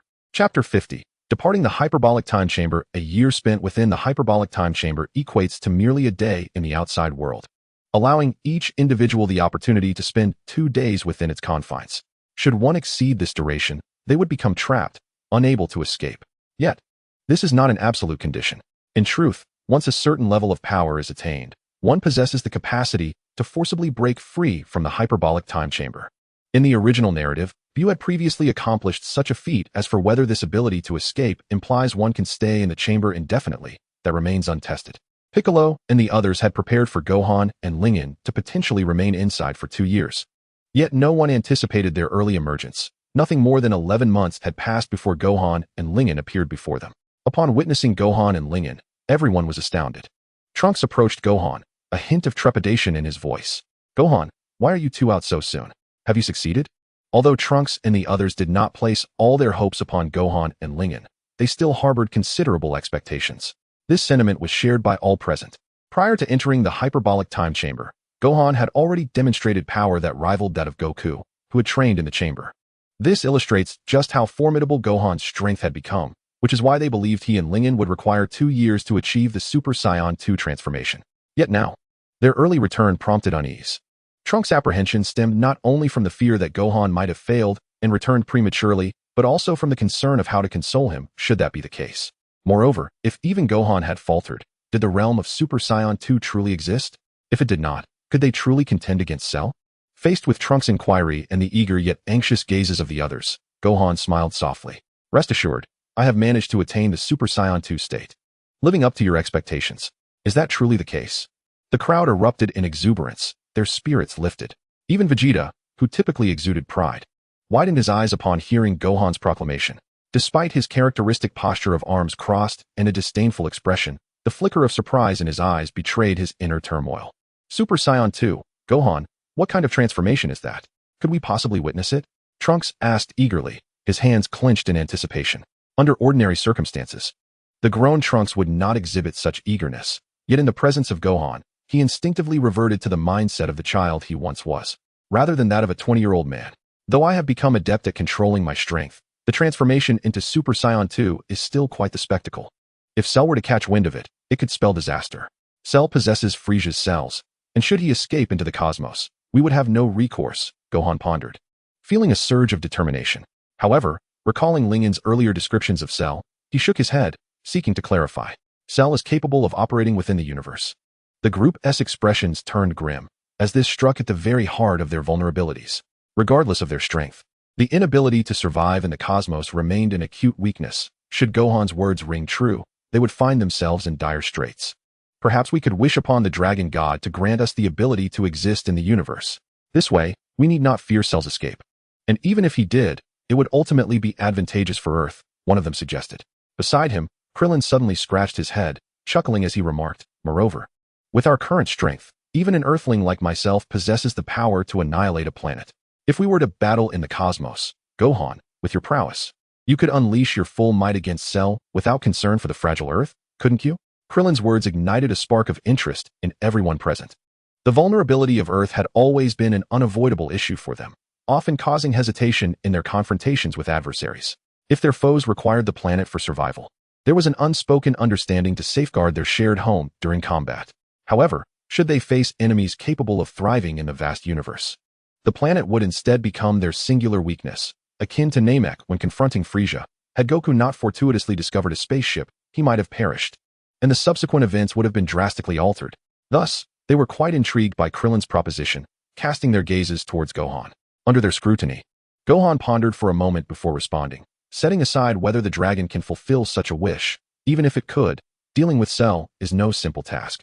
He possesses an incredibly formidable regenerative ability, and with the cells of both Namekians and Saiyans, he could very well resurrect. Should he return, he would emerge even stronger. And at that point, even Super Saiyan 2 might not suffice to contend with him. Therefore, to defeat Cell, we must strike unexpectedly and decisively. If Cell manages to escape or revive, it would spell endless troubles. Thus, Super Saiyan 2 should be treated as a secret weapon unknown to Cell. Our objective should be to eliminate him completely, should it not? Upon hearing this, the group refrained from pressing further. Deep down, they genuinely hoped Gohan would demonstrate Super Saiyan 2, especially Trunks and Vegeta, who, as Saiyans themselves, yearned for the capability to ascend further. Yet, Gohan's rationale was sound. All their efforts were aimed at confronting Cell, and indeed, his strategy appeared the most prudent, while alternative methods carried certain risks. Since they already possessed a secret weapon, there was no need to gamble further. Trunks, would you like to join in training as well? You still have some time, right? Krillin inquired, glancing at Trunks. In response, Trunks chuckled, I think I'll pass. With my current power, I wouldn't gain much from it, and with Gohan around, I have even less reason to go in. Humph, relying on others is an act of cowardice, unworthy of a Saiyan. Vegeta's voice thundered as he rebuked Trunks, crossing his arms before turning to leave, leaving Trunks momentarily speechless. Chapter 51. Father and son. Vegeta held a deep disdain for Trunks' evasive and self-satisfied demeanor. In his view, as a descendant of the Saiyan race, one should not behave thus. Even in death, it should be with grandeur, rather than cowering in the shadows awaiting assistance. Trunks from the future was indeed his son, yet he was also the offspring of another timeline-s Vegeta, and for this reason, Vegeta merely expressed his discontent without further admonishment. Faced with Vegeta's reaction, Trunks clenched his fists. He was well aware of Vegeta's dissatisfaction, yet he understood his own limitations. With his current knowledge and training, even if he were to enter the hyperbolic time chamber and exhaust the time available, his progress would likely be minimal. Thus, it would be wiser to let someone else take his place. After all, Tien and Krillin had yet to enter the chamber. While their impact on the battle may be limited, any increase in strength was still beneficial. Meanwhile, Gohan placed a comforting hand on Trunks' shoulder, smiling as he said, Trunks, since you don't wish to go in, how about I train with you during these remaining days? What do you think? Really? Trunks exclaimed, his excitement palpable as he looked at Gohan with eager anticipation. Indeed, and not just me. Linen will join us as well, Gohan replied with a grin, nudging Linen playfully. Isn't that right, Linen? As long as it's within my capabilities, I'm in. Linen nodded in agreement, not declining the offer. That is splendid. With both of you assisting me, I believe my growth will surpass what I could achieve alone in the hyperbolic time chamber. Trunks beamed with joy. Humph, Vegeta, arms crossed, scoffed dismissively at Trunks' words. Having relied solely on his own training and strength since childhood, he could not endorse Trunks' notion that one must depend on others to grow stronger. In his eyes, all training should be self-conducted to be deemed correct. Even Super Saiyan was a form he attained through relentless effort, not through the aid of Goku or anyone else. Thus, he found it hard to accept Trunks' perspective. Yet, he was still his father. And despite his disdain for Trunks' dependence on others, he recognized that compared to complete reliance on others, a hallmark of cowardice, Trunks' desire for improvement was at least a semblance of qualification. Therefore, Vegeta said nothing more, giving Trunks a glance before soaring away from the Supreme Kai's temple. Finally, he's gone. After all this time, he still carries that look as if someone owes him a fortune, Krillin remarked, patting his chest in relief at Vegeta's departure. As someone who had once faced the malevolent Saiyan, he still felt immense pressure in his presence. I wonder how Bulma tolerates his temperament, he murmured. Haha. Although Krillin's last words were barely audible, Trunks caught them, offering a sheepish smile, but refraining from retorting. Truth be told, before encountering Vegeta, he had held a rather favorable impression of him, believing that like other warriors, Vegeta fought valiantly for the defense of Earth. However, upon entering this world and meeting the real Vegeta, he grasped the truth of his father's character. While his initial harsh impressions had improved over time, he found himself at a loss for words against Krillin's remarks. Krillin and Tien, since you don't wish to enter the hyperbolic time chamber, you should go in, Piccolo interjected, casting a glance at the group. Do you really want me to go in? I feel as if my capacity for improvement has reached its limit. And even if I could progress, I wouldn't stand a chance against you all, Krillin expressed, voicing his concerns this time without refusal. Uncle Krillin, you must believe in yourself. Look at Linen. She is also an Earthling, yet she possesses strength that even I struggle to match. So trust yourself, you can absolutely do it. Gohan encouraged warmly, drawing everyone's attention. His words carried significant weight. Gohan himself had attained the power of Super Saiyan 2, rumored to easily defeat Cell. Yet even he could not compare to Linen's might. Just how formidable was she? Upon hearing son Gohan's words, Krillin found himself at a loss for further comment. Despite his awareness that he and Lingen were entirely different, he realized that some sentiments, if expressed excessively, would serve no purpose and only highlight his own cowardice. He did not fear the arduous environment of the hyperbolic time chamber. Rather, he felt his own growth was minimal, and even if he did improve, it would pale in comparison to son Gohan and the others. Nevertheless, given the circumstances, he decided to engage in training. As he watched Krillin and Tin enter the time chamber, Piccolo turned to Son Gohan and inquired, "Gohan, are you genuinely prepared, or is this merely to reassure everyone?" Piccolo's words were somewhat ambiguous, yet Son Gohan understood their essence immediately. In response to Piccolo's inquiry, he offered a gentle smile and replied, "Uncle Piccolo, rest assured. I am confident." "Well, as long as you're confident, that's good. I hope we can deal with Cell in a few days," Piccolo stated. Since merging with Kami, Piccolo's awareness of energy had intensified, and he recognized Cell's formidable nature. However, he could not ascertain the full extent of Son Gohan's strength without him transforming into a Super Saiyan 2. Inside the time chamber, Son Gohan ascended to the realm of Super Saiyan 2, dedicating several months to solidify his newfound power. Presently, he could nearly contain his strength, rendering him undetectable to Piccolo. He was now capable of effortlessly transforming into Super Saiyan 2, wielding an astounding power 100-fold greater than his base form. To him, even Cell seemed an adversary he could easily defeat. However, Son Gohan refrained from confronting Cell immediately. He prioritized caution, understanding that the ultimate goal was to vanquish Cell, and the manner of achieving that was of secondary concern. After exchanging farewells with Piccolo, young Gohan decided to remain at Kami's lookout due to Dandy's presence, prompting Son Gohan to depart solely with Lingen and Trunks. In the days that followed, he and Lingen resolved to diligently train Trunks, not necessarily aiming to significantly enhance his combat abilities, but at least guiding him on the path ahead. Chapter 52, The Beginning. Days passed steadily. During this time, Goku borrowed the Dragon Radar from Bulma and successfully gathered all 7 Dragon Balls. Son Gohan and Lingen collaborated to intensively train Trunks. Others were not idle either. Some trained while others took time to rest, with everyone preparing for the day they would face Cell. Throughout these days, humanity refrained from disturbing Cell, who remained quiet. In a sense, Cell was a remarkably complex entity, possessing the cells of various races, particularly those of the cold demons and Saiyans, which instilled in him a sense of pride and arrogance regarding his power, as well as a yearning to engage formidable warriors in battle. This desire led to the creation of the Cell games. Unlike androids, who lacked such aspirations, even the relatively benign androids of this world were merely preoccupied with eliminating Goku. Cell, however, was different. A being born entirely from embryos, his thought processes were more aligned with biological instincts, deeply concerned with his own strength and the pursuit of combat with the strong. Of course, his psyche also harbored cunning and malice. Before encountering the androids, he consumed countless humans without hesitation, and upon realizing he could not match Goku and the others, he entertained thoughts of self-destruction to ensure mutual annihilation. In a certain light, Cell was a monstrous amalgamation of powerful cells. At last, the day arrived when they would confront Cell. Goku donned his battle attire, exchanged a few words with Chi-Chi, and set off with Son Gohan and Lingen to Kami's lookout, where they had been training for several days. Upon arriving at the lookout, Goku cheerfully remarked, "The day has finally come. By the way, where's Vegeta?" "He left ahead of us," Piccolo replied nonchalantly, arms crossed and displaying no hint of emotional fluctuation. Clearly indifferent to Vegeta's unilateral actions, Goku, unfazed by Vegeta's behavior, continued smiling. "Is that so? It seems he has made considerable progress."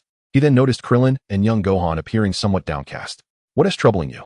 Are you too anxious?" "There's no need to worry. It's just Cell, after all." "Goku, it's not about Cell. It's related to the Dragon Balls," Krillin said quietly.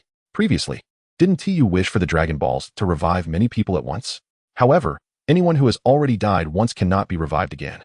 Nearby, Dandy expressed a tinge of remorse. "I'm sorry. I didn't convey the specifics to everyone earlier." "Ah, so that's it," Goku chuckled, dismissing the matter lightly. "It's a minor issue. As long as we remain alive, everything will be fine." At this juncture, Goku glanced at Son Gohan. Had he received this news before Gohan's transformation into Super Saiyan 2, he might have comforted everyone with some concern in his heart. However, now he felt an unwavering confidence. His initial aim, or rather the foundation for defeating Cell, had always been to unlock Gohan's potential. As for how far Gohan could rise, he was uncertain. In his mind, perhaps Gohan could reach a higher realm, or maybe he would advance further within the Super Saiyan form. Yet, the emergence of Gohan and Lingen revealed to him that there existed a tier beyond Super Saiyan, a transformation known as Super Saiyan 2. This level could amplify one's base combat power 100-fold, making the confrontation with Cell seem effortlessly achievable. Thus, this time, he sought not only to reassure everyone, but also brimmed with inner confidence. Yet, the fact remained that Cell was an exceedingly powerful entity. Krillin swallowed hard, still feeling apprehensive. He and Tien had spent a considerable time training in the time chamber, and compared to the original timeline, his strength had indeed increased remarkably. However, this enhancement was relative to his past self, not in comparison to Goku and the others. Not to mention, even Tien surpassed him at this stage. While the title of Earth's strongest warrior might now rest upon Krillin, it was crucial to acknowledge that only a handful of truly powerful Earthlings existed. Goku and his companions were not even Earthlings in the truest sense. Come on, Krillin, don't worry. Even if you don't believe in me, you should have faith in Gohan and Lingen. Besides, we have 2 Gohans now. Cell poses no problem, Son Gohan said, giving Krillin a reassuring pat on the shoulder with a smile. Okay, I get it. Goku, you don't need to hit me so hard, Krillin grumbled, rubbing his shoulder after being jostled by Son Goku. Laughter erupted among the group at their playful exchange. All right, time is running short. Let us head over there. We don't want Cell to think we stood him up. If he gets angry and causes destruction, it would be troublesome, Goku called to the group. Let us set off. Yes. Upon hearing the words, the crowd nodded in unison, and one by one, they soared into the sky, heading towards the location of Cell. Everyone, we must give our all. We must defeat Cell, Dandy exclaimed, cupping his hands around his mouth and shouting. The speed at which they flew was astonishing. Even the weakest among them, Krillin, managed to keep pace. After all, within Earth's confines, their flying speed was limited, exceeding it would send them hurtling into outer space. Indeed, if they were to find themselves in the vastness of space, even their formidable powers would render them powerless. Thus, even Krillin, despite being the weakest, could easily keep up under such circumstances. As they flew, it wasn't long before they spotted the arena that Cell had set up for his games. Oh, there are Vegeta and Android 16. I can't believe they arrived so quickly, Krillin remarked in surprise, casting a glance before descending towards the platform where Vegeta and Cell awaited. Chapter 53, A Farce. Son Goku and Son Gohan, you have finally arrived. Welcome to the arena I have meticulously prepared for you all, Cell declared, lifting his gaze to meet Son Goku's, and then shifting his attention to the future Son Gohan. Upon observing the 2 Gohans, one large and one small, yet radiating nearly identical auras, Cell's expression momentarily faltered. Previously, Son Gohan had showcased an unprecedented strength that left a lasting impression on him. He couldn't recall this phase of Gohan possessing such power, let alone 2 Gohans. However, these thoughts were inconsequential to him, for he was confident that his own strength was unparalleled. Even the unexpected appearance of Son Gohan could not rival his might. The atmosphere grew tense as everyone regarded Cell with grave expressions. At that moment, the imposing figure of Android 16 approached Krillin and said, Krillin, I am deeply grateful for your assistance. It is thanks to you that I have been able to recover. Ha. Recovery is what matters most, Krillin replied with a smile. Let us strive together, 16. Son Goku extended his fist toward Android 16 in camaraderie. However, Android 16 merely cast a glance at him before stating, Son Goku, do not forget that I was created with the sole purpose of eliminating you. Son Goku paused, then whispered to Krillin, this guy has quite the somber demeanor. Ha. Krillin chuckled awkwardly. I am ready. Let me take the first match, shall we? Son Goku flexed his limbs and cheerfully addressed the group. Wait, Mr. Goku. You're going first? What about you, Gohan? Trunks asked, perplexed. He had assumed that in facing Cell, they would allow Son Gohan to transform into Super Saiyan 2 and dominate Cell, while the others would assist in subduing him. As for any notion of game rules, he dismissed them entirely, viewing himself as a solitary hero who had confronted terrifying androids in the future. His only goal was to eliminate the enemy. Especially after having experienced the android incident once before, he believed that if Goku and the others had heeded his advice during those years and sought out Dr. Gero's lab to destroy the still sleeping androids, they could have prevented the subsequent calamities.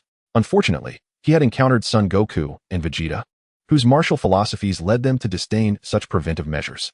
However, for Trunks, this was entirely unnecessary. The enemy should be eradicated at every opportunity. Thus, hearing that Son Goku intended to be the first to fight, evidently adhering to Cell's so-called games, left him somewhat puzzled. Noticing Trunks' expression, Son Gohan gently patted his shoulder and smiled. Trunks, sometimes it's also enjoyable to savor the battle before vanquishing the enemy, don't you think? Trunks neither agreed nor disagreed. After completing their warm-up, Son Goku turned to Vegeta and said, Vegeta, I'll take the first match. Do as you wish. Vegeta scoffed, crossing his arms dismissively. No matter your powers, the final outcome will be determined by me. Thus, Son Goku and Vegeta established the order of combat through their banter, and the rest of the group had no objections. However, some voiced their dissent. Suddenly, a man with a scruffy face, adorned with a golden belt and a flowing white cape, leaped onto the scene, fervently exclaiming, You lot shouldn't unilaterally decide the order.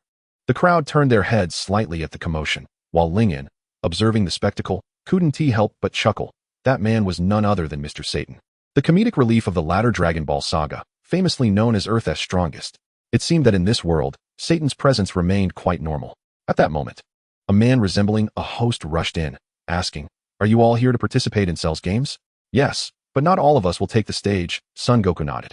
To his surprise, Son Goku's words incited the host to become exceedingly agitated and irate. As he spluttered, "Stop fooling around.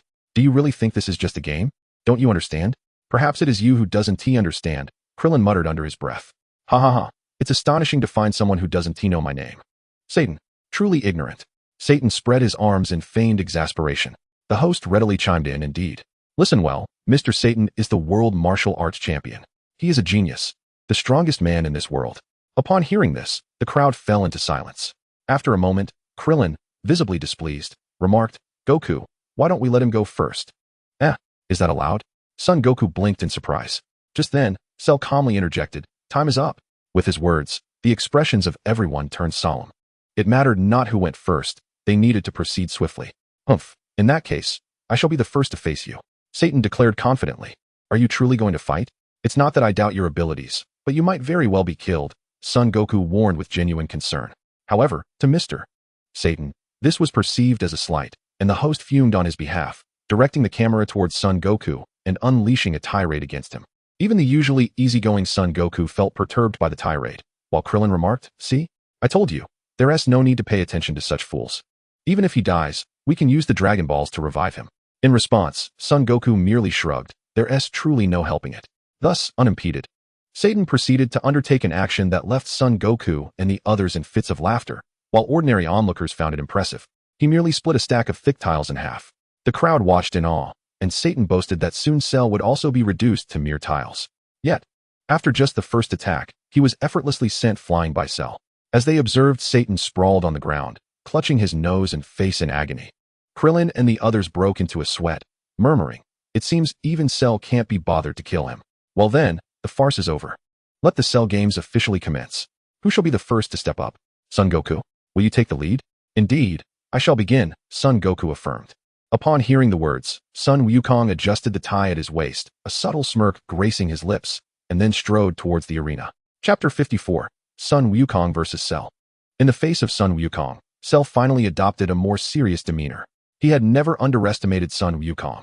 After all, since his inception, he had been most familiar with him. In his youth, Sun Wukong single-handedly obliterated the Red Ribbon Army, even though, in retrospect, that army seemed pitifully weak. Nevertheless, it was undeniable that even then, Sun Wukong had already exhibited superhuman strength. He had since evolved, step by step, vanquishing King Piccolo and resolving the Saiyan crisis, ultimately acquiring earth-shattering power. Cell was eagerly anticipating the might of Sun Wukong, until his life was genuinely threatened. He was more than willing to engage in combat with such formidable opponents. "Sun Wukong, I did not expect you to be the first to appear. I was intending to save the most thrilling battles for last," Cell remarked, arms crossed nonchalantly. Sun Wukong remained silent, his expression grave as he assumed a fighting stance against Cell. "Let us begin, Sun Wukong." Cell maintained his smile, and the next moment, Sun Wukong launched himself at him with fervor. As Sun Wukong's assault commenced, Cell's demeanor shifted to one of seriousness. He swiftly reacted, parrying Sun Wukong's relentless attacks, while simultaneously seeking opportunities to counter. In an instant, the two engaged in fierce combat. Both combatants possessed immense power, each punch and kick unleashing formidable force. Beyond their physical prowess, they unleashed energy blasts at one another with abandon. This battle, while clearly a warm-up to the other warriors, left Satan and the others utterly astounded. They could hardly believe such a clash existed in the world. "Sun Wukong, as I anticipated, you possess a strength unmatched by others. The warm-up is over. Shall we engage with full force?" Cell taunted, eliciting dissatisfaction from Vegeta below the arena. "You are also remarkably strong." Sun Wukong replied with a slight grin. "Since you say so, let us proceed as you wish." With that, Sun Wukong's gaze turned steely once more, and a tremendous force erupted from within him, a blazing yellow aura soaring into the sky. In the blink of an eye, the surrounding arena was engulfed by the sheer energy, sending dust swirling. Is this the power that Mr. Sun Wukong possesses after his intensive training in the hyperbolic time chamber? It is truly formidable, possibly even surpassing that of the previous Gohan. What a testament to Mr. Sun Wukong's prowess. Trunks gazed at the towering aura of Sun Wukong, utterly astonished. The strength he sensed from Gohan was likely similar to this. And that was with Gohan having battled androids for so long and trained under the guidance of Dend. Of course, this referred to Super Saiyan form at full power. And Sun Wukong? He had attained such power solely through his own efforts and training, which reminded him of the words often spoken by his mother Bulma and the late Gohan during their time in the future world. In their accounts, it seemed that as long as Sun Wukong was alive, the androids could be dealt with. He had previously struggled to comprehend this notion, but now he understood that they were indeed correct. Mr. Sun Wukong was truly a martial arts genius. Trunks mused, glancing at Vegeta, whose expression was one of shock mixed with displeasure, and fell silent once more. This is astounding. This power is reminiscent of what Gohan displayed against Cell. I never imagined that Goku would reach this level as well. Truly a remarkable father-son duo, Krillin exclaimed with excitement. What on earth is happening? In the wide-eyed gaze of Satan, the host, Cell continued to wear a calm smile. The next instant, with a deep bellow, a fierce aura ignited around him, and the overwhelming force sent Satan and the others flying once more. Sun Wukong approached Cell, their auras intertwining, their eyes locked onto one another, both maintaining smiles. Let us begin, Sun Wukong. Huh. With those words, they collided once more, this time at an even swifter pace and with greater strength. In the blink of an eye, they exchanged numerous blows, with Sun Wukong initiating the offensive, unleashing a barrage of terrifying attacks upon Cell. Faced with the onslaught, Cell continually defended until a crushing punch from Sun Wukong sent him flying backward. Yet, despite this, Cell's smile remained intact. Truly magnificent, Sun Wukong. Indeed, this is the battle I seek. Only such encounters can satisfy me, whether with you or Gohan, Cell remarked earnestly. I feel the same. Sun Wukong replied with a faint smile, his body trembling slightly. As a martial artist, Sun Wukong craved battles that were evenly matched or even insurmountable. For he too enjoyed growing stronger and fighting others. This was why, even after Gohan and Den's appearance, he chose to be the first to engage in battle. Initially, he had placed his hopes of defeating Cell on Gohan. From the moment Gohan had unleashed his formidable power as a child, Sun Wukong had recognized the immense strength latent within his son.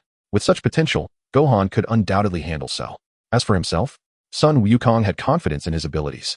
Yet he understood he lacked the time to grow stronger. As a martial artist, he was well aware of the principle that haste makes waste. Thus, he realized that, at this stage, he was ill-equipped to confront Cell. Originally, that was his plan, but the emergence of future Gohan and Din disrupted it. Especially upon learning that Gohan had transcended to Super Saiyan 2, he suddenly perceived Cell as less of a daunting crisis.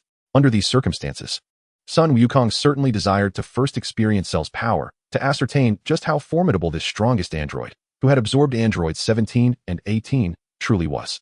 As it turned out, Cell did not disappoint him, and he recognized that without the intervention of future Gohan and Dend, his initial strategy would have been crucial. Otherwise, it was likely that no one on Earth could have thwarted Cell, for he possessed power far surpassing his own. If he could not contend with Cell, he would have to rely on the potential unleashed within Gohan. Chapter 55, The Battle, Part 1. Cell's greatest confidence lay in his strength. As long as his life was not at risk, he welcomed the appearance of more powerful adversaries. Therefore, even though future Gohan surprised Cell, it was merely a surprise. Until future Gohan exhibited greater strength, he remained unconcerned about the number of strong opponents. Even if Vegeta and the others had somehow acquired even greater power than he had previously witnessed, Cell remained unperturbed, even encouraging Vegeta and Trunks to continue growing stronger. This was all due to his absolute confidence in his own power.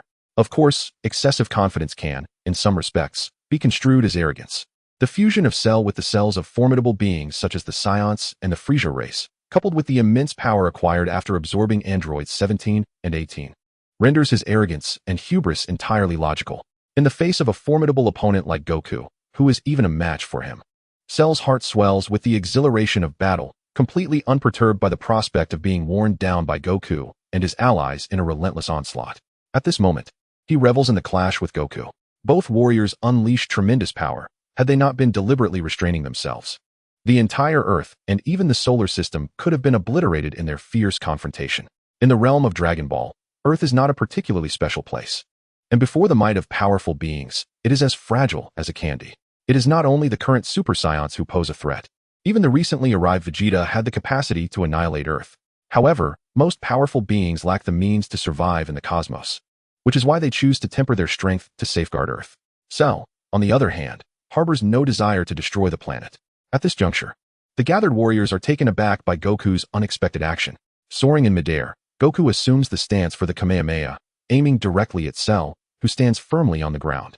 Should Goku unleash that Kamehameha, Earth would be reduced to rubble in an instant.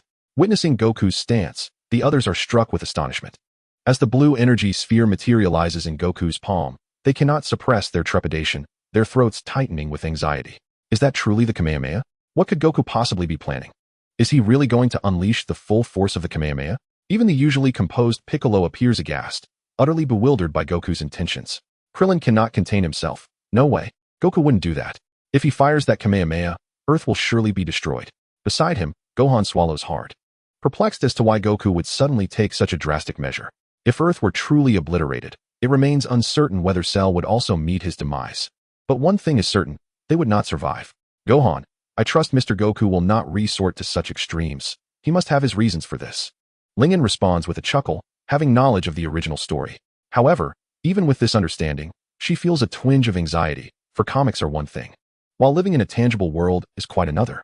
Should anything happen to Goku, the destruction of Earth may indeed become a grim reality.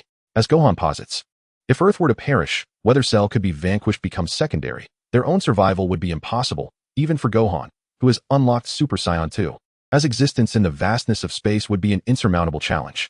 Not only are the warriors incredulous, but even Cell seems skeptical that Goku would unleash the Kamehameha. While he might survive after Earth's destruction, he cannot ascertain whether he could withstand Goku's full-powered Kamehameha. Thus, he shouts at Goku, Goku, you wouldn't dare use the Kamehameha. If you do, Earth will be annihilated.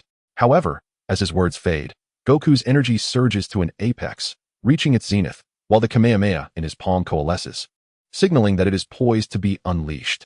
Gritting his teeth, Goku exerts control over the Kamehameha, seemingly on the verge of releasing it.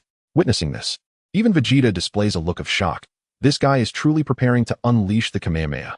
As Goku's form blurs and becomes an afterimage, Cell's startled cry rings out, only to see Goku materialize directly before him. Huh! Goku bellows, thrusting the world-destroying Kamehameha towards Cell with tremendous force. A resounding explosion reverberates, accompanied by Cell's anguished screams as his body begins to crumble under the Kamehameha's overwhelming might. In mere moments, as the Kamehameha dissipates, only half of Cell's body lies motionless before them. Observing Cell's state, Yamcha, who is spectating, exclaims with glee, incredible. That's just like Goku. I never imagined he had such a move. He really took care of Cell, don't you think? However, much to his surprise, the others do not share his enthusiasm. Their expressions grave instead. At this moment, Goku remarks, as Gohan and the others said, Cell possesses astonishing regenerative abilities. Even after sustaining such devastating damage, he still retains formidable energy. Although I was aware of this, witnessing it firsthand is still rather shocking. Breathless, Goku gazes at the half-lifeless Cell. Unlike in the original story, where Goku was oblivious to Cell's capabilities, here, due to Lingen and Gohan's arrival, Goku is well informed about Cell's situation. Yet knowing is one thing, and seeing it is quite another. Perhaps he is also somewhat incredulous, doubting the extent of Cell's terrifying regenerative powers. After all, even Piccolo, a pure-blooded Namekian, could not recover from such grievous injuries. It can only be said that Cell is indeed a remarkable creation, surpassing even his predecessors. While Namekians expend vast amounts of energy and vitality to heal, the energy Cell retains after losing half his body is truly impressive, moving Goku. To the untrained eye, Cell appears to be utterly defeated, yet Goku understands that he still possesses considerable power. Be it androids or Cell, these adversaries truly seem to play by their own rules. Chapter 56, Battle, Part 2. In the astonished gazes of the onlookers, the half-bodied Cell suddenly regenerates with a puff, restoring himself to his original form. Witnessing this spectacle, even those who were previously aware of Cell's regenerative abilities cannot help but blink in surprise. A series of cracking sounds echo as Cell gradually twists his body, his eyes fixated intently on Goku. Unexpectedly, you possess regeneration just like Piccolo, and your recovery capability is even superior to his. If Piccolo were to suffer such injuries, he would not be able to recover, Goku reflects, gazing at Cell with a hint of admiration. However, even though you can regenerate, such severe injuries must have depleted a significant amount of your energy. Goku keenly perceives Cell's condition. Humph, you are equally out of breath. It seems you too have expended considerable energy and stamina, Cell retorts, twisting his neck and sporting a confident grin.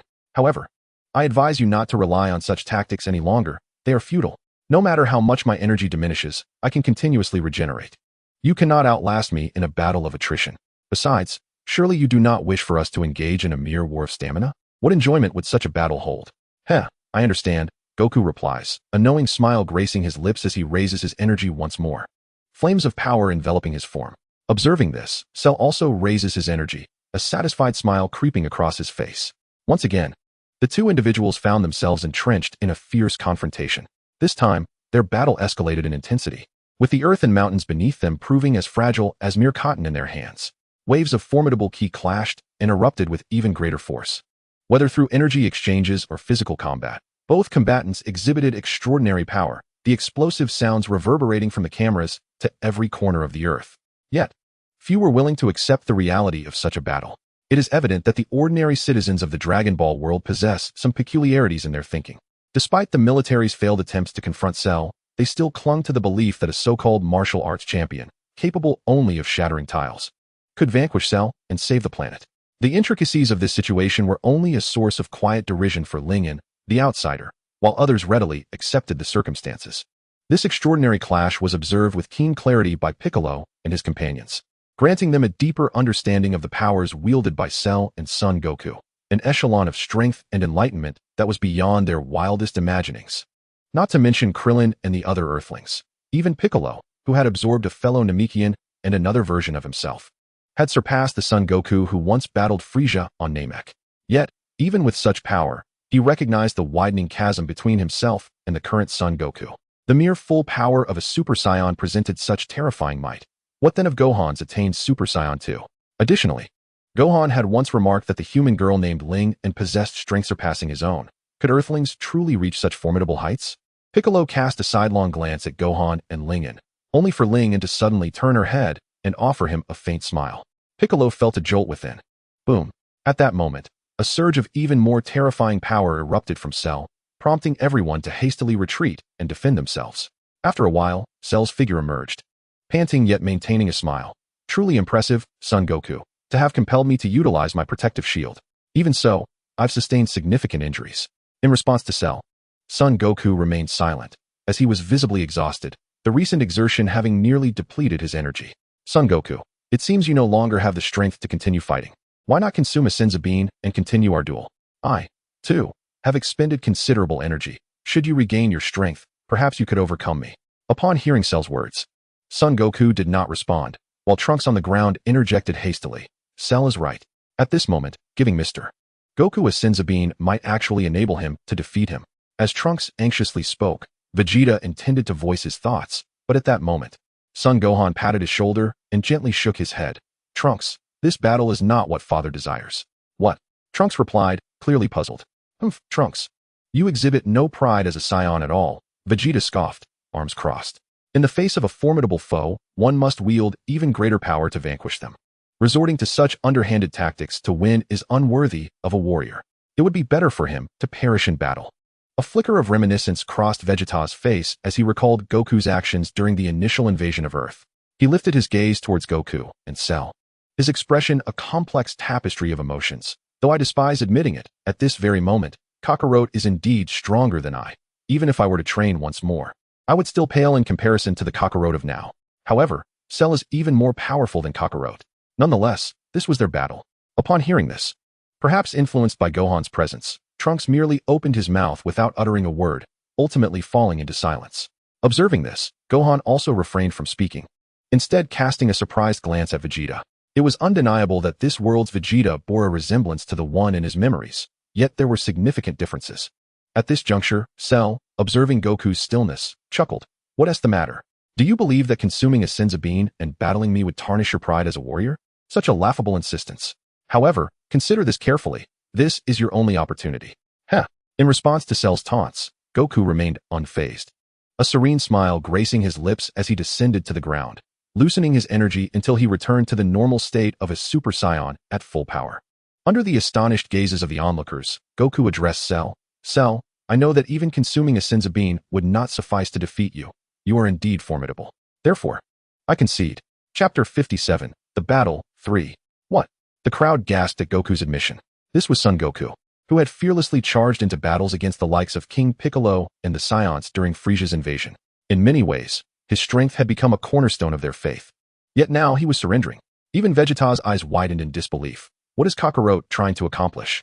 Could it be that Goku wished for the future Gohan to step in? Meanwhile, Piccolo, with his myriad of super abilities, including the capacity to read minds, merely speculated about Goku's intentions, choosing not to pry deeper. The crowd buzzed with speculation. And even Cell was taken aback, yet being the astute individual he was, he quickly deduced Goku's purpose. With a grin, he remarked, "Son Goku, are you suggesting that you want that Gohan from another world to take action? I concede that Gohan is undoubtedly your son, with power rivaling your own. But even such strength would not be enough to defeat me. Of course, I would be more than willing to engage him in battle." Goku merely smiled faintly in response. "Cell, I fear you shall be disappointed. The one I wish to have step forward is not the Gohan from another world, but rather my son in this realm." "Oh, this world's Gohan. That little boy?" Cell erupted into laughter, finding the notion amusing. "Son Goku, do you truly believe your son could stand a chance?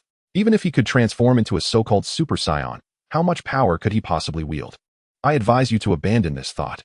After all, I will not show mercy simply because of his youth." As Cell concluded, a malicious expression crossed his face.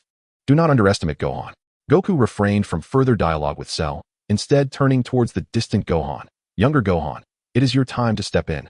"I understand, father." Gohan responded, momentarily taken aback, but ultimately nodding in agreement. He then propelled himself towards Cell, while Goku returned to join the others. "Goku, why are you allowing Gohan to fight?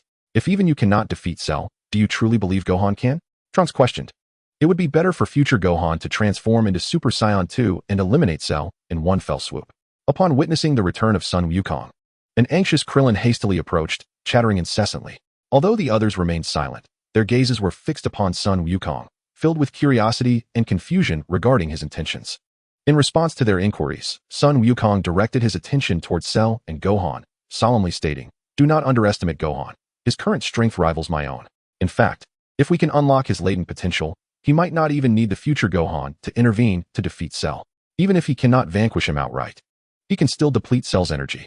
The arrival of future Gohan and Lingen from a different timeline alleviated Sun Wukong's burden of meticulously preparing Gohan for a potential awakening of his powers. Consequently, he refrained from instructing Krillin to supply the Senzu beans to Cell, while Sun Wukong occasionally allowed certain adversaries to escape or recover. Motivated by his martial aspirations, such as with Piccolo and Vegeta, these decisions were often based on his confidence in ultimately defeating them or other strategic considerations. Offering Senzu beans to Cell was a calculated hope that Cell would catalyze Gohan's emergence of his true abilities. Sun Wukong understood that if Gohan's potential remained dormant, they would likely reach a stalemate with Cell, which would spell disaster for Earth and its inhabitants. Thus, he felt compelled to seek alternative, decisive methods to eliminate Cell once and for all. As the saying goes, one must break to build, and for the sake of achieving this goal, Sun Wukong was even prepared to sacrifice himself. However, the situation had changed with the presence of future Gohan and Lingen, significantly increasing the likelihood of overcoming Cell. Under these circumstances, Sun Wukong no longer insisted on awakening Gohan's hidden potential to confront Cell. There were two primary considerations for not directly allowing future Gohan to engage Cell. The first was Lingen's warning that Cell could regenerate and grow even stronger. Thus, employing a strategy to exhaust Cell's energy in the initial stages would better position future Gohan for a decisive intervention. The second reason was to foster Gohan's growth. Despite having allies, Sun Wukong did not wish for Gohan to become overly reliant on them, as both future Gohan and Lingen were not from this world. Ultimately, this world needed its own defenders. As a true martial artist, Sun Wukong aspired for Gohan to face formidable foes without faltering, thereby encouraging the Gohan of this world to engage Cell in combat. The others, however, were not as contemplative as Sun Wukong, and they were instead taken aback by his words, unable to fathom that Gohan might surpass Sun Wukong himself. If it had been future Gohan, they would have found it less surprising, given his extensive battle experience and his ascension to Super Saiyan 2. Yet, the Gohan of this timeline, despite attaining Super Saiyan status, appeared to them merely as an ordinary Super Saiyan. After all, it was not just Gohan who trained in the hyperbolic time chamber. Trunks and Vegeta had also undergone the same regimen, and even Vegeta had conceded that he could not surpass Sun Wukong. In light of this, how could they dare to envision Gohan as being stronger? "Wukong, is what you say truly credible? Can Gohan genuinely possess such formidable strength?" Krillin asked, casting a glance at Gohan, who stood resolutely against Cell, swallowing hard and wide-eyed in disbelief. "Rest assured, Krillin, and to all of you," Sun Wukong replied with a bright smile. Feeling remarkably at ease, as he did not have to rely solely on Gohan, he continued, "Even if Gohan cannot defeat Cell, he will not be slain. Let him face Cell once, and you shall witness his prowess. Indeed, everyone, have faith in little Gohan. his strength will surely astonish you." Future Gohan chimed in, having long since heard his father's commendations of his younger counterpart and eagerly anticipating his performance. Upon hearing this, the others fell silent, refraining from further comment. Chapter 58, The Battle, Part 4. Gohan had always held unwavering trust in his father, and even in the face of such a formidable adversary, he approached Cell with steadfast composure. "So you are Gohan?" Cell remarked, arching an eyebrow and smirking. "Son Wukong is your father, I presume? I did not expect him to send you, his son, to your demise. Does he believe your strength could possibly defeat me? Perhaps the Gohan of the future might have had such capability, but as for you..." Cell's words trailed off, but the meaning was unmistakable. He held Gohan in utter disdain, viewing him as nothing more than a child. Yet, despite Gohan's youth and naivety, his myriad experiences and extensive training alongside his father had forged him into a warrior at heart. Thus, he met Cell's gaze with unwavering resolve. Taken aback by Gohan's demeanor, Cell conceded, "I must admit, from this perspective, you do honor the name of Son Wukong's son. However, only the strong warrant my respect. Now, demonstrate your power. Let me witness the strength of a child trained by Son Wukong." "Very well," Gohan replied, his voice steady as he prepared to face Cell. In the next moment, his expression sharpened, and his golden hair, once flowing gently in the wind, stood erect as an overwhelming force erupted from within him. As Gohan unleashed his energy, the previously nonchalant Cell's demeanor shifted to one of seriousness. Though he had never anticipated that Son Wukong would genuinely send a child to his death, he had not envisioned Gohan wielding power comparable to, or even surpassing, that of his father. However, in that moment, Gohan's unleashed energy shattered Cell's arrogant assumptions. Son Wukong never acted without purpose. Not only Cell, but even the other warriors were left in awe by Gohan's display of strength. Krillin exclaimed, "I can't believe Gohan has reached such a level. No wonder Wukong claimed he possesses the potential to defeat Cell. It is simply astounding." Indeed, this is the strength of Gohan from this timeline. With the guidance of Mr. Son Wukong, even at this age, Gohan possesses unimaginable power, Trunks thought, clenching his fists. Feeling a mix of disbelief and envy, he reflected on his own future self and Gohan, remembering how Son Wukong had perished from heart disease before the androids arrived, and how Gohan had sacrificed his life to save him and protect the Earth. In this timeline, history had undeniably changed, yet Trunks recognized that he was merely a catalyst. The true marvel lay with Son Wukong and his companions. The realization that he had traversed from the future, possessing an age greater than that of Gohan from this timeline, yet wielding far less power, left Trunks in a state of perplexity. He recalled how, upon his arrival, Gohan had been an inexperienced child unable to transform into a Super Saiyan, reduced to cowering before Frieza's onslaught. This stark contrast in their circumstances inevitably led Trunks to feel a deep sense of disillusionment. However, at that moment, a voice suddenly emerged from behind. "Trunks, do not be overly concerned with superficial matters. Do you comprehend how long it took me, possessing a frail strength, to acquire the power to vanquish the androids?" Upon hearing this, Trunks momentarily paused. "Less than a year," he replied. Gohan extended a finger, indicating that it had merely taken a few months. Yet expressing it as a year seemed more comprehensible. Even if it were a year, it had left Trunks astounded, considering he had faced the androids in his own timeline for so long, never managing to rival them. At this juncture, Gohan continued, "Reflect on this. Since your arrival in this world and your training under Mr. Vegeta, your time spent in the hyperbolic time chamber was brief. Yet in comparison to your initial state upon your arrival, have you not become significantly stronger? Now, when you confront the androids, do you still believe you cannot contend with them?" "Of course not." Trunks gently shook his head. His strength, when compared to the androids from the future, was indeed lacking. He could only flee in their presence. Yet, ever since his traversal and the time spent training, he could now hold his own against Cell, let alone the two androids. Thus, it is not that you cannot surpass anyone. Rather, it is simply that you had not grasped a superior method of training before. If you were to master the right approach, with your innate talent, you would undoubtedly grow immensely powerful in no time. This holds true for Trunks in my world as well, Gohan asserted with unwavering confidence. Upon hearing his words, Trunks nodded earnestly, a smile gracing his features as he said, "I understand now. Thank you, Gohan." Beside them, Piccolo observed the entire exchange, silently appreciating Gohan's comforting words to Trunks. Though he remained silent, a flicker of satisfaction crossed his green visage. The Gohan from the future had indeed matured significantly. On the other hand, Vegeta was entirely oblivious to Trunks' emotional state or Gohan's consolation. Instead, he fixated on the distant figure of Gohan, whose aura was flaring intensely, his expression darkening as if he were on the verge of grinding his teeth to dust. When Goku claimed that Gohan possessed a strength surpassing his own, Vegeta found it utterly implausible. After all, It was already a bitter pill to swallow to acknowledge that he was inferior to Goku. If Goku's son were to surpass him, it would feel like a crushing blow to his pride. Yet, as the reality unfolded before him, he was reluctantly forced to concede that Goku's son indeed wielded a power far greater than his own. Damn it, this is merely temporary. I shall become even stronger. That lowly warrior Kakarot and his son will eventually be beneath my feet. Vegeta clenched his fists, his heart seething with determination. Boom. At that instant, Gohan unleashed the full extent of his formidable power, a blazing aura enveloping him. In that moment, he appeared almost divine. His expression devoid of emotion as he gazed at Cell. Though I harbor no desire to take a life, even yours, as a villain. If my father requires me to engage, then I must confront you. Do not wish to kill? Cell was taken aback momentarily, but soon erupted into laughter. What an arrogant little brat. I admit your current power astonishes me, but to think you could defeat me with such strength is premature. Since you've declared it, allow me to experience your might. Chapter 59, Battle, Part 5. Boom, boom, boom. Before either combatant even made contact, the mere clash of their energies was enough to leave the onlookers in awe, a power reminiscent of the great Goku himself. With no superfluous words, the moment their energies collided, Cell and Gohan surged towards one another. As the battle commenced, Gohan immediately asserted dominance over Cell with his overwhelming strength. Despite not being as physically imposing as Cell, the force behind each punch and kick compelled Cell to exert every ounce of his energy in defense. Having recently battled Goku, Cell was noticeably fatigued. Although he was of android origin, he was not like the others. His biological attributes did not grant him endless energy. Even after absorbing androids 17 and 18, he merely utilized their power to enhance his own form. In the original story, Goku had thrown a Senzu bean to Cell to better provoke Gohan's latent potential, meaning that Gohan had faced a fully powered Cell then.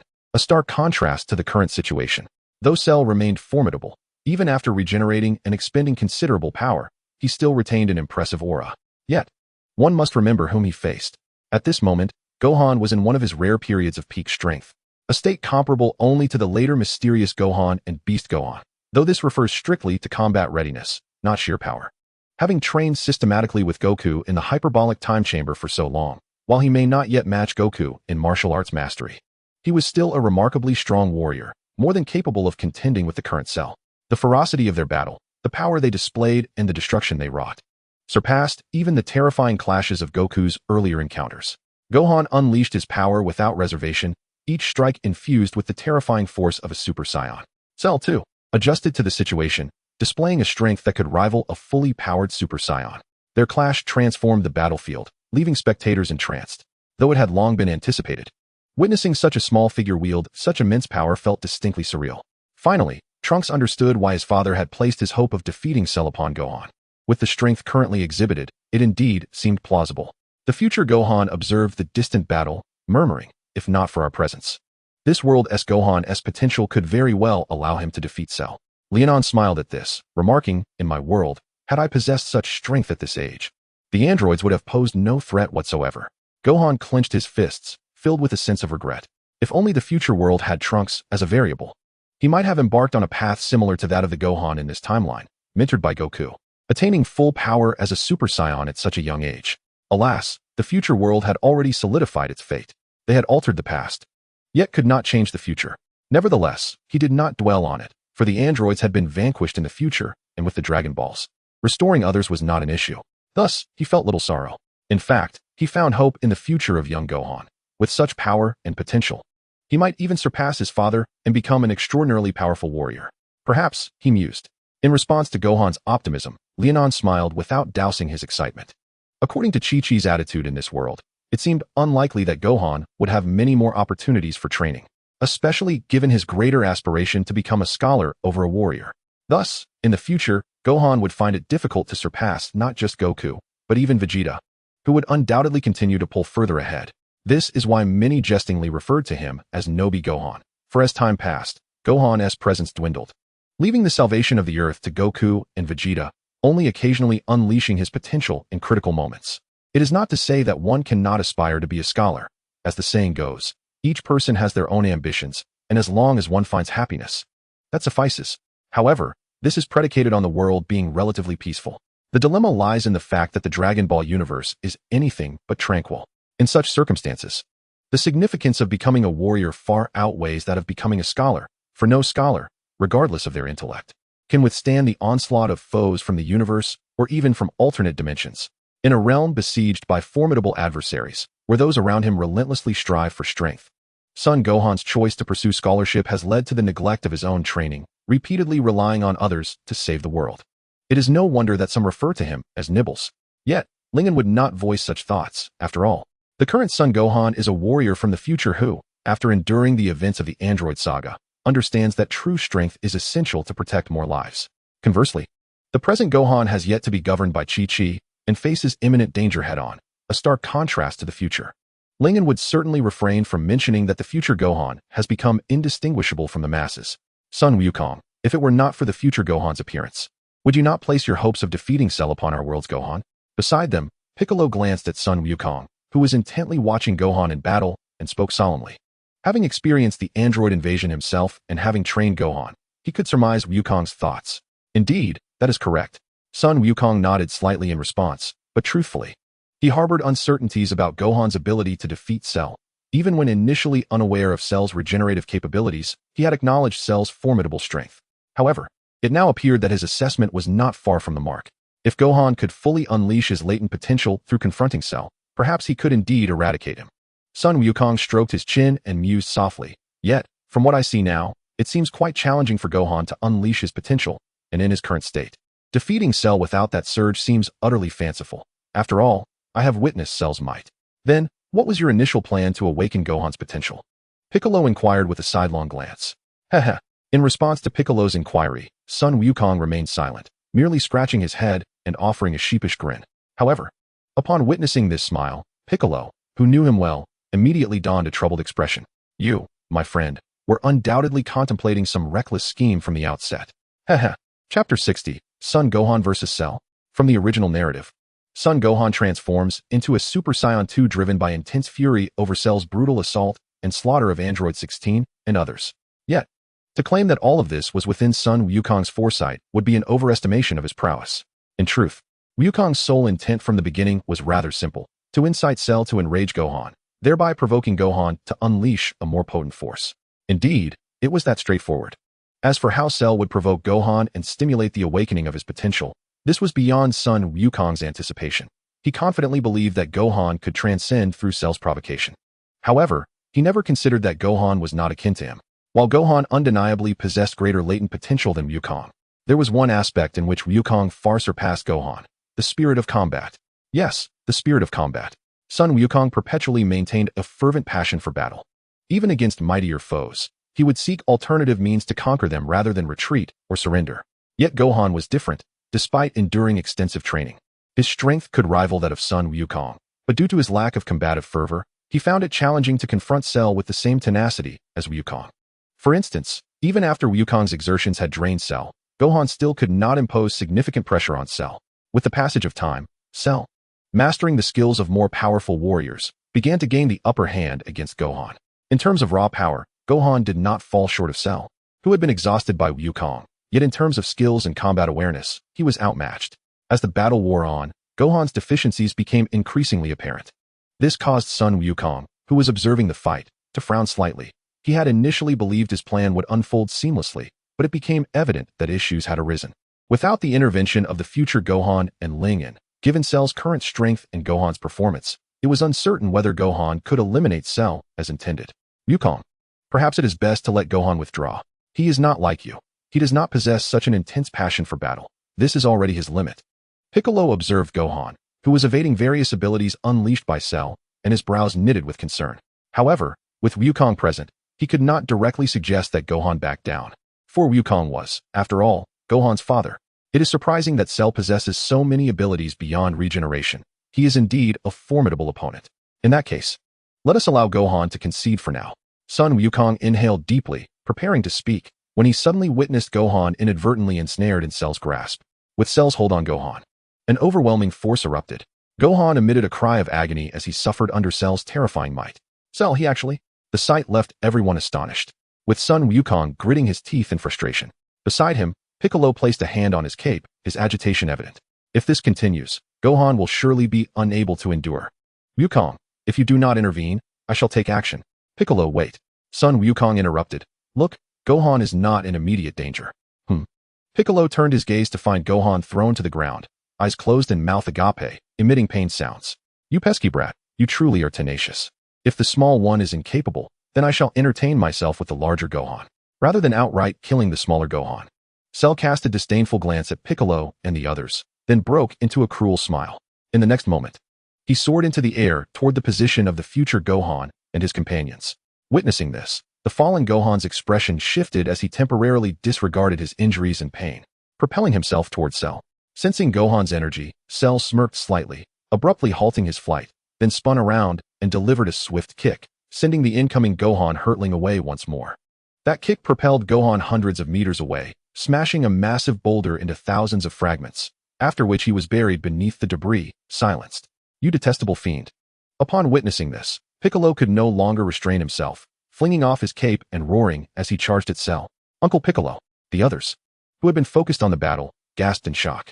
Before they could fully react, Cell evaded Piccolo's attack with ease, extending his hand and, with a speed that left Piccolo no room to react, seized him by the throat. Piccolo, I did not expect you to care for that little brat. However, with your current strength, you are utterly incapable of contending with me. Indeed, I can hardly be bothered to engage you. Cell sneered disdainfully, gripping Piccolo's neck. You scoundrel. With a tormented expression, Piccolo gazed at Cell, uttering these few words. At that moment, he was consumed by a tempest of anger and resentment, coupled with an overwhelming sense of injustice. Through his fusion with the Supreme Kai, he had acquired power rivaling that of the androids, yet in the face of Cell, this strength was utterly inadequate. Not only could he not hope to contend with him, but even the thought of engaging in battle seemed utterly futile. His initial desire was to avenge the harm inflicted upon Gohan. But reality struck him with a harsh truth. His abilities would not only fail to protect Gohan, but would also lead to his own demise. How could the once mighty Demon King Piccolo endure such humiliation? Yet, what could he do but accept the cruel reality? At that moment, a towering figure suddenly lunged at Cell. It was Android 16, attempting to take advantage of Cell's distraction with Piccolo. However, even with one hand gripping Piccolo's throat, Cell effortlessly deflected 16's attack, retaliating with a strike that was beyond the latter's capacity to withstand. Cell would not show mercy simply because 16 was also a creation of Dr. Gero. After all, he had already devoured androids 17 and 18. How could he possibly regard 16 with any concern? Just as he was about to unleash his assault upon 16, a powerful hand intercepted him. Cell looked up, his cold gaze fixed on the individual before him. Gohan. This is the second time you have thwarted my intent to eliminate someone, Cell remarked. It shall be the last, for you will not survive this day. Gohan, with a fierce glint in his eyes, regarded Cell without a trace of emotion. He had intended to intervene the moment Cell restrained Piccolo, but Android 16 had acted first. Now, fate had aligned to allow both of them to be saved. Hearing Cell's taunt, a slight smirk crept across his lips as he cast Piccolo aside and raised his gaze with renewed fervor towards Gohan. In an instant, their auras clashed violently. Chapter 61, The Method of Combat. Boom. The two powers collided repeatedly, arcs of electricity flickering dangerously between them. Yet, neither was in haste to strike. Instead, they engaged in a battle of auras, or perhaps it could be said that they were already exchanging blows. In certain respects, such a confrontation was even more mentally taxing, as they focused intently on one another, keenly attuned to the slightest shift in the other's energy. Within moments, beads of sweat began to form at their temples. They were unhurried, but the onlookers were anything but calm. Trunks fed a senzu to little Gohan while watching the clash between Gohan and Cell. He turned to Goku and the others, inquiring, Mr. Goku, why aren't Gohan and Cell making their move? They are indeed fighting, Goku replied, his eyes still locked on the struggle before him. Both are searching for the optimal moment to strike. During this process, they will engage in countless exchanges, which test their martial prowess. I never anticipated that future Gohan would reach such heights. Trunks, a firm believer in absolute power, found it hard to comprehend. He blinked, then asked, but isn't Gohan already capable of transforming into Super Saiyan 2? Why not simply obliterate Cell with that power? I cannot say for certain, Goku responded, leaving Trunks momentarily astonished. Yet Goku continued, perhaps Gohan is relishing the thrill of battle. A Super Saiyan beyond Super Saiyan could easily vanquish Cell. But such a straightforward fight would lack excitement, don't you think? Very much so, Trunks blinked in disbelief. Despite having spent considerable time with Goku and Vegeta in this world, he struggled to grasp their mindset. Having lived under the shadow of the androids, he had always believed in absolute strength and decisive blows against foes. Yet, from the moment they encountered the androids, neither Vegeta nor Goku had considered any other means to eliminate them. Rather, they seemed eager for the challenge of combat. Trunks realized that it was perhaps this very mindset that allowed Goku and Vegeta to tread paths of strength he had never dared to envision, let alone Gohan from the future. Could it be that Gohan too found joy in battling strong opponents? Trunks looked up at the two still locked in confrontation, murmuring to himself in a daze, recognizing that this was what enabled him to overcome the androids, even surpassing Super Saiyan. At that moment, as Trunks contemplated, Gohan and Cell moved almost in unison. Gohan's fist struck Cell squarely in the face, while Cell, grinning malevolently, delivered a punch to Gohan's abdomen. The sheer force of their blows sent them both hurtling backwards. In an instant, they regained their footing and charged at each other once more, their speed blindingly fast. Their attacks devastatingly fierce, echoing like thunder in the air. The spectators were riveted by the intensity of their clash. Only the Saiyans, along with Piccolo and Dend, could keep pace with the ferocity of Gohan's battle. For Krillin and Tien, it was a strenuous effort. As for Mr. Satan and his camera crew, they were utterly lost, unable to catch even a glimpse of Cell or Gohan amidst the chaos. This is no illusion. It is all a spectacle, a sweating Mr. Satan insisted, attempting to maintain his composure while muttering words of self-assurance. Boom. The battle raged on, and as they watched, Dend could not help but marvel. Although Cell may not possess the infinite energy of the androids, his reservoir of power remained remarkably deep. Even after enduring the relentless assaults from Goku and little Gohan, he was still able to hold his ground against Gohan. One could only surmise that the ingenuity of Earth's technology, be it Dr. Gero or Bulma, though they themselves might lack combat prowess, wielded a scientific intelligence that even deities could scarcely fathom. It was through this scientific acumen that they had birthed creations rivaling, if not surpassing, the divine. While combat was the prevailing theme of the Dragon Ball realm, one must never underestimate the power of technology. Dend pondered silently whether the true Dragon Ball universe featured a Raul. If so, she would indeed be a formidable force. Though he had previously witnessed future Gohan's strength, seeing him again was still astonishing. Even without transforming into Super Saiyan 2, Gohan was capable of suppressing Cell. Krillin remarked in admiration. Gohan has indeed advanced remarkably in the realm of Super Saiyan. Perhaps this is why he can transcend Super Saiyan. Goku nodded in agreement with Krillin's assessment. This was his first genuine glimpse of Gohan's Super Saiyan power, and even now, he felt overshadowed. Yet, witnessing Gohan's display of strength sparked thoughts of how he might progress further. It must be acknowledged that Sun Wukong is undoubtedly a prodigious martial arts genius. This prowess is a result of the foundation laid during his formative years under the guidance of his grandfather, Sun Wufan, and the Turtle Hermit. This ability, remarkable as it is, even surpasses that of Vegeta. Consequently, despite Sun Wukong's bloodline being inferior to Vegeta's, he consistently manages to outpace him, often by 1 or even 2 steps. Lingyan, observing the scene, chuckled softly. One could argue that Sun Wufan's ascension to Super Saiyan 2 is attributable to a multitude of factors. While reaching a certain level of power is indeed one of them, it is equally undeniable that other elements play a crucial role. It is not requisite to attain Sun Wufan's level to surpass Super Saiyan. Neither does reaching such a realm guarantee a seamless transition into Super Saiyan 2. In truth, with the strength of Sun Wukong and young Wufan, they could transcend Super Saiyan status as long as they find the right opportunity. For instance, in the original narrative, young Wufan transformed into Super Saiyan 2 driven by a surge of fury following the demise of Android 16. Any Super Saiyan possesses the potential to ascend to Super Saiyan 2, a fact that holds true for both Sun Wukong and Vegeta alike. As the conversation unfolded, their gaze remained steadfast on the increasingly intense battle between Sun Wufan and Cell. Chapter 62, A Tremendous Advantage. In the face of Sun Wufan, who had regained his arm, Cell found himself at a distinct disadvantage. Moreover, he had already expended a considerable amount of energy due to previous encounters with the father-son duo of Sun Wukong. The price for his growth was the absence of the endless power that androids 17 and 18 possessed. He too could tire and expend energy. Initially, he could contend with Sun Wufan, but as time elapsed, he gradually fell into a disadvantageous position. Their clash reverberated through the heavens, rendering the entire earth pliable beneath their might. Yet, even amidst such overwhelming power, Cell refrained from unleashing his wrath upon the planet. The complete form of Cell magnified every trait bestowed upon him by his genetic makeup, a thirst for battle, and indifference to life. While he did not regard Earth as a cherished home planet, he saw no necessity to obliterate it either.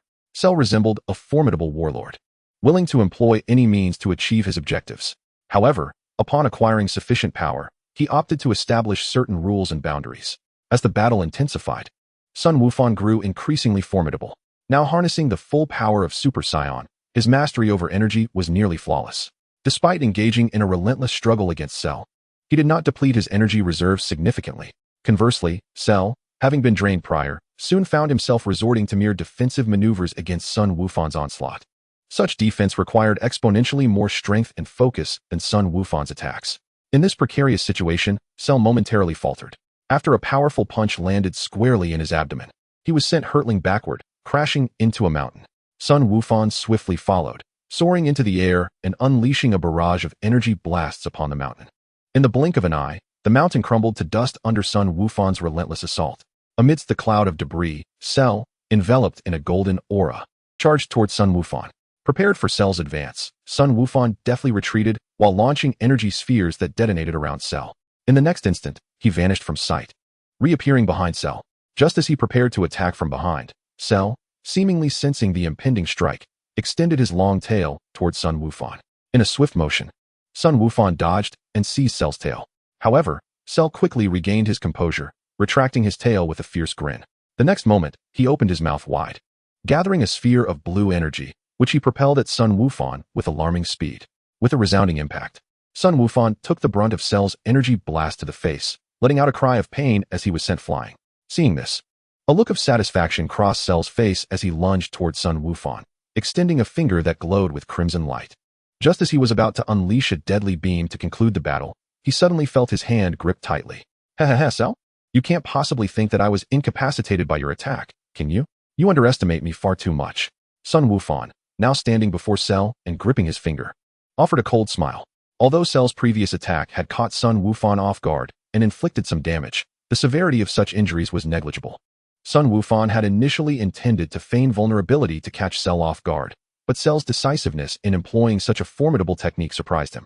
If that attack had truly landed, it would have left him severely injured, if not dead. Cell's expression hardened as he withdrew his finger to strike back at Sun Wufan. However, the latter was ready, blocking Cell's series of attacks while simultaneously launching his own counteroffensive. Seizing the opportunity, Sun Wufan delivered a powerful blow to Cell's abdomen. As Cell staggered, Sun Wufan seized his wings from behind and soared toward the ground, pinning Cell down. In a display of overwhelming speed, Sun Wufan dragged Cell along the earth, inflicting significant damage. Though Cell's body was resilient, lacking the protective energy shield, he still endured numerous injuries, particularly to his strikingly handsome visage. After dragging him for a considerable distance, Sun Wufan hurled Cell into the air and then raised a finger to his forehead. From a distance, Sun Wukong blinked in surprise. Wait, is Wufan capable of instant transmission? When did he learn that? Yet, at this moment, utilizing instant transmission seemed of little relevance. Fool. That is my special beam cannon. Piccolo interjected, veins bulging on his forehead as he glared at Sun Wukong. Is that so? Ha ha ha, my apologies, Piccolo. It's just that the initial stance is so similar. Sun Wukong scratched his head, chuckling awkwardly. The special beam cannon indeed possessed formidable power, yet against an adversary like Cell, its effectiveness was limited. Regaining his composure, Piccolo observed the energy gathering in Sun Wufan's hands. Unlike ordinary individuals, Cell had the ability to regenerate, and the simplified version of the attack would not suffice. Indeed, when Sun Wufan unleashed the simplified special beam cannon upon Cell, it merely inflicted an additional wound. As Cell's body fell to the ground, the injury from the attack swiftly healed. Unfazed by Cell's recovery, Sun Wufan continued his assault, unleashing a relentless barrage of energy blasts that sent Cell hurtling away. Sun Wufan, I will see you dead. Attacks may not inflict fatal damage upon Cell, yet they undoubtedly trample upon his pride. After being ruthlessly bombarded by Gohan's Kamehameha wave dozens of times, Cell soared into the air, his form tattered and breath ragged. At that moment, he disregarded his state entirely, fixating his gaze with venomous intensity upon Gohan, wishing fervently to devour him alive. Gohan, you shall perish, he roared, fury coursing through him as he charged towards Gohan with terrifying force. In the face of Cell's onslaught, Gohan remained composed, his expression serene as he absorbed the assault and retaliated by sending Cell flying once more. Chapter 63, Reluctance and Confidence. Previously, when confronted with the relentless tandem assault of Goku and Goten, Cell had maintained his composure, regardless of how formidable the attacks were. Even when forced to employ his protective shield or employ regeneration, he exhibited no signs of anger or desperation. His lofty demeanor, casting disdainful glances upon all, and his self-satisfied arrogance, made even Prince Vegeta bow down, reluctant to challenge him. However, following his encounter with Gohan, this once haughty and arrogant Cell found himself thoroughly ravaged. Unable to retain his previous poise, in his fury, he roared, wishing to effortlessly defeat Gohan as he had before. Yet, regardless of his attempts to retaliate, he found himself powerless against Gohan's overwhelming strength, akin to how Awei had faced Jekka, utterly incapable of resistance. The battle raged on, and Cell was unable to withstand Gohan's relentless attacks, ultimately being hurled once more, crashing into a mountain and creating a massive crater before collapsing uncontrollably to the ground. Lying on the ground, Cell gasped for air, his condition utterly disheveled and his body marred with wounds. Nevertheless, his eyes remained fixed with a fierce glare directed at the approaching Gohan. In response to this fiery gaze, Gohan offered a faint smile, extending his palm towards Cell, and said, "Cell, as I have previously stated, today marks your demise. Damn you, Gohan. Do you truly believe you have triumphed over me?" Cell scoffed, devoid of fear regarding his purported death, as he understood that Gohan's power was insufficient to obliterate him entirely. As long as he could evade total destruction, there remained a chance for his resurrection. However, his indifference to death did not equate to acquiescence regarding his current predicament. Here he was, the ultimate artificial being, having previously triumphed over Goku and Goten, now reduced to this state, all due to Gohan. Strictly speaking, Gohan's strength did surpass his own, albeit only to a limited extent.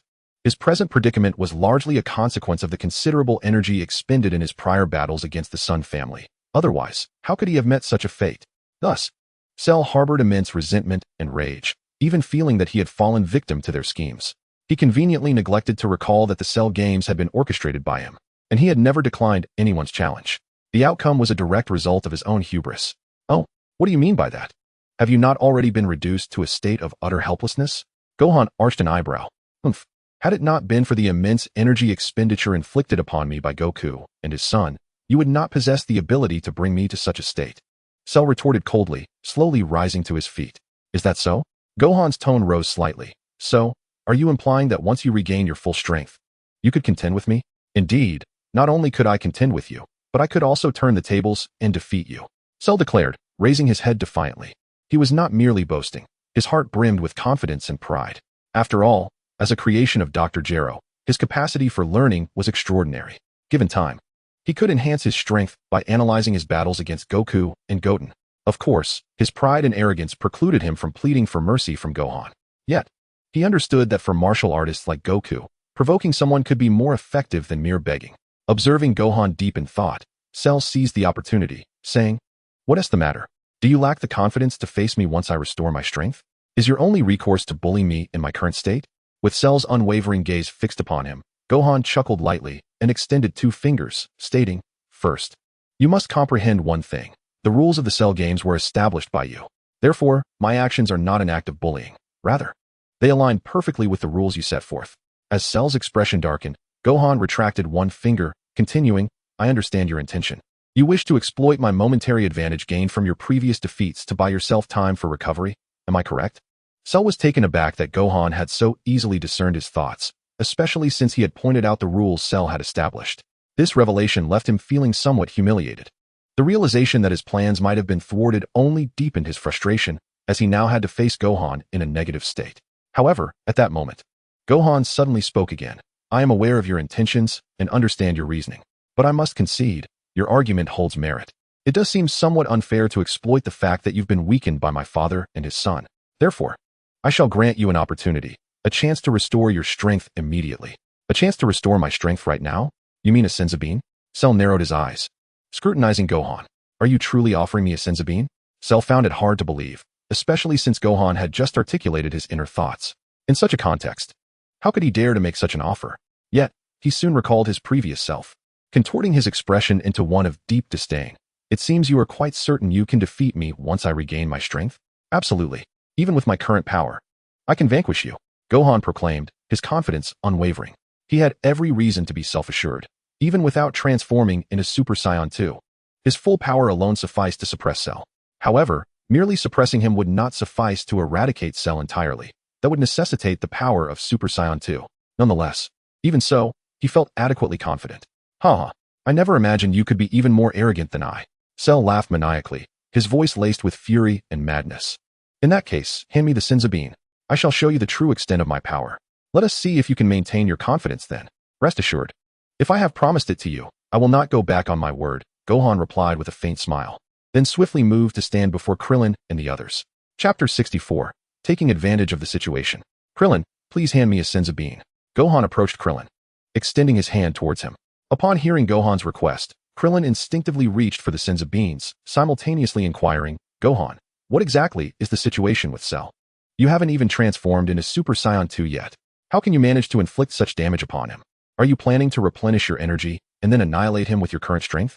No, I intend to give the Senzu bean to Cell, Gohan replied. Upon hearing this, Krillin halted his movements and, with an expression of incredulity, turned to Gohan, exclaiming, Gohan, why would you do this?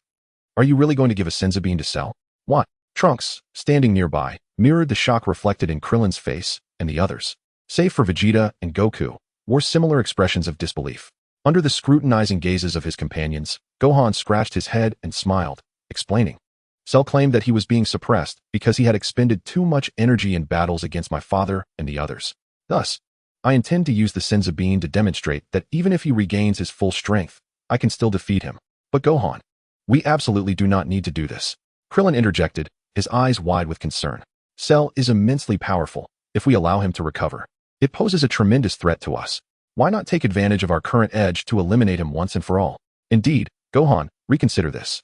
If Cell regains his strength, the risks could escalate significantly. Krillin nodded in agreement. Gohan opened his mouth to respond, but was interrupted as Goku stepped forward, placing a reassuring hand on Krillin's shoulder, saying, Krillin, go ahead and give Gohan a Senzu bean. Goku, you. Krillin hesitated, but upon meeting Goku's emerald gaze, he paused and resignedly remarked, Sai, I am truly astounded by you Saiyans. With that, Krillin retrieved a Senzu bean and tossed it to Gohan, who caught it with a grateful smile. Gohan, do you feel confident? Goku suddenly asked, his expression growing serious. Gohan nodded in affirmation, reassuring, don't worry, Dad, and everyone else.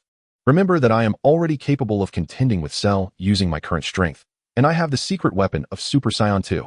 No matter what, I will defeat Cell. As he spoke, confidence radiated from Gohan's visage. Goku nodded approvingly and encouraged, since you are confident, go forth, and this time, ensure that Cell is thoroughly convinced. I understand. Gohan replied, turning to depart. As Gohan walked away, Piccolo, arms crossed, remarked solemnly, Goku, your initial strategy was to exhaust Cell's energy. Wasn't your goal to deplete his strength before eliminating him?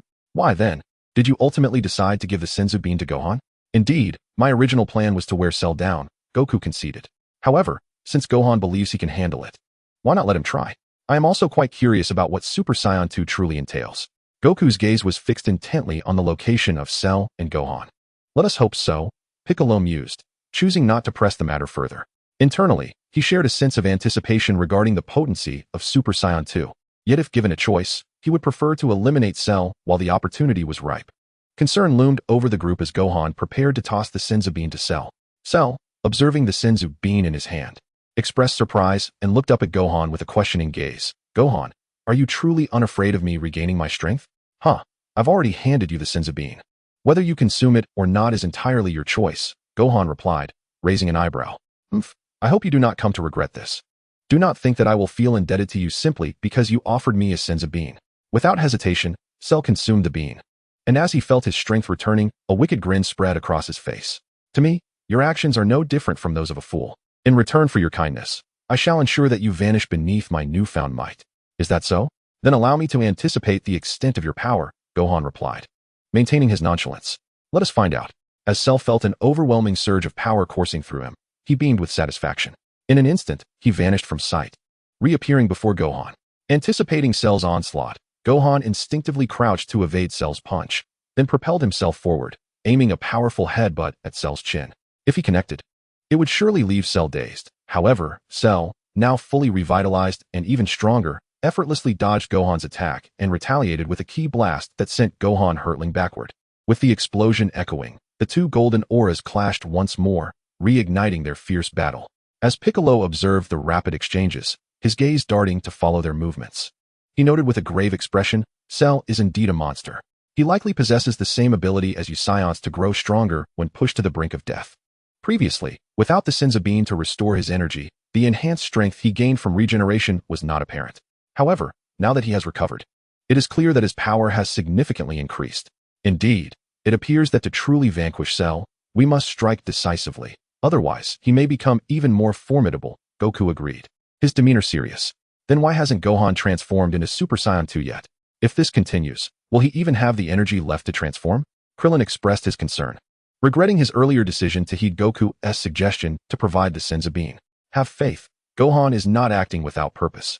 He possesses the capability to confront Cell. Linen chimed in with a smile, reflecting on the common traits of Saiyans. Whenever they had an advantage, they would become reckless, and Gohan was no exception. Super Saiyan increased their propensity for such behavior, though Gohan at least had a substantial advantage to bolster his confidence. A testament to his growth after years of battling androids in the future timeline. Unlike Vegeta and Goku, who would be reckless even without a significant edge. Chapter 65. Gohan Super Saiyan 2. Cell initially believed that regaining his strength would allow him to dominate Gohan, and feeling the surge of power coursing through him. He anticipated returning the humiliation Gohan had inflicted upon him. However, after their next clash, he realized that such a notion was naively optimistic. Despite his restored strength, Gohan was no longer able to suppress him as before, yet Cell found himself equally unable to subdue Gohan. The two were locked in a near-equal struggle. Filled with fury and frustration, Cell recognized that he currently lacked any means to overpower Gohan. Their strengths were too closely matched, rendering them unable to best one another. Consequently, after a prolonged exchange, Cell addressed Gohan, saying, "Gohan, I acknowledge your strength. As you can see, our powers are too closely aligned. Neither of us can prevail. How about we call a truce?" Gohan's expression shifted to one of surprise. He had not expected the once arrogant Cell to propose a ceasefire. However, upon reflection, it was evident that Cell had a cunning side beneath his pride. Yet, Gohan was in no mood to entertain Cell's suggestion. Smirking, he replied, "Cell, you aren't thinking of calling a truce just to secretly enhance your power, are you? Waiting to strike again once you feel stronger? How is it possible? As long as this ceasefire is established, I vow never to raise my hand against you or the Earth again. In fact, I can even assure you that I would leave this planet and venture into the vast cosmos beyond." Cell spoke with utmost sincerity. His words were a blend of truth and deception. In his heart, he indeed held no intentions of attacking Earth, not out of concern, but rather sheer indifference. However, the notion of refraining from engaging with Gohan and his companions was utterly implausible. Let us not forget that the Saiyan thirst for battle was deeply ingrained in his very genes. The humiliation he suffered at the hands of Gohan was a memory he could never erase, and should the opportunity arise, he would undoubtedly seek vengeance. His current declarations were merely a tactical delay. Despite his arrogance, Cell was no fool. Having witnessed the might of Goku and his family, he recognized that his current strength offered him little advantage. Unlike the other androids, he did not possess boundless stamina. A prolonged engagement could very well lead to his downfall. Moreover, he was intensely curious about the rapid increase in power exhibited by Goku and his allies. If given the chance, he would certainly wish to glean insights into their newfound strength. In the past, he had dismissed such matters, but now, witnessing the alternating combat prowess of Goku and his son, he realized just how laughably misguided his previous arrogance had been. Indeed, while he was the ultimate android, the power of Goku and his companions was not to be underestimated. Thus, it could be said that his current stance was merely a temporary ruse, designed to mislead Gohan and the others. This was a tactic he had employed before. Had not Vegeta once chosen to allow him to absorb the androids? Yet, it was evident that Gohan was not Vegeta, nor did he harbor the same misconceptions about Cell. Vegeta had thought that, with his strength, he could vanquish Cell even after allowing him to absorb the androids, only to find himself thwarted. But for Gohan, facilitating Cell's consumption of the Senzu beans was already the greatest act of tolerance. How could he possibly allow Cell to escape unscathed? Listening to Cell's words, Gohan smiled faintly. "Cell, do you truly believe I lack the capability to extinguish you? Oh, are you suggesting that you intend to wear me down with sheer numbers as before?" Cell's eyes narrowed slightly at the implication, a flicker of unease creeping into his heart. It was not fear of annihilation, but rather the lingering shame from his previous defeat at Gohan's hands that he wished to avoid repeating. Nevertheless, he maintained his bravado, declaring, "With your current strength, it is utterly impossible to eliminate me. I possess regeneration capabilities far superior to Piccolo's." "Is that so?" Gohan replied, his expression unwavering, continuing to smile at Cell. "But you have miscalculated. I never intended to exhaust you again. When I say I will obliterate you, I mean it. Do you understand why I compelled you to consume the Senzu beans?" Cell furrowed his brow, sensing an ominous feeling. "It is to demonstrate that I can subdue you in your weakened state just as easily as I can annihilate you at full power. This is not the same arrogance you possess. Rather, it is a testament to my capabilities." Gohan advanced step by step towards Cell, and under such intimidation, Cell found himself involuntarily retreating 2 paces. Yet, pride compelled him to halt, beads of sweat forming at his temples as he faced the approaching Gohan. He stubbornly retorted, "Gohan, Do you think you can eliminate me merely with your sharp tongue? How laughable.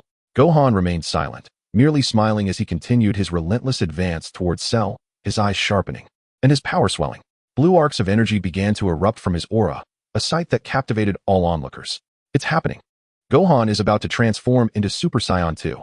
Lingen exclaimed, her excitement palpable. Though she had witnessed Gohan's Super Saiyan 2 transformation countless times in the hyperbolic time chamber, this was her first time witnessing it in battle against Cell. Is that really Super Saiyan 2? Even in its nascent form, the power it emanates is overwhelmingly terrifying. Tianjin's eyes widened in astonishment. Gohan, you've come so far. It's truly incredible. If only I could achieve such power. Trunks gazed at Gohan, admiration shining in his eyes as Gohan approached Cell, his hair standing ever more upright.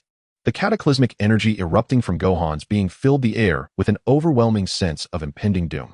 As Gohan's opponent, Cell felt that terrifying force acutely. In that moment, he felt as if he were a mere boat tossed about in a tempest. Impossible. How could anyone possess such formidable strength? Cell's face contorted in disbelief, utterly unable to accept the reality of Gohan's power. But just then, a searing pain shot through his abdomen, twisting his features in agony. Having transformed into Super Saiyan 2, Gohan withdrew his fist from Cell's midsection, stating calmly, nothing is impossible. Chapter 66, The Power of Supreme Might.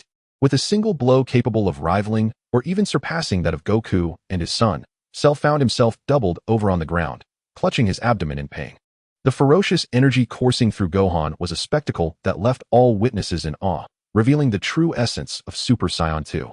This was the form that even a being as powerful as Cell could scarcely withstand a single strike from. No wonder Gohan exuded such confidence. With such power, Cell stood no chance. It was simply astounding. Gohan was truly remarkable. Krillin and Yamcha erupted with exhilaration, as if they themselves had transformed into Super Saiyan 2. Their excitement was entirely understandable. Despite their own considerable power, they felt dwarfed by the overwhelming strength of their companions and foes alike. This left them feeling like mere spectators in a grand spectacle. Being spectators meant they had no control over the outcome. Should Goku and his allies fail to subdue Cell, they too would face dire consequences. In such perilous circumstances, it was only natural to hope for the strength of their companions to quell the threat. Super Saiyan 2, now that it has manifested, it shall be no secret to this prince. It won't be long before I reach that level as well. Vegeta silently vowed, his confidence unwavering. After all, Super Saiyan was a form he had derived from observing Goku and Trunks. Though he had spent considerable time on Earth and encountered numerous foes, he had gradually tempered his inner arrogance. Yet, tempering did not equate to erasure. He remained steadfast in his belief that as the noble prince of the Saiyans, he would never be outmatched by Goku and his ilk. Super Saiyan 2 boasted a power level 100 times that of its base form. Yet this transformation was not without its drawbacks. It sacrificed the tranquility of full-power Super Saiyan for a return to the initial violent state of Super Saiyan, imposing significant physical and mental burdens. Lingen kindly elucidated for everyone present. While Super Saiyan may second not suffer from the same energy drain as Super Saiyan 3, both forms reverted to that ferocious state of power, relying on sheer strength to overcome opponents. Both forms were challenging to sustain in prolonged combat. However, against the current Cell, it was more than sufficient. This time, Gohan exhibited no mercy. Merely relying on the force of his fists and feet, he rendered Cell utterly defenseless. This was an absolute supremacy that transcended Cell's formidable might. Impossible, utterly impossible. How could there exist such overwhelming power? This thought echoed incessantly in Cell's mind. At this moment, he found himself cornered by Gohan's overwhelming strength, plunging him into a state of despair, even leading him to question the very fabric of reality and reject this harsh truth. This was an unbearable reality for one who had once been so arrogantly self-assured. He could accept that others were stronger than him, as he always believed he could surpass them in strength. Yet, he could not fathom the notion that someone could be so vastly superior, to the point of rendering him completely incapable of resistance. Boom. Bang. Without the slightest hint of courtesy, Gohan struck Cell as though he were a mere punching bag. This scene left all onlookers in sheer astonishment. Although Gohan had previously toyed with a weakened Cell, the current display of pure domination was on an entirely different level. In mere moments, Cell had been reduced to an almost unrecognizable state.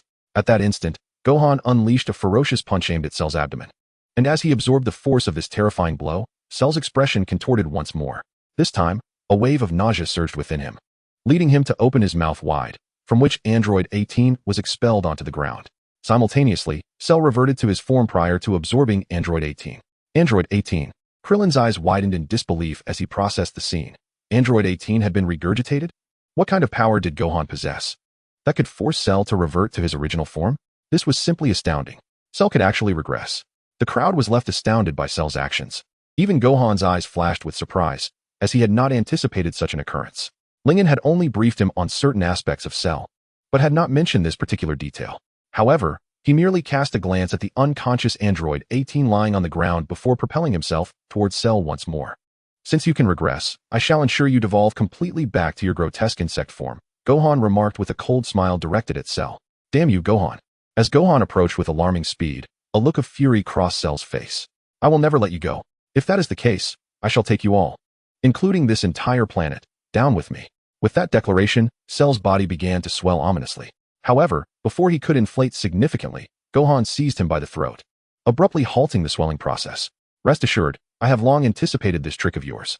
I will not allow you to self-destruct. If death is to come, it shall be at my own hands. With Lingen's earlier warning in mind, Gohan was acutely aware of Cell's intentions. Unlike the original story where Goku and the others were caught off guard, he acted swiftly to interrupt Cell's self-destruct sequence as soon as he sensed the impending threat. With Gohan's grip tightening around Cell's throat, the latter found it impossible to breathe normally, let alone summon his power. Self-destruction was utterly out of the question. With a resounding thud, Gohan's other hand struck Cell's abdomen with immense force, further distorting Cell's already pained expression. What's this? No inclination to expel the other android? Gohan taunted, delivering another punch that twisted Cell's face in agony. Still not ready to spit it out. Hurry up, let me grant you a swift end. With each strike, Gohan remained expressionless, mercilessly pummeling Cell's abdomen, prompting the onlookers to swallow hard. The brutality was overwhelming. Super Saiyan 2 not only exhibited immense power, but also an unsettling ferocity. Krillin nervously interjected, Lingen, should we remind Gohan that by holding Cell's neck, he can't expel Android 17? Lingen remained silent. Chapter 67, A New Cell. After delivering a relentless barrage of punches to Cell, Gohan finally hurled him away. As Cell was thrown, he involuntarily expelled Android 17 from his mouth. With both androids now expelled, Cell reverted entirely to his hideous, repugnant insect form. Step by step, Gohan approached Cell. He extended his hand, concentrating energy into a sphere. Please, don't kill me. I swear I will never oppose you again. Spare me. Cell lay on the ground, a look of agony plastered across his face. Utterly devoid of the arrogance and pride that once defined his complete form, he resembled a pitiful creature desperately pleading for survival. Previously, he had entertained thoughts of mutual destruction. Yet now, faced with the prospect of death that he could not control, he yearned for survival, abandoning his pretenses of strength. If I recall correctly, you also hail from another world, having utilized the time machine created by Bulma, correct? Gohan recalled his earlier conversation with Piccolo, his steely gaze devoid of any emotion as it bore down on Cell.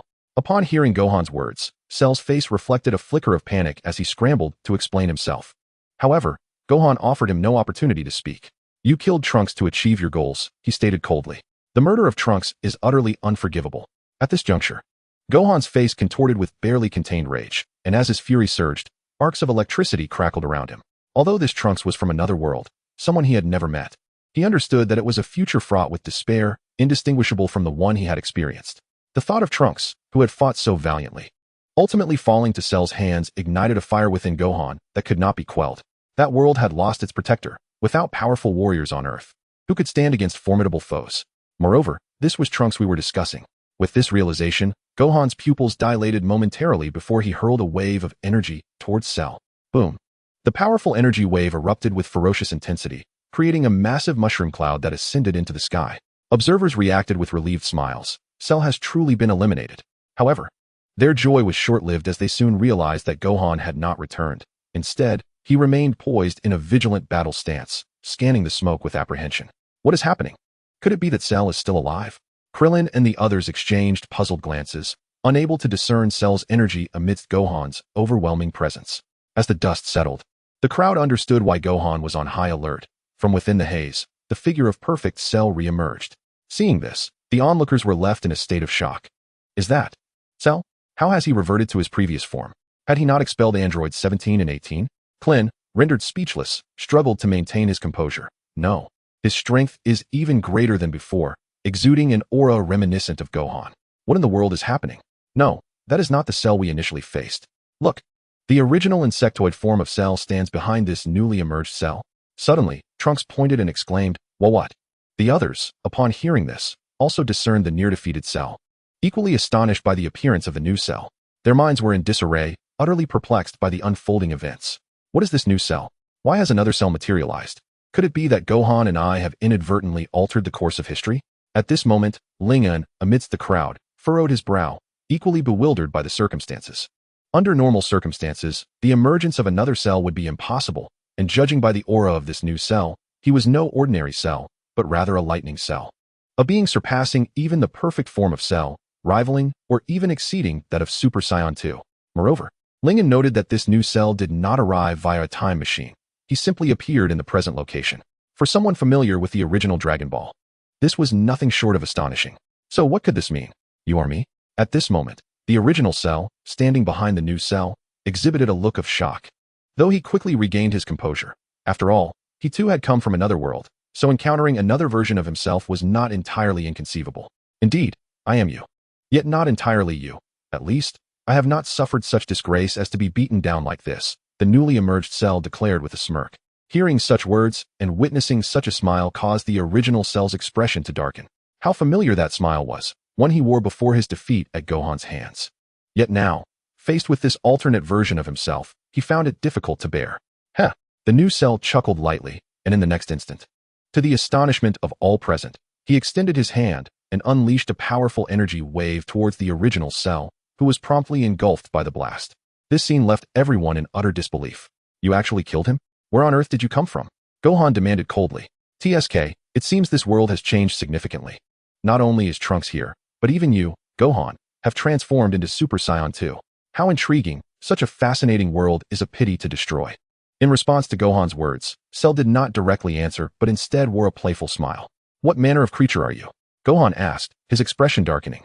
Yet he refrained from acting rashly, for he sensed the power emanating from this cell was at least on par with his own, if not superior. Just then, as Gohan focused intently on the newly emerged cell, a voice erupted. I never anticipated I would gain such formidable strength. Ha ha ha, Gohan. I will make you endure the humiliation I once faced. What? This is impossible. The appearance of yet another perfect cell left everyone even more shocked. Chapter 68, A Critical Situation. Two cells have appeared simultaneously. Yes, at this moment, all present witnessed the manifestation of two cells before Gohan, and like the latter, this latest cell exuded an incredibly violent and powerful aura. Is this truly my genuine power? So, absorbing androids 17 and 18 was not the final evolutionary path. Only through true rebirth can such immense strength be attained. With this power, I can truly be called the ultimate android. Ha! Who would have thought I could become so strong? I owe my gratitude to you, another me. The latest cell raised his hand, surveying his own formidable form. His expression a manic smile of satisfaction. He felt elated. The confidence he lost to Gohan had returned. Had you not absorbed the powers of androids 17 and 18? Even with my assistance in your rebirth, you would not have evolved to this level, remarked the other cell coolly. This state, I shall refer to as Lightning Cell. Lightning Cell, indeed a fitting name. Cell grinned wickedly at Gohan, his eyes glinting with a fervent desire for vengeance. Gohan, I now possess strength greater than yours. So you may as well wait for your demise. However, before you perish, I shall repay you for all that you have done to me. Curse it. Why has this unforeseen turn of events occurred?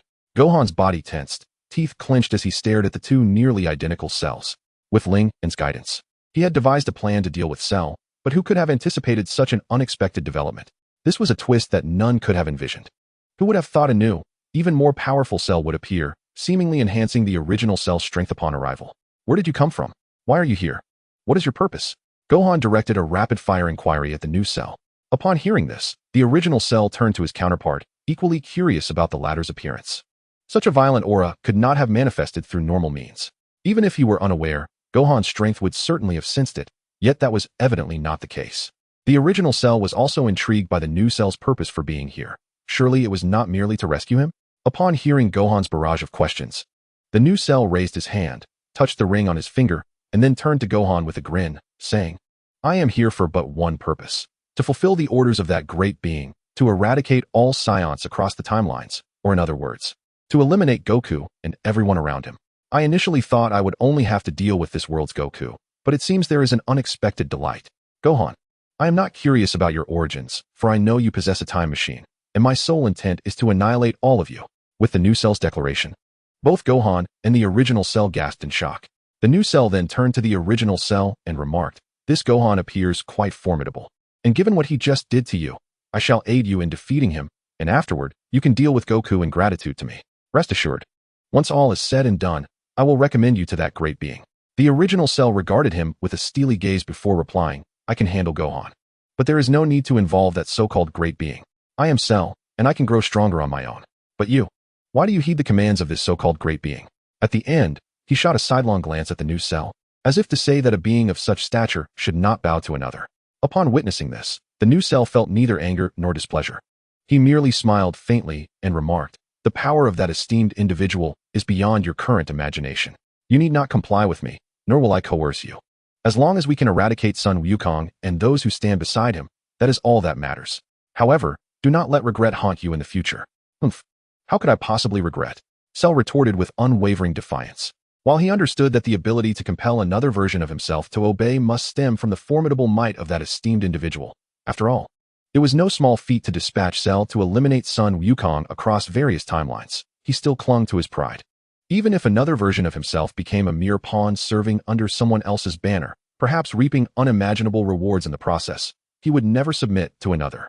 Enough of this talk. Let us act swiftly to eliminate Son Gohan first. Lifting his chin, the new Cell gazed at Gohan, a sinister smile curling at the corners of his mouth. In my world, I nearly fell to Son Gohan's hands. However, with the assistance of that esteemed individual, I not only turned the tables on him, but also dispatched Piccolo and Vegeta right before his eyes. Now, Son Gohan, you shall witness it all. You despicable fiend. Gohan gritted his teeth, veins bulging on his forehead as he glared at the arrogant Cell before him. In the next instant, the three vanished from sight almost simultaneously, and the cacophony of battle erupted once more.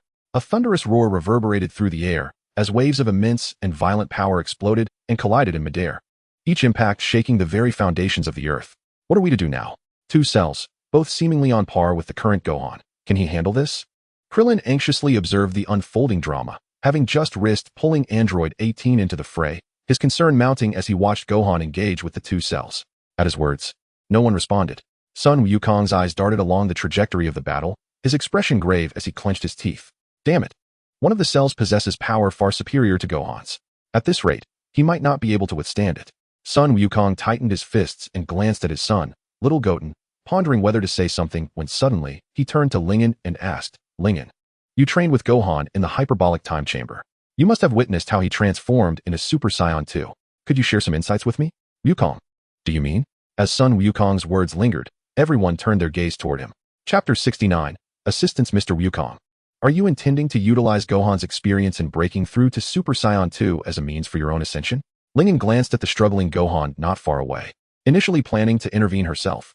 After all, Gohan was having a difficult time dealing with one lightning cell, let alone two, one of which was clearly not an ordinary lightning cell. However, at that moment, Sun Wukong interjected. His intentions were unmistakable. He sought to leverage Gohan's method of achieving Super Saiyan 2 to aid himself in making a breakthrough, thereby equipping him to assist Gohan. Otherwise, given his current strength, charging headfirst would be akin to offering himself as a sacrifice.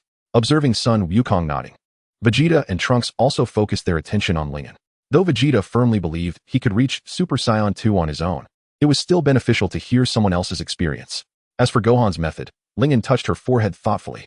To be frank, Gohan's breakthrough stems largely from my influence. However, his foundational training cannot be overlooked.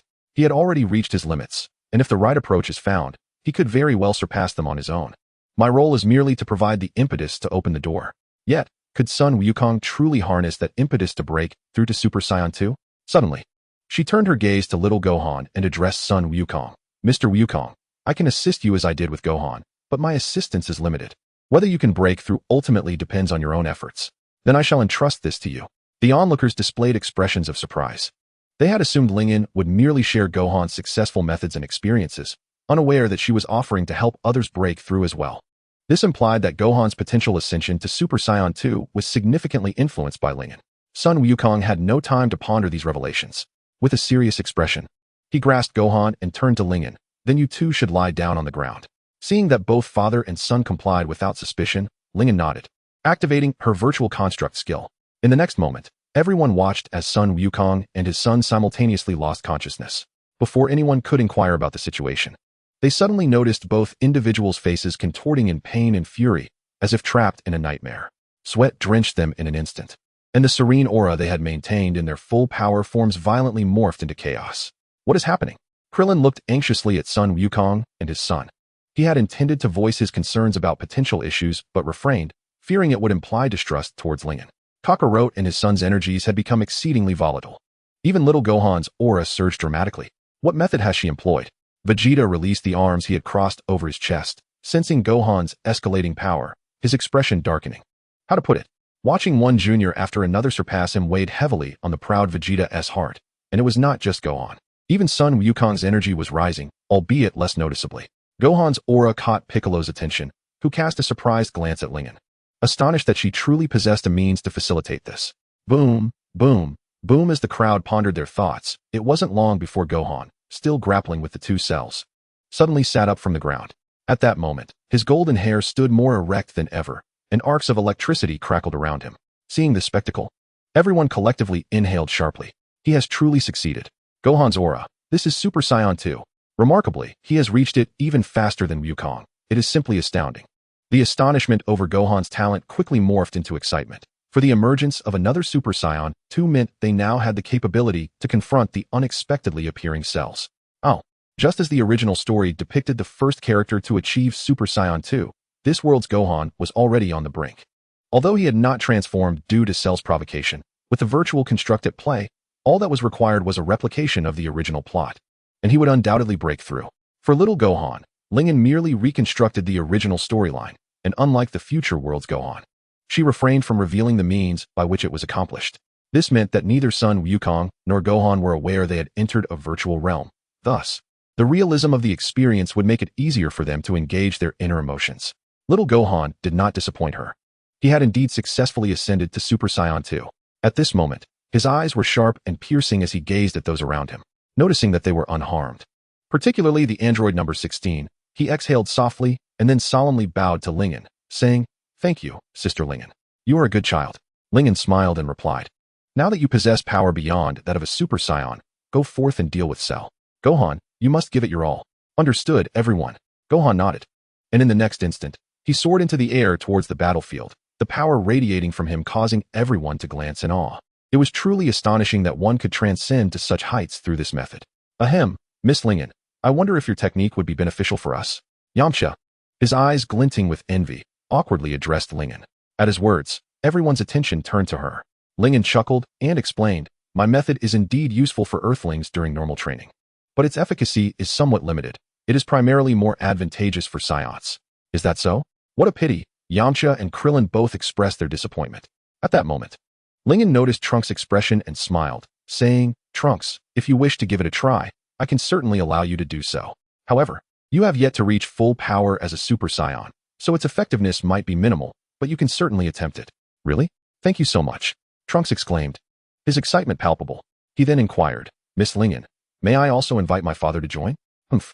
At this, Vegeta crossed his arms and turned away dismissively, though the eagerness in his eyes betrayed him. Of course, whether it's one sheep or two, it's the same. And compared to Trunks, Vegeta might have a better chance, albeit still slim, considering Goku is currently resting. Chapter 70, Goku's New Form.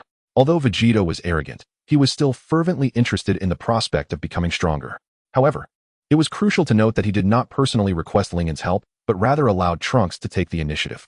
In this way, he felt no pressure to demean himself by asking for assistance, and he felt justified lying on the ground alongside Trunks.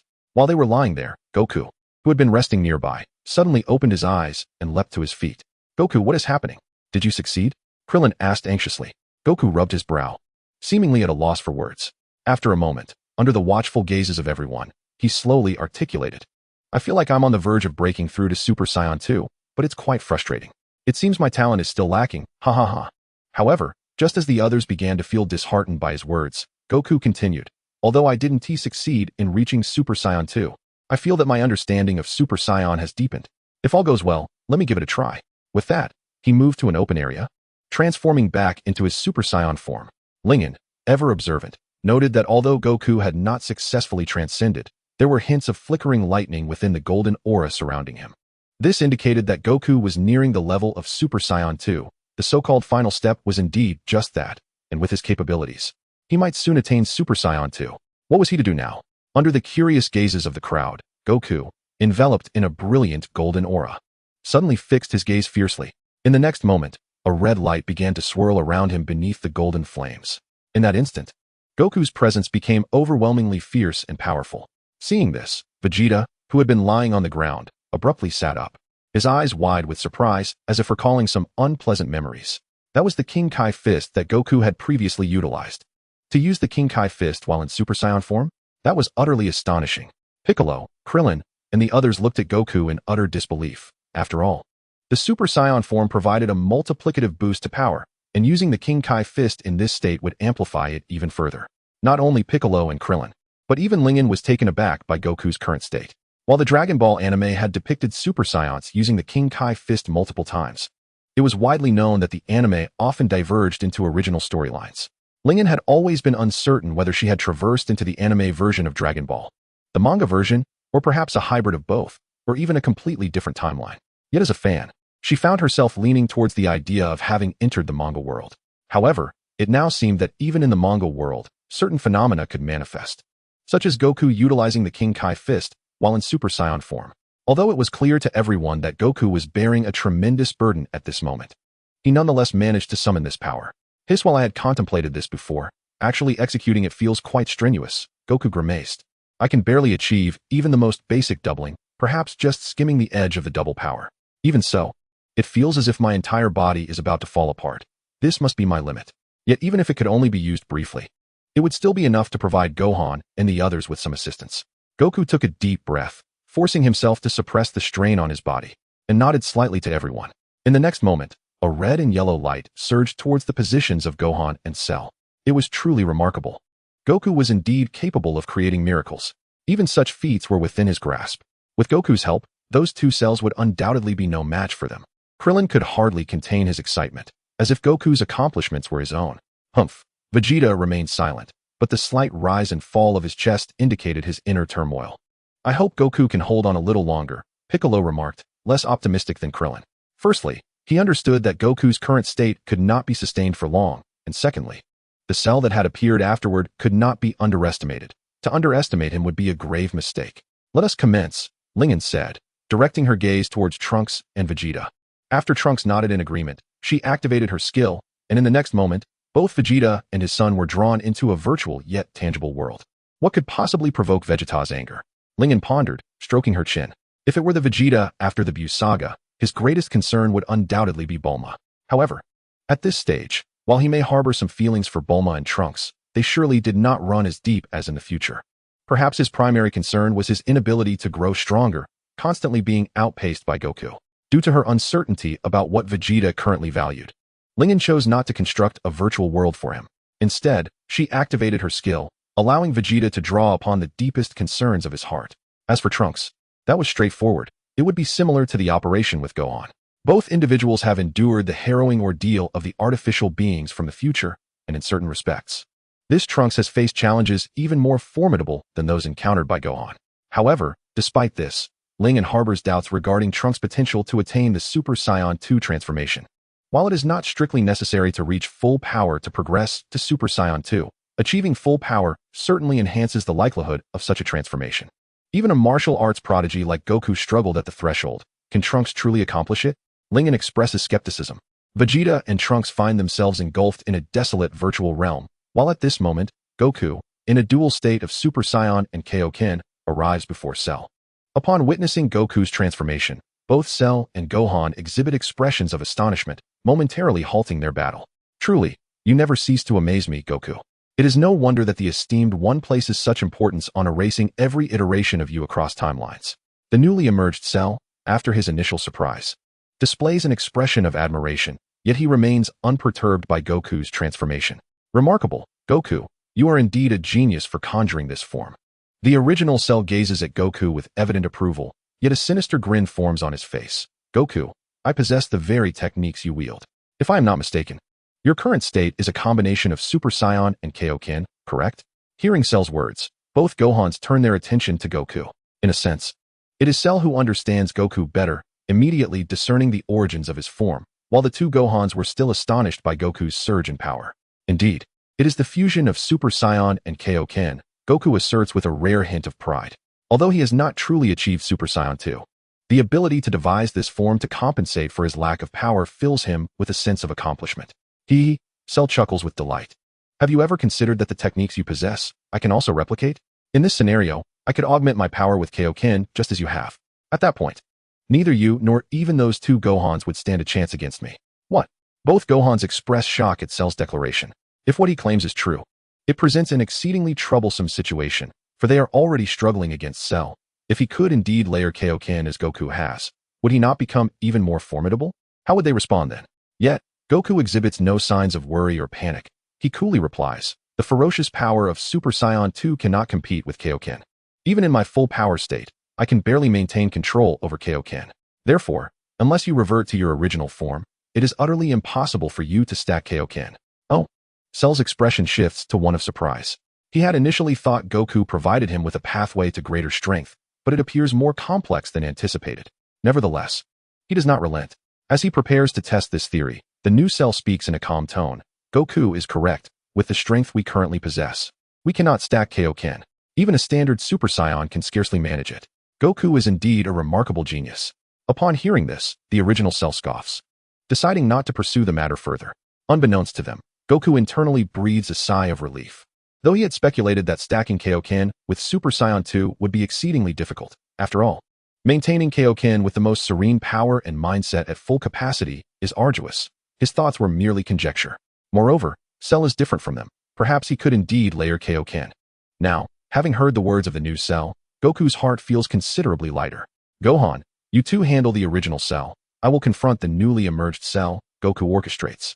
His strength, regardless of which Cell he faces, is insufficient to subdue either, but he can manage a brief diversion. It is clear to any discerning observer that the new Cell is significantly more powerful. Goku may not comprehend the strategy of Tianji's horse racing, yet he understands the necessity of concentrating formidable forces against the weaker opponent before tackling the stronger one. Understood. The two Gohans do not dwell on it further. They place absolute trust in Goku's strategy and immediately charge toward the original Cell. The battle among the three is imminent. Meanwhile, the new Cell and Goku remain stationary, yet to engage. Goku, even in this form, or should you successfully ascend to Super Saiyan 2, you will not be my equal. Do you not fear being slain by me? The new Cell twirls the ring in his hand, regarding Goku with a smile. Since Cell's emergence, I have prepared myself for the possibility of sacrifice. Even if I must perish, ridding the world of you vile beings makes it worthwhile, Goku replies coldly, revealing his innermost thoughts. When he was unaware of the future Gohans and Lingen, he had genuinely braced for sacrifice, akin to his feelings when confronting Frieza. Aware of the futility, yet resolutely facing the challenge, it is utterly implausible that Goku would not be prepared for death. In other words, this has been his unwavering belief throughout his life, a steadfast conviction forged in the fires of countless encounters with formidable foes, rather than that of a martial arts fool who disregards everything for the sake of battle. You never cease to impress me. Goku. Cell suddenly bursts into laughter, doubling over as if he has stumbled upon a particularly amusing jest. As Goku prepares to launch a surprise attack, Cell straightens once more. He grins ominously and states, so, Goku, have you considered that even if you sacrifice yourself, those two Gohans may not be able to handle me after defeating that Cell? Even so, I cannot relinquish my fight, can I? Goku's heart sinks slightly. He had not anticipated Cell's confidence, yet he understands that this self-assurance is not unfounded. Cell possesses formidable strength. Does this imply that the newly emerged Cell wields power surpassing even Super Saiyan 2? Indeed, Goku, I admire your tenacity. Knowing you cannot win, you still refuse to give up. In my world, you were the same, but regrettably, that world was not as fortunate as yours. Ultimately, you were sent to hell by me. With his hands clasped behind his back, Cell turned his body, seemingly pleased by the matter at hand. Observing the grim expression on Goku's face, he slightly tilted his head and remarked, rest assured, although you deem me a malevolent being, my intentions have always been solely directed towards you and your companions. The earth and its inhabitants hold no allure for me. This will remain unchanged.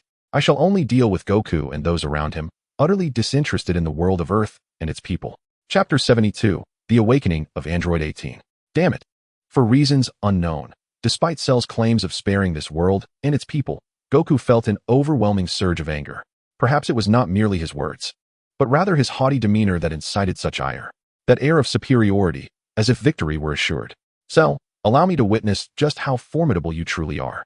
Harnessing an incredible surge of power, Goku charged towards Cell with astonishing speed, a conflagration of red and yellow energy erupting with his every movement. In the face of Goku's assault, one that would compel even a true Super Saiyan 2 to treat it with utmost seriousness, Cell appeared remarkably unfazed. A smirk graced his lips, exuding calmness as he effortlessly parried Goku's frenzied and relentless strikes with merely the motion of his hands. This was an astonishing feat, revealing the sheer magnitude of Cell's strength. After all, for any martial artist, even when facing an opponent significantly weaker, full engagement is requisite. Yet Cell, with only the use of his hands, could effortlessly deflect Goku's attacks, unequivocally indicating that his prowess vastly surpassed Goku's. Goku had encountered many formidable foes throughout his journey, from Raditz to Vegeta, and even Frieza, each a terrifying adversary in their own right. Yet none instilled in him the sense of helplessness that Cell did at this moment. This was an opponent of unparalleled strength. To think such an adversary could be so powerful, Goku couldn't fathom the strength of the entity that commanded him. Tien's expression was tinged with bitterness. Once, he had been on par with Goku and the others, but since the Saiyan invasion, the chasm between them had widened, rendering any efforts to bridge it futile. This disparity left him with an indescribable sense of powerlessness, even anguish. If it were Krillin or Yamcha encountering such a situation, they might simply resign themselves to despair. However, for Tien, the greater the gap, the more it ignited his yearning for strength. Yet, that very desire, when confronted with reality, only deepened his sense of futility. How did Miss Lingen cultivate herself to such advanced realms? Tien glanced at the composed Lingen. He noted that, at this moment, both he and Piccolo wore serious and solemn expressions while observing the battle between Goku and Cell. They were acutely aware of their opponent's terrifying strength. Yet, why did Lingen maintain such a placid demeanor? Could it be that her power had reached a level where such matters were beneath her notice? Tien speculated, recalling Gohan's earlier assertion that Lingen was stronger than him. He yearned to inquire about her training methods, even wishing to follow her as a disciple if possible. He didn't think Lingen, being a young individual, would be above accepting him as a student. For Tien, gaining strength while remaining virtuous was paramount. However, the thought of Lingen and Gohan hailing from a future world, thus unlikely to remain here for long, caused his heart to sink once more. Casting his gaze down at Trunks and Vegeta, who lay motionless on the ground, Tien felt a flicker of hope. Although Lingen had mentioned her methods were ineffective for ordinary individuals, it was worth a try. Perhaps, once the battle concluded, he could implore her for assistance. As the battle between Goku and Cell unfolded, everyone harbored their own thoughts. At that moment, Krillin's companion, Android 18, suddenly let out a soft murmur and gradually awoke. Upon regaining consciousness, she sat up, her beautiful features betraying an expression of fright, but soon her attention was captivated by the combat occurring in midair. Such a battle. Android 18 was taken aback. The clash at the Super Saiyan 2 level was beyond her comprehension or participation. Cell, even in his first form, could seize the opportunity to absorb one of them, let alone in his subsequent forms. Now, at the level of the lightning cell, he surpassed her and her allies by several magnitudes. Quickly, Android 18 became aware of her current appearance, her delicate eyebrows knitting together. What is this? Wasn't I absorbed by Cell? How did I end up here? Ah, you are awake, came Krillin's voice. And Android 18 immediately noticed the fleeting look of surprise on his round face. What exactly is happening? Android 18 struggled to rise, her beautiful eyes scanning the surroundings, before stiffly addressing Krillin.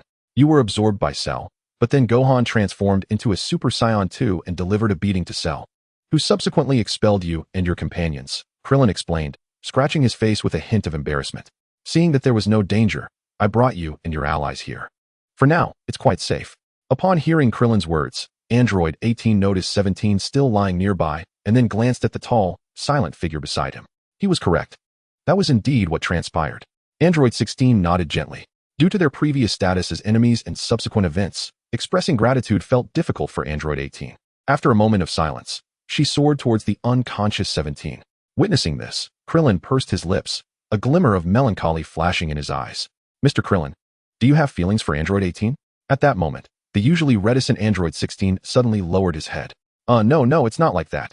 Krillin stammered, his face turning crimson as he vigorously shook his head in denial. TSK, Android 18 is quite the beauty, Mr. Krillin. If you truly like her, then take bold action. I support you, Lingen chimed in teasingly from the side. That's not the case. Krillin's cheeks flushed even deeper at Lingen's words. But he quickly turned to her and asked, Lingen, you eradicated Android 17 and 18 with Gohan in the future world. So why would you suggest I pursue an enemy? Well, you see, the androids in this world are quite different from those in the future. Wouldn't you agree, 16? Lingen replied with a gentle smile. Compared to the androids of the future, those in this world could even be described as adorable. Android 16 offered no agreement or denial, merely casting a serious glance at Lingen before shifting his gaze back to Android 18 and her brother. Chapter 73, Observing Others in Love. Goku and his companions possess such power. What on earth has transpired? Witnessing the horrific energy colliding above, Android 18's face was a canvas of shock. She simply could not comprehend what had unfolded during her time absorbed by Cell. The Saiyans, who were once weaker than them, had grown to such extraordinary heights. The relentless collisions and the explosive force thereof sent waves of palpitations coursing through her. She yearned to flee, to escape this place that harbored such psychological shadows. Yet she remained uncertain of where to go. Most importantly, she was oblivious to whether Cell would strike at them again. If he were to continue his assault, given Cell's current power, they would stand no chance of resistance.